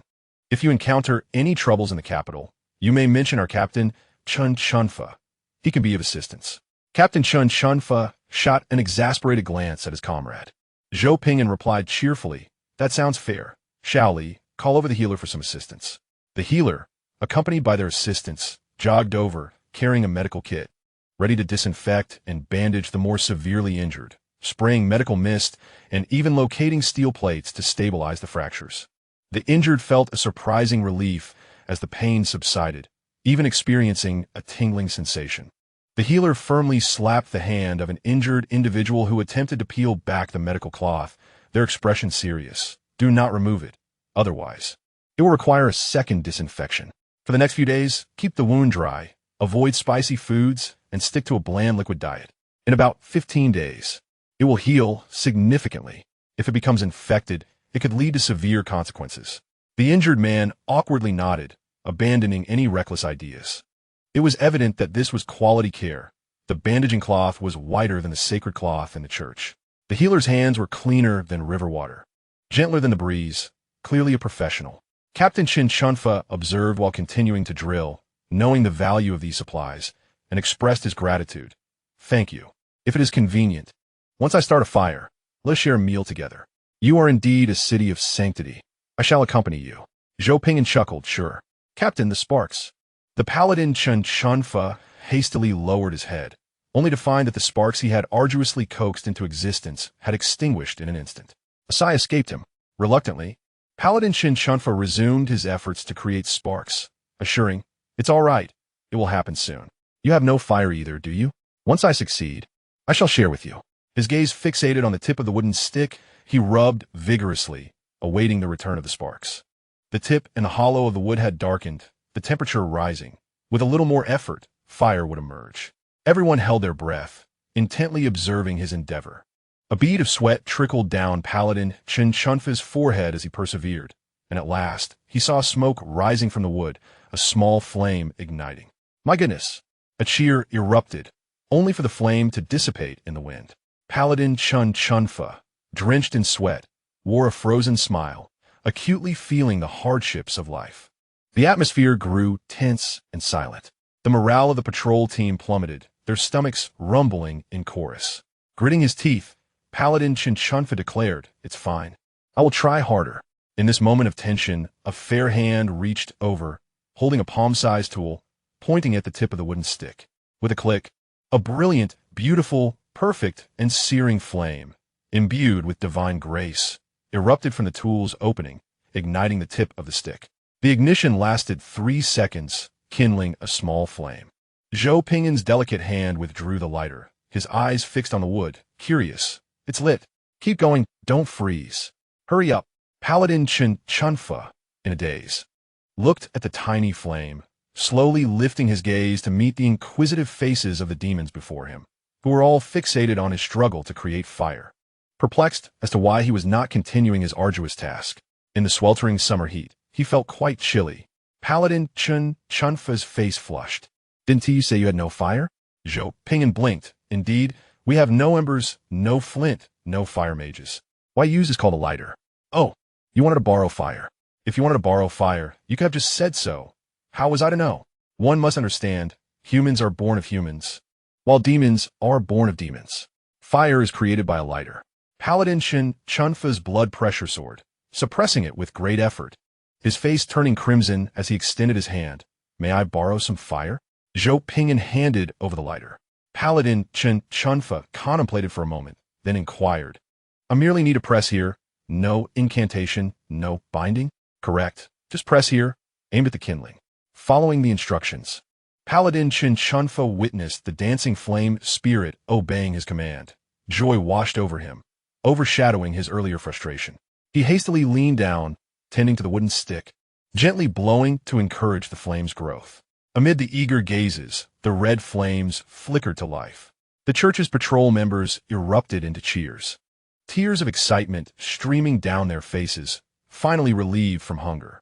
The members of the Disaster Wolf Empire expressed their disappointment, regretting not witnessing the entire process of fire creation. Zhou Ping'an and his companions could not comprehend their struggle to create fire. The church members had no time to explain. They eagerly set about boiling water, almost ceremoniously. As they watched the captain break off a chunk of coarse salt and toss it in, followed by pieces of venison and some dry vegetables. Waiting to add the vegetables once the meat was nearly cooked.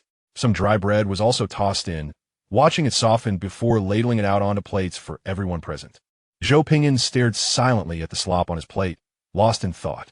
Zhang Yang and the others gazed at the slop being distributed, equally silent. So, they were cooking a meal. Qin Xiang was perplexed. But you don't raise pigs. What is the point of cooking this? Our horses don't eat pig slop. Thank you for your kindness. What are you doing? Qin Xiang exclaimed in shock. Her lips parted as she watched the injured soldiers scoop the slop into their mouths. In a hurry, she slapped the plate from the injured soldier's hands, exclaiming, "You can't eat that. You must eat that. It's pig food." The injured looked mournfully at the soft bread soup on the ground. Paladin Chen Chunfa's mouth twitched, crumbs of soft bread clinging to his lips. This is our lunch, not animal feed. Zhou Ping'an paused for a moment, retrieved a lunchbox from his spatial backpack, opened it, and offered, "Would you like to eat? It's still warm." With freshly produced rice and vegetables. The meat is from castrated livestock, so there is no strong smell. The fifth-tier paladin Chen Chunfa's eyes glistened with moisture. Their food. If I had known, I would have bought it earlier. Look at how we VE struggled. Doesn't your conscience hurt? I must have overlooked you when exterminating demons.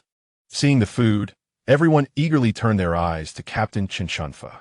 Zhou Ping'an took a bite with chopsticks, indicating it was safe, and handed it over. Here.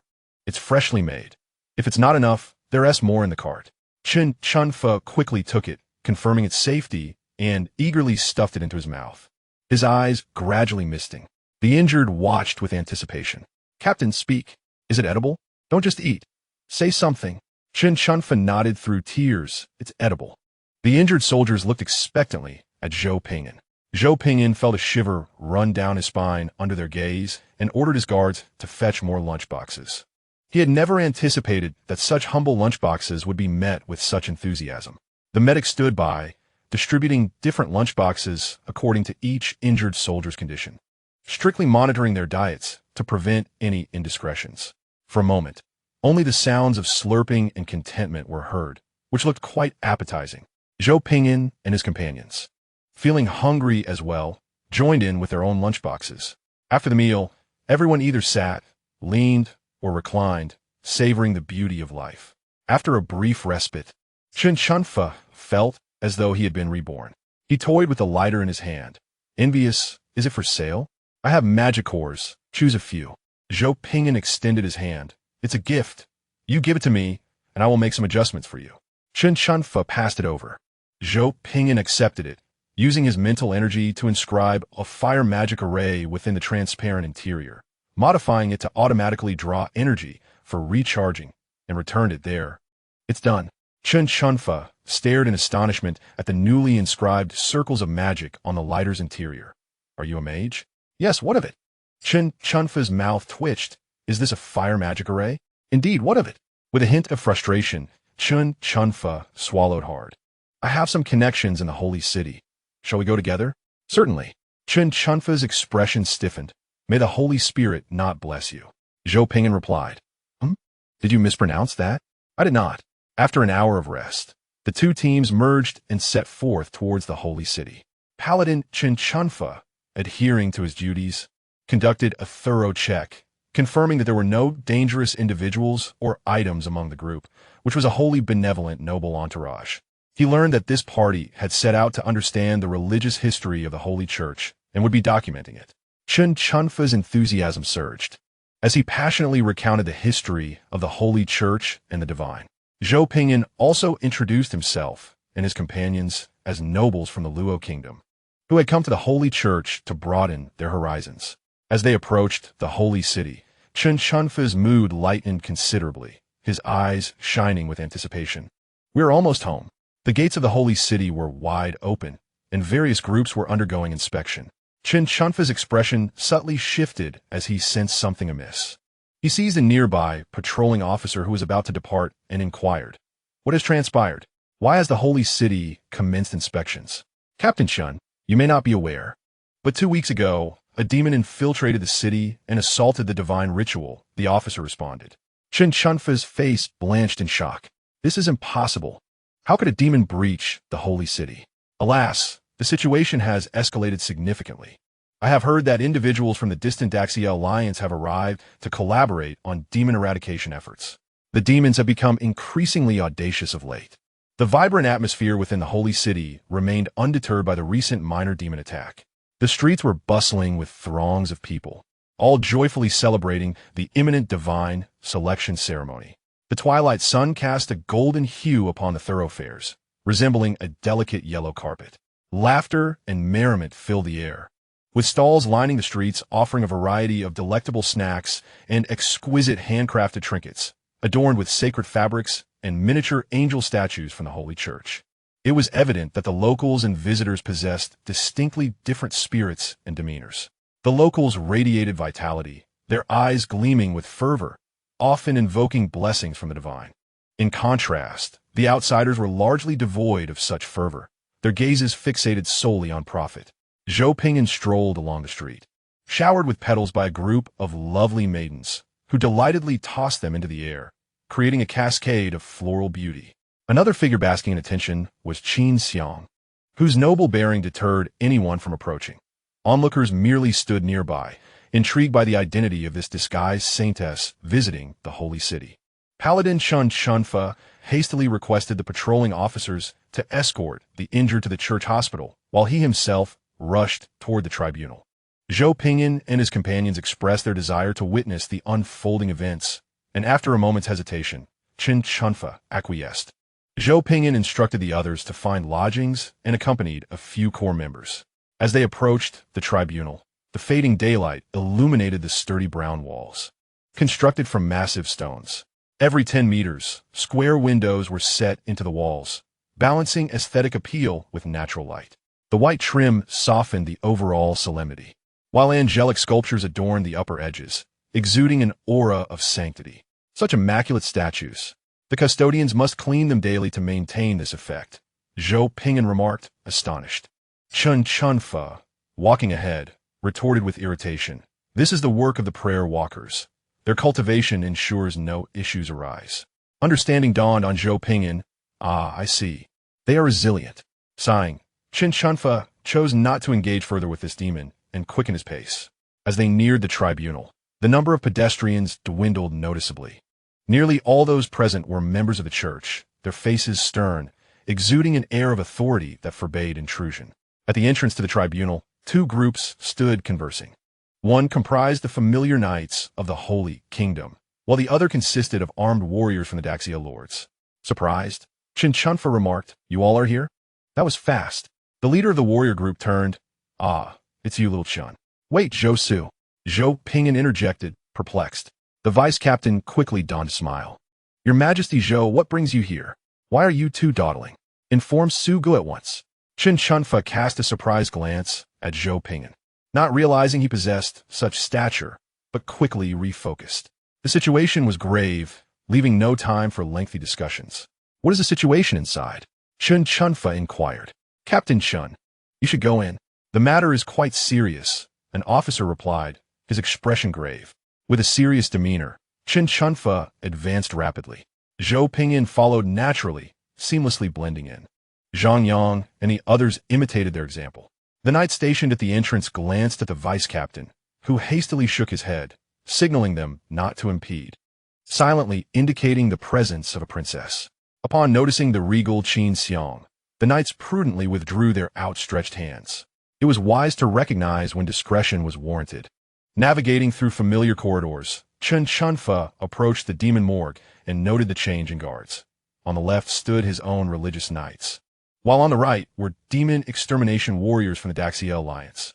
Furrowing his brow, Chun Chunfa sensed an unsettling shift and approached to inquire. What is happening? The guard saluted and whispered, the warriors from the Daxia Empire are assisting in suppression and have delivered several special model demon corpses. The elders of the tribunal have urgently ordered a joint investigation. This is a unique collaboration. Suppressing his rising agitation, Chun Chunfa realized the situation had surpassed the Holy Kingdom's control and pushed the door open. Zhou Ping'an followed closely behind. However, they were halted. Zhou Ping'an remained calm, raising his hand to his chest as a striking black and crimson destruction-themed military attire materialized. The nearby Daxia Alliance guards stood at attention. We greet your majesty, Zhou. The tribunal guards chuckled awkwardly, begrudgingly assisting in opening the door. Upon entering, Zhou Ping'an was surprised to find Guanmeng present. Guanmeng, the deputy leader of the Daxia Alliance, a female of pinnacle 4th-tier psychic ability, was a prodigious mage who had single-handedly advanced the theory of the psychic network. She was strikingly beautiful and possessed immense strength, capable of incapacitating peers with a single punch. Sensing a somewhat familiar presence, Guanmeng turned and remarked, "What are you doing here?"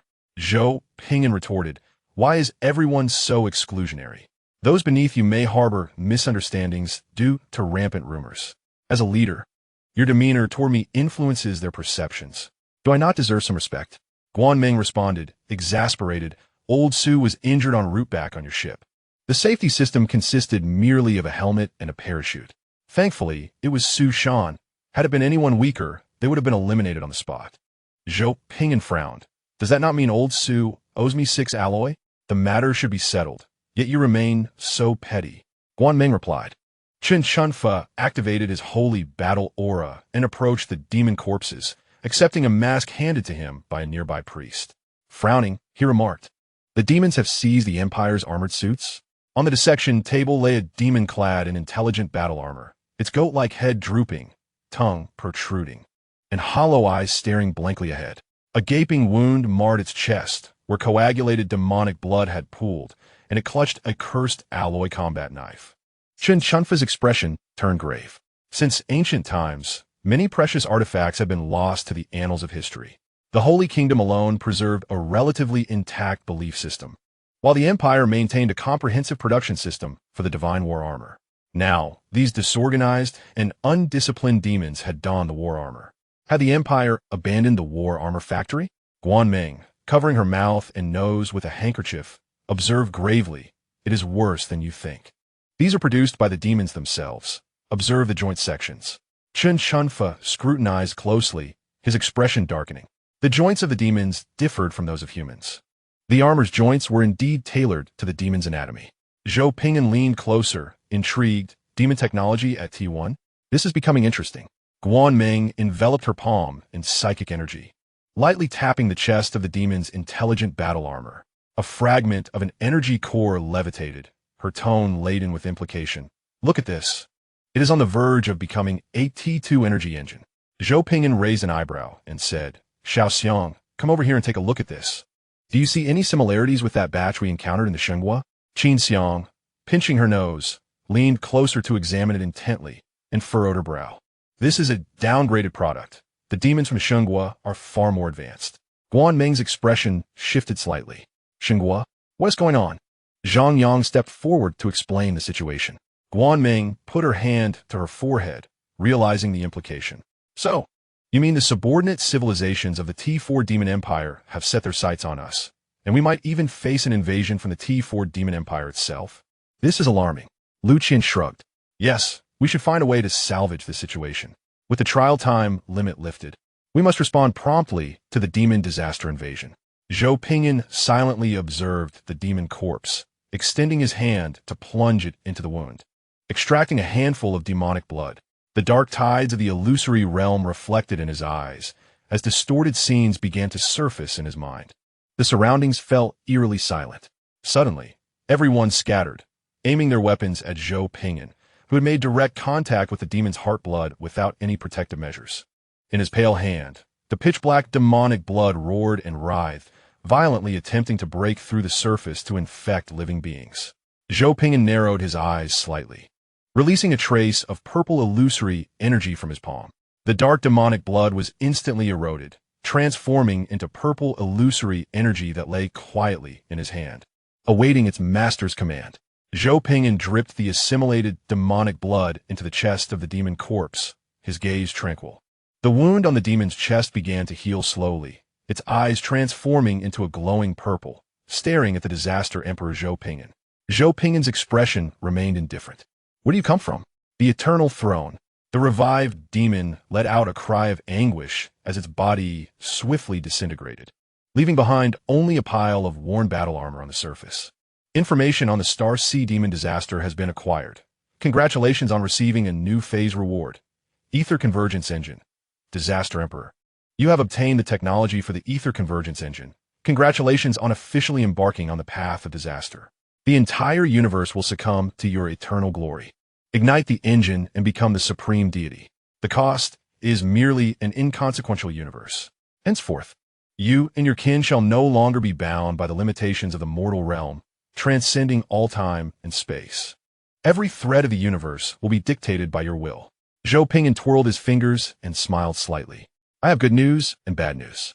Which would you prefer to hear?" Guanming sighed in relief. "The good news. The good news is we no longer need to worry about preparations." Guanming beamed. "And the bad news?" Zhou Ping'an shrugged. "The demons have already invaded. According to the intelligence gathered, the demons, in pursuit of the eternal throne, have sent their vanguard into the Star Sea to prepare for the arrival of their main forces in years to come. These demons are merely experimental subjects." Guanming's smile instantly froze. Zhou Ping'an chuckled lightly. "Don't worry, we are only facing T1 demons for now, which isn't too daunting." Guanming exhaled in relief. "That's a relief." Zhou Ping'an continued. "In 2 years, it will be T2 demons."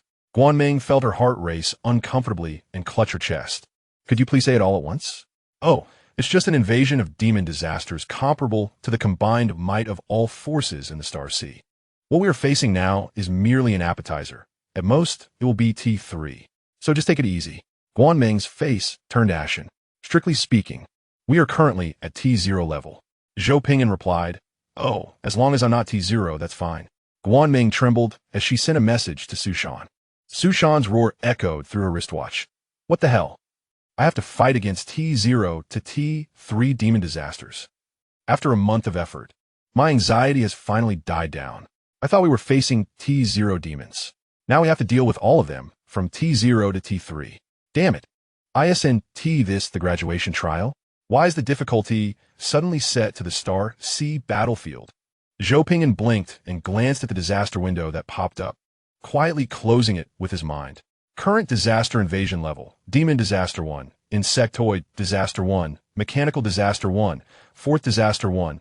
Rest assured, the situation isn't as dire as it seems. We are not just contending with one disaster, but 3.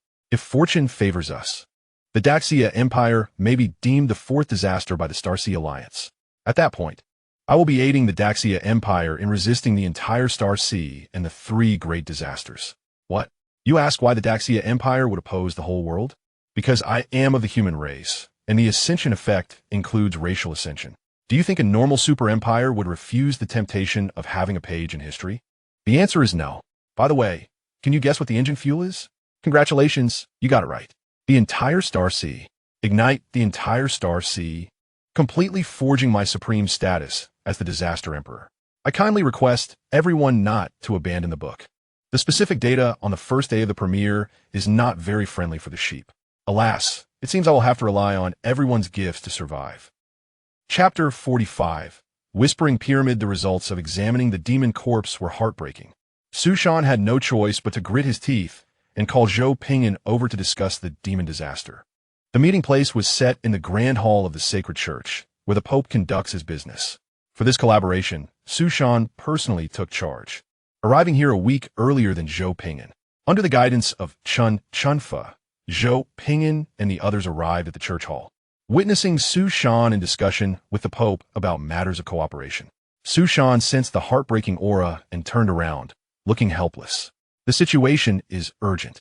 Do you have a treatment plan for a 9th-tier spiritual energy user? Zhou Ping'an glanced at the figure seated in the prominent position. An elderly man with white hair, a kind face, holding a scepter, adorned in the Pope's robe, emanated a gentle yet regal aura. He appeared to be a seasoned elder who had returned to simplicity after experiencing the vicissitudes of life. Zhou Ping'an recognized this man as Han Xiangyang, the 27th Pope of the Sacred Church, who had served for hundreds of years and was renowned as the strongest being on earth closest to the divine. According to the power hierarchy of the Daxia Empire, this elder was a ninth-tier spiritual energy user, also considered a formidable force. Zhou Ping'an raised an eyebrow. What's wrong? Is this old man injured? He doesn't look it. Of course, that was normal. He was only at the 6th tier, and unless he opened his heavenly eye, it would be normal not to see through a 9th-tier expert's disguise. Su Shan explained, the demons targeted the divine selection instrument. The Pope personally blocked their critical assault to avoid disrupting the divine selection ceremony. He is now gravely injured. This is high-end combat power. You'd better come up with a way to save him, as we cannot clear this trial relying solely on ourselves. With a demon disaster invasion, even if it's only at the T0 or T1 level, it is already a difficult mode for most lords. Without some external assistance, we will be utterly unable to fight. Zhou Ping'an rummaged through his pocket and found something useful, casually tossing a palm-sized black object to Su Shan. Return this after the trial. This is my universal charger. Su Shan caught the universal charger, staring in astonishment. This is a relic from countless centuries ago. You actually possess such a thing. The universal charger is a tool capable of charging any energy source anytime and anywhere, portable, with adjustable charging models and excellent efficiency. Sometimes, progress is not always a forward march. The designs of ancient people are far more practical than the foolish creations of the current era. Zhou Ping'an smiled cheerfully. I crafted this myself. The quality is reliable and 1T explode. Su Shan sighed in relief, demonstrating the palm-sized universal charger on his chest. Old Master Han, this is how you use it. It can heal your injuries, but it requires your trust. Han Xiangyang stroked his beard, smiling warmly. Child, bring it over. As a warrior who upholds the belief of sacrifice to protect others, you deserve my trust. If not for this unwavering belief, the child would not have traversed 1,000 miles to deliver those extraordinary demon corpses. It is precisely because the eradication of demons has persisted for nearly a millennium that the Pope comprehends the immense sacrifice this righteous young man has made to vanquish those unique demons and bring them forth as a warning to the Holy Church that the demons have evolved. Su Shan's expression softened as he retrieved a universal charger from his chest, approaching Pope Han Xiangyang with it in both hands. Upon drawing near, a mechanical eye emerged on the surface of the universal charger, casting a radiant beam that scanned Han Xiangyang. In an instant, the device transformed into multiple mechanical chains, coalescing into a black wristwatch that hovered before the Pope. Han Xiangyang, taken aback, extended his hand and observed as the black wristwatch automatically clasped onto his wrist. The watch began to emit soft blue waves of light, alleviating the injuries sealed within Han Xiangyang's body. An unusual sound emanated from the wristwatch as it diagnosed some extraordinary data. Zhou Ping'an raised an eyebrow at the diagnostic report from the watch. Cyborg technology? You are a cyborg, not a natural human. This revelation, while surprising, was also anticipated. The humanity of the Luo kingdom belongs to a pre-light-speed civilization, and the Holy Church is naturally descended from such civilizations. However, the Holy Church has adopted cybernetic technology. According to the data, this elderly gentleman had endured a direct hit from a small dark energy cannon, which, if it had struck a natural human of the 9th rank, would have resulted in instant death. Yet, as a cyborg with superior organs, he managed to withstand the blow. What a talent. He risked his life for a device. Su Shan, feeling awkward, shot a glare at Zhou Ping'an and explained. The Pope was injured to protect the sacred instrument, which is held every 10 years and allows 100,000 people to receive divine grace. Is the very foundation of the Holy Church. This is why they publicly claimed it was merely a minor demon attack. Zhou Ping'an retorted, speak plainly. Su Shan replied, the Whispering Pyramid. Zhou Ping'an leaned back, I see. But I recall that device is quite robust. Does it really require such a sacrifice to defend it? The Whispering Pyramid, a divine artifact designed to counter demon civilizations, does not refer to a specific artifact, but rather encompasses any device capable of nullifying energy shields. It does not merely penetrate shields, it renders them completely ineffective. Demons, due to their physiological structure, inherently possess the ability to release energy and, upon reaching civilization, became enamored with upgrading their energy shield technology. The Whispering Pyramid series of artifacts is exceptionally effective against this. However, to qualify as a Whispering Pyramid artifact, it must possess another function, enhancing the spiritual attributes of a species. This allows 100,000 people every decade to have the opportunity to augment their spiritual qualities. Truly remarkable. Such an artifact, capable of consistently producing various spiritually gifted individuals, is a rare national treasure. Zhou Ping'an expressed his astonishment. Isn't enhancing spiritual attributes reliant on Zelo? I doubt this planet has any Zelo resources. The meager Zelo output from the Whispering Pyramid would hardly sustain a decade's worth of modifications. It would merely be a stopgap. As for determining whether there are Zelo resources on planet L6, that is even simpler. After a month on the ground, he had not sensed any spiritual energy tides. Su Shan sighed. They utilized the ashes of fallen or aged spiritual individuals for reprocessing, and the activation key for the Whispering Pyramid needs to witness this event annually. Thus, Zelo is sufficient. This is precisely why the Holy Church has been able to endure. This is also why the Holy Church can reside atop a multitude of volcanoes, yet prevent them from erupting. Sacrifice. Countless sacrifices yield the fruits of peaceful development. Han Xiangyang smiled gently, gripping his staff. It is our honor. Our ancestors traded their sacrifices for the safety of all beings. After their passing, they transform into angels to continue guarding us. We merely tread the path already walked by our ancestors. To become angels is a matter of great honor. Zhou Ping'an was rendered speechless, recalling the countless times he had encountered that sentiment. There has never been a divine emperor or savior. Happiness relies solely on humanity itself.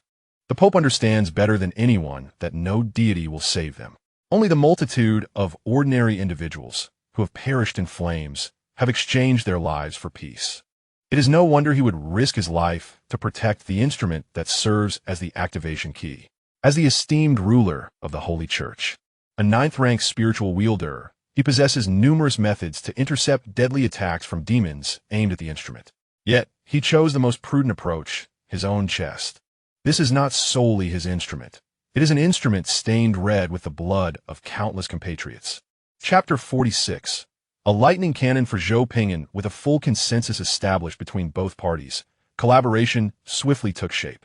However, in the specifics of implementation, Zhou Ping'an and Su Shan found themselves at an impasse. Su Shan, exasperated, remarked, "Haven't you always ardently supported the extermination of demons?" Zhou Ping'an replied, "Indeed." Su Shan pressed on, "Then why do you not deploy troops to support the demon eradication efforts?" Zhou Ping'an explained, "Oh, because I intend to strike at all factions in turn. This will yield a higher score." Su Shan gazed at the chaotic being before him in utter disbelief, his head aching momentarily. He had no choice but to inquire again. "Speak honestly." Zhou Ping'an responded with a disinterested expression, "I do not trust your so-called savior plan. These factions cannot possibly unite to form a savior alliance against the demon catastrophe."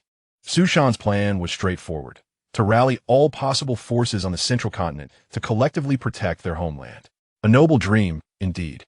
Su Shan took a deep breath. Now that the demon catastrophe has arrived, they will surely band together for warmth. This is the optimal solution. Zhou Ping'an chuckled. The optimal solution for a post-Lightspeed civilization is to gather all resources and swiftly return to the stars to expand colonies. The reality is that upon landing, they fractured into over 300 nations, dismantling their mother civilization into fragments. When conditions were favorable, they did not unite. Now that they have splintered into mere shards, do you think they will suddenly remember to unite? Is that even conceivable? Su Shan's expression grew grave. The Daxia Empire possesses ample experience in unification. We can certainly. Zhou Ping'an coldly interrupted. Do they have a resident permit? Su Shan regarded Zhou Ping'an, seemingly transported back to the last meeting, a different place at different time, yet replaying the same argument. Su Shan softened his tone. There are multiple methods of passage. Ping'an, you should step out of your world and take a look outside. Zhou Ping'an raised his hands in surrender. Fine, let's each take a step back. I will not initiate attacks against the factions on the white list, and you shall not interfere with my defensive warfare. The collaboration model remains unchanged. After a pause, Zhou Ping'an's tone grew more conciliatory. I admire individuals like you. And I hope there are more like you. It is not that I do not believe, but rather that I understand this path is fraught with difficulties. If you require assistance, merely speak. I seek no conditions in return. I am willing to bear the burden. Some matters elude the mere superficiality of paper data. Su Shan's loss-making ventures have garnered immense goodwill from the Holy Church and various factions, effectively averting the outbreak of large-scale warfare between the Daxia Alliance and local civilizations. This has afforded everyone a more abundant space for development. His status as the leader of the alliance is earnestly acknowledged by all. Zhou Ping'an has also reaped the benefits of his contributions. One cannot disregard another's genuine efforts merely because of differing opinions. Of course, this does not imply that Zhou Ping'an must relinquish his own thoughts. It is sufficient to seek common ground while reserving differences. Su Shan, momentarily a loss for words, inquired, "Does your defensive strategy entail an assault on the opposing capital?" Zhou Ping'an, with a distracted gaze, responded, "That is not your concern. I'm certainly advocating for a defensive war." Su Shan replied, "Very well, let us establish that for now. What are your subsequent objectives?" Zhou Ping'an stated, "I am wavering between unifying roots and combating the demonic calamities. I shall ponder further upon my return. Attacking indigenous civilizations to acquire formidable technology, relics, artifacts, resources, and talents is an undeniably enticing option. Conversely, confronting the demonic calamities to accumulate destruction points and enhance warfare technology and military strength is equally appealing." Han Nianyang, grasping his scepter, smiled wryly. "It seems our current predicament has become a source of amusement for our guests." During the recent debate, Han Xiangyang had grasped the gravity of the situation, particularly after personally enduring an attack, fully comprehending the terrifying destruction that would ensue if the demon's plan succeeded even once. The successful assassination of a nation's leader could incite turmoil, allowing for numerous opportunistic actions. Zhou Ping'an declared, "All right, let your representatives discuss the details with mine. I need to step out and strategize our upcoming military plans." Su Shan responded, "Very well. I shall confer with the Pope regarding cooperation. Until we meet again." Zhou Ping'an waved his hand and departed, with Qin Xiang and others following closely behind. As Qin Xiang glanced back after covering some distance, she opened the team channel to inquire, "Your behavior is rather peculiar. What are you plotting?" The notion of combating the demonic calamities was initially proposed by Zhou Ping'an, and he was the first to take action. At this critical juncture, however, he deliberately opposed Su Shan. This young man must be harboring ulterior motives. Zhou Ping'an grinned. "One must play both the white and the red faces. We need to prepare for our future endeavors concerning the Whispering Pyramid." Su Shan certainly comprehended my intentions. Yet this young man possesses an overly high sense of morality, making him unlikely to engage in such shameless acts. As for me, I am quite different. My moral standards are quite flexible. I am willing to confront the demonic calamities, pursue the artifacts of the Whispering Pyramid, and strive for unification. However, my vision of unity differs greatly from Su Shan's ideals of love and justice. For now, I simply need to evaluate which option will yield the greatest benefits. Upon exiting the doors of the Holy Church and walking 100 meters, Zhou Ping'an observed the vibrant streets nearby, filled with laughter and joy. Easing his thoughts as he chuckled softly, this holy city possesses quite the lively atmosphere. Observe how warmly adorned these shops are, creating a comforting ambience.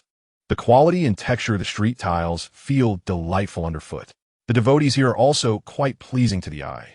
And look at the dark energy electromagnetic cannon erected in the distance. It certainly adds to the excitement. Suddenly, he queried, "Chun-ge, is it customary for the dark energy electromagnetic cannon to be aimed at the church entrance here?" The atmosphere fell silent. Everyone hastily followed Zhou Ping'an's gaze to see. Approximately 300 meters away, a fully charged dark energy electromagnetic cannon poised for action, its barrel visibly encircled by a dense wave of dark energy. The dark energy electromagnetic cannon, colloquially known as a sniper cannon, inflicts high damage with a single shot, which most individuals cannot withstand. In a moment of peril, Zhou Ping'an swiftly conjured a virtual energy shield, striving to intercept the impending shot as quickly as possible. Zhang Yang strained to maintain a defensive boost, providing support for the group. Lu Qian roared as he unleashed his artifact with great force, summoning a bolt of purple-black lightning from the heavens to strike at the enemy's location. Qin Xiang, with lightning speed, formulated the optimal plan, calculating the necessary force and angle before delivering a firm kick to Zhou Ping'an's backside. Amidst Qin Chunfa's stunned expression as he held his shield, and the astonishment of the others, Zhou Ping'an, caught off guard, was propelled like a meteor, colliding face-first with the incoming beam of dark energy. In this unique moment, among the gathered crowd, the Emperor of Calamities, Zhou Ping'an, possessed the highest defensive capabilities. Thanks to the esteemed recognition of forbidden all things end, I appreciate the expense. Thank you. Chapter 47. The first shot in the campaign against demons, Zhou Ping'an's entire being transformed into a shade of purple as he harnessed his ability to assimilate with the virtual realm, forcibly neutralizing the dark energy beam for over 12 seconds before his head emitted smoke and he crashed to the ground. An aerial camera, discreetly recording the actions of the candidates, materialized and announced, "Congratulations to candidate Zhou Ping'an for completing a personal defensive feat, face-meeting the cannon. You are hereby awarded 100 points," with a global announcement. Following the announcement, the aerial camera seamlessly faded back into the atmosphere. Calamity Intelligence reminds, in Chapters 2 and 6, it was stated that an aerial camera records and broadcasts to the Empire and the entire Star Sea, but lacks interactive functionality, prohibiting the provision of external information assistance. Under special circumstances, candidates may contact the directing team directly as a safeguard. Zhang Yang stared in disbelief at Zhou Ping'an, whose head was now emitting smoke. Lu Qian swallowed hard. "Sister Qin, why did you kick Brother Zhou?" Qin Xiang struggled to suppress a smirk. "He has the highest defense." Zhou Ping'an, being at least a 6th-tier warrior, was a most likely candidate to endure the blow. General Shao sensed the impending storm and quickly led his guards to apprehend the assailant, targeting the Emperor of Calamities. After a brief respite, Zhou Ping'an, smoke rising from his head, rose from the ground as Shao Li hurriedly fetched a chair, assisting him to sit. Zhou Ping'an took a deep breath, rapidly regaining his composure, and slowly stood up, turning to Qin Xiang. "Did your father never provide you with a defensive artifact?" Although the situation was urgent, there were certainly alternative solutions beyond merely having my face meet the cannon. Qin Xiang's gaze shifted left, her tone betraying a hint of guilt. "I forgot." Zhou Ping'an exclaimed. "Vatrice. My apologies. I did not mean to." Zhang Yang and the others hastily retreated to the side. What happened? What was going on? Su Shan, clad in battle armor, rushed out of the church, accompanied by the sorcerer Han Xiangyang, followed by a contingent of high-ranking members of the Holy Church. Su Shan came to a peculiar halt upon witnessing Zhou Ping'an trampling on the prostrate Qin Xiang, her head visibly smoking, with a crowd of onlookers nearby. Zhang Yang remarked, "Someone bombarded Brother Zhou." Su Shan facepalmed. Zhou Ping'an used Shao Qin as a shield, and she bore the brunt of the blast, resulting in her current state. This is simply a fundamental tactic of Zhou Ping'an. Lu Qian added, "Oh no, it was Sister Qin who kicked Brother Zhou out to block the cannon." Su San Yin Guit, who was the attacker? General Shao De, returning in battle armor and bloodied, landed before Zhou Ping'an, his helmet retracting automatically. "Your Majesty, it was the demon cultists. They attempted to assault the church." Zhou Ping'an gritted his teeth. "Why target me?" General Shao De struggled to suppress a laugh. "Because your appearance and attire are the most striking, one can easily tell you hold significant power." Zhou Ping'an exploded with rage. "Does being handsome warrant being bombarded?" "Issue an order. From this day forth, we shall eradicate all demons. By my grandmother's name, is being handsome a crime?" The Empire of Natural Disasters has fully entered a state of war. The restrictions on the scale of the Empire have been lifted. Effect 1. Automatic research on scientific projects, with scientists able to accelerate these projects, resulting in the fastest research speed. Effect 2. Production efficiency levels are set to maximum by default, enabling automatic production across the board. Effect 3. All subjects will automatically upgrade, with their default professions capped. Effect 4. Automatic acquisition of all territorial intelligence of the enemy. Effect 5. In a state of war, all resources and attributes are doubled, and energy can be extracted from the virtual realm. Effect 6. Zhou Ping'an blinked, reveling in the exhilaration of the Empire of Natural Disasters. Simple words, an ultimate war machine. It is no wonder I have been recognized as the 4th disaster and the Emperor of Disasters. Automatic research, automatic production, automatic upgrades. Automatic intelligence acquisition, automatic energy extraction. This is not a disaster. Who is the disaster? It is not directed at you. It is aimed at me. Zhou Ping'an turned to look at Pope Han Xiangyang. Han Xiangyang sighed, stating that they were targeting his position, but Zhou was merely in the line of fire, and thus, they inadvertently hit him. Zhou Ping'an glanced at the shooting trajectory, raising an eyebrow. Indeed, if he had not emerged just now, he would have likely witnessed the Pope performing as a headless horseman. Zhou Ping'an waved his hand. Being hit is a fact. I have made up my mind to fight this war.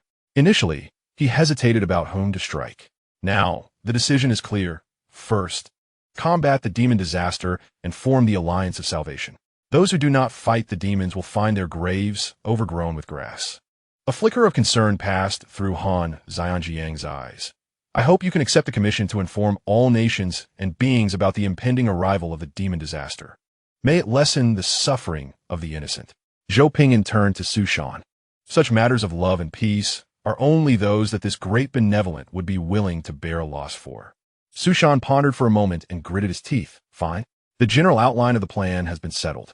A simple and unadorned attack by demon cultists aimed to incite chaos, but unfortunately, it failed. Zhou Ping'an and his companions, under the protection of their guards, arrived at the palace arranged by the church for their residence.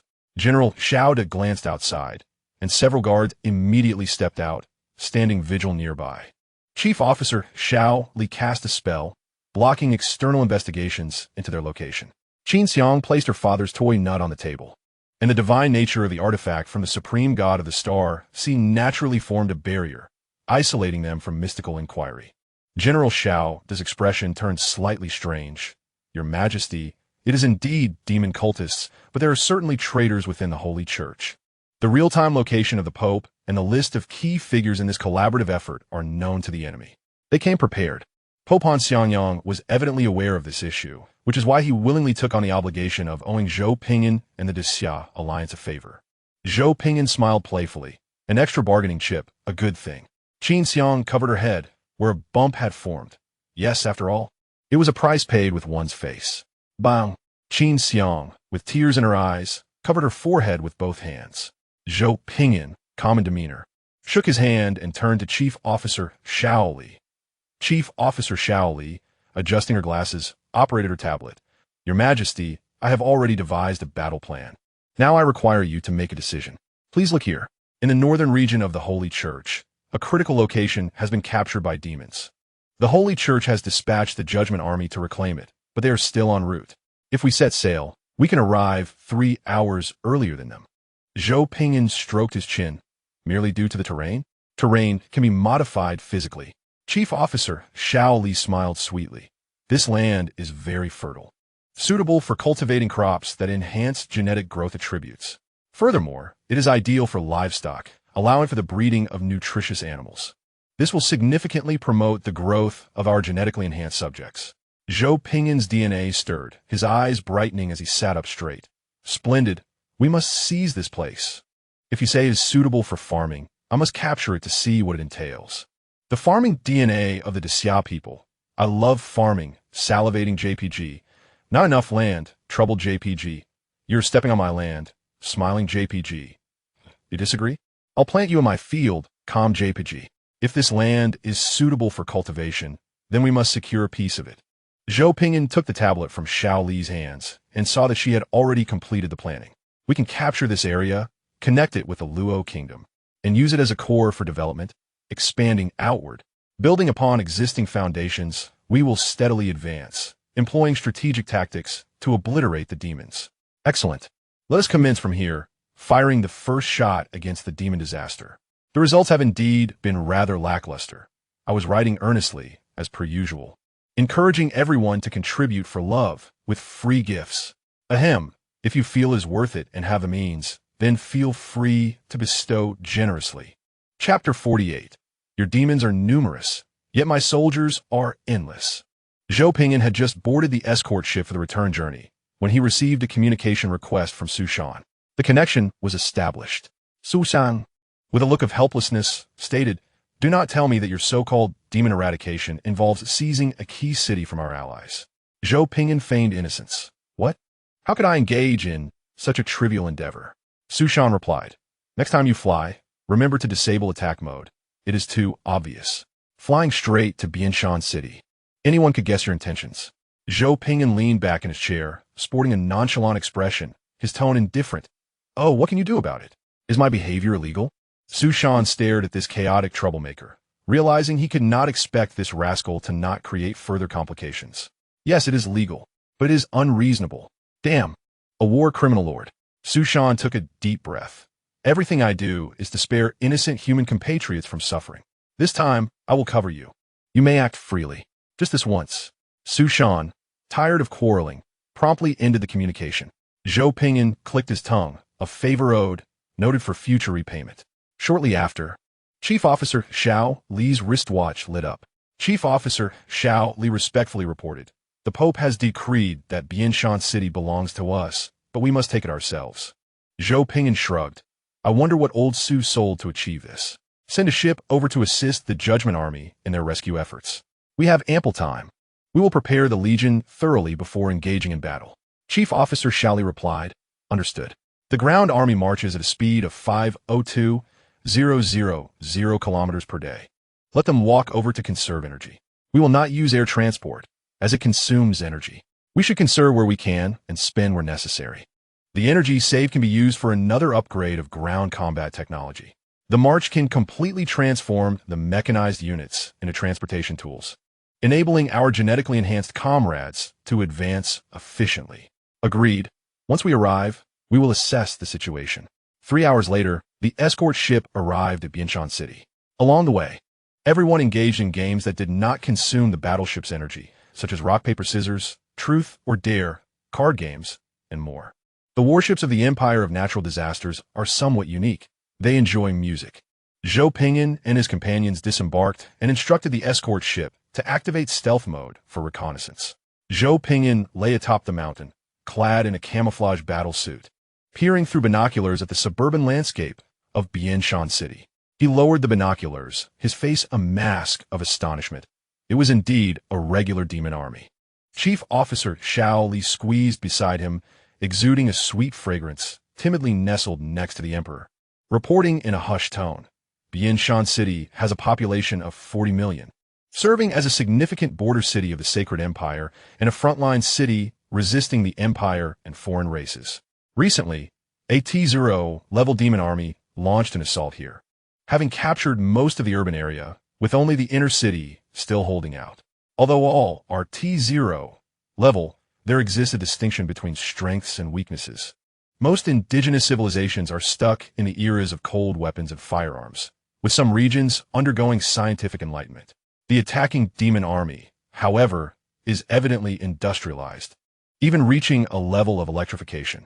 An industrial and electrified civilization against an agricultural one is indeed a one-sided affair. No matter how skilled one is, one cannot withstand the sweeping fire of machine guns. The inner city can hold out due to the ancestral wealth left behind. Without this foundation, it would be uncertain if they could endure until the arrival of the Judgment Army. Nevertheless, the battle is fierce, as the historical depth of the inner city does not support large-scale warfare. They can defend, but not counterattack. It is only a matter of time before the demon army prevails. Zhang Yang, glancing at the reconnaissance display on his wrist, expressed a hint of resignation. Although the enemy's quality is inferior to ours, their numbers are vast, and their system is comprehensive. A cautious approach is advisable. Armies, war materials, weaponry, scientific research, logistics, and more. Large-scale warfare heavily relies on the overall quality of a civilization. This differs from the previous engagement with the Luo Kingdom, where they had a small territory and weak forces. Lu Qian maintained a calm demeanor. We currently have the capability to mobilize 200,000 troops for an expedition. Perhaps we should establish a base here and directly employ a fortress strategy. General Xiao De interjected. We are racing against time with the demon calamity. The demon invasion has commenced, albeit not yet on a large scale. We must secure our position and develop before a massive outbreak occurs. Steady progress may avoid errors, yet it is challenging to achieve remarkable results. Everyone turned their gaze towards Zhou Ping'an, who was observing from the mountaintop, facing the regular army of demons. Achieving extraordinary results would necessitate daring maneuvers. This ultimately rests on the experience of the seasoned Calamity Emperor, Zhou Ping'an. He lay on the ground, stroking his chin. We will wait for a wave of judgment forces to stabilize our position. By the way, remember to send someone to eliminate the enemy's eyes entirely. The most aggressive option would be to deploy T3 hypermechs for the assault. However, utilizing T3 hypermechs in such a context feels like a waste of resources. Losing even one would be a significant loss. T1 infantry, on the other hand, is a different matter. They are free units that can be resurrected, making them appealing. The Judgment Army is stationed near Bianshan City in the Watchtower City, where the military leaders convene with Zhou Ping'an for discussions. We have engaged in small-scale skirmishes with these demons, and their equipment is exceptionally refined, leading to our defeat. We have requested the War God armor, which will take at least 2 weeks to arrive. Lu De, the general of the 3rd Judgment Army, with a square face and an air of righteousness, spoke in a deep voice, exuding a commanding presence that instilled a sense of security. Zhou Ping'an scrutinized the intelligence displayed in the projection. Stroking his chin, "Is there any additional information?" Lu De frowned slightly, observing the information projected. "Our only advantage lies in attribute restraint, but necessitates close combat to be effective. We must devise a strategy to draw them into urban warfare. The current issue is that unless we sacrifice lives to accumulate forces, we cannot even breach the outer defenses." Zhou Ping'an raised his head. "How many troops do you have?" Lu De replied, 120,000, with 30,000 being elite. I can also mobilize some troops from nearby cities to assist in the siege. Zhou Ping'an calculated in his mind. With 320,000 for the siege, there's a chance of victory. The demon army has not established a defensive network for the buildings, so the sooner we strike, the better. Zhou Ping'an smiled. "We will attack tomorrow night. There's no need to wait for the War God armor. My forces will handle this part." Initially intending to take it easy, it seems we, the lords, must take the field ourselves. Zhang Yang and I will be responsible for breaching a gap to establish a forward position, attempting to intercept the demons here. You will serve as the 2nd echelon, prioritizing the rescue of civilians. Save as many as you can. Lu De was taken aback. "You will spearhead the assault?" Zhou Ping'an waved his hand. "It is settled. Our priority is to eliminate the demons. Shao Li, expedite the construction of 2 barracks tonight to ensure resurrection efficiency. Shao De, capture a few demons for practice. Strive for a swift victory. Your demon army is numerous, while my soldiers are endless. With 320,000, we have the resources to fight." Xiao Li saluta, understood. Salve, filled with enthusiasm, exclaimed, "I will ensure the mission is accomplished." Chapter 49. At this moment, he is the most dazzling figure in the room. Producing equipment is not laborious. Accelerating production through resource consumption allowed for the creation of 120,000 T1 intelligent battle suits in a single day, equipped for the Judgment Army, with instructors dispatched to train them on proper usage. The requirements were modest. They needed to know how to shoot without harming their comrades and to survive the battlefield. With the establishment of 2 barracks, an additional 20,000 soldiers were added within a day. The enemy's defenses were somewhat resilient, yet with determination, they could be overcome. Why are the enemy's defenses tough? Because they possess a complete set of facilities and combat equipment. Our forces only consist of soldiers and intelligent battle suits. The number of escort ships is relatively scarce and will be responsible for clearing airborne enemies and providing fire suppression. Chief Officer Shao Li, clutching a tablet, reported, "The demon army numbers over 3 million, with certain areas within the city having activated teleportation portals, capturing numerous civilians for the demon transformation rituals. The enemy's numbers are continuously increasing. Fortunately, their reinforcement rate does not surpass our production speed. The demons clearly aim to transform this place into a frontline war city, investing considerable effort into its modification."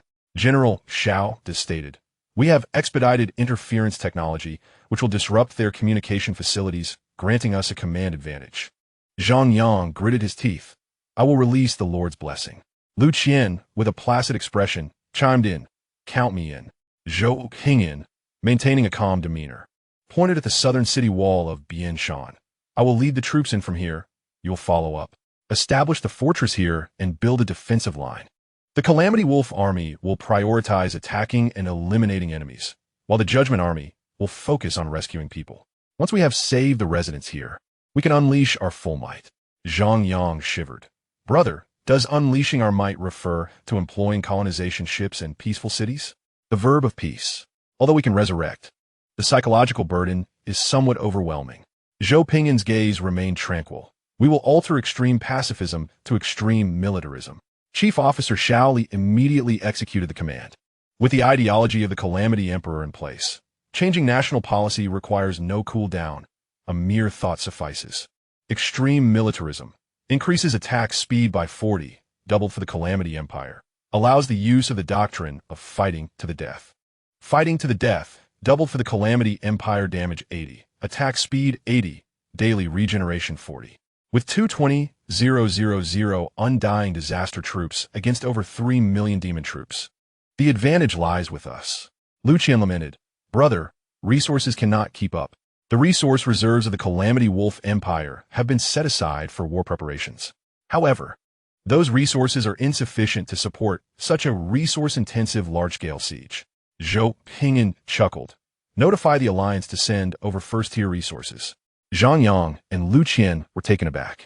The Alliance had only been established for a month, and everyone had just managed to gather some resources. Brother, are you really going to squeeze that much? It would be one thing to request normal essential resources, but to ask the Alliance for resources to wage a large-scale siege war? Brother, where is your dignity and conscience? Zhou Ping'an scoffed. What kind of expression is that? Notify the production team to send over second-tier resources as well. Inform Li Xiang that his public disclosure of my wartime intelligence has led to the failure of my early battle plans. The real issue was that my younger brother had reached full capacity and the initial administrative scale was maximized.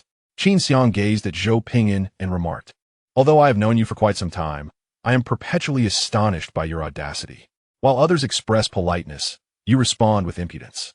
Chief Officer Shao Li glanced at her watch and lamented, The Directorate has only provided the standard secondary production supplies, and our request has been denied. The Directorate can exploit resources, but only to a certain extent. The standard amount is acceptable. Expedite its delivery to avoid disrupting my operational tempo. Zhou Ping'an chuckled. By the way, inform Su Shan that when this battle concludes, the territory and resources will belong to me. The technology acquired will be provided to the Alliance free of charge. Although termed free, it is essentially a repayment of favors and a return on initial resources. One must understand the nuances of human relationships. Reciprocating kindness ensures that others remember your goodwill. This way, one can sustain long-lasting alliances rather than merely exploiting teammates once. Luda could no longer contain himself. May I ask why we are attacking the city at night? Is it not when the demons gain the greatest advantage? Zhou Ping'an winked. Indeed, I too receive the greatest benefits at night. Luda, bewildered, exclaimed, Wait a moment, this doesn't add up. What do you mean you receive the greatest benefits at night? Are you a demon as well? Luda surveyed the surrounding senior allies, who seemed unfazed, and he instinctively cast a detection spell. Fortunately, there were no demons or dark practitioners present. Puzzled, Luda asked, Then why attack at night? Considering the presence of over 100,000 war deities, he chose to relinquish his doubts. Zhou Ping'an smiled. All right, since there are no objections, we shall commence the siege at 7:30 this evening. Luda inquired, Why 7:30? It will be dark by 6 here. Zhou Ping'an paused, reflecting perhaps because at 7:30, we will be fully engaged in battle. At 7:30, we collectively watch the Daxian news broadcast to stay informed about political and military developments, making it the optimal time for average state adjustments. Over time, it has become customary for nighttime operations to begin at 7:30. Luda responded, What are you saying? I cannot comprehend. The meeting was adjourned, and preparations for battle commenced. At 7:30 in the evening, the army arrived near Bianshan City. Gazing at the city walls 10 kilometers away, the four lords unleashed their skills, bestowing blessings upon their faction. Doomsday Demon God. Zhou Ping'an increases negative energy resistance by 50. Negative energy shield 100, self-recovering. Catastrophe Emperor. Zhou Ping'an attack 50, speed 20, shield increased by 100. Luda observed the rising negative energy shields enveloping himself and his soldiers, covering his mouth in confusion, unsure whether to eliminate the demons or the allies. The blessings were potent, yet something felt amiss. Which benevolent figure understands how to grant group blessings with negative energy shields? Are you some kind of malevolent deity? The soldiers stirred, bewildered by the negative energy shields manifesting around them, casting fearful glances at General Luda. Boss, have we allied with a dark god? General Luda, mustering his courage, gestured for calm, indicating that this was likely a normal occurrence. Eliminating demons was paramount. They could inquire about this ally leader's intentions after the battle. Psycho Queen, Qin Xiang Energy Attack 40, Energy 200, Dark Resistance 20. Moonlight Blessing, all states receive enhancement under Moonlight. Star Suppressing Emperor, Zhongyang Star Nation soldiers possess a defensive aura, granting allied troops a defense boost within a certain range. Heavenly Sovereign, Lucian Morale 20, Attack 40, Attack Speed 40. All Berserk skills do not lower intelligence. Chief of Catastrophe, Su Li Rain Invocation in progress, granting water-type blessings to our faction and reducing enemy visibility. The four esteemed lords radiated various shimmering energy pulses, bestowing blessings upon their warriors. Zhou Ping'an, clad in a striking black and red military uniform, advanced to the forefront of the battlefield, a slight smile gracing his lips as he raised his right hand towards the starry night sky. Moonlight, heed my call and fight for me. A soft hum resonated through the night sky as the moon ascended to its zenith. The brilliance of countless stars intensified, and beams of moonlight converged to form a sea of light. In the center of this luminous expanse, a vortex emerged, unleashing a torrent of vast lunar energy upon the earth. The grand eastern Xian moon formation unfolded beneath Zhou Ping'an's feet, instantly expanding to a diameter of 500 meters. The moonlight energy rapidly condensed, coalescing into a blue blade that gradually descended into the hands of the Catastrophe Emperor, a moonlight version of the dragon's spring sword. The light of the stars enveloped the Catastrophe Emperor in a silver glow, safeguarding their summoner. The evening breeze caressed the face of the Catastrophe Emperor, whose imperious smile sent shivers down everyone's spine. In that moment, he was the most striking figure on the battlefield.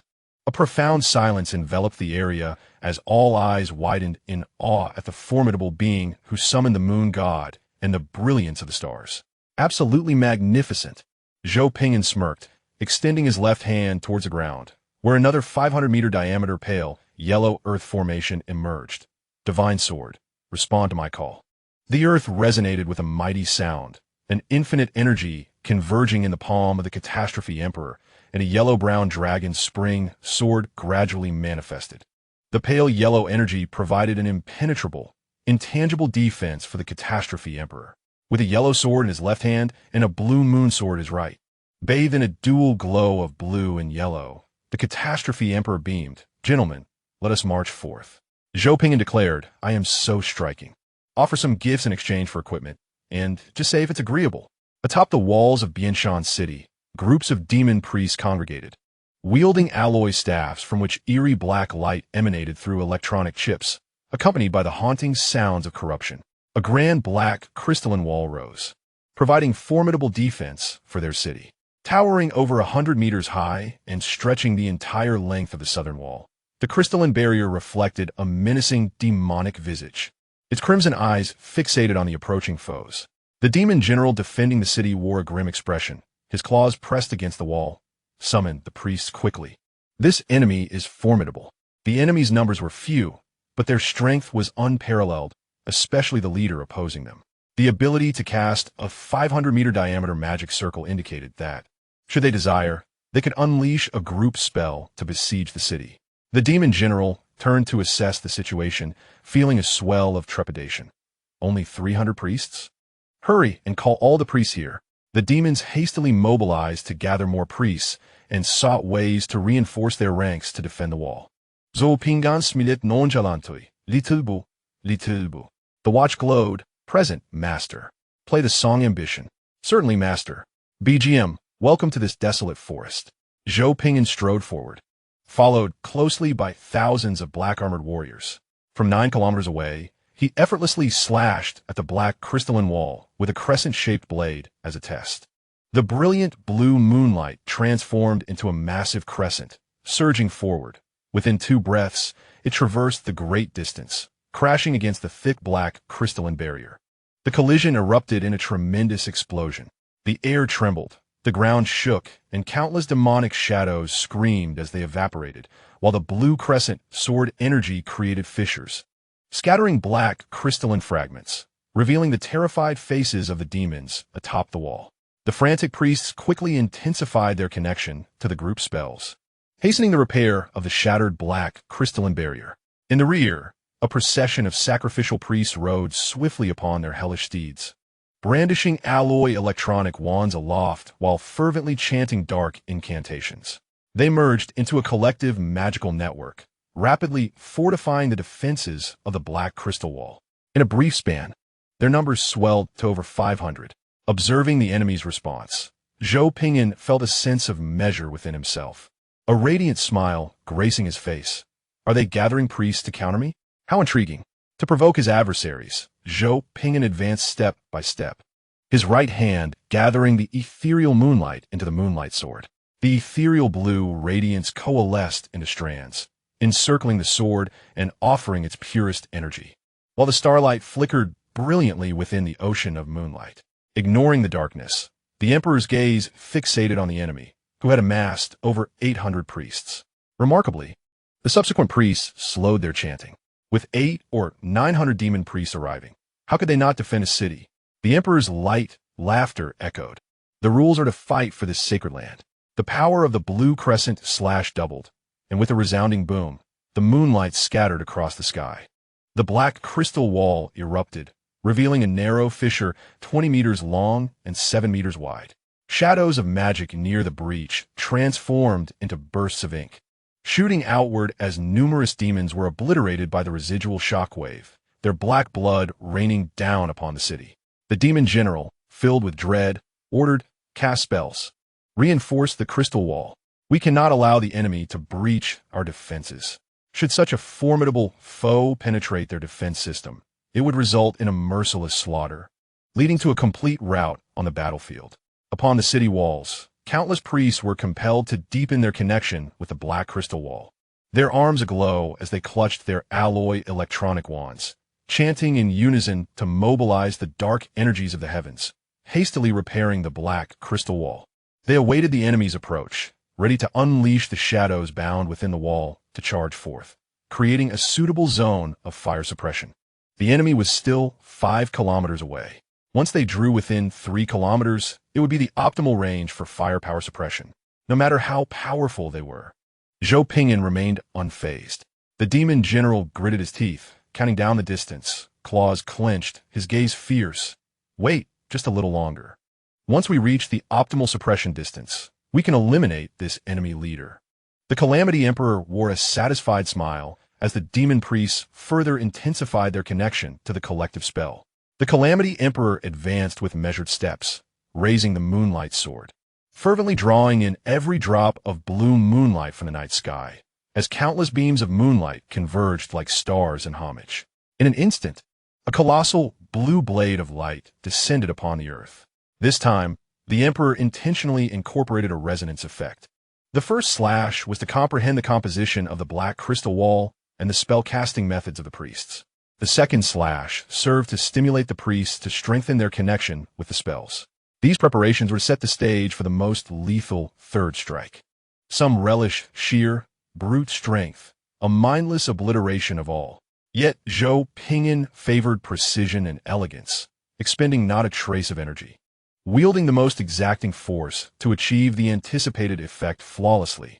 The massive blue crescent blade struck the black crystal wall, disregarding the layered defenses of dark magical formations, penetrating through the outer layer to reach every spell-casting node of the core priests.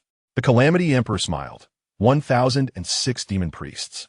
1,006 spell-casting nodes. The demon general, aghast, turned to the nearby priests. They stood dazed upon the city walls, maintaining their stance with their alloy electronic wands raised. Waves of moonlight surged from the tips of their wands, swiftly spreading to their arms, necks, heads, and entire beings. Resonance could lead to disintegration. It could cause living beings to explode. Retreat. 1,006 brilliant stars detonated upon the walls of Bianshan City. The resounding explosions shattered the brick walls into fragments. Countless demons being torn to shreds by the radiant starlight, their black blood mingling with the shockwave. The black crystal wall erupted, disintegrating into circles of energy shards that fell to the ground, corrupting the earth into darkness, while the bound shadows wailed, dissipating into nothingness. The soldiers of the Calamity Army erupted in battle cries, surging forth like a dark tide from the side of the Calamity Emperor, charging toward the walls now devoid of demonic suppression. Fearless warriors of the Calamity Army knew not what terror was.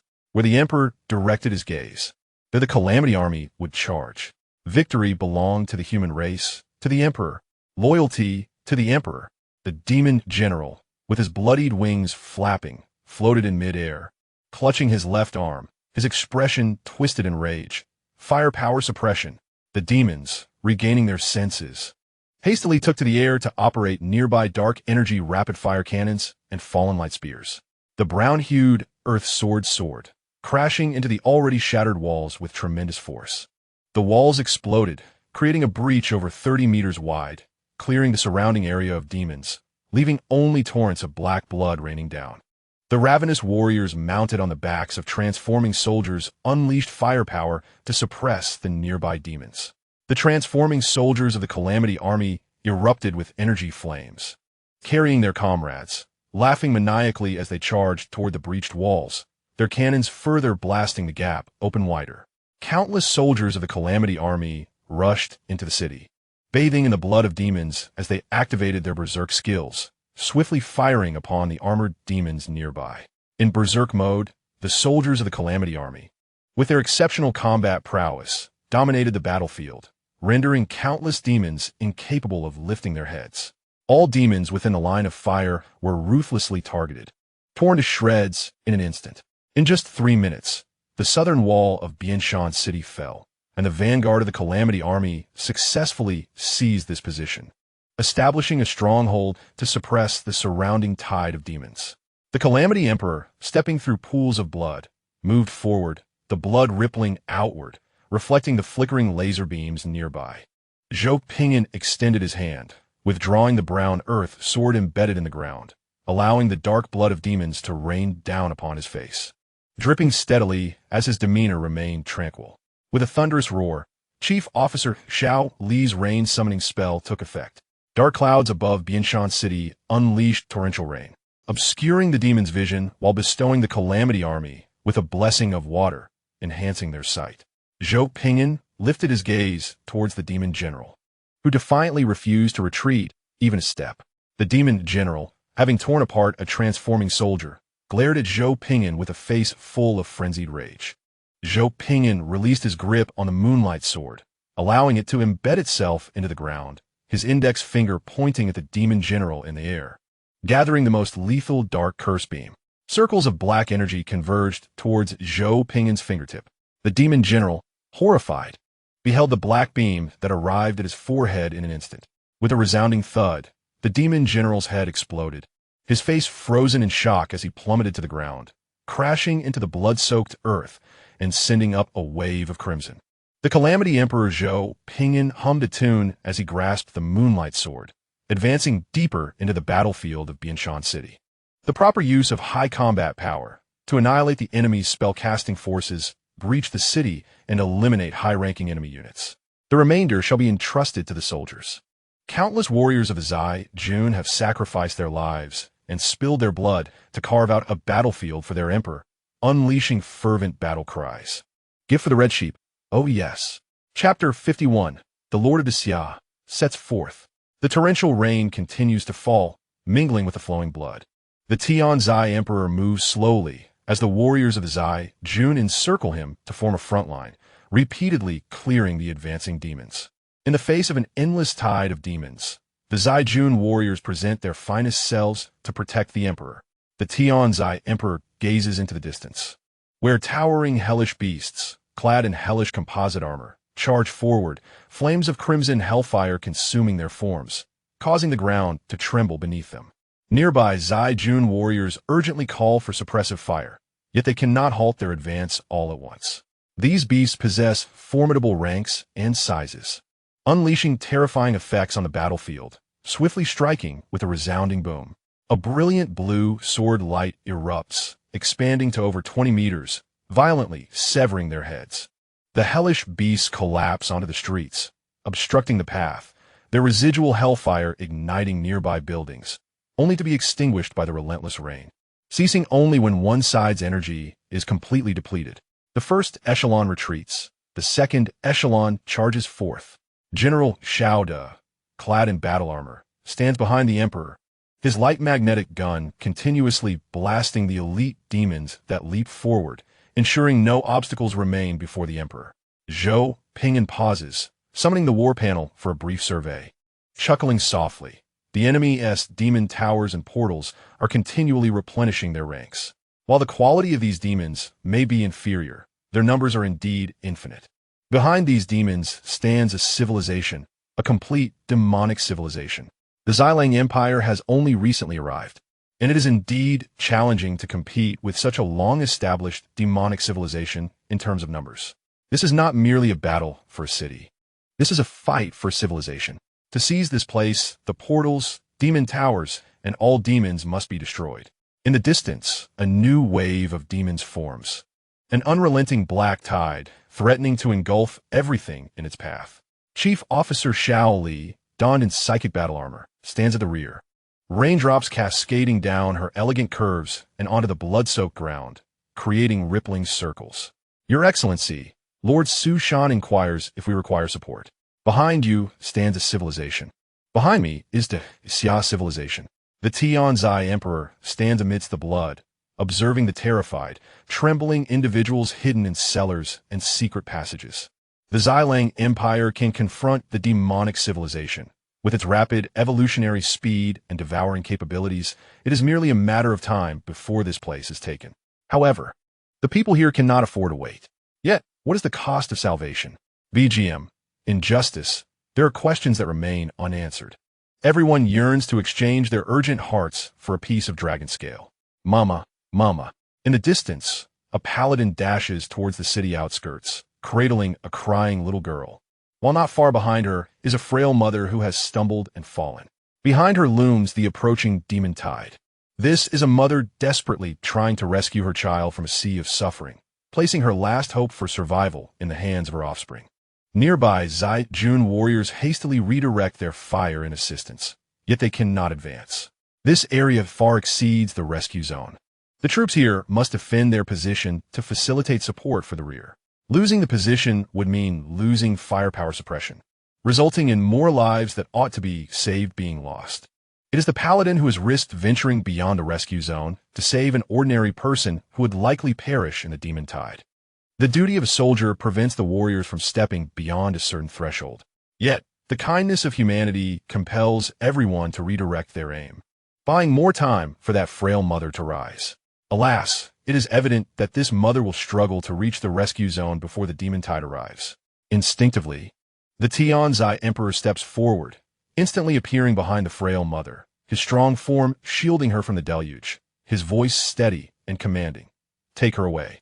Without hesitation, General Xiao De scoops up the frail mother, providing her with a simple shield, and swiftly turns towards the rescue zone. BGM, the more one stands out, the easier it is to gain fame. When a return is in sight, why continue to advance? Sacrificing a little conscience for a touch of ambition. Zhou Ping'an extends his finger, silencing the music, calmly observing the incoming demon tide, his moonlight sword gathering energy at an accelerated pace. To be human is indeed more comfortable. At the very least, one cannot remain indifferent while witnessing a tragedy unfold. Chief Officer Xiao Li takes over command, coolly arranging new defensive positions, expending one of her skills to temporarily bolster the strength of nearby soldiers. If we are to save, we cannot save just one. Everyone nearby must be rescued. Zhang Yang, Lu Qian, and Qin Xiang descend from the skies. Zhang Yang's expression is grave. Brother Zhou, I need to establish a battle plan. The disruption requires someone to pay the price to fill the gap. Lu Qian speaks rapidly. Let me, your defensive skills are overexerted. I can hold for 10 minutes. Qin Xiang's face is anxious. Let me, I am the second strongest. Allow Ping'an to conserve his strength to suppress the city. Zhou Ping'an smiles faintly, notifies Su Shan. Request support. The scene falls silent for a moment. The three warriors exchange incredulous glances at the war criminal. You can wage war with the Alliance's resources, but you also want to drag them into the fray? Zhou Ping'an's expression remains calm. Why do you look at me like that? Does he not enjoy being the good person? This matter should fall to him. Chief Officer Xiao Li cheerfully states, emergency transmission coordinates have been dispatched. The War Alliance is in the process of teleportation. The signal is sent. The sky ignites with circles of teleportation light as ships, each spanning 100 meters, rapidly appear. The brilliance of Desia's warships disperses the clouds above, casting a radiant white light to illuminate the battlefield, facilitating bombing and troop deployment. The light shines equally upon every individual. Su Shansai follows. Though I know you are not human, witnessing it firsthand still makes me feel you are a beast. I merely inquired politely. You were not so polite in return. Starting with a T0 level demonic civilization-occupied city, upon discovering the severity of the issue, we swiftly shielded ourselves and the Alliance. And you burn the Alliance's resources to wage war. Su Shan, clad in intelligent battle armor, descend from the heavens, landing before Zhou Ping'an, his eyes widening as he realizes the situation. It is not that they cannot fight back. It is the people here who need rescue. Zhou Ping'an chuckles lightly, extending his hand. Am I not a citizen of Desia? Su Shan shakes his hand, smiling. Indeed, Desia has the duty to protect every citizen in peril. Zhou Ping'an turns, pointing at the charging demon tide. Look, someone is bullying this citizen of Desia. Su Shan bursts into hearty laughter, exhilarated. Behind you stands the Desia Empire. We shall forever safeguard your safety. The Lord of Desia sets forth. To utter this in front of Zhou Ping'an brings genuine delight. Chapter 52, I shall not save them for naught. In an instant, heavenly fire descends, utterly obliterating the demon tide, creating countless craters in the ground. Over 40 warlords arrive at Bianshan City, representatives of more than 40 war civilizations. You, a T0 level demon civilization, dare to bark? More than 40 warlords, clad in high-grade battle armor and wielding various weapons, descend from the sky, unleashing diverse lordly skills to enhance the combat effectiveness of their allied soldiers. In the heavens, a multitude of warriors descends, their concentrated firepower saturating the entire southern district. Your demons may be numerous, but behind me stands Desia. The Emperor of Catastrophe smiled gently and directly bestowed a lord's blessing over an entire city. It was not that he could not compete. Rather, he was granting you an opportunity. Su Shan felt the augmentation of his domain, and his smile became slightly stiff. Can't you refrain from acting? The Emperor of Catastrophe clapped the leader of the Alliance on the shoulder, chuckling, do not forget to reimburse me for the resources I produce. I fight for the Alliance.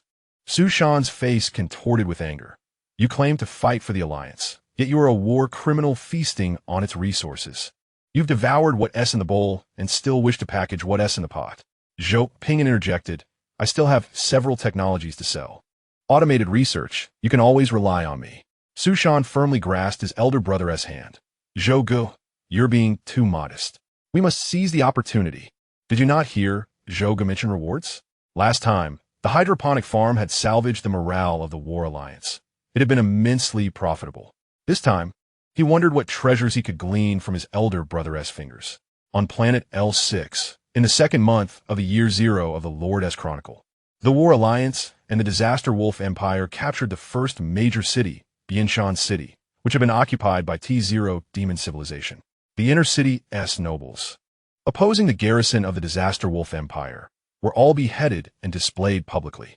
Within the now cleansed hall of the Bianshan City, Lord S Manor, Zhou Ping'an sat at the head, observing General Lu De, who knelt on the floor with hands clasped, pondering deeply. General Lu De bore a face of guilt. Next to him knelt the paladin who had recklessly rushed out to save others. I sincerely apologize. It is due to my poor management that there was a severe command error on the battlefield. Because of a soldier's mistake, the allied leader faced the tide of demons directly, altering the defensive layout.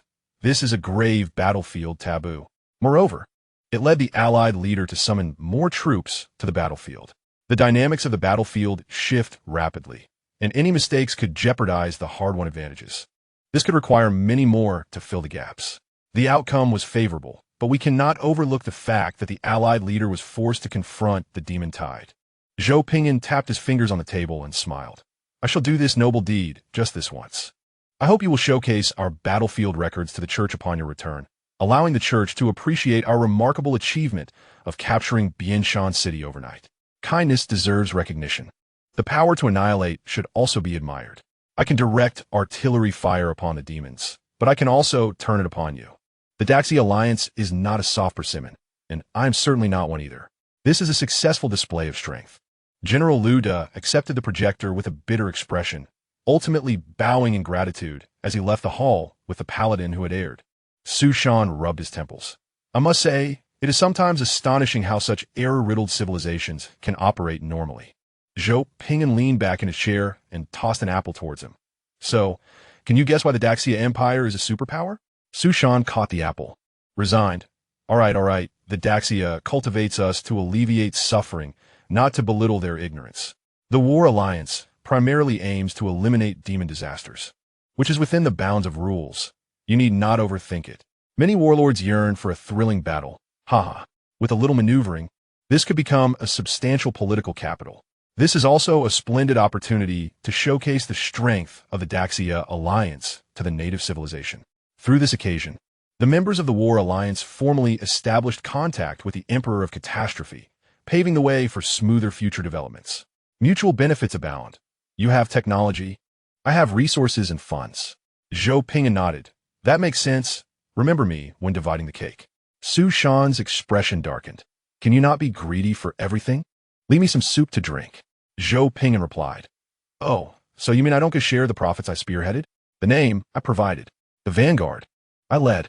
The alliance I called. Should I still have to spend my own money? Su Shan's face grew darker, unwilling to speak further, quickly calculating his own gains and losses from this venture.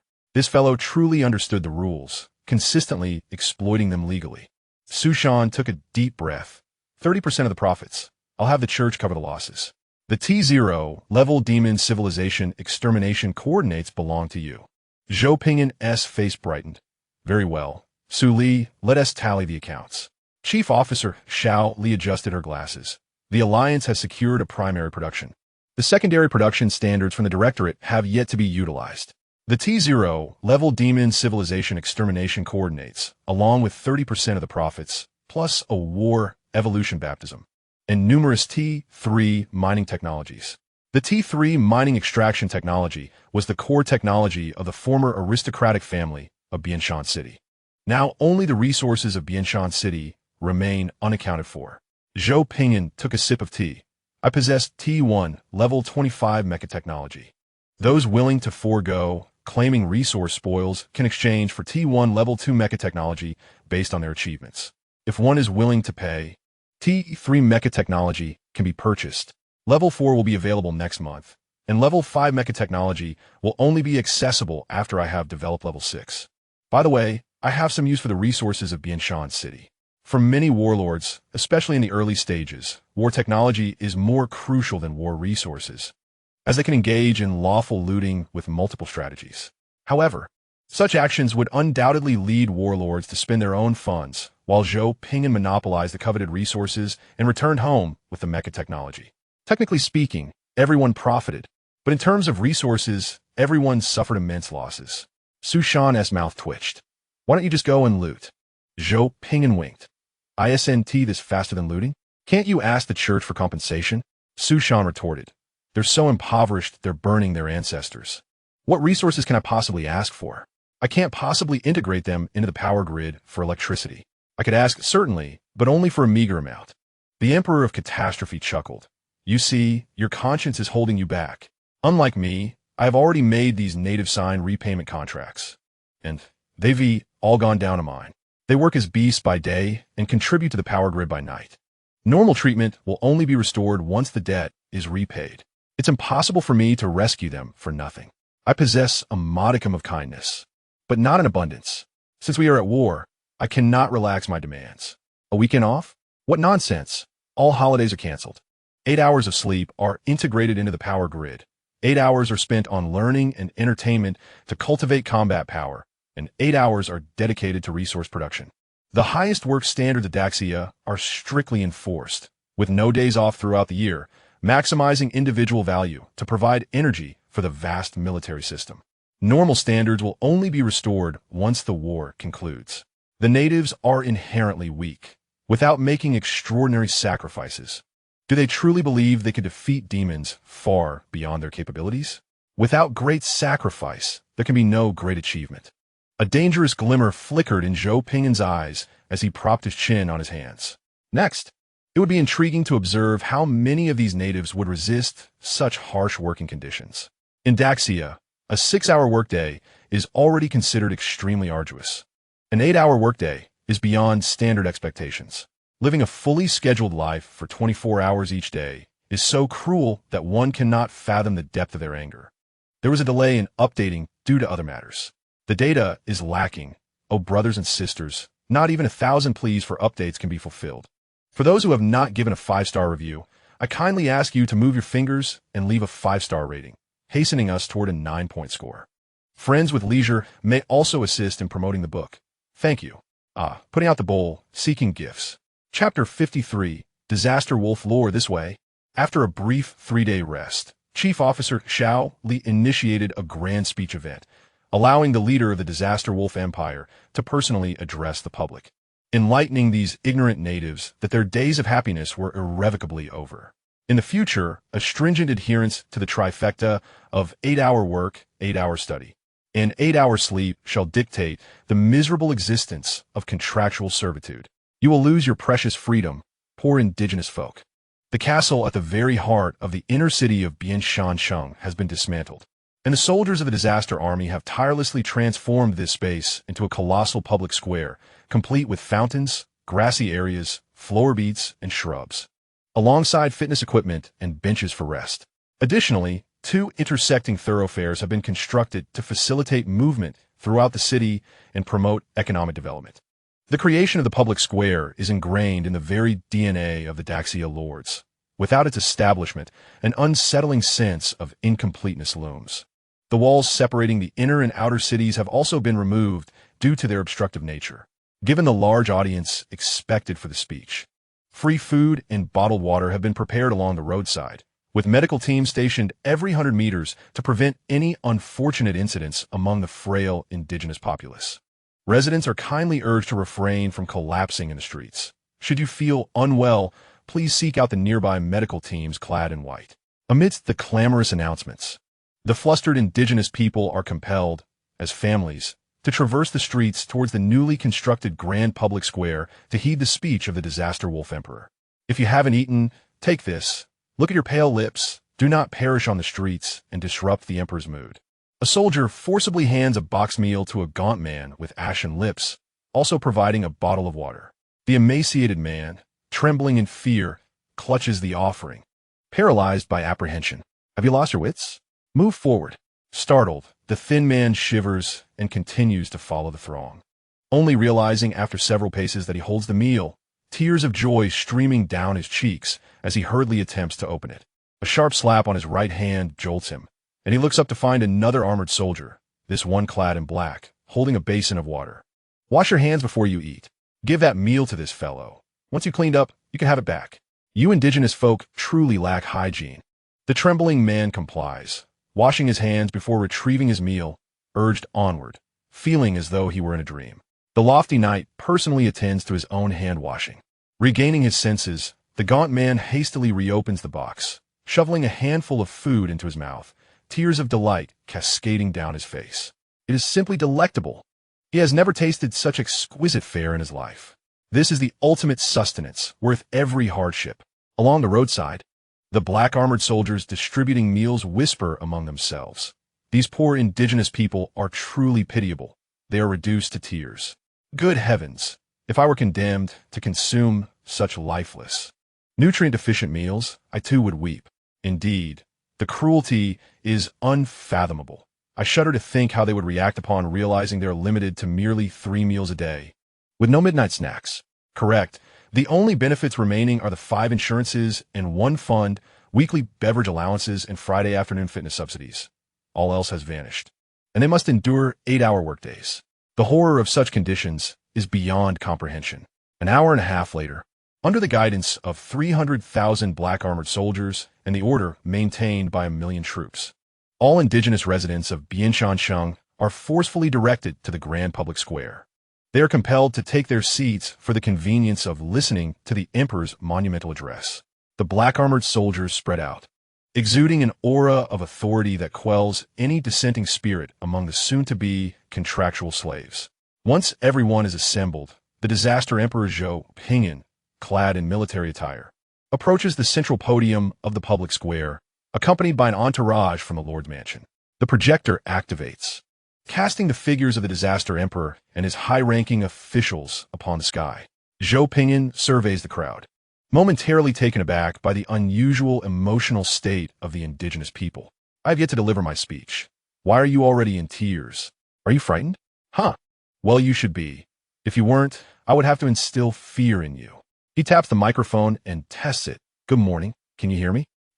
The volume is just right, not harsh on the ears. All black-armored soldiers simultaneously intensify their authoritative presence, enforcing silence throughout the assembly.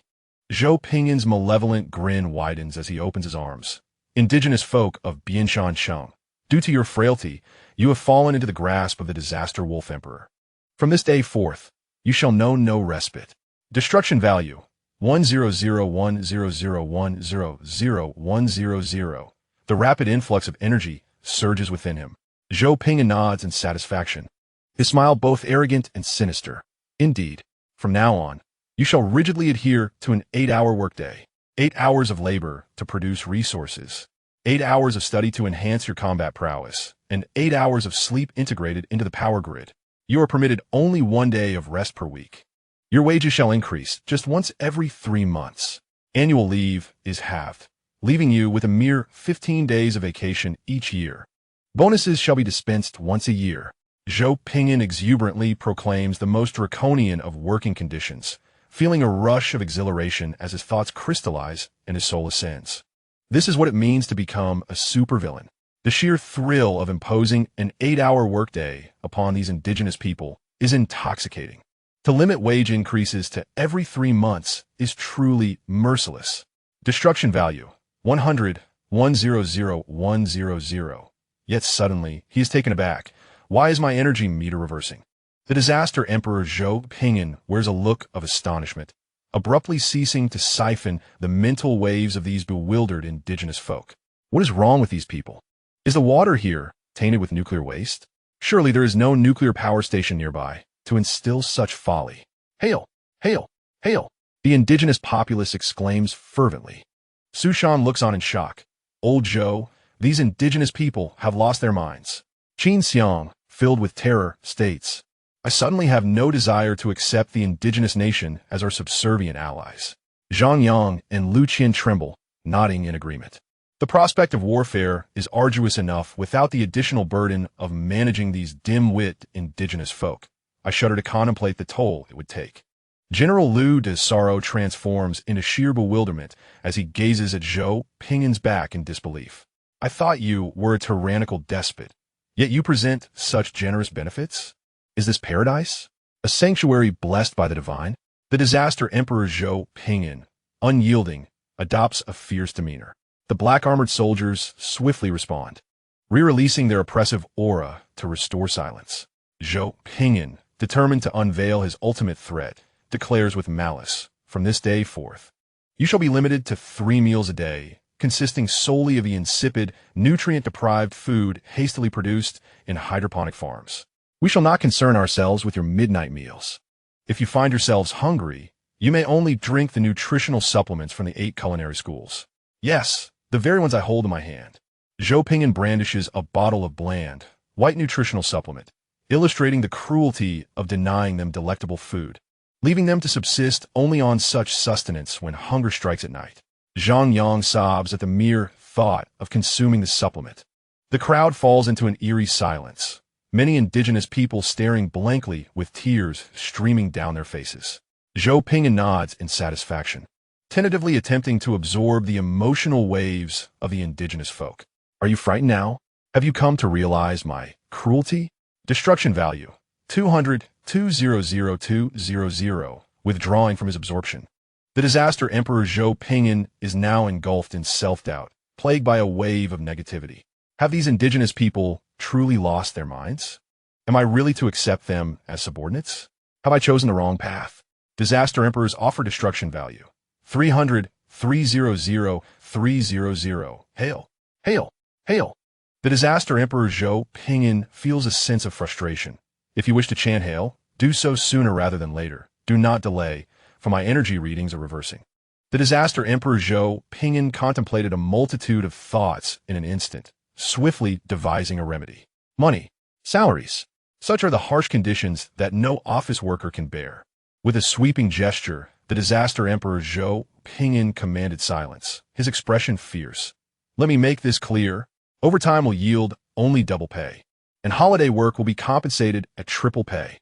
We offer only the 5 insurances and 1 fund. There are no additional subsidies. Our culture of overtime is exceedingly ruthless. The daily overtime limit, however, is a staggering 1 hour. The crowd fell silent. All the natives rendered dumbfounded. The Disaster Emperor Zhou Ping'an refrained from hastily absorbing their emotional fluctuations, patiently awaiting 3 minutes.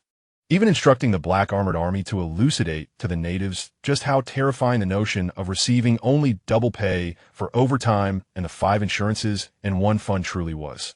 Surely, such a horrifying prospect must have frightened them. Long life, long life, long life. The Disaster Emperor Zhou Ping'an maintained a stoic countenance. Disaster Emperor, destruction value 400, 400, 400. It was over. I have assembled a group of foolish natives. These simpletons only know to chant long live. With a mere 100 day, and still declining, can they truly hope for me to continue writing? If you wish to see more, I shall persist. At worst, I shall write for love and ascend to the pinnacle of the grid. Chapter 54. Allow me to work overtime, I beg you. The Disaster Emperor Zhou Ping'an decided to forego the speech segment and proceed directly to the military merit awards. These natives are beyond help. Let them be. Chief Officer Xiao Li promptly arranged for the most outstanding genetic warrior from this siege to take the stage. The Disaster Emperor Zhou Ping'an patted the shoulders of the devouring berserker, smiling. Your performance has been commendable, second only to General Xiaoda. What reward do you desire? Wang Lei, brimming with excitement, stood exceptionally straight. Your absolute loyalty is the highest reward for me. The Disaster Emperor Zhou Ping'an laughed heartily. That will not do. I shall reward you with a strengthening of the virtual realm, enabling you to soar above 200 meters. Wang Lei hastily summoned his pitch-black battle armor. Layers of dark streams swiftly intertwining and coalescing on his surface, transforming in an instant into a striking armored suit. The black armor's soles emitted energetic flames, propelling him rapidly into the sky, where he accurately halted 200 meters above the ground. The Disaster Emperor Zhou Ping'an extended his arms toward Wang Lei, his eyes turning violet. In the name of the Emperor of the Virtual Realm, I bestow upon you the attribute enhancement of Virtual Realm Thunder. In the sky, a pair of colossal violet eyes gradually opened, casting shadows across the land as all light converged upon these immense orbs. Dark clouds rapidly gathered, and lightning dragons weaved through them, targeting Wang Lei and unleashing the most ferocious bolts of thunder. Boom! Countless arcs of lightning enveloped Wang Lei, swiftly augmenting his physique, which absorbed the energy repeatedly. A dense violet beam shot forth from the hands of the Disaster Emperor Zhou Ping'an, penetrating Wang Lei's body. Whoosh! Wing light over midair, arms outstretched, emitting an exultant roar. This feels incredible. Wang Lei's form transformed into a vibrant violet, surrounded by surging blue lightning. The enhancement process continued for 1 minute. Wang Lei descended from the sky, his eyes shifting to a bright blue, his hair standing erect like a hedgehog, his body taking on a purplish-black hue radiating potent energy. With thunder crackling between his lips, Wang Lei felt an overwhelming surge of power, throwing his head back in a triumphant howl. Whoa! The sky erupted with thunder as lightning dragons danced in response to his cry, enveloping the heavens in a cascade of blue lightning.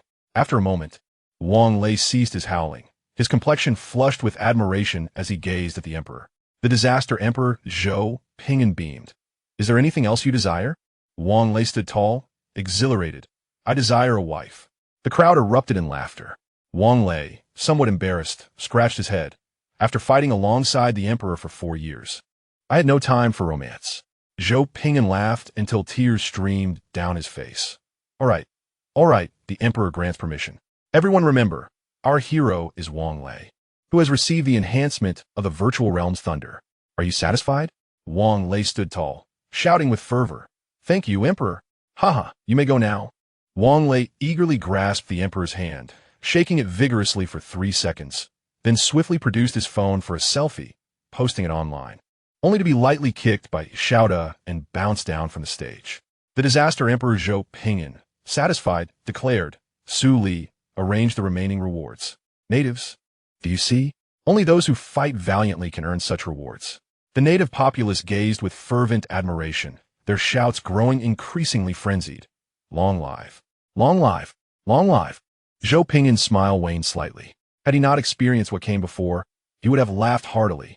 Now, witnessing these natives chant long live, he suspected they had not undergone the enlightenment of 9 years of compulsory education and questioned their intelligence. This cannot stand. I must ensure compulsory education is arranged. My territory cannot be overrun by so many fools. The disaster Emperor Zhou Ping'an withdrew, entrusting the remaining proceedings to Chief Officer Su Li. In the Lord's Hall, Su Shan and Zhou Ping'an argued vehemently throughout the day. Su Shan slammed the table. The imperial regulation states the work limit is 6 hours. Your 8-hour mandate is criminal. Zhou Ping'an remained calm, reclining in his chair. I have conducted research. An 8-hour work schedule, coupled with 8 hours of leisure, achieves a perfect cycle.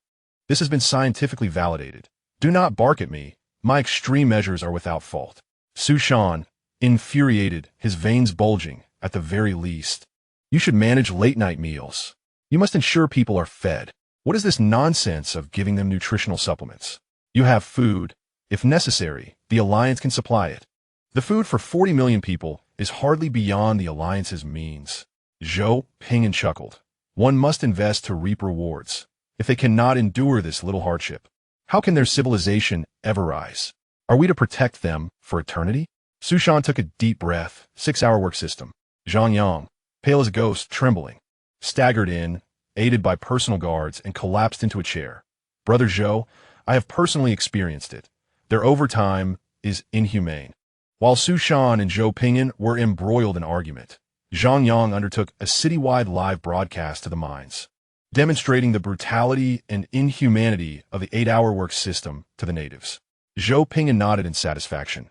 This was the desired effect. Bring Su leader out. Su Shan was escorted away by Xiao, cursing vehemently. You inhumane war criminal. 6 hours is already inhumane, and yet you resort to an 8-hour extreme measure. You lack humanity. The disaster Emperor Zhou Ping'an cupped his ears, murmuring, without humanity, where would the destruction value come from?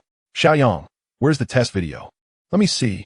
Zhang Yang, his face ashen, hands shaking uncontrollably, had a personal guard hastily administer a dose of nutritional supplement, alleviating his tremors.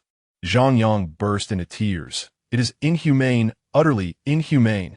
Brother, their overtime is inhumane. While weeping, Zhang Yang uploaded the video to the team channel. Zhou Ping'an opened it to view. Ding ding ding ding. A group of natives wielding pickaxes in the mines sent sparks flying, their faces alight with joy. The disaster Emperor Zhou Ping'an was astonished. Have they lost their minds? What twisted spirit of slavery is this? Zhang Yang wept bitterly. 16 hours. They worked for 16 hours. I felt too embarrassed to leave. My hand recovered in blisters, and it hurt so much.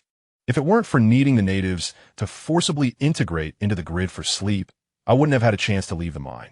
These natives would rather forego learning and leisure, swinging their pickaxes until they smoked. It is utterly inhumane. This overtime is inhumane. Zhang Yang was completely overwhelmed with tears. Zhou Ping'an was startled, quickly shutting off the video, only to discover a second one. The thumbnail depicted a group of indigenous people kneeling on the ground, pleading for mercy. Zhou Ping'an's expression softened slightly. Is this the brutal reality of the 8-hour workday? Let me take a look. I beg you, my lord. Allow me to work an additional 4 hours. I used to sleep only 4 hours a day and worked 20 hours, yet the noble lords never compensated me. My lord, I wish to earn more overtime pay. Please let me work extra hours. I want to earn more to buy nutritional supplements. Even double overtime pay would suffice. I longed for another sip of that cold, skin-like, nutritional drink. Then, the indigenous people were forcibly dragged away by the black armored army from mine, taken to a building, restrained on beds, fitted with holographic helmets, and entered a state of slumber to upload their excess biological energy to the grid. The catastrophe Emperor Zhou Ping'an turned off the video, his expression vacant, his worldview shattered. The demand for a 20-hour workday was inhumane. Did they not realize this? Qin Xiang appeared dazed. I have never seen such a situation during my time at school. Lu Qian echoed her sentiment, looking equally bewildered. The catastrophe Emperor Zhou Ping'an supported his chin with his hands, lost in thought. They demand a 20-hour workday and wish to have their overtime pay to purchase nutritional supplements. Are they insane? Chief Officer Shao Li glanced at the work panel and was equally stunned. Brother, the average working hours are 16, with a productivity efficiency of 416. The indigenous people do not engage in leisure. They're all working themselves to the bone to produce resources. This is the limit of 16-hour work, not the limit of the indigenous people. The catastrophe Emperor Zhou Ping'an shuddered. Such forced overtime is inhumane. I once thought that a productivity efficiency of 200 in the catastrophe empire was terrifying. I had no idea that the indigenous people's productivity could reach an even more frightening 416. Their knowledge level may be low, but their frenzied productivity compensates for that. The most alarming part is that they are willing to spend money on free nutritional supplements, something even Zhang Yang refuses to consume. Zhou Ping'an rubbed his temples, feeling a headache coming on. By the way, Su Shan mentioned that I have a video conference with the Alliance and the Empire tomorrow. Lu Qian, do you still have the nuclear missile launchers aboard your warship? Lu Qian replied, Yes, why do you ask, brother? Zhou Ping'an continued, Send our initial nuclear warheads over and place them on your frigate. During the Imperial Conference, let us launch 2 for effect. Qin Xiang blinked. Isn't this a meeting for alliances? Why are you doing this? I see that the alien empire envoys attending my father's gatherings are quite talented in singing and dancing. Why would weapons even be necessary? My father never brought weapons to meetings. Zhou Ping'an chuckled. Do not hold humanity in too high a regard, dear princess of the ivory tower. This was not to blame Qin Xiang for her naivete, but rather her status determined that no one in the entire Star Sea dared to offend her, except for him. In this world, to have other nations perform artfully before you, one must be the Qin Emperor. There is a legend in the Star Sea, which speaks of 6 supreme, malevolent deities, and the residents of the Daxia Empire need only recite 4 of them, as 2 of the supreme deities hail from the Daxia Empire itself. In the presence of the supreme deities, all envoys of civilizations can perform gracefully. The same applies in front of the supreme deity's little daughter. The 3 who generate power for love after midnight can earn a bit more, which is why I'm updating so late. Good night, Makabaka. Chapter 55. Civilization, we must be civilized. For lords from the T9 civilization spent an entire night discussing the so-called minimum wage and humanitarianism. They all endeavored to understand the T0 civilization's notion of minimum wage. In the end, they found peace, not because they comprehended it, but because dawn had arrived. The most terrifying part was not their lack of understanding, but that after a night of studying the sociology of the L6 planet civilization, they had failed to recognize the term minimum wage. This utterly refreshed the worldview of the 4 lords. Zhou Ping'an looked helplessly at the financial report of the indigenous residents, pointing at the wealth figures. Are you saying that their savings are in the negative? Their abject poverty is inhumane. Such conditions would be illegal in the empire. We must strictly adhere to the 8-hour workday. It cannot continue like this. Perpetually engaging in low-end work will prevent them from becoming better individuals. Once production technology improves, we must reduce the workday to 6 hours, ultimately transitioning to a flexible work system, ideally eliminating the need for residents in primary production roles. I require 40 million residents of mid to low skill levels, not 40 million slaves. Educated residents can produce more valuable goods. Secondary and tertiary industries require residents with levels of expertise to produce. For instance, cohesion. The higher the resident's rank, the better the quality and quantity of cohesion produced. Running through mechanical technology, the efficiency of machinery in primary production cannot be inferior to that of slaves. It feels good to step outside. My worldview is crumbling. I once thought I was the worst of humanity in war. Yet there are those who are even less humane. Qin Xiang, looking resigned, said, "In any case, Xiao Li, you must regulate this. Such a distorted state must be corrected." Chief Officer Xiao Li, equally at a loss, held her tablet. "All right, 9 years of compulsory education, night schools, and vocational training institutions are underway. I will monitor the resident skills training. By the way, Brother Zhou, I researched an inexpensive war technology last night that requires your review." Zhou Ping'an took a sip of soy milk, casually accepting the tablet. Upon glancing at it, he exclaimed, "Wow, a genius." Qin Xiang and the others, intrigued, quickly synchronized the information from the tablet. Everyone eagerly gathered to view it, astonished. Qin Xiang was flabbergasted. "Is there such a way to wage war?" Zhang Yang was bewildered. "I have learned something valuable again." Lu Qian was shocked. "Sister Shaoli, I pay my respects to you. After you finish your work, please be sure to guide me in warfare studies." The DJI drone, valued at 30 Xia Yuan, combined with recently developed missile and bomb technology, resulted in the birth of a cost-effective and efficient drone combat swarm, requiring no soldiers. Merely a slight shift in productivity would suffice to maintain such a useful airborne bomb group. My goodness, where did you unearth such an affordable and practical solution from the dusty corners of history books? Chief Officer Shaoli beamed. "Weren't we quite troubled by the demon tide last time? With this, we can address the issue of overwhelming numbers of low-tier enemies." Zhou Ping'an was overjoyed, embracing Shaoli tightly. "I adore you. Shaoli, you are amazing." Zhou Ping'an cheered, spinning around before setting down the chief officer, treating the tablet as a treasure. It was not that resurrection was unaffordable, but rather that the cost-effective drone bomb swarm was far more economically viable. Saving resources would allow for the construction of another warship. Chief Officer Xiao Li's cheeks flushed, taking a few deep breaths, clasping her hands together to calm herself.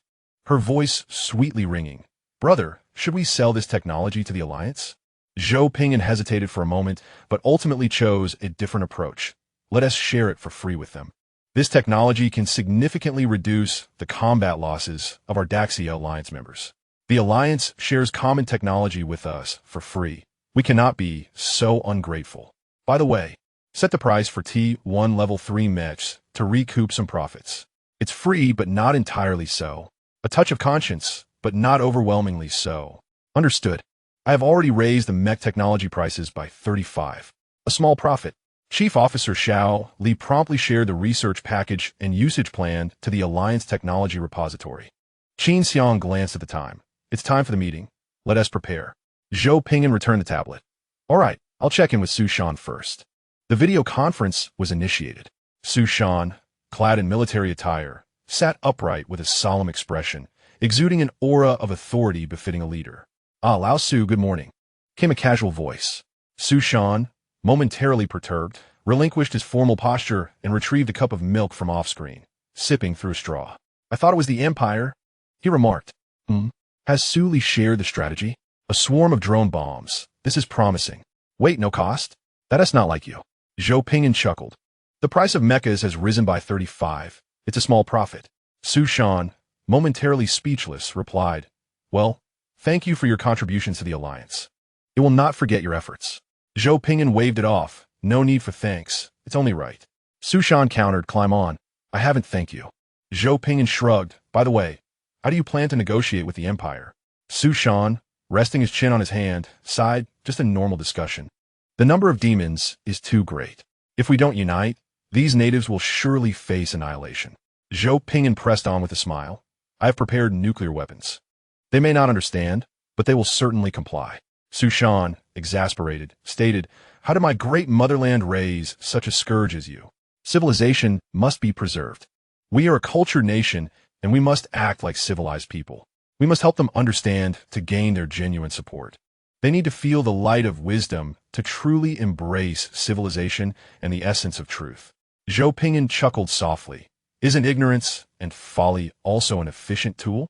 Without hesitation, Su Shan clicked on Zhou Ping'an's territory information. "What else with your night school and vocational training? Why not let your subjects remain ignorant and foolish?" "Oh, are the natives not considered human?" With a steady demeanor, Zhou Ping'an replied, "You know my meaning. You undoubtedly have a more efficient plan. Simply present your ancestral deity, leveraging their ignorance and naivete for effective integration. Even if you don't invoke your ancestor, erect a statue of Sun Wukong Erlang Shun, or Guanyu. Let these natives experience the power of faith, where prayers are answered without delay, obliterating their divine networks. Initiate a divine war for dominance and achieve religious unity. Is that not feasible? Is it that the celestial pantheon is ineffective, or is the knowledge system of the deities in schools inadequate? Su Shan was at a loss for words. We must protect the vitality of civilization itself, not destroy it brutally. If you proceed as such, what will happen to the spiritual corruption of 3 to 4 generations? If the core of their beliefs is shattered, how will they sustain themselves and develop? Zhou Ping'an smiled faintly. Thus, I prepared nuclear weapons instead of a statue of the Qin Emperor. People are like this. When you propose opening a window, they resist. But when you suggest tearing off the roof, they agree to open the window. Su Shan retorted, no release. The alliance will only assist you in battle. Tisk. The attempt to open a window failed. Su Shan's moral compass was exceedingly strong. Zhou Ping'an shrugged. All right, here's to a successful alliance. Su Shan exhaled in relief. Good. Half an hour later, Su Shan's face flushed crimson, his temples throbbing, fists clenched tightly. You oppose merely because of differing ideologies? And you send only one envoy to negotiate with our Desya alliance and the Holy Teaching Nation? Chapter 56. I protect humanity, not these fools. The envoy from the Kaisha Empire bore an arrogant expression. The Holy Teaching Nation is closed off, hoarding technology and discriminating against any non-human races. The Kaisha Empire cannot extend help for their safety. We are already showing restraint by not taking advantage of their plight. The envoy continued. The Kaisha Empire is a highly inclusive nation, maintaining good relations with multiple races. The Pope's projections sighed nearby. We have many differences with Kaisha. They cannot trust us.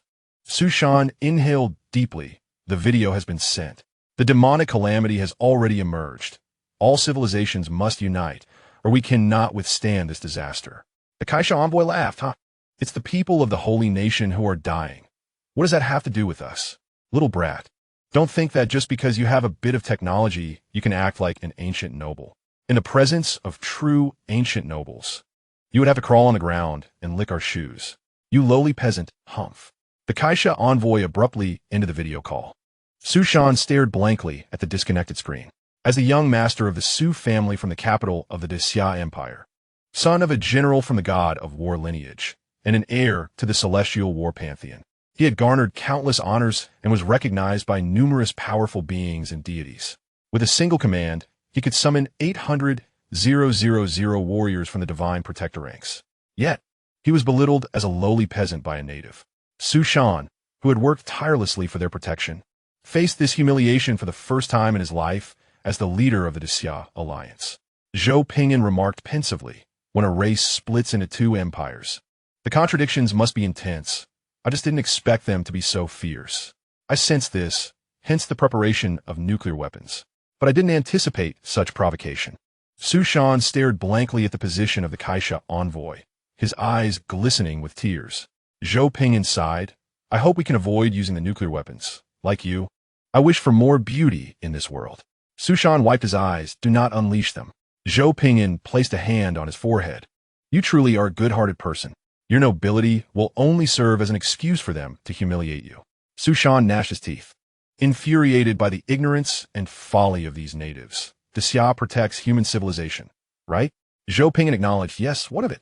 Su Shan's eyes reddened with anger and pity, the aura of the god of war manifesting behind him. I protect humanity, not these fools. Lao Zhou, let's eliminate these imbeciles together. Just the 2 of us. Zhou Ping'an laughed heartily. Why not continue your mercy, haha. Su Shan slammed the table, cursing vehemently, mercy my ass. I want to wipe out their entire family. Don't think you can just be a T3. You're merely a double T6, and I can still make you smoke. I'm a good person, not a pushover. Zhou Ping'an laughed until tears streamed down his face, conceding to let Qin Xiang lead a team to eradicate the demonic calamity while he and Su Shan traveled to the Kaisha Empire. The leaders of the Disaster Wolf Empire and the Desya Alliance boarded a guardian ship, heading towards the Kaisha Empire. Like the Holy Teaching Nation, the Kaisha Empire retained a relatively complete knowledge and production system.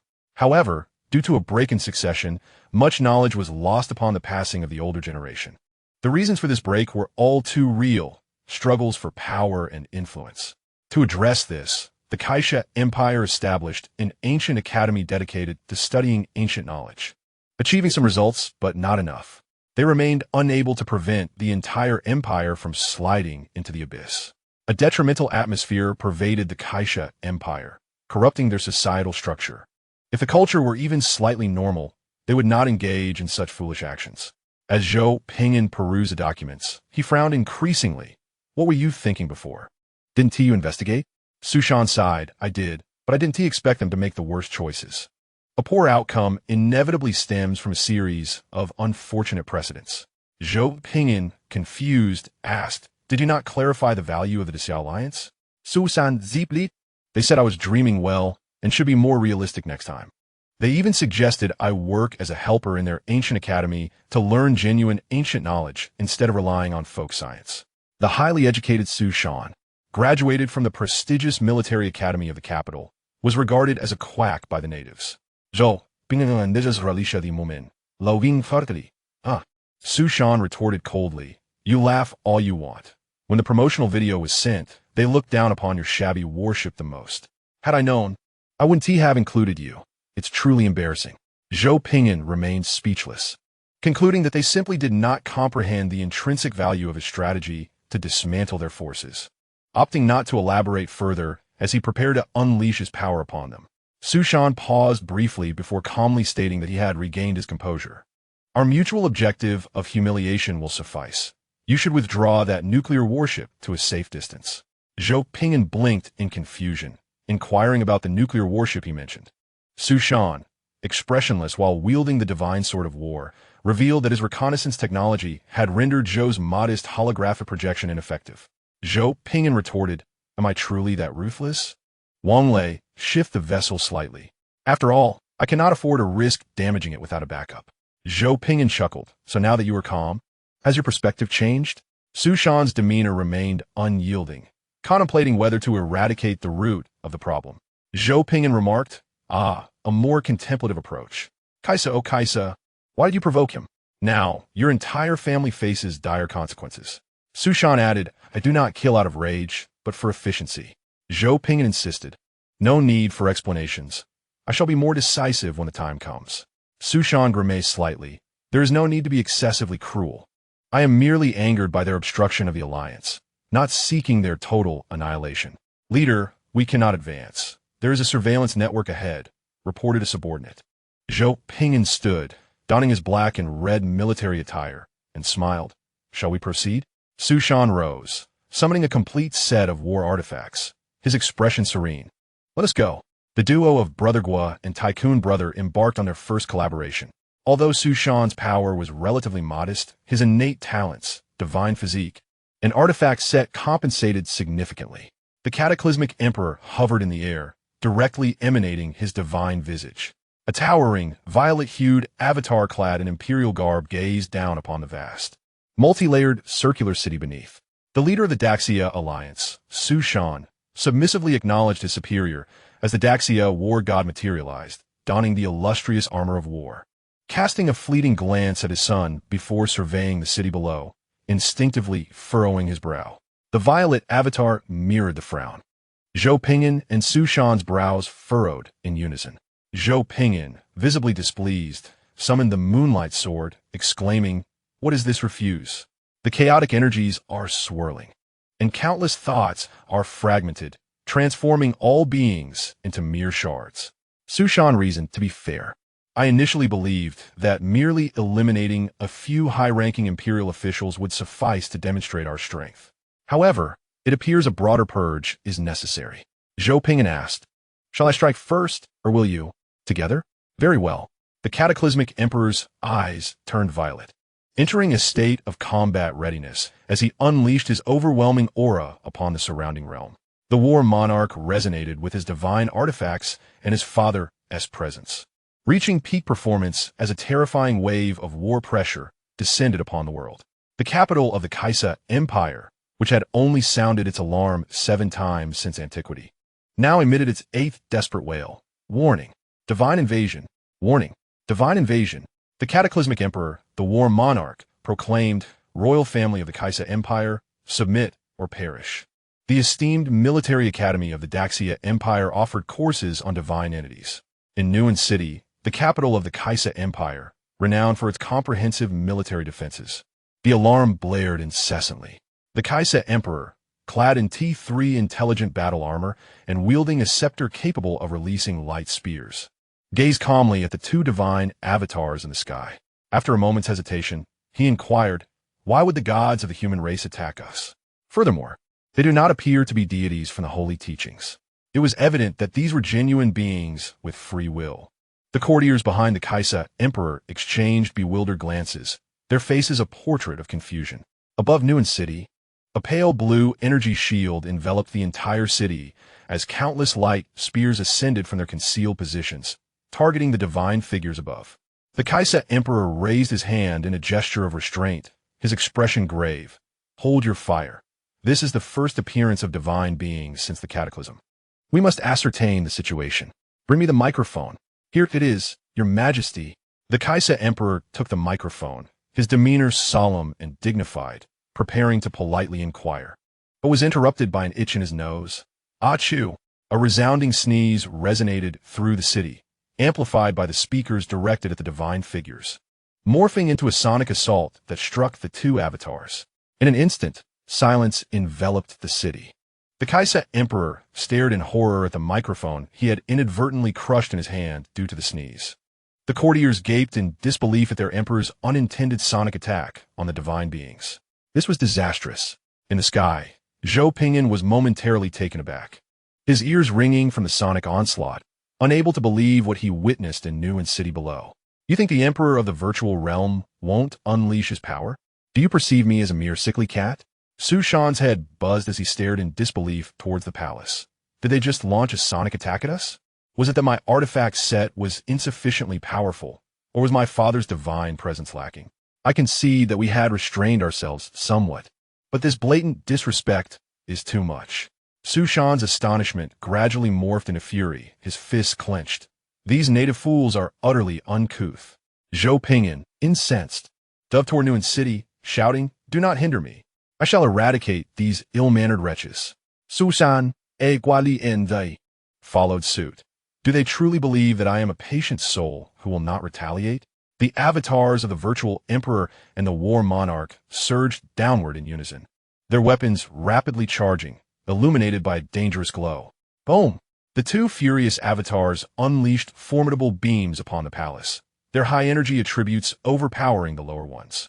The alarm system of Nuan City blared once more as all energy was swiftly redirected to the city-level energy shield. Waves of vibrant light erupted against the energy barrier, the thunderous explosions echoing relentlessly, invoking sheer terror. The knowledge derived from the T9 Civilization Military Academy regarding divine entities wreaked havoc upon the T3 city-level energy shield. With the naked eye, it was evident that the two enraged avatars had torn through the energy barrier, their furious gazes fixed upon the city. Suddenly, a beam shot forth from the ranks of courtiers, striking the war monarch's visage. The Kaisa Emperor, who had been frantically searching for a backup microphone, turned in shock and despair. The courtiers, hastily donning their battle armor, cast terrified looks at the fool who had fired the beam.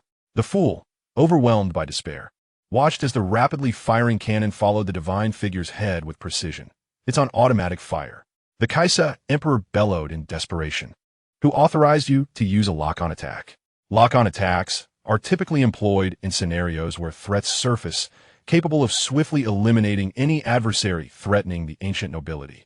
However, today it was ineffective against divine avatars. This was a catastrophe, and the explanation would be even more difficult now. Su Shan, in a fit of rage, propelled himself towards the palace, activating his artifact set. "Damn it! They struck my father's face." Zhou Ping'an, filled with fury, passed through the energy shield, glowing with violet energy. Brandishing the moonlight sword, and instantly appeared before the Kaisa Emperor, discarding the sword to deliver a powerful punch. "I'll teach you a lesson." The Kaisa Emperor barely had time to raise his arm in defense, only to watch in despair as the gauntlet was torn apart by the unexpected onslaught, transforming from claw to fist as it struck his face with tremendous force. The impact reverberated, causing his right cheek to swell as tears involuntarily welled in his eyes. A sneeze has indeed brought calamity upon the nation.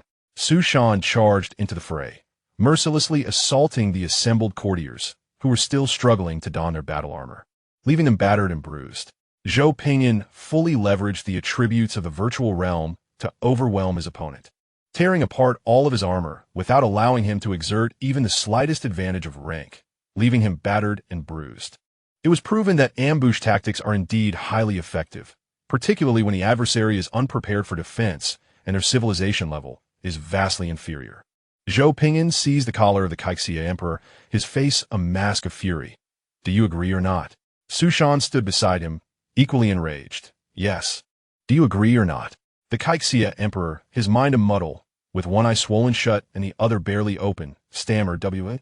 Slap. A handprint appeared on the Caixia Emperor's face. Zhou Ping'an, infuriated, exclaimed, So you're one of those who want to shed tears until they see the coffin, huh? Old Su, administer punishment. Su Shan immediately formed a lightning seal with both hands and pressed it down on the Caixia Emperor's kidneys. Crackle, crackle, The Caixia Emperor was electrified to the point where his skeletal structure was visible, tears floating in the air. Zhou Ping'an clutched his neck, menacingly demanding, Speak. Su Shan go. Yes, speak. The Caixia Emperor, tears streaming down his face, pleaded, I don't know. Crackle, crackle. The Caixia Emperor was held in their grasp, surrounded by ministers who dared not voice their anger, let alone act. Zhou Ping'an released him, allowing the smoke-emitting Caixia Emperor to crash onto the floor. His expression one of shock. Is this person so obstinate? Su Shan, equally astonished, pondered, what exactly is he being stubborn about? I truly cannot comprehend the logic of these natives. Even after being beaten and smoking, he still refuses to ally with us. What grudge do you hold against the holy nation? The Caixia Emperor, lying on the ground, widened his eyes in despair and anguish, struggling to inquire. You haven't said anything, just came and attacked us. Why don't you ask us? Stop just beating us. Silence enveloped the air. Zhou Ping'an looked uncertainly at Su Shan. Did we ask? Su Shan thoughtfully recalled. It seems we did not. We were indeed solely focused on beating a drowning dog. After all, this was a fleeting opportunity while the enemy was unprepared. Zhou Ping'an maintained his composure, clapping his hands. It wasn't entirely in vain, since he did launch a sonic attack at us. Su Shan nodded in agreement. Indeed. A minister weakly explained. The Caixia Emperor sneezed and crushed the wheat. As he spoke, the ministers glanced at the shattered wheat lying not far away on the ground. Zhou Ping'an and Su Shan silently observed the crushed wheat. Su Shan raised an eyebrow. Surely the cannon aimed at our divine image cannot be a misunderstanding. The battle armor's defense system automatically retaliated. Su Shan remarked, Oh well, that is indeed not something that can be controlled or modified on the spot by others. Su Shan's face was calm. How about an alliance with the holy nation? A minister glanced at the weeping emperor on the floor and weakly stated, This is not a misunderstanding. It is because the holy nation burned our ancestors. Zhou Ping'an, Su Shan, a poor nation, sorrowful in every aspect. The Iron Tribe mourns. The holy nation laments. The empire grieves. Everyone is quite sorrowful. How should one put it? Burning others' ancestors is indeed rather impolite. Chapter 58. You guard your home without sending us off. I will kill them all. After a beating, everyone was finally able to sit down calmly and have a chat. Zhou Ping'an and Su Shan clarified the situation. Essentially, the holy nation refuses to compromise with this world, burning ancestors to ensure the purity of their bloodline and cultural spirit, hoping to one day return to the Star Sea. The empire believes that one must adapt to the environment rather than waiting for the environment to adapt to oneself, thus forging alliances with various races and adopting a more localized strategy.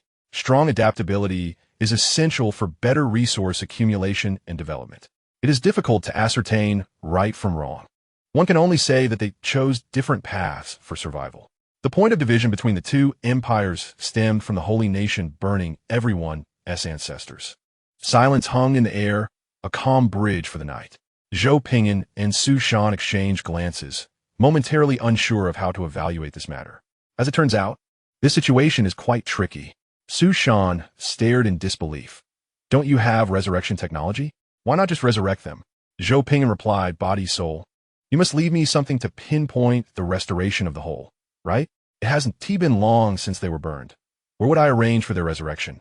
I can't just conquer the world to resurrect their ancestors, then attack the local underworld to find their ancestral souls, can I? For this stack of vinegar, conquer the whole world? Even if I lower the requirements, I would still have to conquer the central continent and then occupy the corresponding underworld territories. Su Shan rubbed his forehead, distressed, as the burden of the ancestors burning weighed heavily on anyone's shoulders. Zhou Ping'an placed his sword against the Caixia Emperor's neck and played a video on his wristwatch. Look, I have 6 nuclear bombs on my ship. One shot is enough to cause your civilization to disintegrate and vanish. There are at least several thousand such nuclear bombs in the Alliance. Do you believe it? The Caixia Emperor glanced at the sword on his neck, forcing a smile. I believe. Zhou Ping'an brought forth the agreement and slapped it onto the Caixia Emperor's breastplate. Will you sign? If not, I will cut until I find someone who will. The Caixia Emperor's face contorted with frustration as he looked at the agreement, unexpectedly discovering it merely pertained to the demon calamity, devoid of any oppressive clauses. After a moment of hesitation, he handed it to the officials. The officials took it, sweating profusely as they examined it. After a thorough review, they wiped their brows and nodded. The Caixia Emperor said, "Sign." Upon signing the agreement, Zhou Ping'an casually dispatched several demons mingling among the ministers, stating coolly, "The demon calamity has already begun. From today onward, you must begin establishing a demon defense system. Once it is confirmed that the Caixia Empire's human race loses its dominion, these nuclear bombs will rain down upon your core cities." Su Shan frowned, but ultimately refrained from interrupting Zhou Ping'an's harsh actions. In a span of 15 minutes, the agreement was signed and all details clarified. Zhou Ping'an confirmed everything was in order and uploaded the agreement to both his network and the Director Group's network. All right, retreat. In terms of details, the Daxia Alliance will send people to communicate with you. Su Shan followed Zhou Ping'an's lead as they withdrew, and before leaving, he retrieved the divine statue hovering over the city. The Caixia Emperor clutched the agreement in his hands, turning to gaze at the ministers on the ground, whose blood flowed like a river, his expression darkening.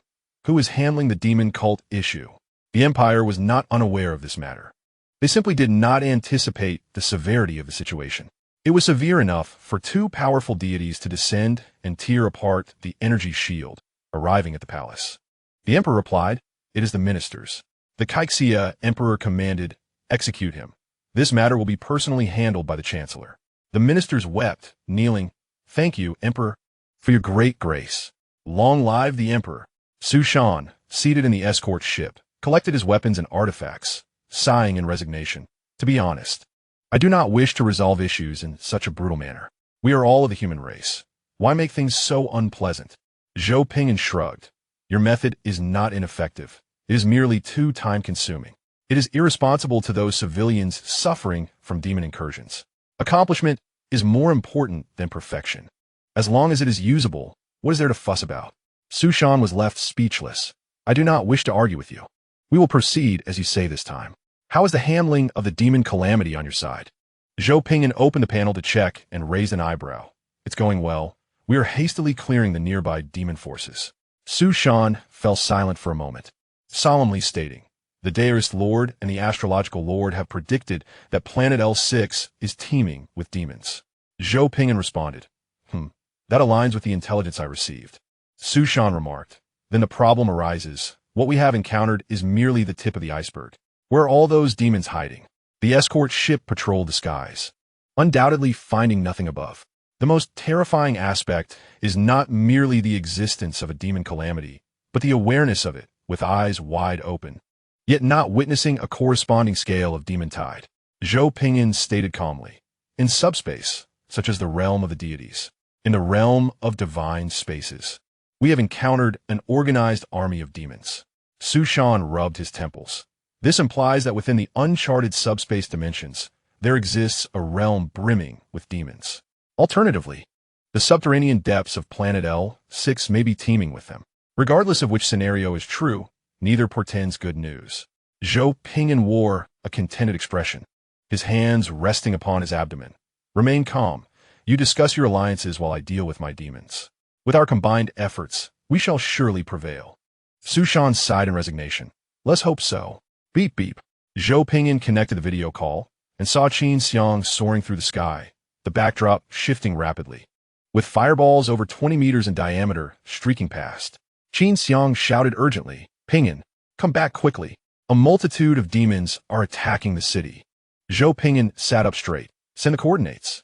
Beep. Coordinates received. Zhou Ping'an tore through the fabric of space and vanished within. Su Shan furrowed his brow, his demeanor turning grave. "Prepare the support troops." "At your command, leader." Upon arrival, Zhou Ping'an found the ground inundated with a tide of demons, while various demonic spirits flew through the nearby skies.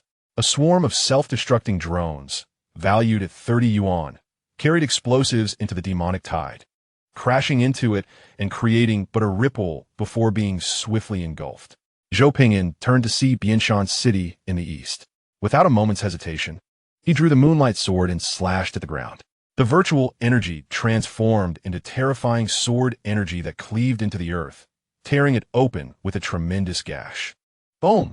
A bottomless, narrow ravine appeared, over 100 meters wide and stretching for hundreds of kilometers.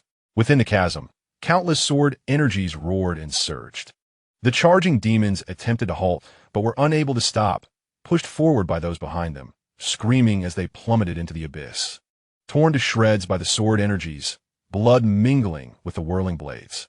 Zhou Ping'an's hand trembled slightly as he exhaled, glancing at Qin Xiang. This tactic was not without its burdens, even for a 6th-tier omnipotent lord. Qin Xiang quickly dispersed the nearby, flying demons and approached. Speaking rapidly, the defense of Bianshan City is currently secure. The energy protection system from the colony ship can be dismantled and used for Bianshan City. After the earthquake this morning, a large pit had formed there, from which the tide of demons poured forth. The barracks are accelerating troop production. Zhou Ping'an gazed into the distance, where a massive pit on the horizon continuously spewed forth an endless tide of pitch-black demons, darkening the sky and earth like ink. In this moment, he fully comprehended Su Shan's sentiments. It seems we must contend with T0 to T3. No wonder this calamity is termed a natural disaster. It is utterly revolting. The numbers are staggering. Qin Xiang hesitated for a moment, articulating her suspicions. "I suspect that a demon lord is involved in this war." Not every civilization has lord-class beings bound by rules. However, every member of the lord class can become a treasure of any civilization. The demon race also possesses lords, most of whom are concentrated on the front lines. Zhou Ping'an directly absorbed a nearby demon into his grasp, probing its mind for memories, raising an eyebrow. Indeed, this one was produced from the barracks, Fire Demon King Barracks, a common demon race lord barracks. In large quantities, demons that have endured numerous battles naturally evolve into higher-tier forms. The tide of demons currently observed consists solely of the inferior demons produced as byproducts from the demon barracks. Inferior demons, being of very low rank within the demon race, are also a fundamental type of troop. Within a certain tier of demon barracks, they're distributed freely in abundance. Demon lords often favor utilizing such expendable units to deplete enemy resources and gather intelligence. It has proven effective, as most lords cannot withstand it. Zhou Ping'an narrowed his eyes. "You focus on defense, and I will lead the charge." Qin Xiang expressed concern. "Can you manage?" Zhou Ping'an replied. "You defend the home front, and I will eliminate them without issue." In battle, the fear lies not in being outmatched, but rather in having allies who falter. Zhou Ping'an inhaled a breath of virtual energy, restoring his state, and contacted Xiaoda. "You hold the fort. Send me 10,000 troops. I will assess the situation." "At your command, Emperor." Chapter 59. My subjects assimilate them. 5,000 devouring berserkers, 5,000 transformers. Over 10,000 troops ascended, clearing the skies of nearby, flying demons, creating a pathway for the Calamity Emperor. Through automatic upgrades and several battles, many troops have reached 2nd or even 3rd-tier strength, combined with T1 level 5 intelligent combat armor. They are capable of exerting substantial firepower to suppress the enemy. A temporary stalemate has formed against the demonic tide. Emperor, it has been confirmed that they are T3 inferior demons. Detailed data is pending from the Research Institute. Zhou Ping'an raised an eyebrow. How intriguing. We should not hold back. This battle may extend for quite some time. T3 demon lords are certainly a thrilling prospect. Calamity Technology Panel has been activated. National Philosophy. Assimilate fighters. Troop technology tree skills unlocked. Biological assimilation. all flesh and blood life shall become our kin. Mechanical assimilation, all mechanical life shall become our brethren. This world requires no dissonance, only a singular voice of a race resounding through the universe. That race can only be us, the Calamity Empire. Gene assimilation, fire seed assimilation. Unlocked, gene assimilation requires no further elaboration. Simply infuse energy, and the enemy shall be assimilated into our subjects. Fire seed assimilation is unique. Transformers inject energy into adversaries, converting them into living metal, thereafter transforming them into kin. The devouring berserkers, filled with excitement, seized a flying inferior demon, releasing a surge of black light energy from their hands. Moments later, ate un zerutie devouring berserker, clad in adaptive armor, floated in the air, bowing to the progenitor. Transformers laughed heartily, capturing another flying inferior demon and injecting it with a torrent of fire seed energy, causing the inferior demon to scream and struggle for a moment before freezing into a state of silver metal. 2 seconds later, its eyes lit up, having transformed into a transformer, with a blue glow emanating from the fire seed at its chest. Though the Calamity Empire's civilization level is relatively low, it defies reason, employing Calamity technology that transcends tiers, compensating for its lack of strength. Your demons are numerous. My assimilation is limitless. The Calamity Emperor, Zhou Ping'an, beamed with delight. Pointing towards the dark tide of demons, my subjects, assimilate them. The soldiers of the Calamity army erupted in laughter, charging forth to forcibly embrace nearby, flying inferior demons, infusing them with energy, resulting in the swift addition of a new novice comrade into the Soul Network. In mere moments, the ebony tide of demons in the sky was overshadowed by an even more terrifying wave of black-armored warriors. 10,000 assimilated another 10,000, resulting in 20,000. 20,000 assimilated another 20,000, yielding 40,000. 40,000 assimilated another 40,000, reaching 80,000. 80,000 assimilated another 80,000, culminating in 160,000.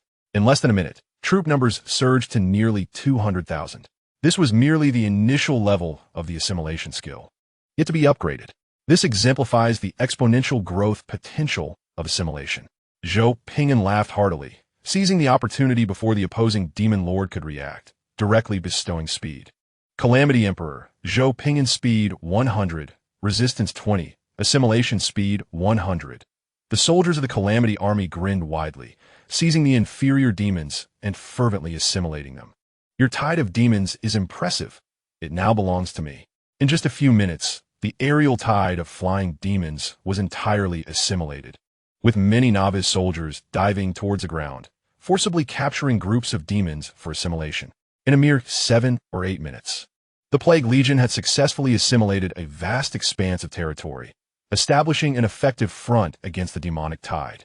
The terrifying firepower gradually overpowered the demonic onslaught, even reallocating surplus forces to continue assimilating the enemy. Plague technology, a trustable ally. After over 15 minutes, the demonic tide was forced to retreat, rushing back toward the immense pit from which they had emerged, with the lesser demons shrieking in fear as they attempted to escape, some scattering in all directions. Zhou Ping'an's gaze shifted slightly. Mark the deserters and capture them. We cannot allow demons to harm innocent lives. A single T3 lesser demon could easily slaughter an entire village. War should never involve the innocent. Having comprehended the vastness of the universe, he still cherished the greenery of nature. Wanlei responded, "As you command." The Soul Network marked all fleeing demons and dispatched an appropriate number of warriors to pursue them. One of the Plague Legion warriors, upon flying afar, seized an unprepared flying eagle, consuming more energy and flesh to assimilate it into a novice warrior, assigning it a flanking mission. The lesser demons that managed to escape a certain distance were either clever or possessed considerable strength. Regardless, these fleeing demons had already been marked by the Emperor's will, unable to escape their fatal destiny. Under the effects of the assimilated warriors, Zhou Ping'an soared to the edge of the colossal pit, witnessing throngs of demons desperately fleeing within, creating a traffic jam. Abnormal energy fluctuations detected. Please retreat. Zhou Ping'an raised an eyebrow, signaling the army to withdraw. Boom! The crimson hellfire surged into the sky, incinerating all demons in its path to ash. The terrifying hellfire warped and twisted the air, casting the entire sky in a blood-red hue, while the stench of sulfur filled the area. The dark power descended with the hellfire, beginning to taint the surrounding environment. As the hellfire dissipated, the traffic jam within the pit was resolved. Zhou Ping'an raised an eyebrow, tightening his grip on the moonlight sword, preparing to unleash a fierce strike. A whisper from the depths of hell echoed, incredulous yet filled with joy and confusion. Disaster Wolf, Zhou Ping'an? Zhou Ping'an gazed at the pair of enormous blood-red eyes illuminating the pit, raising an eyebrow. Familiar demon? The massive blood-red eyes fixated on Zhou Ping'an, brimming with ecstasy and rage. Wait, just you wait. I will summon a horde of demons to kill you. Zhou Ping'an was bewildered, glancing at the intelligence on the opposite side and suddenly realizing, oh, that unfortunate soul from when I destroyed the planet. The more times one annihilates worlds, the less one fears having enemies. How shall I put it? Firstly, my temperament is exceedingly vile, reveling in offending others, then relishing the sight of those who wish to kill me, yet find themselves unable to do so. Secondly, the more enemies I have, the more my destruction value automatically increases. I would prefer the entire star sea to be my adversary. This was Zhou Ping'an's previous mindset. However, his current perspective had shifted. I want to set the star sea ablaze. As one matures, one's mindset indeed grows more tranquil. Zhou Ping'an decisively raised his hand to gather energy, intending to deliver a swift end to this foe. My civilization level may be lower, yet my strength is formidable. Just wait. I will undoubtedly bring about your demise. A colossal roar of fury erupted, followed by a spatial anomaly, and the unfathomable darkness of the pit vanished, leaving behind a pit over 3,000 meters in diameter and 400 meters deep. Additionally, a group of bewildered demons found themselves surrounded. Zhou Ping'an remained speechless for a moment, dispersing the energy he had gathered. They run surprisingly fast. After all, only such beings could survive to meet me a second time. Anticipating the onset of the demonic disaster, please consult the Plague Emperor for further information. Zhou Ping'an blinked, reclining in disbelief. Huh? What is this? An appetizer? The world corruption ritual has commenced. The Plague Emperor is requested to eliminate demons to reduce regional corruption values. A map panel emerged, revealing the world map of Planet L6, dotted with ominous red marks, some large, some small, densely packed enough to induce panic in those with a fear of crowds. Zhou Ping'an closed the panel, doubting his own wakefulness. Upon reopening it, he exclaimed, "You have got to be kidding. The earlier events were merely a prelude. This is the true demonic disaster." Chapter 60. I allow you to weep for only 5 minutes. The world corruption ritual has the potential to permanently transform a planet into a dark world. Demons will naturally spawn in the shadows, and life forms that meet the corruption threshold will be corrupted into demons. Zhou Ping'an could not afford to delay. He immediately contacted Su Shan. This situation was dire. He needed to quickly find the morally upright Su Shan to share the burden. Su Shan answered the video call, sighing in relief. "Have you dealt with it? That's good." Zhou Ping'an replied, "I have some intelligence to share with you, but do not be frightened." Su Shan laughed heartily. "Fear? What are you joking about?" Zhou Ping'an blinked. "I intend to drag planet L6 into the void for purification." Su Shan's expression darkened. "Could you refrain from employing your world-destroying technology and simply clear the levels like a normal person?" Zhou Ping'an sent the intelligence regarding the world corruption ritual and the crimson map to Su Shan. Observing the map filled with red, Su Shan covered his mouth, deliberating for a moment before seriously asking, "What is the survival rate for the void purification? Shall we give it a try?"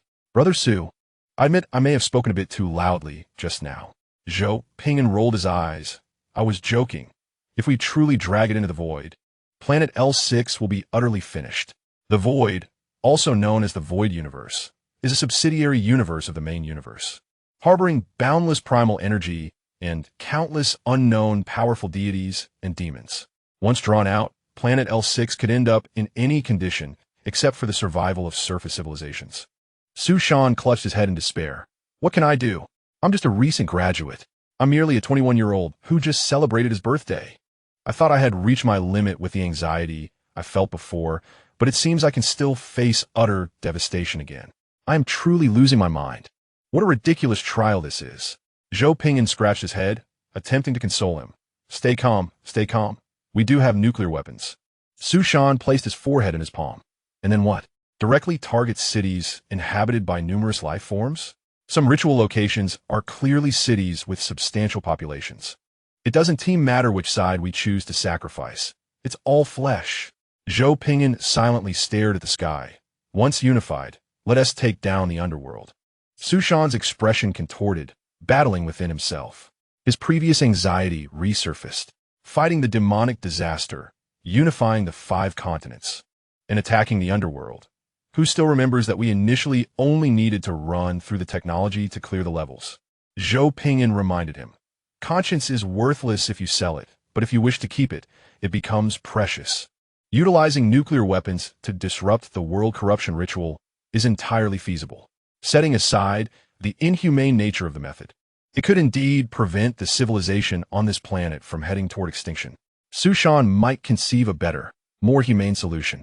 However, there's no doubt that those alternatives would be even more challenging and would test everyone's operational skills to the limits.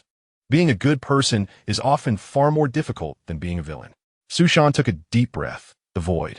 Zhou Ping'an blinked. Have you lost your mind? Are you truly suggesting I drag planet L6 into the void? Su Shan's expression turned grave. Void borrowing, also known as the divine 50 years.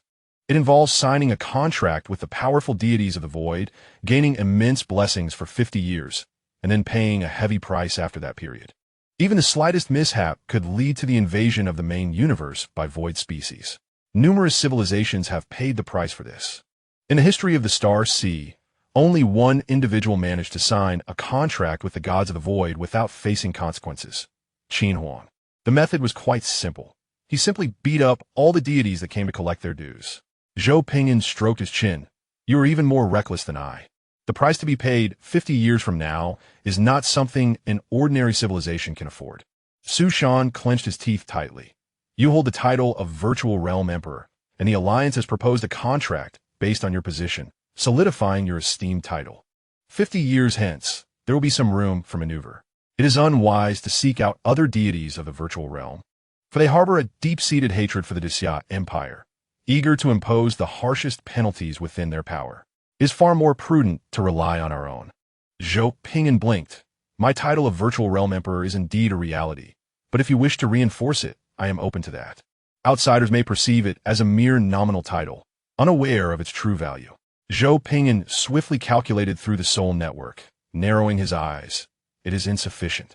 We can only protect the central continent, while the other 4 continents remain vulnerable. The nuclear strike must still proceed, and we shall engage the netherworld, albeit with considerably less pressure. Su Shan's expression shifted, ultimately letting out a sigh. It is enough that we can safeguard the human race on the central continent. Su Shan, dedicated to protecting his kin, ultimately succumbed to the harshness of reality. Zhou Ping'an inquired, shall we proceed with the nuclear strike? Su Shan's lips turned pale. He closed his eyes and nodded emphatically. Yes, proceed. Silent tears cascaded down his cheeks. The righteous, confronted with brutal reality, were forced to wield their own blades against their kin. Failing to act would only hasten the world's descent into chaos. Zhou Ping'an remarked, Tisk, I will strive to secure additional blessings from the virtual realm. Do not weep. I have promised to shield you. Su Shan, cradling his head, sobbed like a child. I cannot accept this. I have not even slept, consuming nutrient solutions daily to maintain my combat strength. I have done so much, yet I cannot protect them. So many lives, so many must perish. I cannot bear it. I have failed them. Zhou Ping'an, with a tone of resignation, reassured him. They will be revived. It will be all right. They will recover. I only permit you 5 minutes to weep. After 5 minutes, we must convene to finalize our course of action. Su Shan wept uncontrollably, gasping for breath. Zhou Ping'an, feeling distressed, teleported over, grasped the boy's face, offered him a tissue to wipe his nose, and embraced him, patting his back in comfort. 300 seconds elapsed. Su Shan, suppressing his emotions, red-eyed, initiated the Alliance video conference. As the video conference commenced, many lords chuckled, preparing to greet their elder brother, only to notice the leader's tear-streaked visage. Zhou Ping'an, who had always had a contentious relationship with the leader, bore tears and mucus on his shoulder, disdainfully wiping them away with a tissue. The assembly quickly realized something was amiss. promptly adjusting their demeanor and seating themselves attentively. Those engaged in battle sought a suitable place to establish a barrier, awaiting the leader's briefing with solemn expressions. Intelligence regarding the demon calamity was disseminated through the Alliance's official channel. Upon reviewing the intelligence, gasps of horror filled the room, causing the Alliance chat channel to erupt with commotion. Solutions were laid before them, with only the buttons for agreement and dissent remaining. A collective union proposed that the virtual realm emperor serve as a guarantor to extract 50 years' worth of potent blessings, with the understanding of the contract's cost to be faced in 50 years. Additionally, nuclear warheads will be deployed on space battleships to disrupt the ritual of world corruption and thwart the demon calamity. Zhou Ping'an shrugged and was the first to click agree. Observing their elder brother's decision, the Lords of the War Alliance followed suit. Although Zhou Ping'an was deemed a war criminal, he held immense prestige within the warlords faction. In matters of significance, the warlords consistently aligned with their elder brother. Su Shan expressed his agreement by pressing the agree button. Guanming quickly followed suit, also selecting agree. Seeing both leaders in accord, the others abandoned their hesitations and joined in. The Alliance's inaugural conference, the rescue bill for Planet L6, passed unanimously. Zhou Ping'an's expression turned grave. I appreciate everyone's efforts. I need to gather our collective strength to petition for blessings from the virtual realm. After I complete my chant, please raise your hands and shout our slogan. Su Shan inquired, what is the slogan? Zhou Ping'an smiled warmly. Long live the people of Xia. We seek free gifts. Chapter 61. I, the virtual realm emperor, converse with the virtual realm. War criminal Lord Zhou Ping'an, having spent over a month in this role, had ascended to the top of the internal popularity charts of the Xia Alliance. The T1 Level 3 hydroponic farm had saved the morale and sustenance of all lords, while the basic Level 1 and 2 mecha technologies were offered free of charge to novice players, with upgrades and subsequent levels requiring payment. Should one seek to acquire cutting-edge technology, a glance through Zhou Ji's tech package would yield drool-worthy advancements. This included the recently shared drone bomb technology, which had effectively bolstered the combat capabilities of novice lords, allowing them to maintain a degree of offensive capability without ample military forces. Numerous lords felt compelled to prostrate themselves before Zhou Ge. Some, superstitious in nature, had even erected statues of Zhou Ping'an in their lord halls, daily burning incense to seek blessings and avoid failure. Naturally, this did not contradict their perception of Zhou Ping'an as a war criminal. Lords from various regions established psychic altars, connecting to the temporarily constructed psychic network of the Alliance. This marked the first true, unified action of the Xia Lords Alliance. Zhou Ping'an selected a site of favorable geomancy to test the resonance between the virtual realm emperor's status and the virtual realm itself. In the past, Zhou Ping'an had freely exercised his abilities, reveling in their potency. However, after experiencing multiple cataclysmic events, the accumulated destruction level became immeasurable, and he had refrained from testing his limits for quite some time. The last test resulted in his internal perfect microcosm exploding and rebooting infinitely, ultimately relying on an endless cycle to extract the coordinates of the virtual realm universe, taking a deep breath of the virtual realm universe before finally stabilizing. That very test had granted Zhou Ping'an the status of virtual realm emperor and the gift of immortality. Su Shan glanced back at his civilization base, a mere 20 kilometers away, and winced. Could you not choose a different location? Zhou Ping'an blinked. Is this not a site of favorable geomancy? Su Shan's face flushed. This is far too close to my base. Could you not select a desert instead? Zhou Ping'an replied. Look, the dragon energy gathers here. The Z-Way star twinkles. This is the place where the Emperor's star descends, and the efficacy of psychic studies will be optimal here. Su Shan countered. This reasoning applies to any lord. I implore you to select another location. Must it be here? Zhou Ping'an insisted. This is the most effective site. Su Shan pressed further. What is the truth? Zhou Ping'an admitted. I do not dare gamble with my base's safety. Su Shan lamented, feeling a profound ache. This journey had been fraught with heartache. For the greater good, Su Shan begrudgingly conceded. It is merely a base, yet I still feel an acute pain. Su Shan, tears in his eyes, urged. Hurry and proceed. The longer we delay, the more I fear I will regret this. The foundational success rate for the virtual realm ritual is fixed, increasing with the level of psychic energy and relevant knowledge. However, borrowing from the virtual realm remains a matter of luck. High success rates are seen in certain psychic empires within the Starry Sea, where citizens possess over 20 psychic traits. In contrast, common races achieving even a single racial trait is already considered an exceptional standard configuration among stellar races. Unfortunately, a subsequent failure left only the head of the household on the household register, with only a deranged psychic emperor wandering the ruins, calling out in vain for the subjects who could never return to his side. For those with low success rates, the ritual begins, and civilization explodes in a firework of destruction, becoming history in an instant. Su Shan dared to propose this because there were descendants of powerful figures from the capital star region on this planet.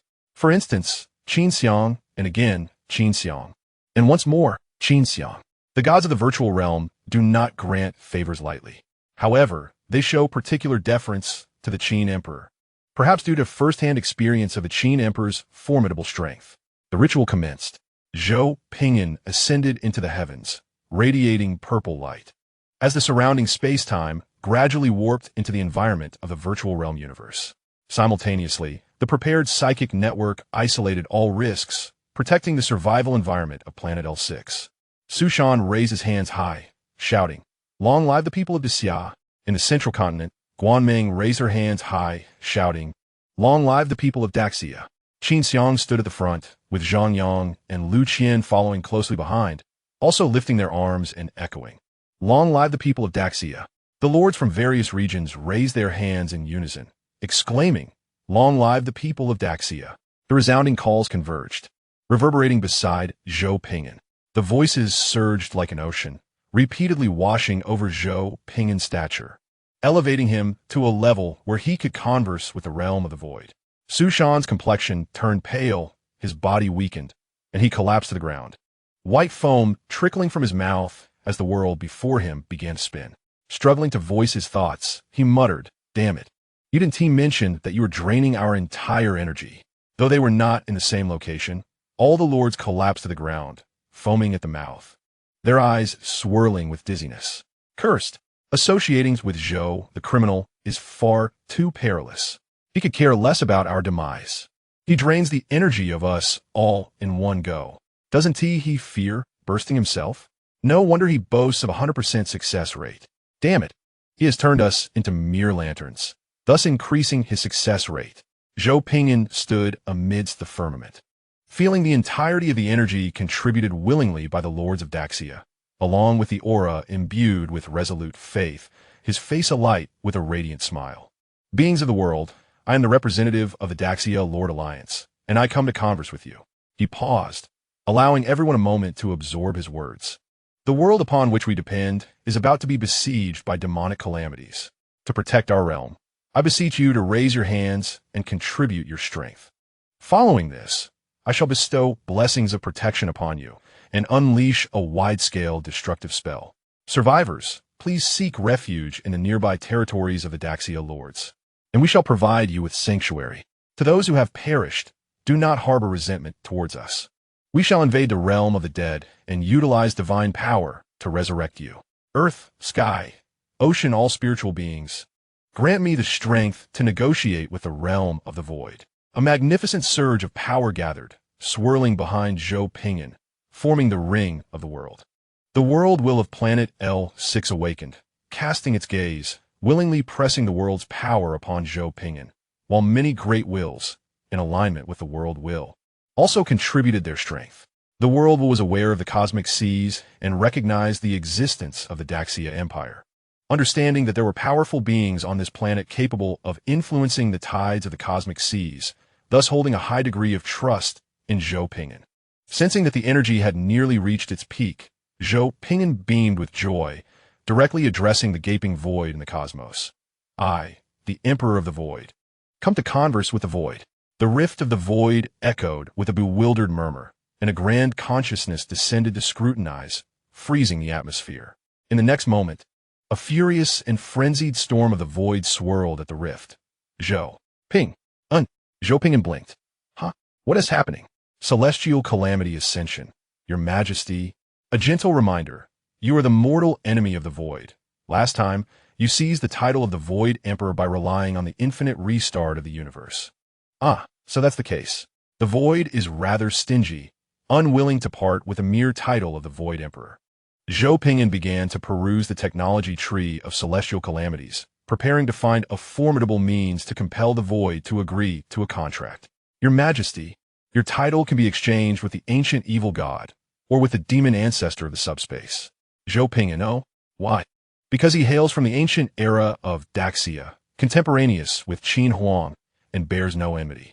It is rumored he once assisted Qin Huang in threatening the Cosmic Alliance to unleash subspace storms. After a brief pause, the rumors are true.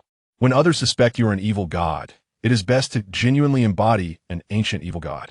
Zhou Ping'an laughed heartily. Whoa. We are on the same side. In business, one must rely on connections. Chapter 62. To live is to endure. To endure is to not perish. However, a challenge arose. The void was vast, making it difficult to contact the demon ancestor of the subspace. Nevertheless, Zhou Ping'an opted for a prudent solution, utilizing his title as the Void Emperor to directly open the Everyone channel in the Void, proclaiming, I, the Void Emperor, a Daxia citizen, wish to engage in trade with the demon ancestor of the subspace. Soon, a dark will descended, forcefully displacing the enraged will of the Void. Many furious divine wills of the Void turned their attention, but upon realizing it was the demon ancestor of the subspace, they could only seethe in silence. Glaring from the sidelines, the multitude of deities did not lack strength to confront the demon ancestor. Rather, this entity was a more powerful avatar of a certain supreme evil god. Since ancient times, he had immersed himself in the pursuit of the great path, gradually retreating from prominence. Yet his might surpassed even that of Qin Huang. His authority was also formidable. The later generations knew little of this, but those who had lived long enough, who had once banded together to hunt down Qin Huang and Daxia civilization in the ancient era, were well aware. Don't ask why they hunted in a group. It was out of admiration, for Qin Huang and his kin were indeed deserving. The Dark will scrutinize Zhou Ping'an, revealing a satisfied expression. Very well, what is it that you desire? Zhou Ping'an promptly articulated the challenges faced by the Alliance and himself. The Dark will responded, I can ensure the survival of all, but I cannot guarantee whether their minds can withstand such a blow. Zhou Ping'an was momentarily taken aback. He had not anticipated that the first-rate elder would be so generous, directly ensuring the lives of everyone. The Dark will conveyed specific details of the blessings. Life evolution. To live is to endure. To endure is to not perish. Zhou Ping'an regarded the blessing, pursing his lips, realizing the profound significance of this phrase, understanding that not all beings could bear this blessing. Without an eternal spirit, one cannot endure eternal life. A decaying spirit may lead to an eternal body decomposing into rotting flesh that lingers in the world, ultimately dissolving into the void. You need not rush. Take your time to ponder.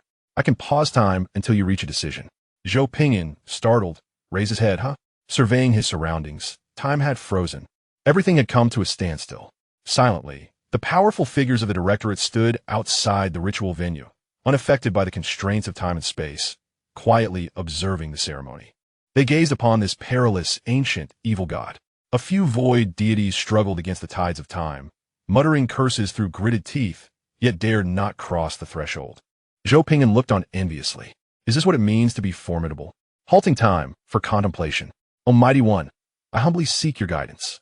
Zhou Ping'an took his time, contemplating seriously and utilizing the soul network to compute relevant data. After a considerable period, Zhou Ping'an exhaled. If their spirits cannot endure, then bestow upon them a tranquil long night. One should not indulge excessively in blessings. From Warnings of the World, Volume 3, Wang Engshi's 3 Trials of Scholar Su. Leaving some leeway allows for the embrace of the great path. Allow the deceased to enter the realm of the dead, and then devise a means to resurrect them. Ample time will be available to address subsequent issues. This was the best choice within our capabilities. The Dark will remarked, very well. It is unfortunate my true form is not here, for otherwise, this trivial matter would be no challenge. Child, press on. I look forward to your ascension to the great path. All beings of planet L6 gain 50 years of life, evolution blessing. Those whose spirits shatter will enter the cycle of the realm of the dead. The dark will begin to depart, kindly sealing the rift of the void behind it. In the final moment before closure, the sound of numerous slaps resounded. Zhou Ping'an, within the nearly vanishing rift of the void. The divine beings of the void spun like tops in the cosmos. Some of the stronger ones quickly stabilized their forms, unleashing curses upon the ancestors of the demon ancestor of the subspace, furiously pursuing him. Zhou Ping'an, oh, mighty one, you are quite mischievous. Clearly, it was evident that the mighty one was not weak. Otherwise, he would have been punished long ago. The ritual of the void's blessings came to a close. Li Xiang rubbed his temples and remarked, "Next time you engage in such perilous virtual rituals, please notify me in advance." Zhou Ping'an blinked in surprise. Is there such a regulation? I was unaware. Li Xiang inhaled deeply. The danger lies with you, not others. Others may merely face the loss of their entire families. But your actions could provoke the wrath of the virtual realm's will, potentially igniting a war between two universes. Zhou Ping'an chuckled, but I have someone reliable backing me, teacher.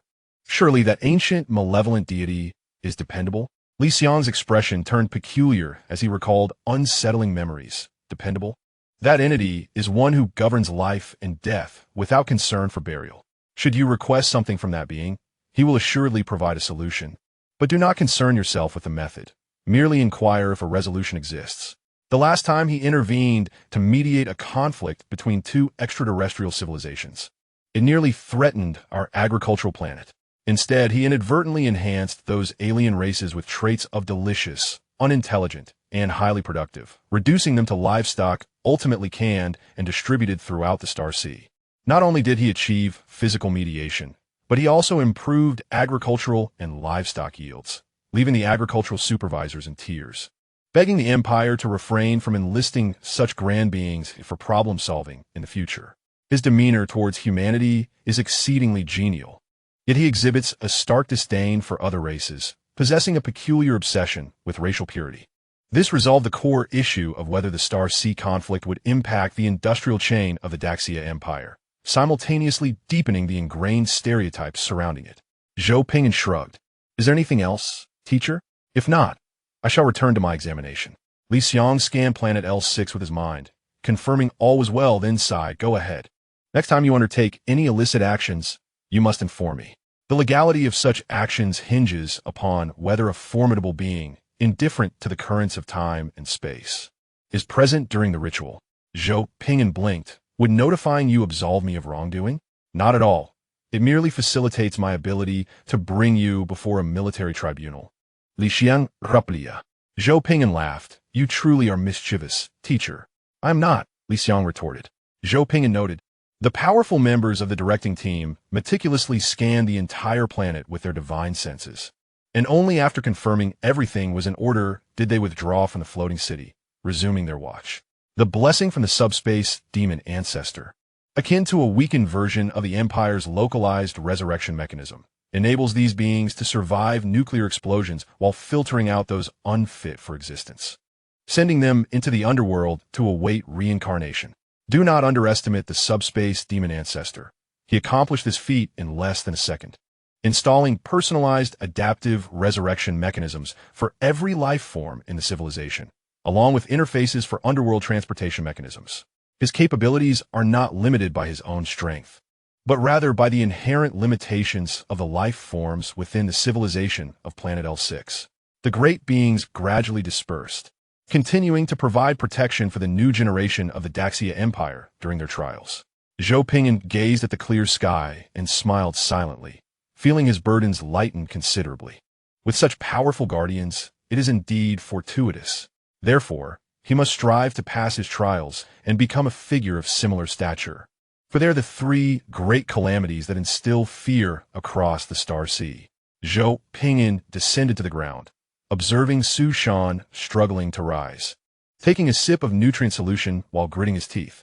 Zhou Ping'an beamed. See, the issue has been resolved. Bang! Zhou Ping'an rubbed his face, exasperated to accomplish tasks. One must embrace risk. You must understand this.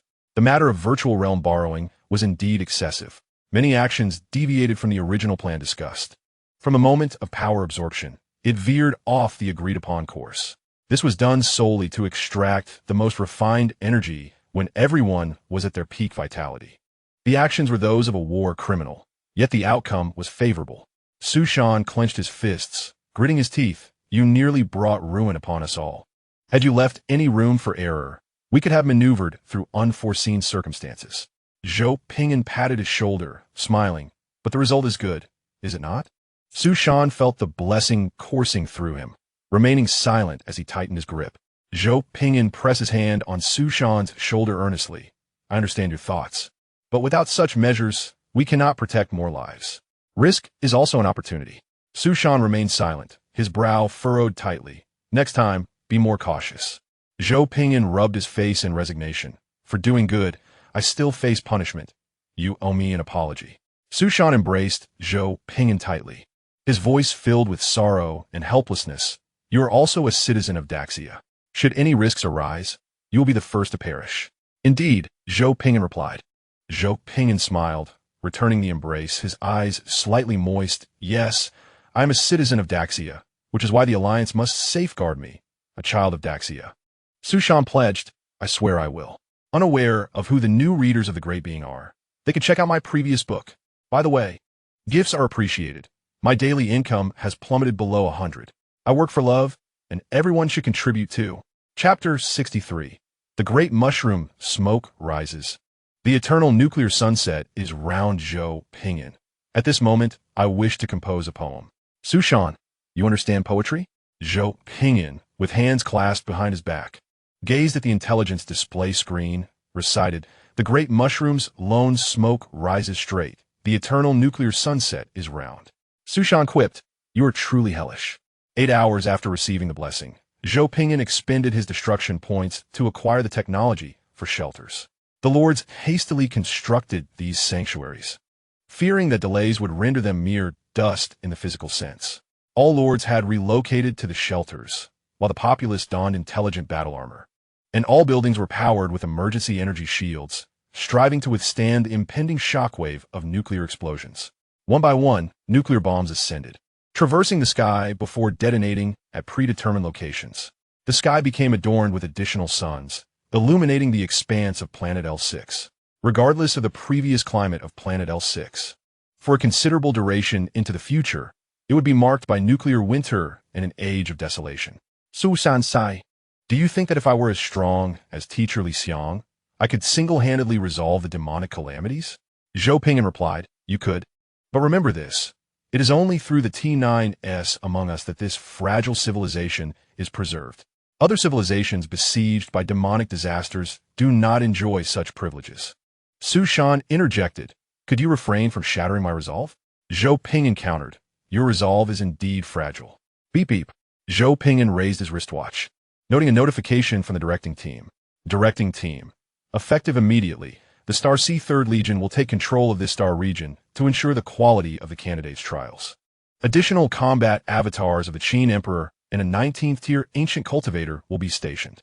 The restrictions on candidates' interactions with the outside world will be lifted. Candidate Zhou Ping'an must comply with military registration. The message was brief but significant, directly addressing the war criminal lord by name. Zhou Ping'an bared his teeth. Who do they look down upon? Was this not a collective agreement? Why am I the only one required to register? Susan Atvis Sopti. You should clarify with the directing team why the virtual realms will become enraged upon seeing you. Make your explanation thorough, lest you find yourself ensnared again. Furthermore, I admit I underestimated you, war criminal Zhou. Previously, I thought you were merely boasting, concocting a virtual emperor title. I did not anticipate you genuinely held such stature. Zhou Ping'an retorted, Why should the good be threatened at gunpoint?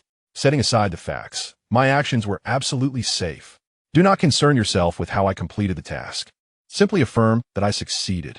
A beam of teleportation light illuminated the space as Li Xiang emerged, carrying a large sword. He pulled up a chair, taking out a notebook.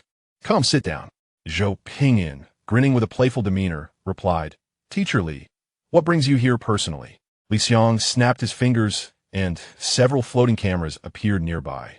These videos are connected to the directing team. Every word you utter henceforth will be recorded. Zhou Ping'an sighed. I provided a clear explanation last time. Why must I do so again? It feels like returning home. Li Xiang shot a stern glance, his expression grave, and inquired, "Pray tell, how did you acquire this virtual realm status?" Zhou Ping'an shrugged nonchalantly. "I seized it." Li Xiang pressed further. "How did you manage that?" Zhou Ping'an blinked. "I discovered a loophole. By employing infinite dimensional restarts to obliterate other dimensional universes, I compelled them to provide valuable items in exchange. I was fortunate enough to secure one."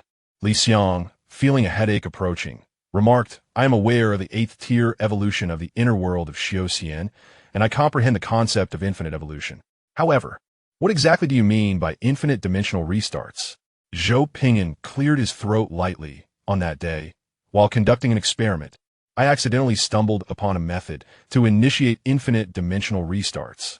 Realizing the gravity of the situation, I promptly transmitted it to the virtual realm." Li Xiang grasped the implication. "Are you suggesting a cyclical explosion of the universe with infinite restarts? The dimensional space and the dimensional universe are two entirely different matters. It is akin to the distinction between having $100 in savings and $1 trillion. Zhou Ping'an nodded earnestly. Li Xiang, skeptical, retorted, "Are you boasting?" Zhou Ping'an insisted. "I speak the truth." Li Xiang sighed and began to jot down notes. "Very well. Consider it acknowledged that you have discovered a substantial dimensional plane. Yet, this does not add up. I've also attempted to strike the virtual realm with dimensional forces, yet I was not granted a status." Zhou Ping'an quietly gazed at the ceiling. "I did not merely explode once." Li Xiang, taken aback, raised his head. "What do you mean by not just once?" Zhou Ping'an smiled sheepishly, humbly stating, "Initially, for research purposes, I detonated quite frequently. Later, I detonated 10 times each morning, noon, and night, and once I obtained the status, I ceased. I'm a type who knows when to stop.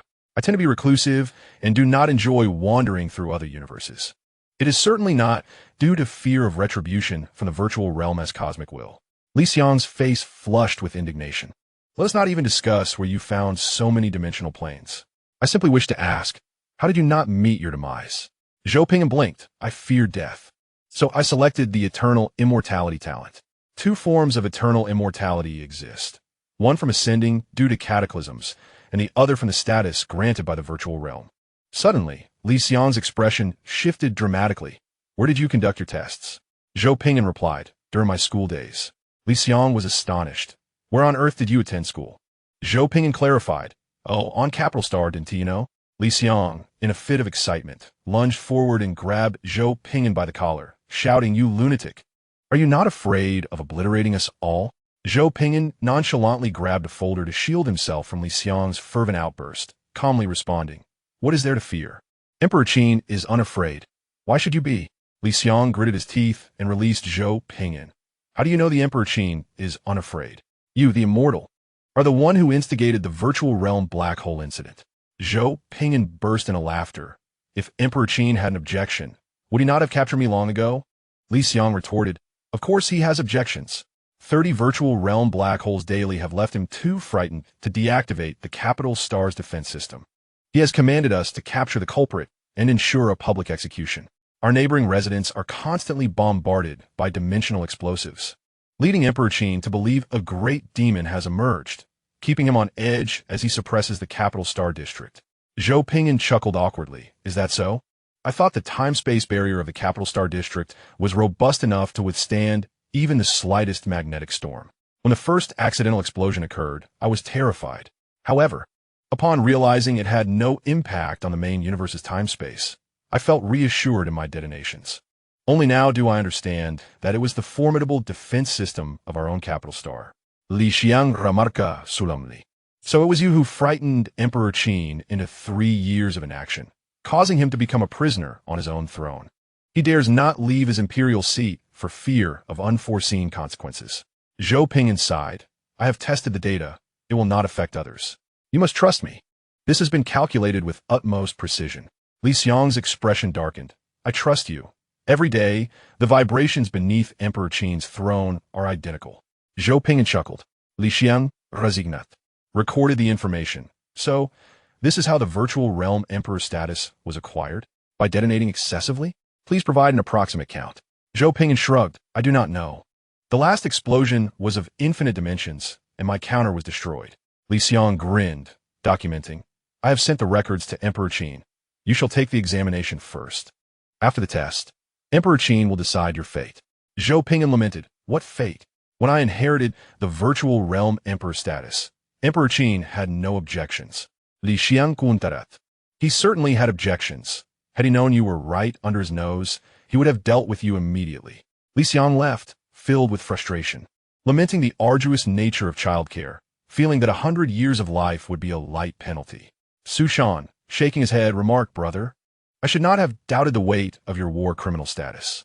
While others attend university to earn credits, obtain certifications, win awards, engage in romance, play games, and pursue further studies, your university experience consists of battling Qin Xiang, becoming a war criminal, battling Qin Xiang, becoming a war criminal, and so forth. Chapter 64 I. Zhou Ping'an, navigate life with trepidation. As the nuclear winter descended, the ecology of planet L6 underwent a profound transformation, resulting in countless beings meeting violent or tragic ends. Those who withstood the ordeal were revived, harboring sentiments of gratitude or resentment towards the Great Xia Lord Alliance. Those who could not endure had their souls transported to the underworld for eternal slumber. A hand emerged from the soil, struggling to claw its way through, exerting effort to push the earth aside. Gradually, an upper body, battered and broken, emerged from the ground, its flesh and blood stitched together by an unseen force. A faint black luminescence emanating from the shattered flesh, preventing him from succumbing to death. The man knelt upon the ground, hands braced against the earth, expelling a mouthful of soil mixed with gastric fluids. Pain coursed through him intensely, an uncontrollable fury boiling within. The Great Xia Lord Alliance.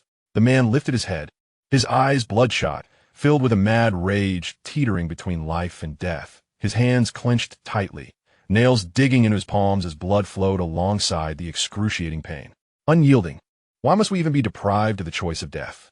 Why must I endure this inhumane suffering? Vengeance. I shall seek vengeance upon you. The man traversed the wilderness for countless days and nights, his shattered body healing gradually, the fissures in his wounds diminishing. The fury in his eyes intensified. Immortality was not a blessing, but a curse. The world had been obliterated, all resources depleted. The gnawing hunger tearing at his gut, the insatiable thirst driving his soul mad. The relentless torment from the dark environment rendered him irrevocably weak. It is them. The fury in the man's eyes crystallized as he grasped the kitchen knife tightly, his withered body squeezing out every last ounce of strength, propelling him forward with haste. Ahead lay a temporary rescue base hastily assembled by the black-armored soldiers. A group of individuals sharing a similar plight lay on stretchers, leaning against tents, sitting or squatting amidst the ruins. The man dashed towards a black-armored soldier with his back turned, furiously swinging the kitchen knife downwards. Vengeance. I seek vengeance. Death. Hey, just what we need for chopping vegetables. This knife can be cleaned and reused. You're quite fortunate. Why venture out to find a kitchen knife? The black-armored soldier, assessing the man's injuries, replied, You're a bit banged up. First, have some boxed lunch to regain your strength. The soldier casually took the knife, handing it to a nearby native to wash it for vegetable cutting. The man, consumed by rage, shouted, No, I want it. The black-armored soldier, taken aback, offered 2 portions of boxed lunch, opening them. 2 portions? The man's stomach rumbled thunderously.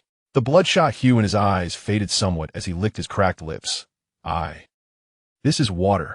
Holding the boxed lunch and water, the man's simmering anger dissipated significantly, leaving him standing in a daze.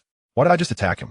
The black-armored warrior blinked and said, The nutritional supplements are over there in various flavors. Once you recover, you can join the main force heading to Bianshan City, where manpower is scarce. You will work for 68 hours, study and entertain for 8 hours, and sleep for 8 hours. The base salary starts at 5,000, and there are also 5 insurances and 1 fund each month.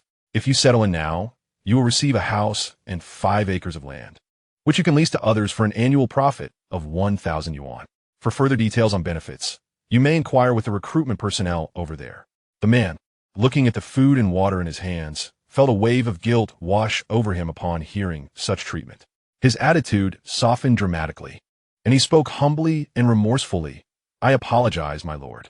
I come from He village, where everyone has been buried underground, and I am unable to dig them out. The black-armored warrior was taken aback. What on earth? First, drink some nutritional supplement and take me to the location.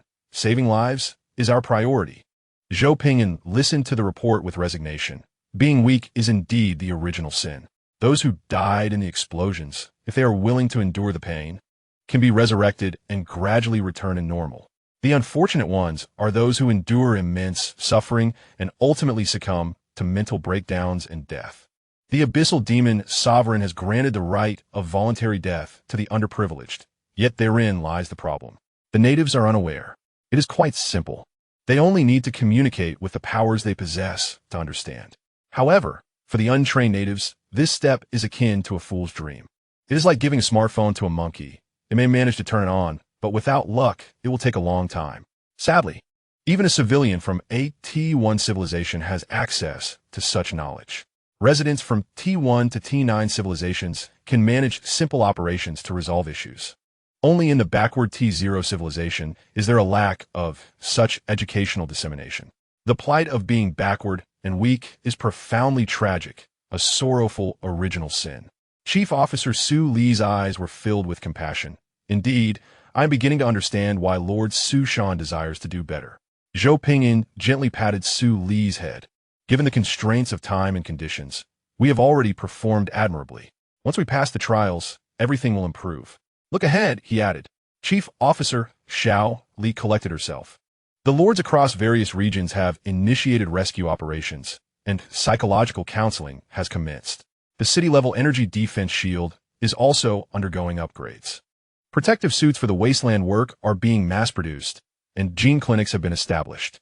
Zhou Li reported one by one, while Zhou Ping'an listened and approved, occasionally adjusting the operational direction. He tapped the table, his expression serious. I entrust the development work entirely to you. How is the intelligence investigation progressing? Chief Officer Zhou Li browsed through her tablet, her brow furrowing. Some areas have formed demon nests, which are being gradually cleared. Although we intercepted some world corruption rituals, the remaining ones are still in effect, causing significant environmental degradation across the planet. The demon invasion required at least a century to orchestrate, and nuclear strikes disrupted their plans, preventing the L6 planet from descending into darkness. However, some locations could not be targeted due to an insufficient number of nuclear warheads. This wave has drained half of our resources. The remaining half is reserved not out of caution, but because they belong to the sniper cannon series, which cannot be used for large-scale strikes, and thus remains regrettably set aside. This incident has also awakened the bloodline instincts of the lords. Most have abandoned strategies revolving around academic credits and are solely focused on annihilating the demons.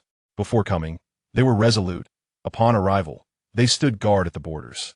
Desya is our surname, and protecting humanity is our destiny. The people of Desya had never endured such humiliation, forced into such a desperate situation. They could not swallow the indignation of not obliterating the demons. What of the T3 demon disaster? Did they truly believe that our T9 civilization lords are to be trifled with? Zhou Ping'an pondered for a moment. Find me the most challenging one. I will personally lead the team to eliminate it. Chief Officer Zhou Li handed over the tablet. Demons have already established teleportation anchors in multiple locations. We must clear these anchors to prevent their descent upon planet L6. In the Binjaya region, there is a 7th-tier demon lord from the Demon Annihilation Civilization, and there are mineral resources.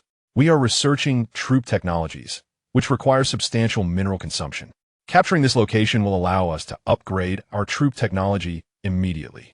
Disaster intelligence, a friendly reminder. The demon garrison in Bianshan City originates from the T0 Annihilation Civilization, but it is connected to a higher civilization level of familiar demons. Regrettably, that day the opponent fled too swiftly, leaving no trace. Zhou Ping'an rested his chin on his hand. What technology are we upgrading? Chief Officer Zhou Li blinked. The T0 5th level giant mechanical exoskeleton technology. Size signifies beauty and strength. Do not underestimate T0 technology.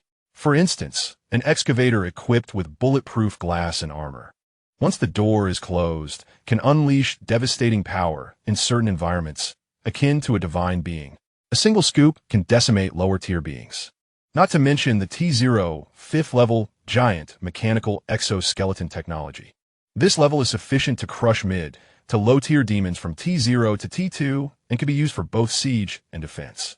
Some may wonder why T2 demons can also be crushed. The issue arises: does the difference in era and salary mean that modern service staff require more trampling by 5th-level giant mechanical exoskeletons to achieve uniformity? T2 demons are indeed smarter than T0 demons and wear better equipment. But that does not imply that these small combat units can withstand the explosive power of giant combat units. The challenge with T2 demon disasters lies in the difficulty of ordinary civilizations handling their high-ranking generals. However, this gap can be compensated for by our disaster emperor. Zhou Ping'an stroked his chin, examining the enemy intelligence before him. A 7th tier, indeed a challenge. The gap between 6th and 7th tiers is considerable. The 7th tier can manifest fields of laws. The He-Binjayu region is a tough nut to crack. We need to strategize on how to approach it. As Zhou Ping'an contemplated, he opened a disaster technology tree. My life as the disaster emperor Zhou Ping'an has been perilous, relying on my strength and diligence to reach this point. Now, let the disaster ascend and reveal your limits. Disaster technology, allocate points. War punishment of the disaster empire. Each day, we can inflict a morale blow on the enemy. Our side receives a random blessing daily, while the enemy suffers a random curse. In a state of war, our attributes increase by 30, while the enemy's decrease by 10 and enters a state of panic. Zhou Ping'an rejoiced and decisively selected, "Very well, I choose this." Ding! The Disaster Wolf Empire has declared an extermination war against the Annihilation Civilization. We have gained war bonuses, and the opposing civilization has entered a state of punishment. We have received a blessing. All production increases by 10. The enemy has received a curse. Random civilian ideologies change to a belief in light. Zhou Ping'an was taken aback. Close. Open. Upon closer inspection, random demon ideologies have shifted to a belief in light. Zhou Ping'an was left bewildered. What is this operation? In He-Binjayu, the 7th-tier demon lord Bashan looked perplexedly at the encroaching demon populace. The denizens of the demon realm, clad in white robes, raised their sacred crosses high, their faces filled with devotion as they fervently chanted, "For love and peace. Eradicate the tyranny of demons. The light of justice shines upon all beings, evil demons. Brace yourselves for retribution. Liberate the souls. Love and justice shall triumph." The 7th-tier demon lord Bashan stood dumbfounded, chills racing down his spine, drenched in sweat, unable to halt his retreat. What is happening here? In this grand chapter of 3,000 words, powered by love, the pinnacle of the electrical network beckons. Good night, chapter 65. Take me along. Let's all be war criminals together. Zhou Ping'an, perplexed by the specific function, clicked to read the relevant introduction carefully, grasping the implications of this as a punishment for warfare. After a day of study, he clarified one thing. Zhou Ping'an's expression turned peculiar. Is this directed solely at the annihilation of civilization and not just He-Binjayu? For it indicated the initiation of a genocidal war against the civilization of annihilation. The default setting was for a punitive extermination war. Yet it could also be modified to humiliation, liberation, plunder, submission, and other war objectives. Different war goals would accompany various enhancements and penalties. Notably, the most audacious aspect remained the scope of this punishment. Originally, it was intended to vex the opposing 7th-tier demon lord Bashan. Now it appeared that the fallout would not only affect the dominion of demon lord Bashan, but the entirety of the civilization across the battlefield. Today's blessings and curses have been refreshed. Our side has received a blessing. Total production increased by 10. Accompanied damage by 10. The enemy has received a curse. Random subjects' ideologies altered to the faith of light. Morale of anti-mainstream thought subjects locked at full value. Splendid. If this continues, without engaging in combat, the hostile civilization will inevitably perish. This calamity ability is truly insidious. Fortunately, I am the one wielding it. Zhou Ping'an stretched his wrists, took a sip of the soy milk brought by Xiao Li, and turned to the returning Qin Xiang and others. How are things on your end? Qin Xiang, with a hint of helplessness, replied, "We are still in emergency rescue. There's simply not enough hands. The city-level energy shield must be operational around the clock, and the air purification and circulation systems are being urgently installed. Food factories, mecha factories, and the power transmission network are under expedited construction. Zhang Yang, with a furrowed brow, lamented.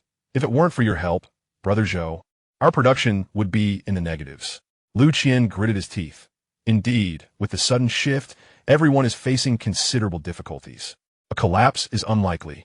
But for the time being, expansion is certainly out of the question. We must at least upgrade our technology once. Zhou Ping'an pondered for a moment.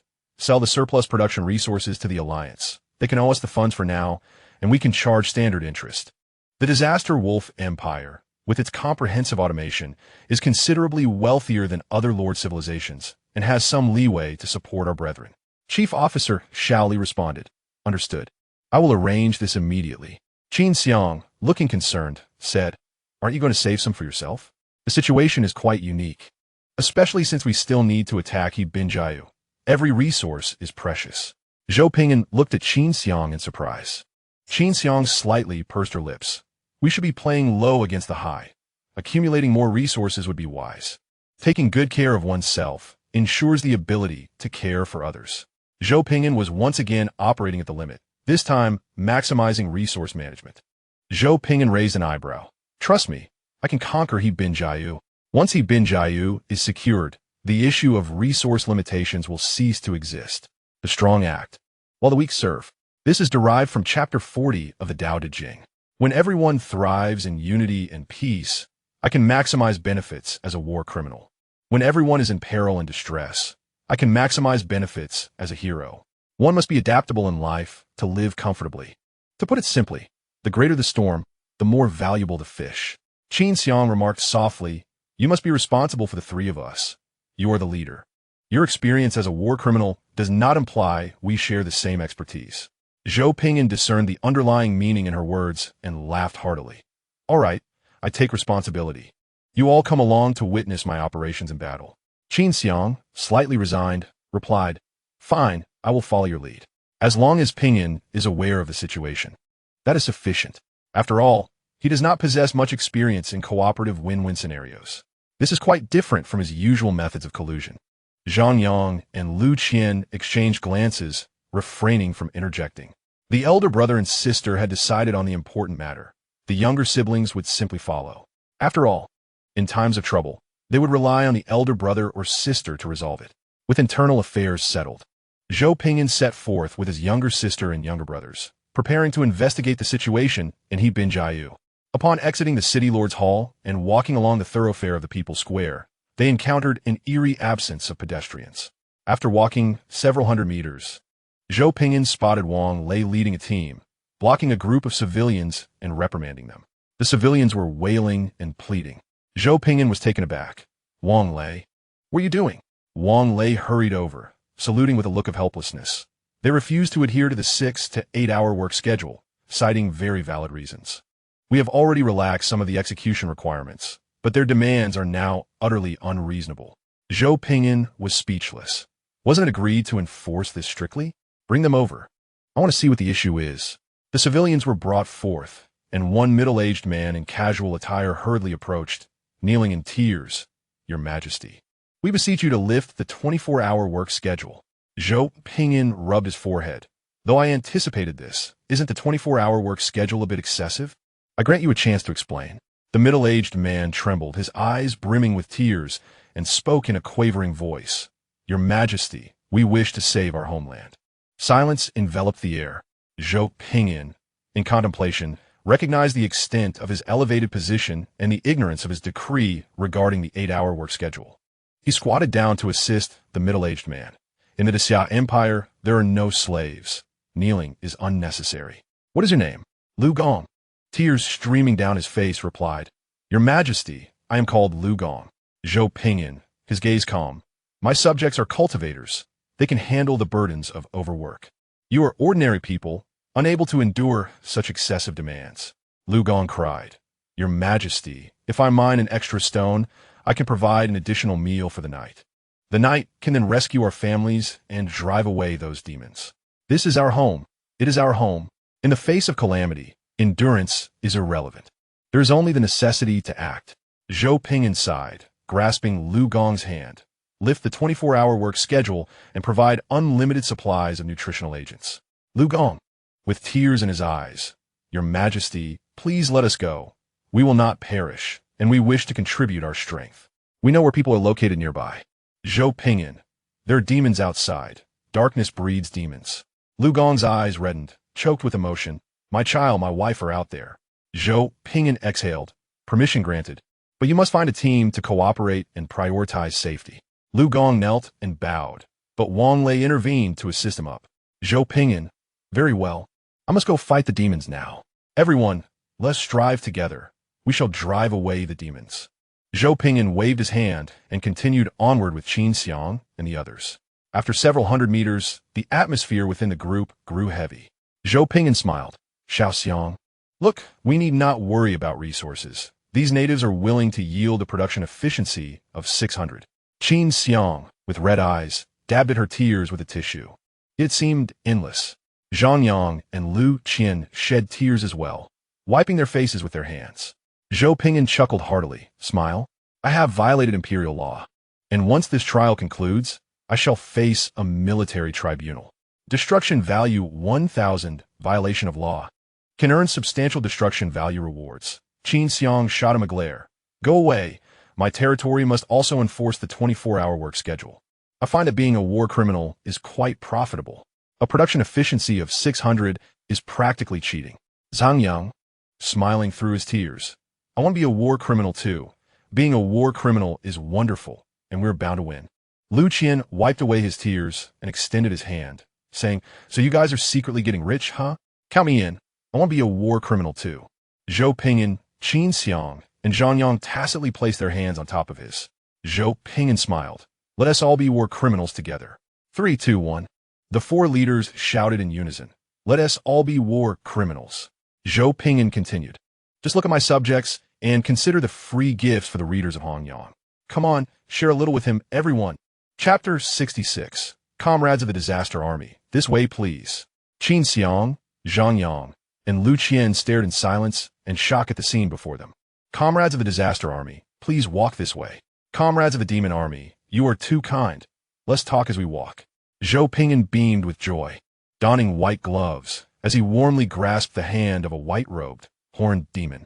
Su Li, Xiaoda, and Wang Lei followed closely, striving to maintain an outward semblance of calm. Qin Xiang could not help but ask, Li, how did he manage this? This is a demon, after all. This is absolutely astonishing. It is my first time witnessing something so outrageous involving a demon of light and justice. Chief Officer Xiao Li's pupils trembled. I don't know. All I know is that my brother researched all night, and I had no idea he achieved this. Zhou Ping'an turned around and pretended to scold. How can you judge someone by their appearance? That is terribly impolite. Brother Yang, please do not take offense. The folks below simply do not understand. The demon named Yang Jinji, with a face full of compassion, clasped his chest in front of the Holy Cross. Though our appearances may differ, our hearts pursue justice alike. As long as you seek justice, we are comrades. Zhou Ping'an swallowed hard. Comrade Yang, your hand is about to burn. The area where Yang Jinji's palm met the Holy Cross was emitting a crackling sound, visibly swelling and turning red. Faith can transform a demon's essence, yet it cannot render them immune to the energies of light. Yang Jinji, with a sorrowful expression, set down the Holy Cross and placed it into a pendant made of demon stone at his chest. No matter. Such pain is insignificant in the face of the suffering of all beings. Comrades of the Disaster Army, we share the same noble ideals. We're comrades on the same path. As we move forward, we will reach the armory base of Hebing region. Once we capture this location, Hebing region will be deprived of firepower support. Zhou Ping'an glanced at the intelligence report, clicking his tongue. This place is indeed crucial. Comrade Yang Jinji has truly led us to the lifeblood of Hebing region. Yang Jinji, with a compassionate demeanor, joined his hands. Comrades of the Disaster Army, I hope you overthrow the tyranny of the demons swiftly and bring precious justice to all beings. Very well. Yang Jinji bowed. I shall take my leave first. The remaining path of justice must be traversed by you comrades in our stead. I will continue to lurk and provide intelligence for you comrades. And I hope the day of justice arrives soon. Yang Jinji bowed once more and, along with his fellow demons, quickly departed from their sight. Taking the armory would essentially secure the T-0 giant intelligent mech technology. Once Zhou Ping'an confirmed that they had gone far, he hastily cast invisibility and barrier spells. His expression filled with astonishment. Holy cow! A demon. A demon that believes in love and justice. I can't believe it. They truly believe in justice. Qin Xiang gasped. So how did you achieve this? This is utterly surreal. How did you manage to alter the essence of a demon in just one night? What kind of technology is this? It is terrifying. Zhang Yang shuddered. It is indeed horrifying, brother.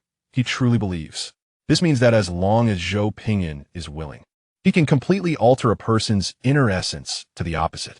Lu Qian felt a chill. Brother, your abilities are becoming a bit frightening. Zhou Ping'an grinned. Damn. I didn't know the effect would be this perverse. Qin Xiang quietly distanced herself from Zhou Ping'an. Zhang Yang and Lu Qian, noticing this, also subtly moved away.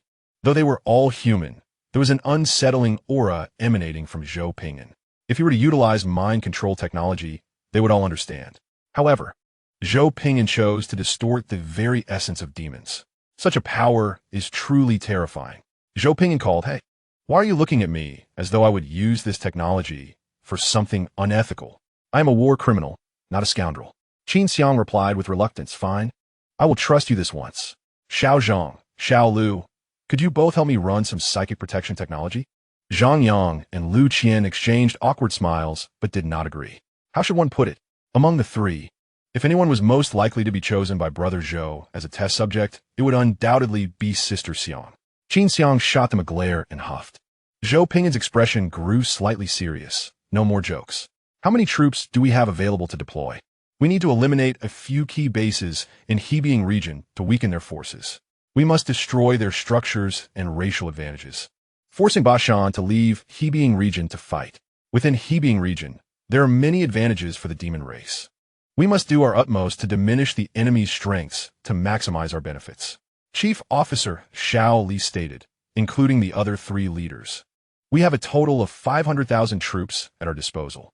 I suggest we divide our forces into 3 routes. 2 for feigned attacks to draw the enemy's attention, and 1 for a main assault to capture this location. Zhou Ping'an nodded. Very well. For the 2 feigned attack routes, allocate 200,000 troops each. The main assault will be led by Qin Xiang and me, with 100,000 troops. Zhang Yang, you only need to focus on one task. Zhang Yang stood at attention. Zhou Ping'an opened the map, pointing to the logistical area of Hebing region. You will create disturbances. When the enemy attacks, you will harass them. When they defend, you will harass them. When they are stationed, you will harass them. Do your utmost to disrupt as many enemies as possible and waste their time. Zhang Yang replied, Understood. Zhou Ping'an's face turned serious. Lu Qian stood at attention. Zhou Ping'an pointed to the main city of Hebing region. You will begin from the outskirts and charge directly here. Strike as deeply as you can, and do your utmost to engage and exhaust the enemy's main forces, forcing them to return and buy us time. Lu Qian swallowed. I will ensure the task is completed. Leader, how will I return? Zhou Ping'an winked. Did I ever say you would come back alive? Lu Qian steeled himself. Understood. I will ensure the task is completed. Zhou Ping'an added, if Qin Xiang and I finish our task and you are still alive, we will come to rescue you. Lu Qian breathed a sigh of relief. Understood. Though he could be revived, such a death-defying mission still carried immense pressure. Not just immense, but exceedingly great. Zhou Ping'an's gaze remained calm, utilizing our mobility as an advantage. After this battle, we will circle around to the other side of Hebing region for a surprise attack, causing widespread destruction. When they concentrate their forces to counterattack, we will seize the opportunity to execute a decapitation operation. After a few battles, the layers of blessings and curses will be nearly equalized. Qin Xiang swallowed. How do we execute the decapitation? They could just as easily decapitate us. Zhou Ping'an smiled lightly. Do you know what the most important aspect of our plan is? Qin Xiang blinked. What? Zhou Ping'an replied, to exhaust the enemy's advantages, destroy their racial bonuses, and prolong time as much as possible. Time is our greatest weapon. Qin Xiang's head was filled with question marks, her eyes full of confusion. But if Bashan holds the main city of Hebing region, we won't be able to do anything about him. Even if we achieve localized victories through mobility, we still remain at a disadvantage overall. Setting aside the possibility of setbacks, wouldn't this battle take a long time? Can we truly endure against the T0 annihilation civilization? Hebing region has 12 cities, but the main city is the core. As long as the main city stands, even if the others are destroyed, it merely inflicts wounds. Without a plan to dismantle the main city, we cannot completely eradicate these demons. Zhou Ping'an smiled lightly. No, he will not choose to hold fast. Qin Xiang responded, he is not a fool. If we achieve victory through mobile warfare, why would he give up his geographical advantage to pursue us? Zhou Ping'an chuckled, precisely because he is not a fool. He will not cling to the main city. As soon as he departs from the main city territory, he will reveal vulnerabilities. If necessary, we shall merely endure. I refuse to believe that after a month, Bashan will remain as steadfast as a mountain. I beseech for gifts. Do not scold me. If I do not ask, I shall starve. Chapter 67. I, Zhou, excel at being pursued. Bashan's mentality has collapsed. He captured 10 righteous demons for research. Yet he could not fathom why they would betray their homeland. The greatest despair does not stem from the existence of traitors, but from the uncertainty of who else among them may be treacherous. In just 3 short days, tens of thousands of demons within the territory began to embrace the faith of love and justice. Bashan repeatedly checked the panel, his face ashen, for it displayed no signs of abnormality. The abyss is upon us. What sort of curse is this? The absence of any indication of abnormality is the most alarming anomaly of all. Commander, 3 human legions are advancing towards us. Bashan, flustered, inquired how many enemy troops. His subordinate pointed at the battle map. Approximately 500,000 enemy troops. 2 legions with 200,000 each, and 1 with 100,000. The left flank's intent for attack is rather ambiguous, employing a curved assault strategy. The right flank charges directly for Ganshui City, seemingly intent on demolishing the large, dark, magical architecture there. The Central Army's speed is average, likely intended to distract our forces. Bashan narrowed his eyes, his expression grave. No, the Central Army is the real threat. Look here, if they cross Ganshui City, they will head straight for our armory base. His subordinate frowned. Commander, what shall we do now? Bashan sneered. What can a mere surface civilization do? 500,000, is it? Let the nearby cities send troops to suppress them. The subordinate hastily obeyed, retreating to issue orders. Wait, where did these 500,000 human legions come from? Are they advancing from Bianshan City? The subordinate, puzzled, shook his head. I do not know, but judging by their equipment, they appear to be from the Jiao Kingdom. Bashan let out a slight sigh of relief. The Jiao Kingdom, then there is no cause for concern. We shall proceed as usual. Those old fools cannot stir up much trouble. You are truly vile, Qin Xiang remarked in astonishment. When the legion advanced, the disaster army soldiers took on the roles of vanguard and perimeter, utilizing their camouflage skills to seamlessly transform into the Jiao Kingdom soldiers, while those from other nations lacking such skills were relegated to the interior or logistics. This effectively deceived the enemy demons sent for reconnaissance. In terms of intelligence, the demon forces from Hebing suffered significant losses. Firstly, they misjudged the logistical support and mobility of the Disaster Army Alliance. Each of the 3 legions contained a substantial number of disaster soldiers, who, even without any logistical support, could independently produce resources based on relevant technology, achieving self-sufficiency. Their mobility was unparalleled, traversing 500,000 kilometers daily, a feat unattainable even by flying demons. Zhou Ping'an chuckled. If they are weak, let them practice more. Although the trial requires initialization, the insights and inherent rules possessed by everyone have not been reset. The rule panel from the T9 Lord class can monitor all known intelligence within its visual range, a capability that the T0 Lord class lacks.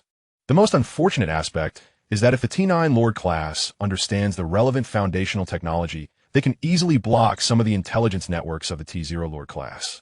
Your Majesty, Disaster Emperor, the enemy has mobilized a large number of main forces to encircle our troops, while only deploying forces to distract the left and right flanks. Zhou Ping'an blinked. What? They're using a large main force to encircle my 10,000-strong Central Army? Qin Xiang chuckled. Your strategy has failed. The enemy is not foolish. They see through your intentions. A 7th-tier demon leader, after all, has risen from the sea of corpses and blood, and is not without wit. Should there be even a hint of a threat to their strategic layout, it would be swiftly quelled. Zhou Ping'an was at a loss. Instead of intercepting Lu Qian's 200,000 right flank, They come to intercept my 10,000 central army? Let Lu Qian press forward in battle. Let him kill as many as he can.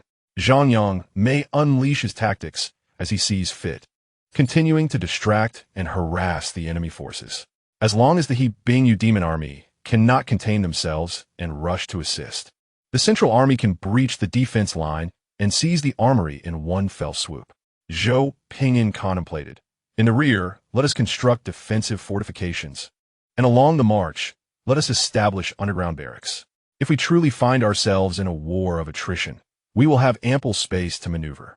At worst, we can replicate the furnace city and accumulate enough destruction value to directly advance with fortress tactics. Understood. Sao de Plaive. Qin Xiang, curious, asked, "What shall we do now? The enemy has begun to encircle us." Zhou Ping'an examined the map system, stroking his chin. "Let us engage in guerrilla tactics, using the assimilation warriors to devour their smaller units. Once we amass sufficient numbers, we shall strike in one decisive blow." Encircling me, Zhou Ping'an? You seem unaware of my extensive experience in being pursued. I, Zhou, excel at being hunted. This is my realm, demons. Qin Xiang assented. Very well. I shall follow your lead. Zhang Yang, listening to his subordinate's report, appeared astonished. The main forces of the demons are encircling Brother Zhou, while a portion is being held back by Brother Lu. What of us? The disaster army general laughed heartily, because our route of march is the most convoluted. The He Bingyu demon leaders do not believe we can cause much damage and have sent their least formidable demon tide to confront us. Zhang Yang's lips curled into a wide smile, clapping joyously. Excellent. This is truly a gift.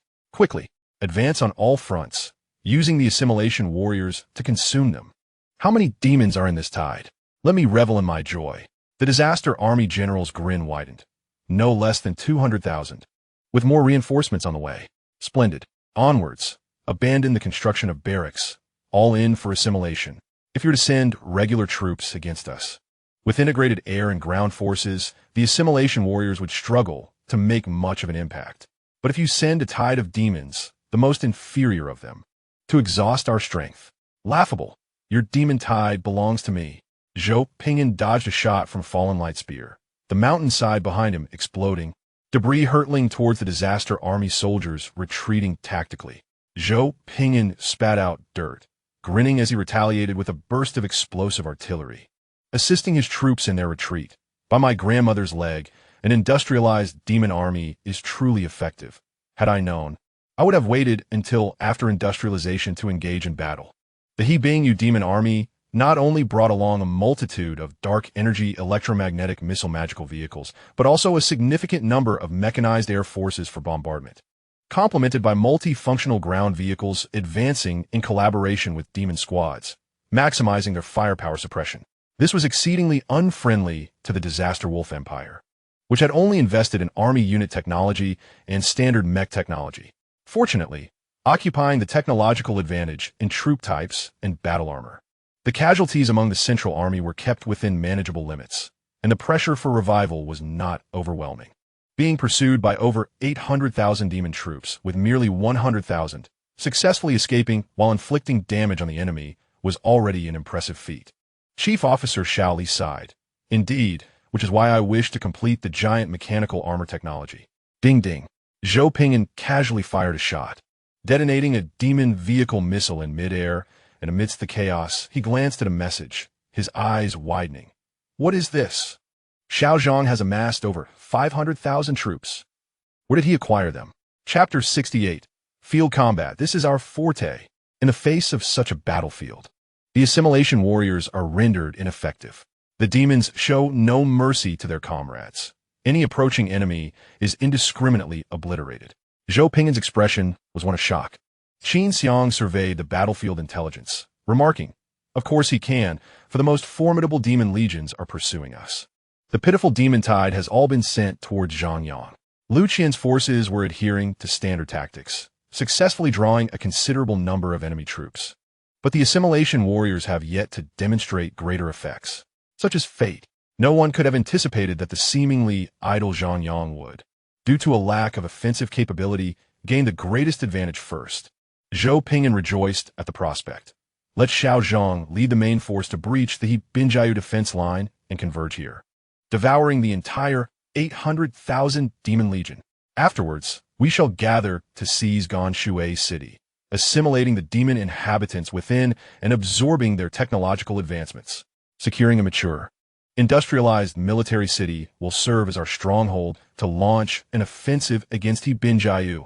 Deploying 500,000 disaster troops to assault Ganshui City may be a stretch. 800,000 disaster troops are insufficient, but encircling and annihilating this 800,000 demon legion poses no challenge. By utilizing assimilated warriors to bolster our ranks, we can amass over 1 million disaster troops for the siege. Once we allow 10,000 disaster troops to breach Ganshui City, the fortress shall surely fall. With Ganshui City in our grasp, the demons of Binjiu will face dire consequences. By the time I assimilate your industrial technology and unleash the colossal mechanical armor technology, it will be my turn. Qin Xiang glanced at the map. 3 hours. Zhang Yang will require 3 hours to reach this point at full speed. In 3 hours, we shall bestow blessings and launch a counterattack. Zhou Ping'an grinned broadly. Excellent. Once those 500,000 troops maneuver around, let us see how you pursue me. 3 hours later, Zhou Ping'an had discerned the enemy's configurations and high-level intelligence. Erupting into laughter, 10 6-tier demon generals think they can eliminate me? Such delusions. Qin Xiang timidly raised her hand. I can only handle 2 or 3. Zhang Yang and Lu Qian cannot withstand it. The rest is up to you. Zhou Ping'an smiled confidently. Not a problem at all. I can take on 10. I will confront the demon generals, while you and Zhang Yang execute a pincer attack, devouring the entire 800,000 demon legion. Field combat is our forte. Qin Xiang replied, understood.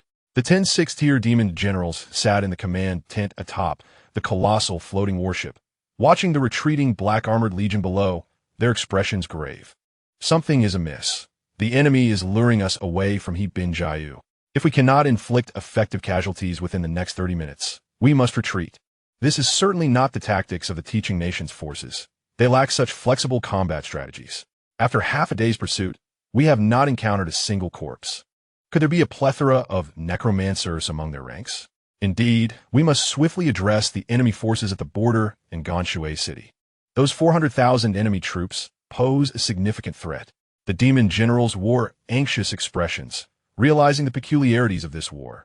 The commander's decisions were sound. Yet the enemy's strangeness exceeded expectations. Troublesome. If we do not eliminate the enemy's main force, our troops will undoubtedly be pulled back and forth. However, attempts to eliminate them reveal that we cannot catch up. It is like trying to grasp a slippery eel. Alarming news. Behind us, our forces are flanked by 600,000 black armor troops. The demon generals' faces turned pale as they simultaneously rose. Rushing from the tent to the edge of the colossal, floating warship, terror etched on their faces. How could 600,000 black-armored troops appear behind us? A section of our defense line must have been breached. It must be those dispatched to encircle the left flank. They clearly failed to hold their position. Retreat. Withdraw to the right of Ganshui City. We cannot allow the enemy to form an encirclement. Within sight, the dark wave of the human alliance surged forth, launching a lightning-fast assault from the rear. Counterattack. They only have soldiers. We possess armored vehicles, missile arrays, and aerial combat beasts. A chilling, mocking laugh echoed from the demon generals. Have you enjoyed yourselves? Now, it is my turn to strike. A colossal, flat, purple barrier, spanning several kilometers in diameter, enveloped the upper half of the giant, floating warship, trapping all the demon generals within. The warship emitted a deafening wail as the barrier cleaved its body in two, raining blood from the skies. The lower half struggled for several seconds before crashing to the ground, crushing countless low-tier demons and land vehicles. The demon generals gazed in shock towards the source of the sound, astonished. A young man clad in a black and red military uniform, veins bulging on his forehead, clenched his fists with an arrogant expression, turned towards them. Zhou Ping'an bared his teeth. How dare you pursue me for half a day? Now, none of you shall escape. The enemy high command was trapped, unable to direct the lower ranks. It would not be long before their command structure collapsed. Do not expect the Demon Legion to display any military competence once their commander is lost. Chaotic attacks are the norm for the Demon Legions. On the ground, Zhang Yang's left army advanced in an orderly manner, utilizing firepower suppression and battlefield segmentation to swiftly assimilate, efficiently devouring the enemy's numbers. Occasionally, fifth-tier demons attempted to escape by forcefully opening their domains, only to be instantaneously obliterated by concentrated fire. Report to the Emperor. The 90,000 troops dispatched by King Lu Qian have surged from the flank and are expected to conclude the overall battle within an hour. Zhang Yang beamed with joy. This is exhilarating. Following my elder brother is truly delightful. Lu Ge has an exceptional awareness of support. These 50,000 troops emerging from the flank have further segmented the battlefield, accelerating the demise of the Demon Legion. Undoubtedly, the strongest is Zhou Ge. After being pursued for 7 or 8 hours, he remained silent and successfully broke through encirclements while holding back a significant portion of the Demon Legion. With merely the army and mecha technology, he managed to eradicate such a large, industrialized Demon Legion. What a grand accomplishment! The disaster army leaders gazed at the battlefield intelligence. Astonished, the Emperor personally launched an assault on the enemy command center. They were far too complacent to brazenly place their command center in front of the Emperor. How dare they? Zhang Yang gave a thumbs up. It's all thanks to Zhou Ge. He is formidable, caught in the encirclement of 3 army legions. The careless Demon Legion was systematically dismantled, with only small groups of demons managing to escape, yet they were relentlessly pursued by an equal number of disaster troops. Zhou Ping'an washed the blood off his body with a faucet, exclaiming in exasperation, I initially intended for you to act as bait to draw fire. I never expected to become the target myself. Sometimes, being exceptional makes one more susceptible to schemes. Zhang Yang grinned, rubbing his hands. Isn't this all thanks to my elder brother? If it weren't for my elder brother and sister leading the charge, I wouldn't have had the opportunity to develop secretly. Zhou Ping'an wiped his face with a towel, chuckling. Do not concern yourself with those rabble. Gather the troops and directly seize Ganshui City. Once we have Ganshui City, I can do as I please. Ba Shan's complexion turned green. Are you saying that 80,000 troops were annihilated in less than 3 hours, and Ganshui City is surrounded, requiring my personal intervention for rescue? His subordinates knelt on the floor, panic-stricken. My lord, they can transform demons into humans. Those captured low-tier demons will morph into their likeness within a few breaths. Ba Shan recalled the demons who worship the light, their mental essence transforming into humanity's standards of justice, his expression darkening. It seems they are behind this. Then, my lord, what shall we do about Ganshui City? Ba Shan rose, his face darkened. Have them expedite the production of alcohol, masks, and disinfectant sprays. Be vigilant against toxins. Isolate and study or eliminate any demons showing signs of mental distortion, incinerating all corpses. Assemble all high-ranking officials, gathering 50 kilometers outside Ganshui City. His subordinates swallowed hard. Shouldn't we gather the troops? Ba Shan sneered. No need. I will cast a spell to level Ganshui City.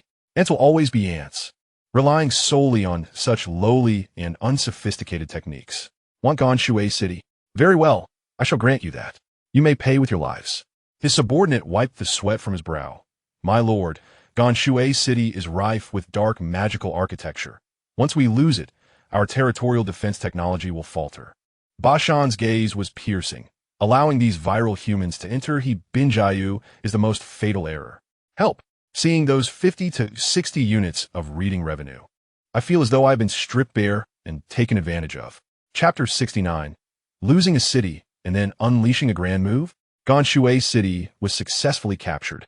The Xilang Alliance promptly organized relevant research to thoroughly comprehend and exploit the demonic technology. With the collaboration of tangible objects and the Soul Network, they completed the technological research in less than an hour. This step may be a minor leap in terms of cheating, yet it represents a significant advancement for the Xilang Alliance, allowing them to leap over numerous eras and stride confidently into the industrial age. The evidence demonstrates that seizing opportunities is indeed the easiest path to wealth. In Shui Cheng, within the grand hall of the Lord's mansion, 4 lords sat in their chairs, savoring the tranquility of time. Taking advantage of the soaring destruction value, the Disaster Emperor contentedly opened the Ascension technology tree, selecting a new racial trait, Adaptive Framework. This trait ensures that your kin gain a corresponding professional framework while working in any position, permanently boosting the relevant profession attributes by a minimum of 30. For instance, Those engaged in mining will receive a power drill configuration, thus enhancing their overall working efficiency by 30. Those in military professions will obtain a Reaper set, increasing their combat attributes by 30. Presently, a minimum of 7 mainstream professional adaptive frameworks is provided, with plans for future automatic research to expand the professional templates. Qin Xiang stared at the pop-up information window, utterly bewildered. Wait a moment, have you ventured into genetic technology? Zhou Ping'an blinked. What genetic technology? Qin Xiang, in disbelief, exclaimed. How can your single racial trait compare to the cumulative effects of our 14 racial traits? Typical mainstream racial traits merely enhance a specific profession's output or attributes by 15. Look closely, this is the effect of mainstream racial traits.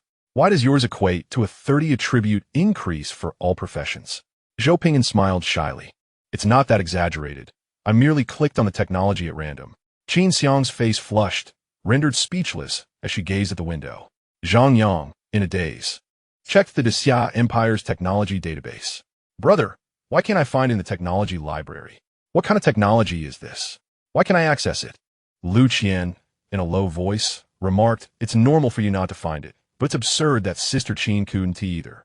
Qin Xiang bit her handkerchief, tears welling in her eyes, enviously lamenting. Can you synchronize it with me? I want it too. Zhou Ping'an, with a look of disdain, replied. No, your subjects lack the core technology. It's not out of stinginess. It's simply because subjects with insufficient energy levels cannot endure such transformations. Those with adequate energy do not require this technology. For instance, graduates from the Lord class inherently possess core technology, and even if only one Lord survives, that civilization can still flourish anew. This raises a pertinent question. What uses it to install a full production trait on a Lord? Would a civilization truly suffer from a mere 30 production yield loss due to the absence of a single Lord? Qin Xiang sighed, reflecting on the average core technology among the Xilang subjects, thinking I need not elaborate further on envy. It's all tears. To this day, we remain unaware of how many perverse technologies the war criminal Lord has secretly developed. Disaster Ascension. Warning. Hostile civilization leaders detected performing a large-scale dark magic ritual with numerous high-ranking demons 50 kilometers underground. Zhou Ping'an was taken aback and clicked for detailed information. A holographic projection materialized before them. The automatic intelligence gathering function played a crucial role. The 7th-tier demon leader, Ba Shan, was triumphantly assembling a group of demon generals, while a massive dark magic array, 2 kilometers in diameter, emitted a ghostly glow. Clearly in the activation phase and poised to unleash an unknown powerful dark attack spell upon completion. The Disaster Emperor, Zhou Ping'an, remarked. The greatest distinction between reality and games is that bosses in reality do not patiently await players in the final level. Zhang Yang, wait, exclaimed. They lost a city and immediately unleashed their ultimate move, erasing everything, including people. Is this how your demon race operates without regard for detail? Lu Qian stammered, brother. Is it still possible for us to escape? Qin Xiang pressed her forehead, realizing she had grasped the chaotic disorder of the demon race. It was utterly unpredictable what these beings would do next. Faced with a challenging enemy, the standard approach would be to gather intelligence, research counter-technologies, and advance cautiously and methodically to minimize losses. Yet they opted to unleash their ultimate attack immediately. Quite typical of demons. Even this war criminal understands the need for minimizing losses before action. As they grumbled, they turned their gazes toward their leader, Zhou Ping'an. Although they were joking, when it came to critical matters, it was still up to Brother Zhou to take charge. Zhou Ping'an stroked his chin, contemplating. Shui Chang possesses a large-scale dark magic architectural complex. What do you think? Can we withstand the large-scale magical bombardment from 7th-tier demon? Qin Xiang decisively shook her head. Impossible. A 5th-tier demon is sufficient to annihilate a city. 7th-tier demons possess formidable field effects. We have some resistance to certain laws, but our subjects do not. Chief Officer Xiao Li tapped away at the virtual keyboard, her tone calm. In 30 minutes, the enemy's large-scale magic will be launched. Zhang Yang timidly raised his hand. Brother, I can withstand it, but I can only do so once in my lifetime. Mid-tier defensive lords have corresponding countermeasures, but they can only be used once. Lu Qian, trembling with fear, nearly fled, observing his elder brother and sister sitting steadfastly, Yet he felt compelled to voice, "Brother, shall we retreat? We've already gained significantly. Reverting to our previous guerrilla tactics would still yield benefits. Don't sit so firmly. I'm genuinely anxious," he added. Zhou Ping'an assessed the war status, stroking his chin. "Our blessing. Full production increased by 10, collateral damage 10, our highest leader's attributes doubled, and soldier production speed increased by 50. The enemy has been cursed. Random subjects' ideologies altered to light faith, morale of anti-mainstream thought subjects locked at maximum. Spell failure probability increased by 10, with a minimum of 10. Contact between demons and our soldiers may result in random negative mental states, unlimited quantity." The first 3 items could be disregarded, but the latter was of utmost concern. The emergence of human soldiers would distort the mental state of the demons, inducing random negative mental conditions. What if I personally went with the lords? What would that effect be? Zhou Ping'an pondered seriously. "What do you think? If I forcibly teleport there, what are the odds of disrupting this magic array?" Qin Xiang, expressionless, replied, "Just don't take me along."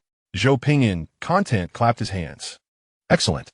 I appreciate your straightforwardness, Qin Xiang. It's settled. We shall execute the decapitation plan together." Qin Xiang, pale as death, regretted boarding Zhou Ping'an's ship. If this battle continued, her modest savings would undoubtedly be drained by him. Zhang Yang gulped. "Brother, what about me and Xiao Qian?" Zhou Ping'an responded, "You too retreat. What are you waiting for here? To be bombed? Don't emulate Qin Xiang's thoughtless ideas. 1/5 tier and 1/6 tier lord charging into the core forces of a 7th tier demon? Truly reckless." Lu Qian sighed in relief and, as per custom, inquired, "Where should we retreat to, brother?" Zhou Ping'an pointed towards the interior of Hebing domain. "Retreat there, you fool. Their high-ranking officials have all appeared. Shouldn't we hurry and take shelter in their lord's mansion? Not to the edge of Bianshan City, not to the Church of the Holy Light, nor even to the periphery of Hebing domain, but towards several cities within the interior of Hebing domain." Qin Xiang, Zhang Yang, and Lu Qian were dumbfounded. "Is this what you call retreat?" Zhou Ping'an blinked. "Don't you have any common sense? Isn't retreating to the safest option?" Qin Xiang covered her mouth, momentarily at a loss regarding how the war criminal defined the term safest. Chapter 70.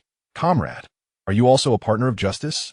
Setting aside the facts, this action could indeed be classified as a retreat. The supreme leader ordered, and the 2 unfortunate souls below had no choice but to comply. Relying on the core technology of the Zhaijun warriors, the large troop can effectively develop while engaging in combat, especially after acquiring a complete set of industrial technology.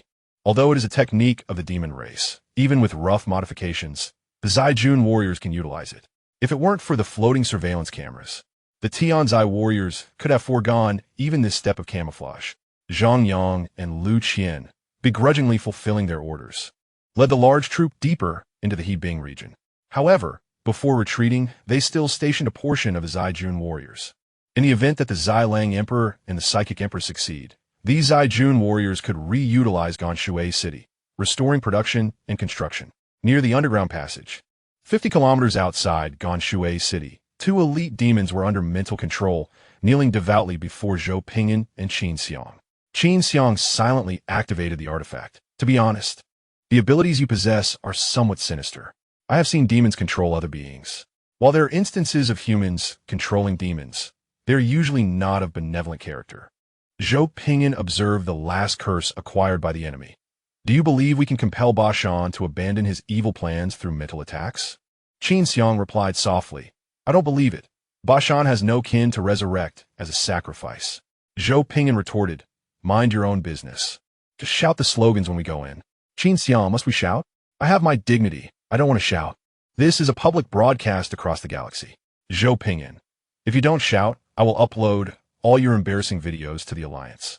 Qin Xiang, a mix of shame and anger, had no choice but to acquiesce to Zhou Ping'an's plan. Deep underground, Bashan was grinning. "When the wrath of the Black Mountain Goat descends, those humans will surely be twisted into our slaves." Utilizing the dark environment of the fallen ritual and with so many elite demons, combined with the giant magical array, the power of the 8th tier apocalyptic magic will leave these mortal beings with no chance of resistance. Modify the beings? I am the expert. The scent of malt wafted through the air. Huh. Why did that phrase pop into my mind? Boom. The wall beside the passage exploded. revealing a male and a female human clad in battle armor. Zhou Ping'an, dual pistols in hand, beamed. I represent the sun. I shall slay you. Qin Xiang, blushing, brandished her staff. I represent the moon. I will obliterate you. The demon general fumed. SpongeBob, capture these two jellyfish. Ba Shan's expression darkened, maintaining distance from the demon generals, and shouted loudly, Quick syrup. They have quick syrup on them. Ba Shan's face was filled with despair as he hastily attempted mental communication, only to find normal mental exchanges devolved into a jumble of garbled noise. Knowing the truth, yet at the moment of utterance, it became a distortion. The demon generals' faces changed drastically, drenched in sweat, hastening their incantation. Gifts are not received during the new year. Only brain platinum is accepted. Ba Shan urgently expanded his domain, his forehead sweating profusely, cursing vehemently. Happy New Year, big brother and sister. Happy New Year, big brother and sister.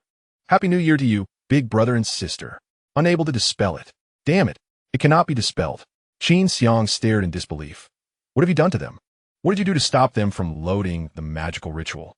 Zhou Ping'an glanced at the status bar on the opposite side and blinked. I don't know. They're being quite polite, wishing an early new year. Demons' speech disorder. Beings affected by this will forever be unable to express their thoughts correctly, as their mental language system is thrown into chaos, randomly loading any human language. Ba Shan exploded with rage, directly forming seals, cursing, Daddy, Daddy, Daddy. A blood-red magical array instantly unfolded before him, a terrifying crimson spear materializing in an instant and appearing before Zhou Ping'an. Zhou Ping'an quickly dodged. The crimson spear struck Qin Xiang's left side, embedding itself into the wall with tremendous force.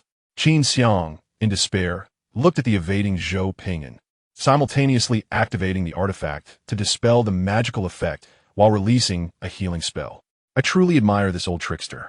Zhou Ping'an, astonished, exclaimed, Xiao Xiang, they still possess sign language magic, truly worthy of being 7th tier, detecting the failure of both the language and mental systems, and instantly adopting body language as a countermeasure.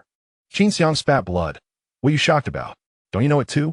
I refuse to believe you don't know the sealing methods of Buddhism, Taoism, and Confucianism. Moreover, are we merely sacrifices to buy time? When do we retreat? Ba Shan, overjoyed, directly switched to sign language to summon a heavy weapon, teleporting forward with a sinister expression, roaring, Happy New Year, Daddy. Zhou Ping'an trembled in fear, immediately bending down and executing a short-distance teleportation to escape. Just as Qin Xiang healed her wounds, she saw a massive hammer swinging toward her, the accompanying wind of the hammer hitting her face. She had no time to react and was smashed into the wall, unable to dislodge herself. Qin Xiang had to activate the artifact's defensive function, tears streaming down her face. I initially did not wish to rely on my father. Ping'an, you owe me. Even if we win, my reputation is left in tatters. Zhou Ping'an, with utmost seriousness, observed Ba Shan's status bar. Hold on, a second negative status is about to form. Qin Xiang, crying, drew the sword of divine slaying. Wu. My dignity. Ba Shan, terrified, bent backward to evade the sword energy capable of cleaving through domains and space. Ignoring any effects, the sword energy forcefully severed everything, grazing Ba Shan's forehead as it flew past. 2 demon horns slowly fell. Also falling slowly were the heads of the elite demon generals, their faces blank as they formed seals with their hands to summon the Black Mountain Goat. Qin Xiang wailed, swinging the sword of divine, slaying with greater vigor. They bullied me. They all bullied me. They're all bad people. Bad people.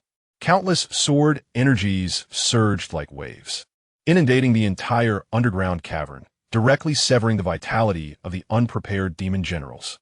Ba Shan's figure dissipated, leaving behind a tragic roar. I will return, Xiang. Zhou Ping'an clicked his tongue, observing the formation of the second negative status. Terror demon. Beings afflicted with this effect will experience overwhelming fear of demons, and only great courage can overcome this negative mental state. The 7th-tier demon Lord Ba Shan of the Hebing region has temporarily lost the ability to communicate with demons. A 7th-tier powerhouse certainly possesses great courage. However, overcoming inner demons will undoubtedly require considerable time, effort, and sacrifice. Zhou Ping'an glanced at Qin Xiang. who was both crying and pursuing the elite demons with the sword of divine slaying, feeling a slight embarrassment. What a merciful battle god. Fortunately, this expedition was smooth, driving away the seventh-tier demon Lord Ba Shan and safeguarding Gan Shui City. Qin Xiang, breathless from crying, shouted, "Zhou Ping'an, the magical array is spinning faster. We give you will." Zhou Ping'an focused and noticed that, due to the death of the demon generals, the magical array had absorbed these sacrifices, accelerating its operation.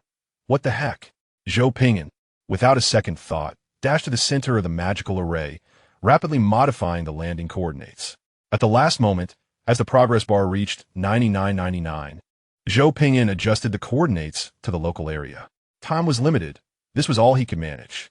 A sensation of weightlessness enveloped him as everything around began to soar upwards. Zhou Ping'an hurriedly grasped the ascending Qin Xiang, using the virtual coordinate method to stabilize their forms. Gazing in astonishment at the sky, the ground above had vanished, and countless earth, stone, and vegetation surged skyward like waves. In the sky, a massive pitch-black vortex had appeared at some unknown time. A 30-meter-tall black mountain goat emerged from the vortex, its enormous blood-red eyes exuding malevolence, with jagged fangs twisted in a grotesque grin, emanating a sinister aura. Long live love and justice. Overthrow the demon hegemony. Qin Xiang's cries abruptly ceased as she stared in shock at the 8th-tier medium fallen divine beast, the black mountain goat in the sky. Zhou Ping'an questioned, What is it shouting? The Calamity's Ascension offers a gentle reminder. The ideology of the citizens of the evil annihilation civilization has been randomly altered to the faith of light, as noted in Chapter 64. It is not merely the demons of the He Bing domain whose ideology will be transformed, but rather, there exists a probability that the entire populace of the evil annihilation civilization will be converted to the faith of light. The 8th-tier fallen demon beast, the unicorn black mountain goat, exuberantly leaped down from the heavens, crashing before Zhou Ping'an and Qin Xiang, bearing its menacing fangs and grinning. "Comrade, are you also a partner of justice?" Zhou Ping'an felt as if his CPU had overheated, staring blankly. Yes, indeed. After all this effort, Ba Shan managed to summon a demon beast with a just ideology? The unicorn black mountain goat shook its head excitedly. "Let us together overthrow the demon hegemony and bring justice to this world. Are you not entertained? If so, shower me with gifts. I am famished. Comrade, when shall we eradicate the demons?" The unicorn black mountain goat trotted alongside the advancing troops, an expression of impatience on its face. Zhou Ping'an, riding his earth dragon, sighed. "Hold on. Let me assess the situation." "Very well, comrade. For the great cause of justice, I shall exercise a modicum of patience." The unicorn black mountain goat curiously observed the armored warriors and the mobile factories producing war machines amidst billowing smoke. A small number of war vehicles, missile carriers, and tanks had already joined the ranks. At the rear of the formation, massive mechanical battle armors trudged forward, while in the distant southern sky, a gigantic mechanical battle armor from Gan Shui City descended to join the procession. With the absence of significant dark magical threats, the disaster army stationed in Gan Shui City had begun to play its role, swiftly restoring production and construction. Zhou Ping'an expended destruction points to establish a barracks and led the troops in pursuit of the main force. Gan Shui City had been captured, and reinforcements comprising thousands of troops and small land combat units were dispatched in batches from Bianshan City to expedite the fortification of Gan Shui City. In the Luo Kingdom, orders had already been issued for a portion of the defensive fortress clusters to ascend and assist in the defense of Gan Shui City. As long as they could endure for half a month, Gan Shui City would become impregnable, and the evil annihilation civilization would not be able to capture it without incurring grievous losses. If the evil annihilation civilization was indeed willing to pay a heavy price, Zhou Ping'an would gladly exchange sufficient destruction points, which no one could refuse, for a tremendous surge in destruction values. Qin Xiang glanced at the unicorn black mountain goat, swallowing hard. "Are we truly taking it to besiege the city? Does your mind-warping spell have a time limit?" The unicorn black mountain goat responded earnestly. "Little girl, this is not a distortion.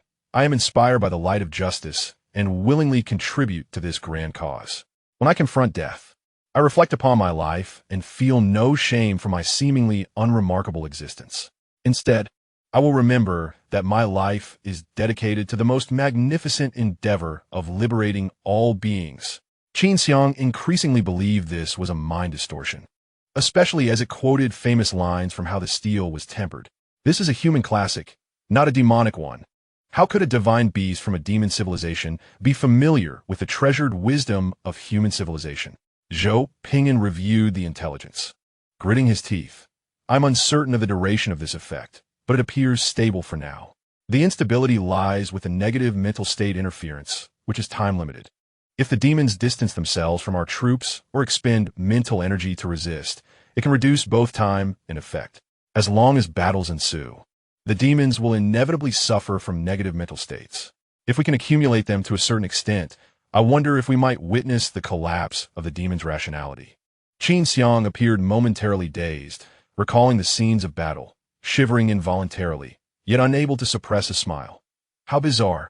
The thought of demons shouting greetings to their parents during the new year evokes both fear and amusement.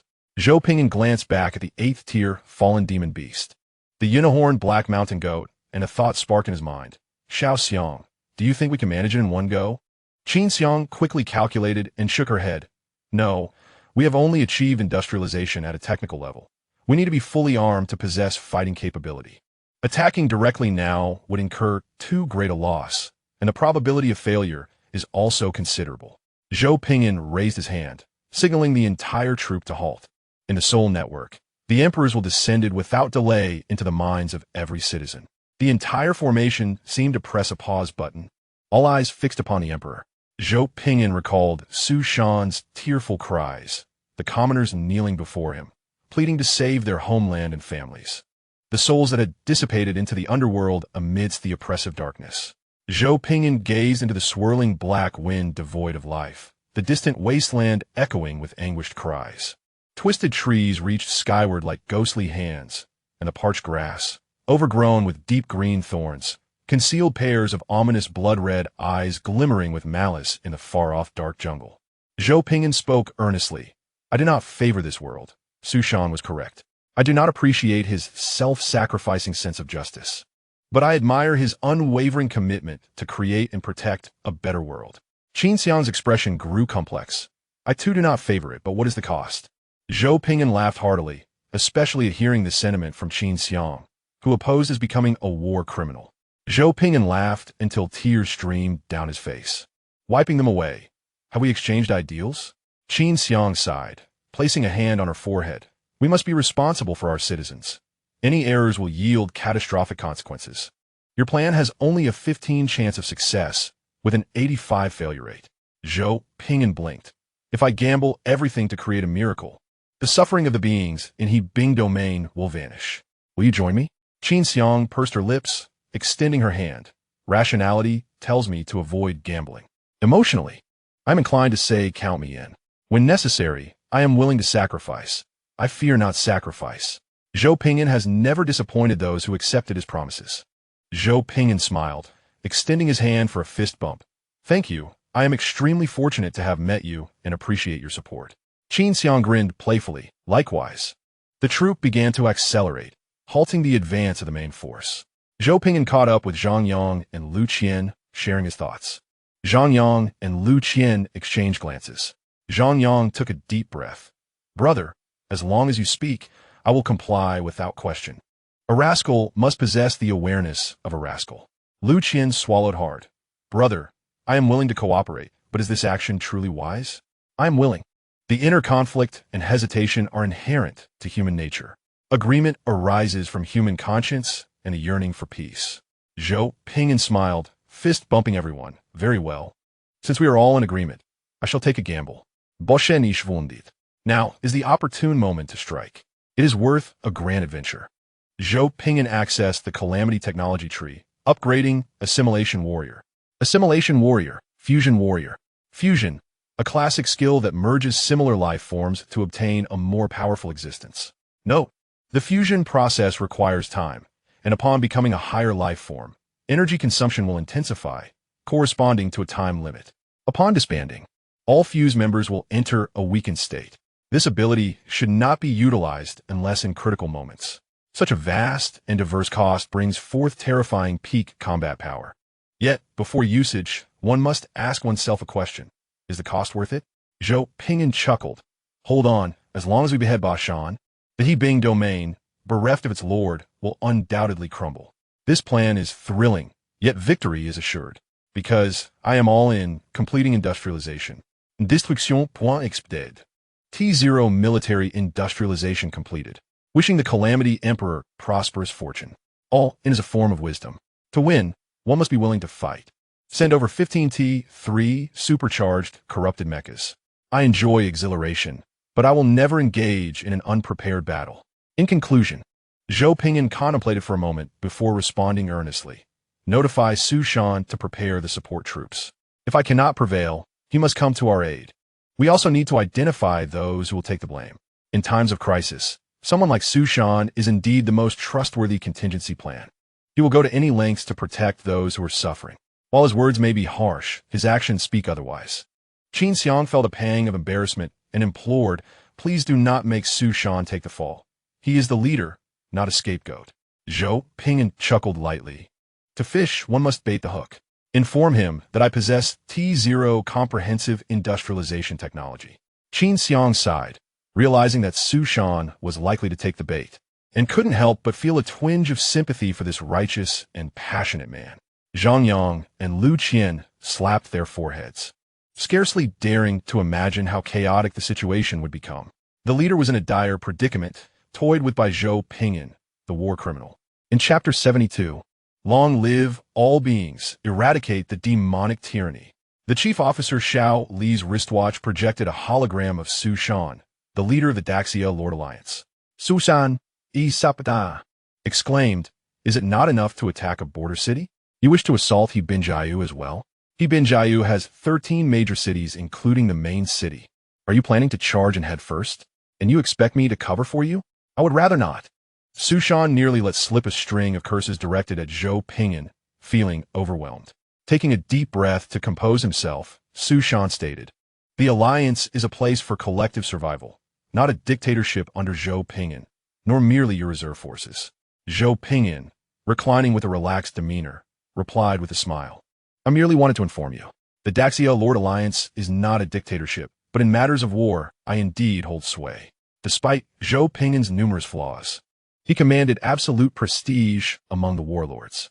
The War Alliance served as the primary military force of the Daxia Lord Alliance, making Zhou Ping'an a significant figure within it. Su Shan inhaled deeply and reasoned. Resources are scarce, technology is lacking, and emergency rescue efforts are stretched thin. Do not act recklessly. At least wait until the rescue system stabilizes before you proceed. Your radical approach could lead us into peril. They had exchanged these sentiments countless times before, different scenarios, yet similar dilemmas led to mutual frustration. Su Shan pressed his lips together, skipping the pleasantries. Name your price, and I will make concessions. Zhou Ping'an grinned. T0 comprehensive industrialization technology, but it requires the decapitation of Ba Shan and the capture of Hebin Jiayu. Basic technology will be shared freely, but enhancements and upgrades will require a fee. I will retain exclusive rights to the territory and resources. After some deliberation, he decided to release a portion of the resources to the alliance market, not wishing to appear overly greedy. Su Shan retorted, everyone is purchasing with energy coins, not getting it for free. You are being overly magnanimous. Zhou Ping'an chuckled. Will you do it or not? Su Shan wiped the corner of his mouth. Yes, brother Zhou. Whatever you say goes. Zhou Ping'an felt satisfied. Good. If I need anything, I will surely call upon you. Su Shan, grinning, replied, how could I refuse? It is my honor to serve you, brother Zhou. You are busy. I will make the arrangements. As the video call ended, Qin Xiang remarked softly, he will certainly curse you behind your back for dragging the alliance into such an unexpected war. The strongest in the alliance, Zhou Ping'an, relied on his talent and strength, yet had merely begun to establish military industrialization. Others were just starting, with the early warlords scarcely able to muster a single army group or a few star-class escort ships. With insufficient troops and resources, everyone found themselves in dire straits. Zhou Ping'an shrugged. To achieve great victories, one must be prepared for great sacrifices. Xiao Li, initiate the 16-hour work proposal to inform the War Alliance and seek their approval. The choice of not opting for 24 hours was due to the necessity of occupying 8 hours for integration into the power grid. Chief Officer Shaoli confirmed, submitted. Zhou Ping'an, feeling pleased, declared excellent preparations are complete. Now, let the entire army advance. Qin Xiang lamented, the demons are severing our retreat. If we delve deeper, we will lose all logistical support. Zhou Ping'an laughed heartily. It matters not. Let's fight with fervor. After a day of preparation, the army launched, encountering the intercepting demon legion. The 8th tier fallen demon beast, the Black Mountain Goat, played a pivotal role, charging ahead and clearing the path. As they bypassed the main city of Ibinjayu for a direct assault, the demon legion could only seethe in silence, pursuing the exhausted troops of the Disaster Wolf Alliance, but unable to inflict significant damage, helplessly watching as the enemy approached the main city. Near the main city, Zhou Ping'an commanded unity. The giant mechanical battle armor, missile vehicles, and tank divisions formed an outer protective layer, safeguarding their comrades as they merged. Zhang Yang unleashed a lord skill, briefly bestowing an energy shield upon their position, his complexion paling. Groups of 1,000 embraced in unison, merging into a mass of bloodlight, rapidly coalescing into a gigantic figure clad in sleek black armor, towering over 20 meters, with some reaching 30 meters. More than 500 armored giants stood before the main city of Ibinjayu, their gaze fixed menacingly on the demon stronghold. I will form the head. Mechanical warriors disassembled, countless metallic parts converging swiftly to form towering giants, fully armed, their crystalline blue eyes fixed upon the demon stronghold. With over 500 transforming giants ready, they awaited the command of the Emperor of Calamity. In the skies, 15 T3 hyperfrequency corrupted mechs readied themselves, their energy flames igniting, targeting the Lord's residence of the demon stronghold. All preparations were complete. Zhou Ping'an, calm and composed, issued the command, attack. Blessings from 4 lords and a chief officer descended upon their camp. The roar of battle echoed as over 1,000 giants charged towards the demon stronghold, artillery fire engulfing their forms. 15 T3 hyperfrequency corrupted mechs soared towards the nearby skies or the ground, targeting demon generals to execute decapitation plans, hindering their support for the demon stronghold. 3 lords and their generals similarly surged towards the nearby demon legion, creating opportunities for the Disaster Wolf Alliance to breach the city. Zhou Ping'an, wielding twin swords, took a deep breath and transformed into a meteor, crossing the battlefield and appearing atop the walls of the demon stronghold, delivering fierce blows with his dual swords. Behind him, a purple statue swung its fist down with tremendous force. The Black Mountain Goat roared as it descended from the heavens, crashing onto the heavy energy shield of the city. For justice. A glimmer of determination flashed in Zhou Ping'an's eyes. Once Bashan was defeated, Ibinjayu, bereft of its core, would be like a tree without roots, water without a source. Meanwhile, within the Lord's residence of Ibinjayu, Bashan's face twisted in rage, his eyes marred by crimson veins, his hands gripping his head as he fought against the overwhelming terror of the demons. The terrifying truth was that he himself was a demon lord at that. Damn it! Happy New Year, father! To that wretched human father, Happy New Year! Drawing upon his own strength, he had managed to alleviate part of his negative mental state. Yet time was limited, and he could not fully dispel it. Lord, the humans are attacking. They are going to breach the city. The elite demons outside the hall cried out in despair.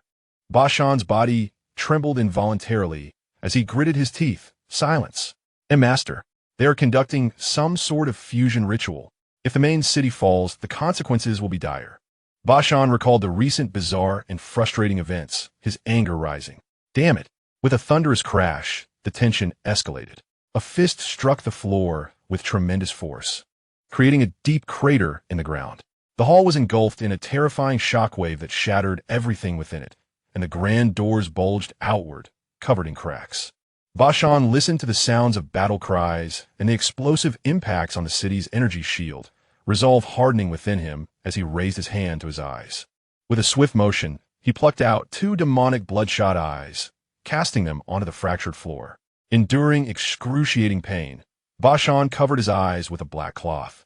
Feeling a significant reduction in his fear, the agony and fury expelled much of his negative mental state, granting him a temporary but formidable mental resilience. However, this tactic bore a flaw. Once the rage subsided, the suppressed negative emotions would rebound with a vengeance. The demons on the front line had gone berserk. Ba Shan's heart sank, his face paling. What is happening? Giants have launched an assault on the city. In an instant, he dashed out of the Lord's manor, his demonic aura sweeping across the city, eyes wide with terror at the sight of over 1,000 giants emerging. I have not checked the intel for a single day. Where did these giants come from? How did I suddenly find myself defending a solitary city? Wait, isn't that the fallen divine beast we summoned? The black-horned goat, exhilarated, rammed its horn against the energy shield, shouting, "Love and justice will prevail." Ba Shan felt darkness clouding his vision, a buzzing in his head. The entire demon metropolis was in peril. At that moment, in certain areas of the city, a deafening roar erupted. Long live all beings! Eradicate the demonic tyranny. A demon faction advocating for the faith of light emerged, selflessly contributing to a noble cause at a critical juncture. The energy plant supporting the shield exploded, igniting a fierce blaze. Ba Shan's mind faltered, a metallic taste filling his throat as he coughed up a mouthful of blood. Father, Happy New Year! Happy New Year, Father! Damumans. I shall not rest until you are annihilated. I want you to have a wonderful new year. No, I want your Peppa Pig. Ga. I want her gifts. Chapter 73. Comrade, your tactics are too despicable. The dark mist energy shield of the demon stronghold was torn asunder. The stability of the energy barrier plummeting rapidly, flickering between light and darkness. Countless dark magic cannons and kinetic bombs erupted from the breach, striking the purple statue. The Emperor of Calamity raised a singular energy shield, glancing at the nearby demons with a slight smile. The black-horned goat adeptly dodged the bombardment, fiercely ramming the energy shield, striving to maximize their gains and hasten the overthrow of demonic tyranny. On the city walls, the demons gazed in horror at the ruptured barrier and the human emperor before them. A fire demon hastily fired its cannon, only to hear a piercing, unnatural roar, reminiscent of a monster screaming from its shoulder. Startled, the fire demon trembled, its hand shaking as the fiery projectile detonated against the energy barrier, sending waves of flames erupting. It quickly turned its head, finding nothing but its terrified comrades aiming their cannons at the breach. A damp hand rested on the fiery left shoulder armor, streams of azure water cascading down its left side. The fire demon trembled, its pupils shaking as it turned its head. The left shoulder was empty. No, something lurked nearby. The air grew humid. Dark azure streams seeped from the floor, coalescing into blue hands that grasped the fire demon's ankle. The fire demon's heart raced to its throat, its pupils narrowing as it peered down into the dark azure pool, where a banshee grinned viciously at it. No, D. It stomped down fiercely, the flames engulfing the dark azure pool, causing the banshee and the water to vanish without a trace, as if they had never existed. Yet the blue-black handprint remained firmly affixed to its blood-red boots. Are you looking for me? The fire demon felt a chill, fear gripping its chin as it grasped a handful of dripping black hair. From its fiery chin, black, water-drenched hair continued to sprout, the eerie voice of the banshee emanating from within. I cannot discern. I cannot discern. The fire demon was engulfed in despair, fully aware it had fallen victim to the enemy's curse, yet unable to distinguish or dispel it. Clutching the fire cannon, it raised it toward its chin, despairingly closing its eyes and pulling the trigger. Boom! The fire projectile exploded against the city wall, vaporizing nearby demons in a horrifying blaze. The stronger ones were scorched, residual flames spreading around, igniting the entire wall. Without a sound, it ceased to exist, exhibiting remarkable resolve. On the city wall, the demons stared fearfully at the surrounding air, or at themselves, wary of an enemy that did not truly exist. Some, unable to endure the torment or distinguish between illusion and reality, chose to self-destruct in despair. A few demons, gripped by terror, aimed their cannons at their kin, perceiving them as spies infiltrating the stronghold under the guise of holy light. The Emperor of Calamity, Zhou Ping'an, stood in shock, witnessing their mutual slaughter. I haven't even exerted myself, and you are already falling. After a brief inquiry, he turned to see the statue under bombardment, suddenly enlightened. Ah, the enhancement of mysticism. This cannot be blamed on the demon's lack of power. Multiple layers of curses and enhancements indeed pose a risk upon close contact. The Emperor of Calamity summoned the Zhou Ping'an shield, disregarding the attacks from these demons of the same tier, and gazed towards the Lord's manor, stepping onto the air as he advanced toward Bashan. Once the decapitation plan was executed, everything would be settled. First, he needed to wear down Bashan, rendering him weak. When a moment to strike arrived, it would be time to unleash his ultimate move. This strategy was dubbed the Ultraman tactic. The Emperor of Calamity hummed a tune as he moved forward behind him. Armored giants tore through the dark energy shield, their bloodthirsty eyes fixed on the demons on the city wall, whether they were sane, insane, or somewhere in between. The number of armored giants surged, and the closer they got, the faster the demons descended into madness, their rationality visibly deteriorating, with various twisted wounds and cracks appearing on their bodies. Enough. A colossal pitch-black magic circle enveloped the entire city, restoring sanity to the deranged demons, who fervently gazed toward the Lord's manor before plunging into the brutal conflict. Bashan, shrouded in black cloth, appeared in midair, gritting his teeth. Human, you have lost your mind. You're courting death. This is merely a temporary surge for the enemy, once the demon army encircles and begins to strangle. These foes are but mere insects in my palm. The Emperor of Calamity glanced at the time, smiling. Within 20 minutes. Can you tell me if I can reduce your energy levels below 30? I am committed to sincerity and will lay my cards on the table. Bashan, Popo. His countenance darkened. No matter what tricks you play, I will not let you off the hook. The Emperor of Calamity smiled, a look of satisfaction crossing his face as he tightened his grip on the moonlight sword.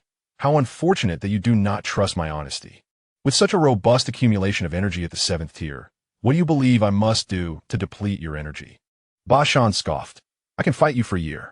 The Emperor of Calamity chuckled softly. Black goat. Bashan's expression twisted in fury as he raised his hand to strike the descending black-horned goat, cursing vehemently. Despicable beast. The black-horned goat eagerly opened its mouth to bite at Bashan. For justice. Bashan roared in rage. You are a demon. The Emperor of Calamity glanced back slightly, witnessing the loss of the black-horned goat as the vanguard. The city wall began to suffer losses. But the perverse penalties of war compensated for this aspect. In the short term, the battlefield would not encounter issues. That was sufficient. Retracting his gaze, Bashan truly exemplified the essence of a demon, and he was indeed a formidable warrior. Although he is a lord, he unexpectedly displays remarkable prowess in battle, engaging in a fierce contest against an 8th-tier fallen demon beast with the strength of a 7th-tier lord. Even taking a moment to pay homage to the ancestors of the Dujiao Haishinyang. The prestige of the Lord class continues to rise, yet it is far from sufficient. The energy reserves of the 7th-tier demon lord are abundant, making it impossible to deplete them below 30 status within 20 minutes. The Emperor of Calamity, with a broad smile, decisively activates his invisibility skill, vanishing into the spatial flow. At that moment, Bashan feels a tightness in his waist, a chill runs down his spine, prompting him to hastily ascend and evade an ambush from behind.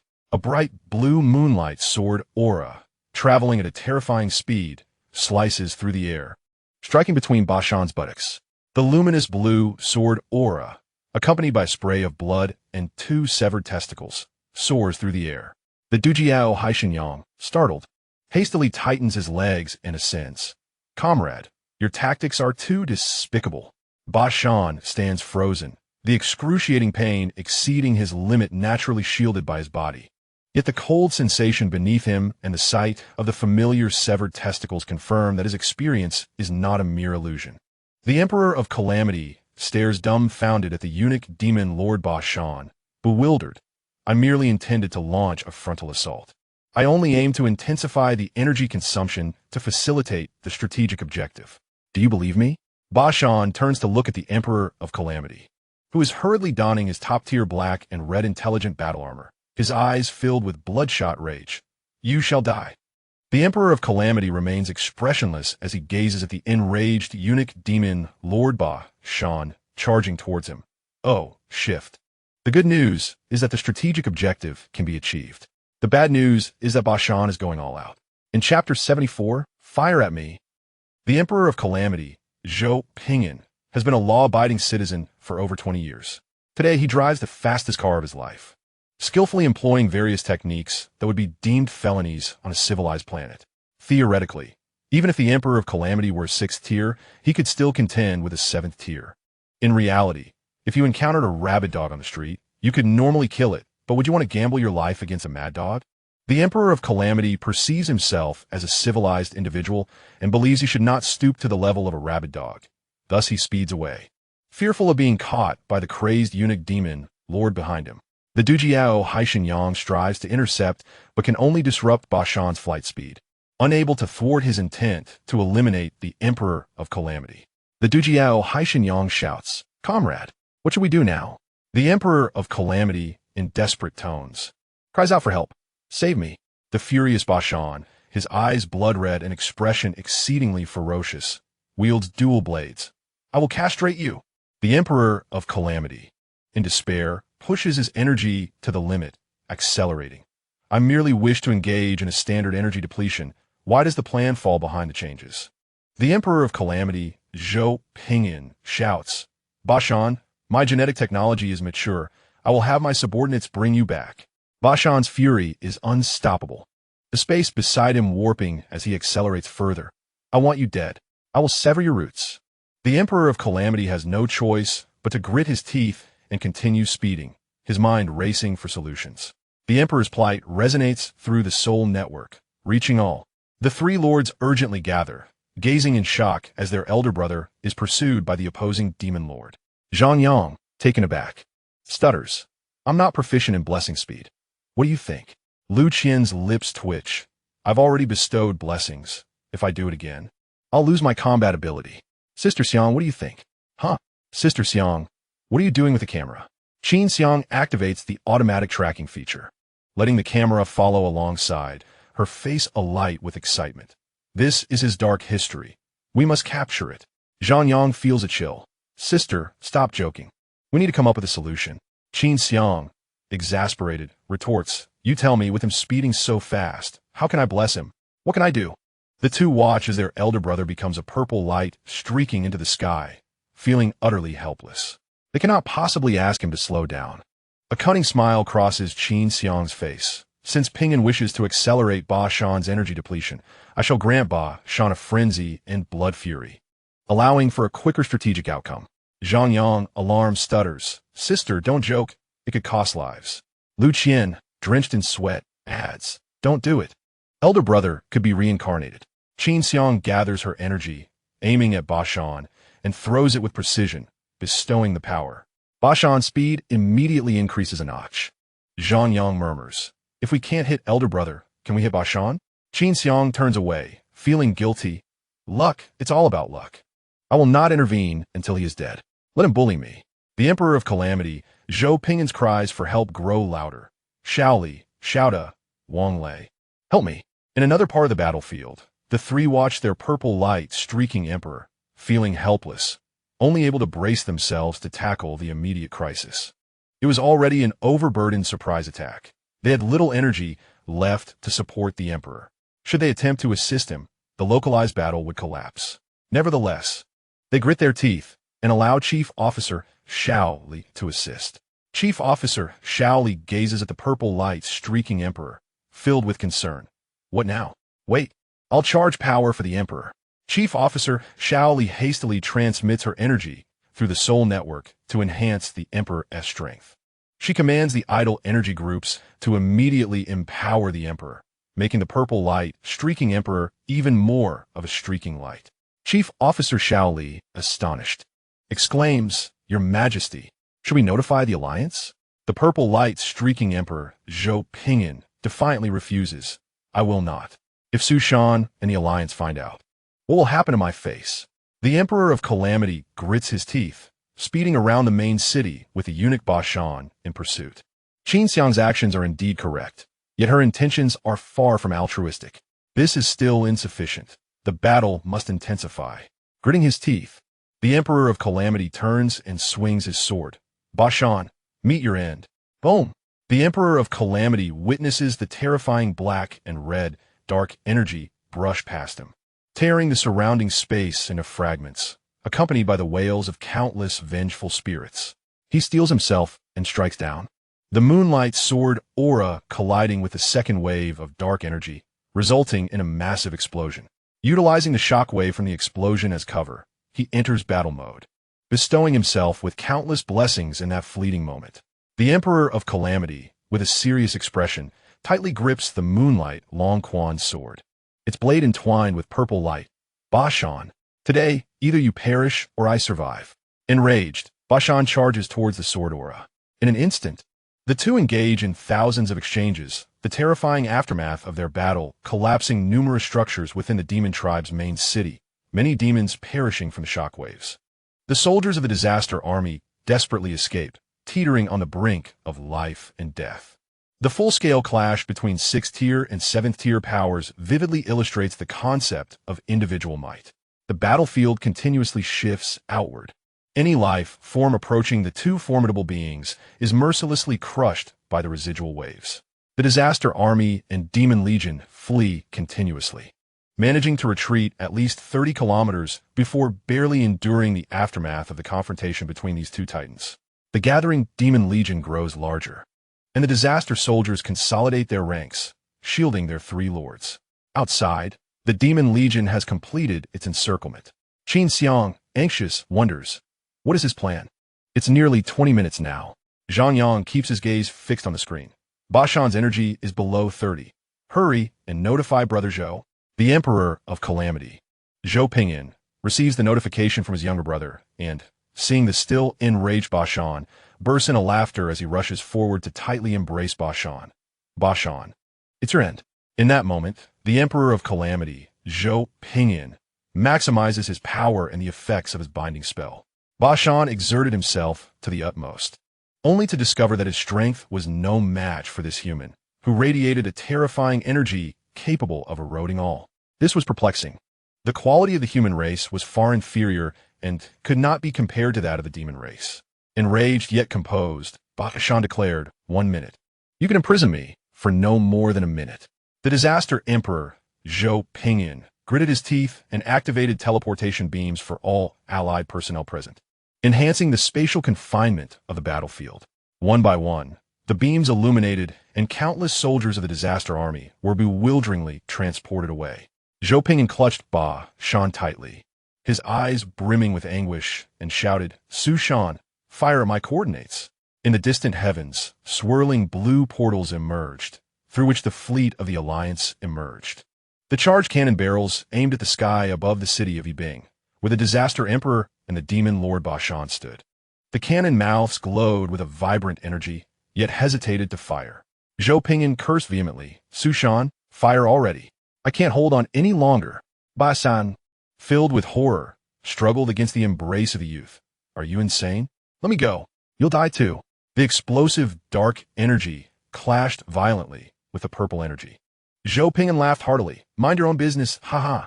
In the sky, the cannon barrels of the fleet lit up in unison. In an instant, the concentrated barrage engulfed both man and demon. Zhou Ping'an clung to Bashan until he heard the system notification of destruction value being credited, at which point he slackened his grip and fell into the bottomless pit created by the explosion, a triumphant smile gracing his lips. See, am I not clever? This way, a 6th tier can kill a 7th tier in a short time. There are no miracles in this world, only extraordinary sacrifices. Without great sacrifices, there can be no great victories. Ouch, that hurts. Zhou Ping'an struggled to open his eyes, only to see numerous figures rushing toward him. Qin Xiang embraced Zhou Ping'an, tears streaming down her face as she frantically instructed the artifact's guardian spirit. Hurry, save him. Zhou Ping'an groaned, stop bothering me. Let me sleep a bit. I'm so tired. The guardian spirit appeared, observing the unconscious Zhou Ping'an, and hurriedly grasped his wrist to check his condition, displaying an odd expression. Qin Xiang cried out desperately, save him. The guardian spirit, with a resigned expression, retracted its hand. I cannot. Su Shan, panic-stricken, exclaimed, how can you not? Aren't you a guardian spirit? The guardian spirit, momentarily speechless, pointed at Zhou Ping'an.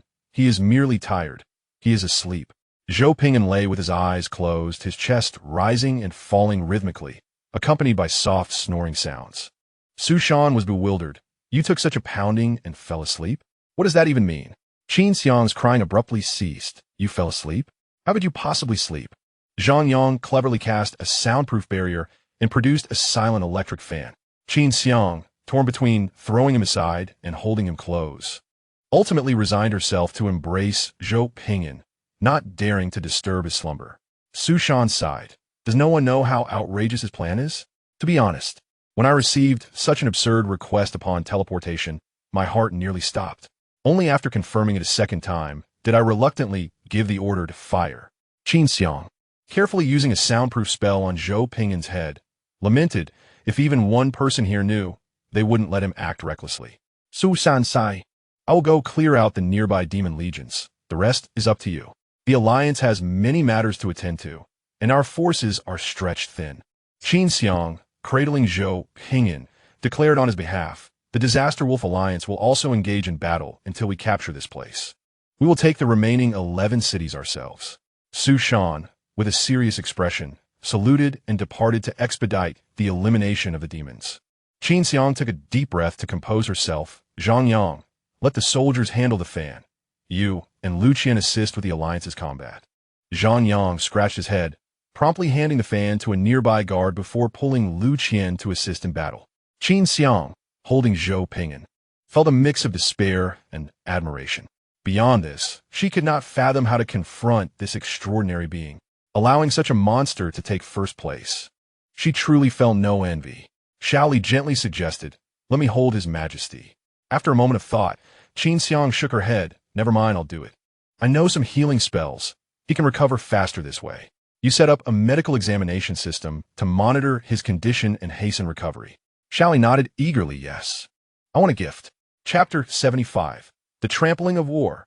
Zhou Ping'an caught a whiff of a fragrant scent, feeling a soft cushion beneath his head, with hands wandering across his chest. Zhou Ping'an suddenly opened his eyes to find Qin Xiang focused intently on his chest. You're awake? She exclaimed in delight. Suddenly, with a titanium alloy punch, he struck Qin Xiang's cheek with lightning speed. The surprise on her face had yet to dissipate before she was sent crashing into the ceiling. Unable to extricate herself, Qin Xiang, using all her strength, pulled herself down from the ceiling, her left cheek swollen and painful as she grimaced. Why are you so ungrateful? I was helping you heal. Zhou Ping'an narrowed his eyes, glancing down to find medical tape stuck to his body. The chief officer, Shaoli, hurriedly explained, Your Majesty. Sister Xiang was indeed helping you heal. Zhou Ping'an scoffed, tearing off the medical tape. Frenzy. In an instant, he transitioned into a combat state, his upper garments shredded, revealing a muscular, smooth physique surrounded by surging energy currents, his hair dancing in the airflow. Qin Xiang's expression changed dramatically as she waved her hands. Wait. Let me explain. Blood rage. Zhou Ping'an's hair stood on end. The rich purple energy coursing through his veins surged, maximizing his power output. Frenzy and blood rage were the very blessings bestowed upon the 7th-tier demon, Lord Bashan. Zhou Ping'an grinned wickedly and leaped up. Go to hell and explain. The Trampling of War. Qin Xiang gazed in despair at the enlarging tread marks of the black battle boots approaching her. Had she known it would come to this, she would have been more forceful initially, letting him remain unconscious longer. After a while, Zhou Ping'an shook himself, halting the trampling as he panted heavily and wiped the sweat from his brow. Shaoli quickly helped the emperor to a chair. Zhou Ping'an regulated his breathing, his condition improving. Once stabilized, he stood and performed a set of health exercises to enhance his overall state. His complexion gradually regained color. Zhou Ping'an stretched his shoulders and grinned. Let's head to the hall. I'll rest while listening to the reports. Understood. Just a moment. I'll help Sister Xiang. Qin Xiang, with her rear in the air, had her head stuck in the ground, smoke rising from her head. Zhou Ping'an entered the newly constructed Lord's Hall, seated himself at the long table, and sipped sweet porridge. Qin Xiang, teary-eyed and clutching her head, reported, After you fell unconscious, I issued commands in your stead. The Disaster Army, in coordination with the Alliance, has cleared the nearby demon legions. The defensive fortresses have also been relocated to assist us through the initial defense phase. Next, we only need to systematically eliminate the demons within Yibing. Zhou Ping'an nodded in satisfaction. Not bad. You have some use after all. Qin Xiang cautiously cast a healing spell on her head, gently touching it and sighing in relief as the swelling subsided. The comprehensive industrial technology analysis is underway and expected to conclude in 3 days. We will need to convert the demon race's technology for delivery to the Alliance. However, Su Shan will have to pay for it, as he believes he hasn't contributed much. The most formidable conundrum was decisively resolved by Zhou Ping'an using the Tian Di Tong show technique. The remaining demon generals and legions pose a threat, yet, with the presence of the 8th-tier fallen demon beast, the Black Mountain Goat, it is merely a matter of time. Zhou Ping'an let out a sigh of relief, perusing the forum on his mobile device. Indeed, it is quite worthwhile and justifies the immense sacrifices I have made. Leveraging 2 eternal and indestructible talents, he swiftly conquered the 7th-tier demon lord. Zhou Ping'an blinked. What is this T06 tier 20-minute rapid clear of T0 fully industrialized demon race 7th-tier lord? Upon clicking, he found a video of himself being pursued, filled with comments of laughter and admiration for his prowess. Zhou Ping'an's lips twitched, scrolling down to see an abundance of enthusiastic comments praising him. In just 20 minutes, it teaches one how to defeat the 7th-tier demon lords. Zhou Ping'an felt exasperated. Delving into the comments section, the top comment read, "Wow, the chemistry between Zhou Gu and Qin Jie is so sweet. Is this a missed friendship or a lost love?" A reply followed. Qin Xiang, expressionless typing, "A war trampled upon?" Accompanied by an image of Zhou Ping'an stepping on something with smoke rising from it. The comments overflowed with sympathy. There was no love for the war criminal, only victory mattered. Zhou Ping'an closed the forum in frustration. True skills remain unlearned, yet they revel in this chaotic banter. No wonder their performance falters. They disregard my 20-minute rapid clear, fixating instead on trivial matters. Although this plan is perilous, the potential profits are equally magnificent. Full industrialization technology is under analysis. Zhou Ping'an took a sip of porridge, squinting. If I expend 10,000 destruction points to establish the defensive fortress and barracks, the production facilities here seem quite complete, allowing the mechanical race to assimilate into our structures for continued use. How long will this take to complete? Shally tapped her tablet. Your Majesty, it can be shortened to 2 days. Zhou Ping'an smiled. Very well, 2 days it is. By the way, the foundational technology remains free, while enhancements and upgrades will be charged. Certain resources will be released for sale in the market. The rules cannot change. Otherwise, it will be challenging to ensnare Su Shan and the Alliance next time. After all, the Alliance has consistently been sharing foundational technology packages, along with shared technological structures available for all. One must not be devoid of conscience. Zhou Ping'an continued. Additionally, the selling price will be doubled, with shipping costs borne by the buyer. If they choose not to purchase, there are plenty of others who will. Acquiring well-established industrial resources will not be easy. This is more profitable than mere robbery. A touch of conscience remains, but not too much. It's free, but subsequent enhancement and upgrade technologies will see price increases. The Calamity Emperor Zhou Ping'an wiped his mouth in satisfaction, feeling invigorated. In just 2 months, I shall enter the era of full industrialization. I am indeed remarkable. Qin Xiang stretched languidly, her figure graceful as she leaned on the table, sighing. Ah, it has truly been arduous. Since coming here, it has been nothing but overtime. I could use a brief respite these next couple of days. Zhang Yang, reviewing intelligence, looked troubled. Zhou Gu, Qin Jie, there are still 11 cities nearby. After completing the industrialization technology, devouring them all will be challenging. Each city contains unique architectural clusters. We must develop corresponding counter techniques. After full industrialization, foundational technologies will level out, while warfare technologies will gain the upper hand. The rest will focus on technological advancements. Lu Qian pointed at the projection map, indicating the city of evil souls. Once we are prepared, I suggest we attack here. The evil civilization has been collecting the souls of living beings to use as fuel. If we conquer the city of evil souls, we can resurrect many and gain additional manpower. Qin Xiang opened the intelligence on the city of evil souls, her brow furrowing slightly. I need your assistance in advancing spiritual energy technology. Also, Ping'an, I need you to delve into clothing design and fabric technology. Zhou Ping'an was taken aback. What purpose does this serve? Qin Xiang, with a hint of melancholy, replied. It allows for the creation of robes, magical garments, spiritual energy attire, mattresses, and quilts. Most importantly, it has been nearly 2 months since I last wore new clothes. My mood is significant as well. Without these garments, my resonance with spiritual energy has diminished by 3 tiers. Zhou Ping'an conceded. All right, noble skin lord. A clothing factory would illuminate the output of the spiritual energy queen and her forces, proving to be quite lucrative. Zhou Ping'an's eyes gleamed with inspiration. Shall we expedite the process? The demand for counteracting demons is substantial. Spiritual energy garments will undoubtedly be in high demand. Selling them will yield great profits. Chief Officer Shaoli noted, I am prioritizing the development of this technology. Zhou Ping'an smiled. Let us rest for 2 days and promptly advance on the city of evil souls. We must eradicate the T0 demon calamity and rescue more people. Chapter 76. So troublesome, from being the world's best to a top-tier entity. Qin Xiang indulged in a rejuvenating beauty sleep, waking early to compensate for the fatigue of recent days. After freshening up and donning slippers, she opened the door. Qin Xiang's radiant smile froze on her face as she pressed against the door. Ping'an, did you not say we would rest?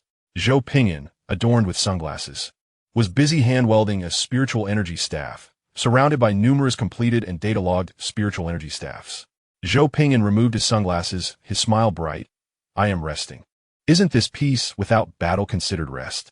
I thought I should hasten the development of spiritual energy technology to rescue more people sooner and earn more points.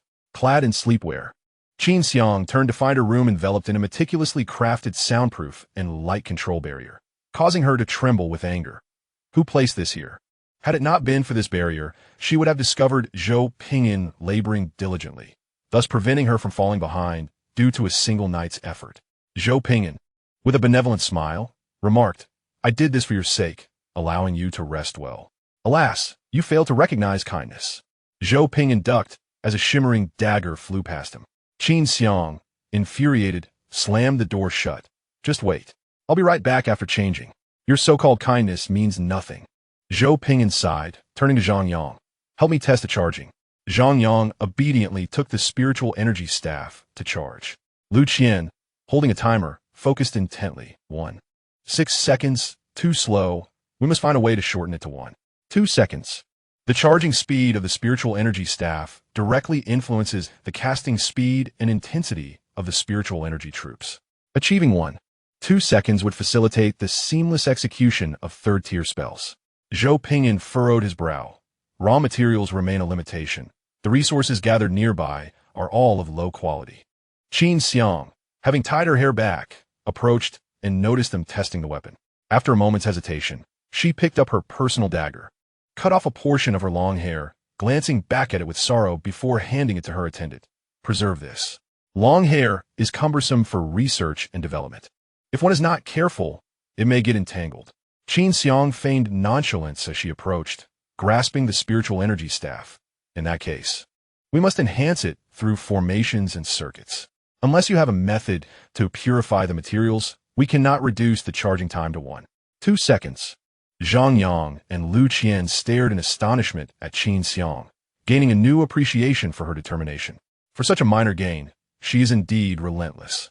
Zhou Ping'an cast her a surprised glance, unable to suppress a smile. The formations and circuits can be easily addressed. The core issue we face now is how to ensure production time and facilitate mass production. We need a solution that can shorten this 0 for seconds, one that can be implemented immediately. Qin Xiang furrowed her brow. Then we should focus on the user's aspect. Summon the troops. I will see if I can devise a plan. Zhou Ping'an gestured. You 2 guards, yes you both, 1 berserker and 1 transformer, come here. A devouring berserker and a humanoid transformer scurried over. Qin Xiang, Zhang Yang, and Lu Qian were momentarily taken aback. Qin Xiang was stunned. Aren't these from the gene and mechanical systems? If you intend to equip them with spiritual energy weapons, you will also need to devise a way to produce the converter and spiritual energy storage chips. In just 2 days, it seems rather rushed. Of course, if you utilize your innate talent to expedite the process, that's a different matter. Zhou Ping'an chuckled. There's no need for that. You 2 showcase your ability to shift disciplines. The devouring berserker, clad in mimetic battle armor, stood firm and, with a low shout, began to shimmer with abundant spiritual energy as a transformation commenced. In a mere 3 seconds, the genetic-based, devouring berserker morphed into a cybernetic cultivator. With a halo of power behind his head, wielding a sword entwined with spiritual energy, his visage took on an enigmatic depth, his aura becoming ethereal and profound. The devouring berserker exuded an air of celestial grace, his eyes bright and voice both gentle and powerful. Essence surpasses substance, transcending into the sacred. The genetic-based devouring berserker has transformed into a spiritual-based cultivation devouring berserker. Indexia, what is known as the cultivation system, can also be referred to as the spiritual system. The distinction between the two is not particularly clear, and they are generally used interchangeably. This is simply because both are taught in a 9-year compulsory education, promoting a well-rounded development. In foundational aspects, everyone is competent. Only after delving into a particular field does the distinction become clearer, but initially, the separation is not pronounced. Zhang Yang started in disbelief, pointing at the ethereal cybernetic cultivator. Sister, he has switched to the cultivation system. Lu Qian was taken aback. How did he transform into the spiritual system? Weren't you genetic-based? Qin Xiang covered her mouth, struggling to accept this reality. I understand the logic, and I can grudgingly accept it. After all, we have instances of physical cultivators transitioning to magical cultivators. Initially, we started as physical cultivators, and only later did we develop the magical cultivation system. Cases of dual cultivation of body and spirit are also quite mature. However, I still want to ask, wasn't he genetic-based? Zhou Ping'an blinked. Aren't you aware that I am of the all-encompassing system? Qin Xiang looked frustrated. I know, but what does that have to do with your subjects? Zhou Ping'an replied. My subjects are also of the all-encompassing system. Haven T, I mentioned that before. Zhang Yang thudded his head against the workbench in regret, lamenting why he had to learn such brutal news. Lu Qian, on the verge of tears, tightly embraced her spiritual staff. Compared to the big shots, I am merely a pitiful underdog. Qin Xiang gasped. There is a difference between all-encompassing and all-encompassing.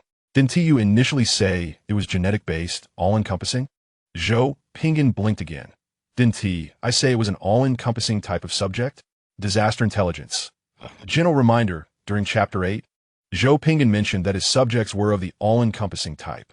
He has reiterated this, but everyone assumed it referred to a corresponding system rather than the all-encompassing system. Zhou Ping'an did not activate the spiritual system, not due to inability, but because of limited computational power in the early stages. Moreover, this part can be delegated to Qin Xiang, as it is much more enjoyable to recruit followers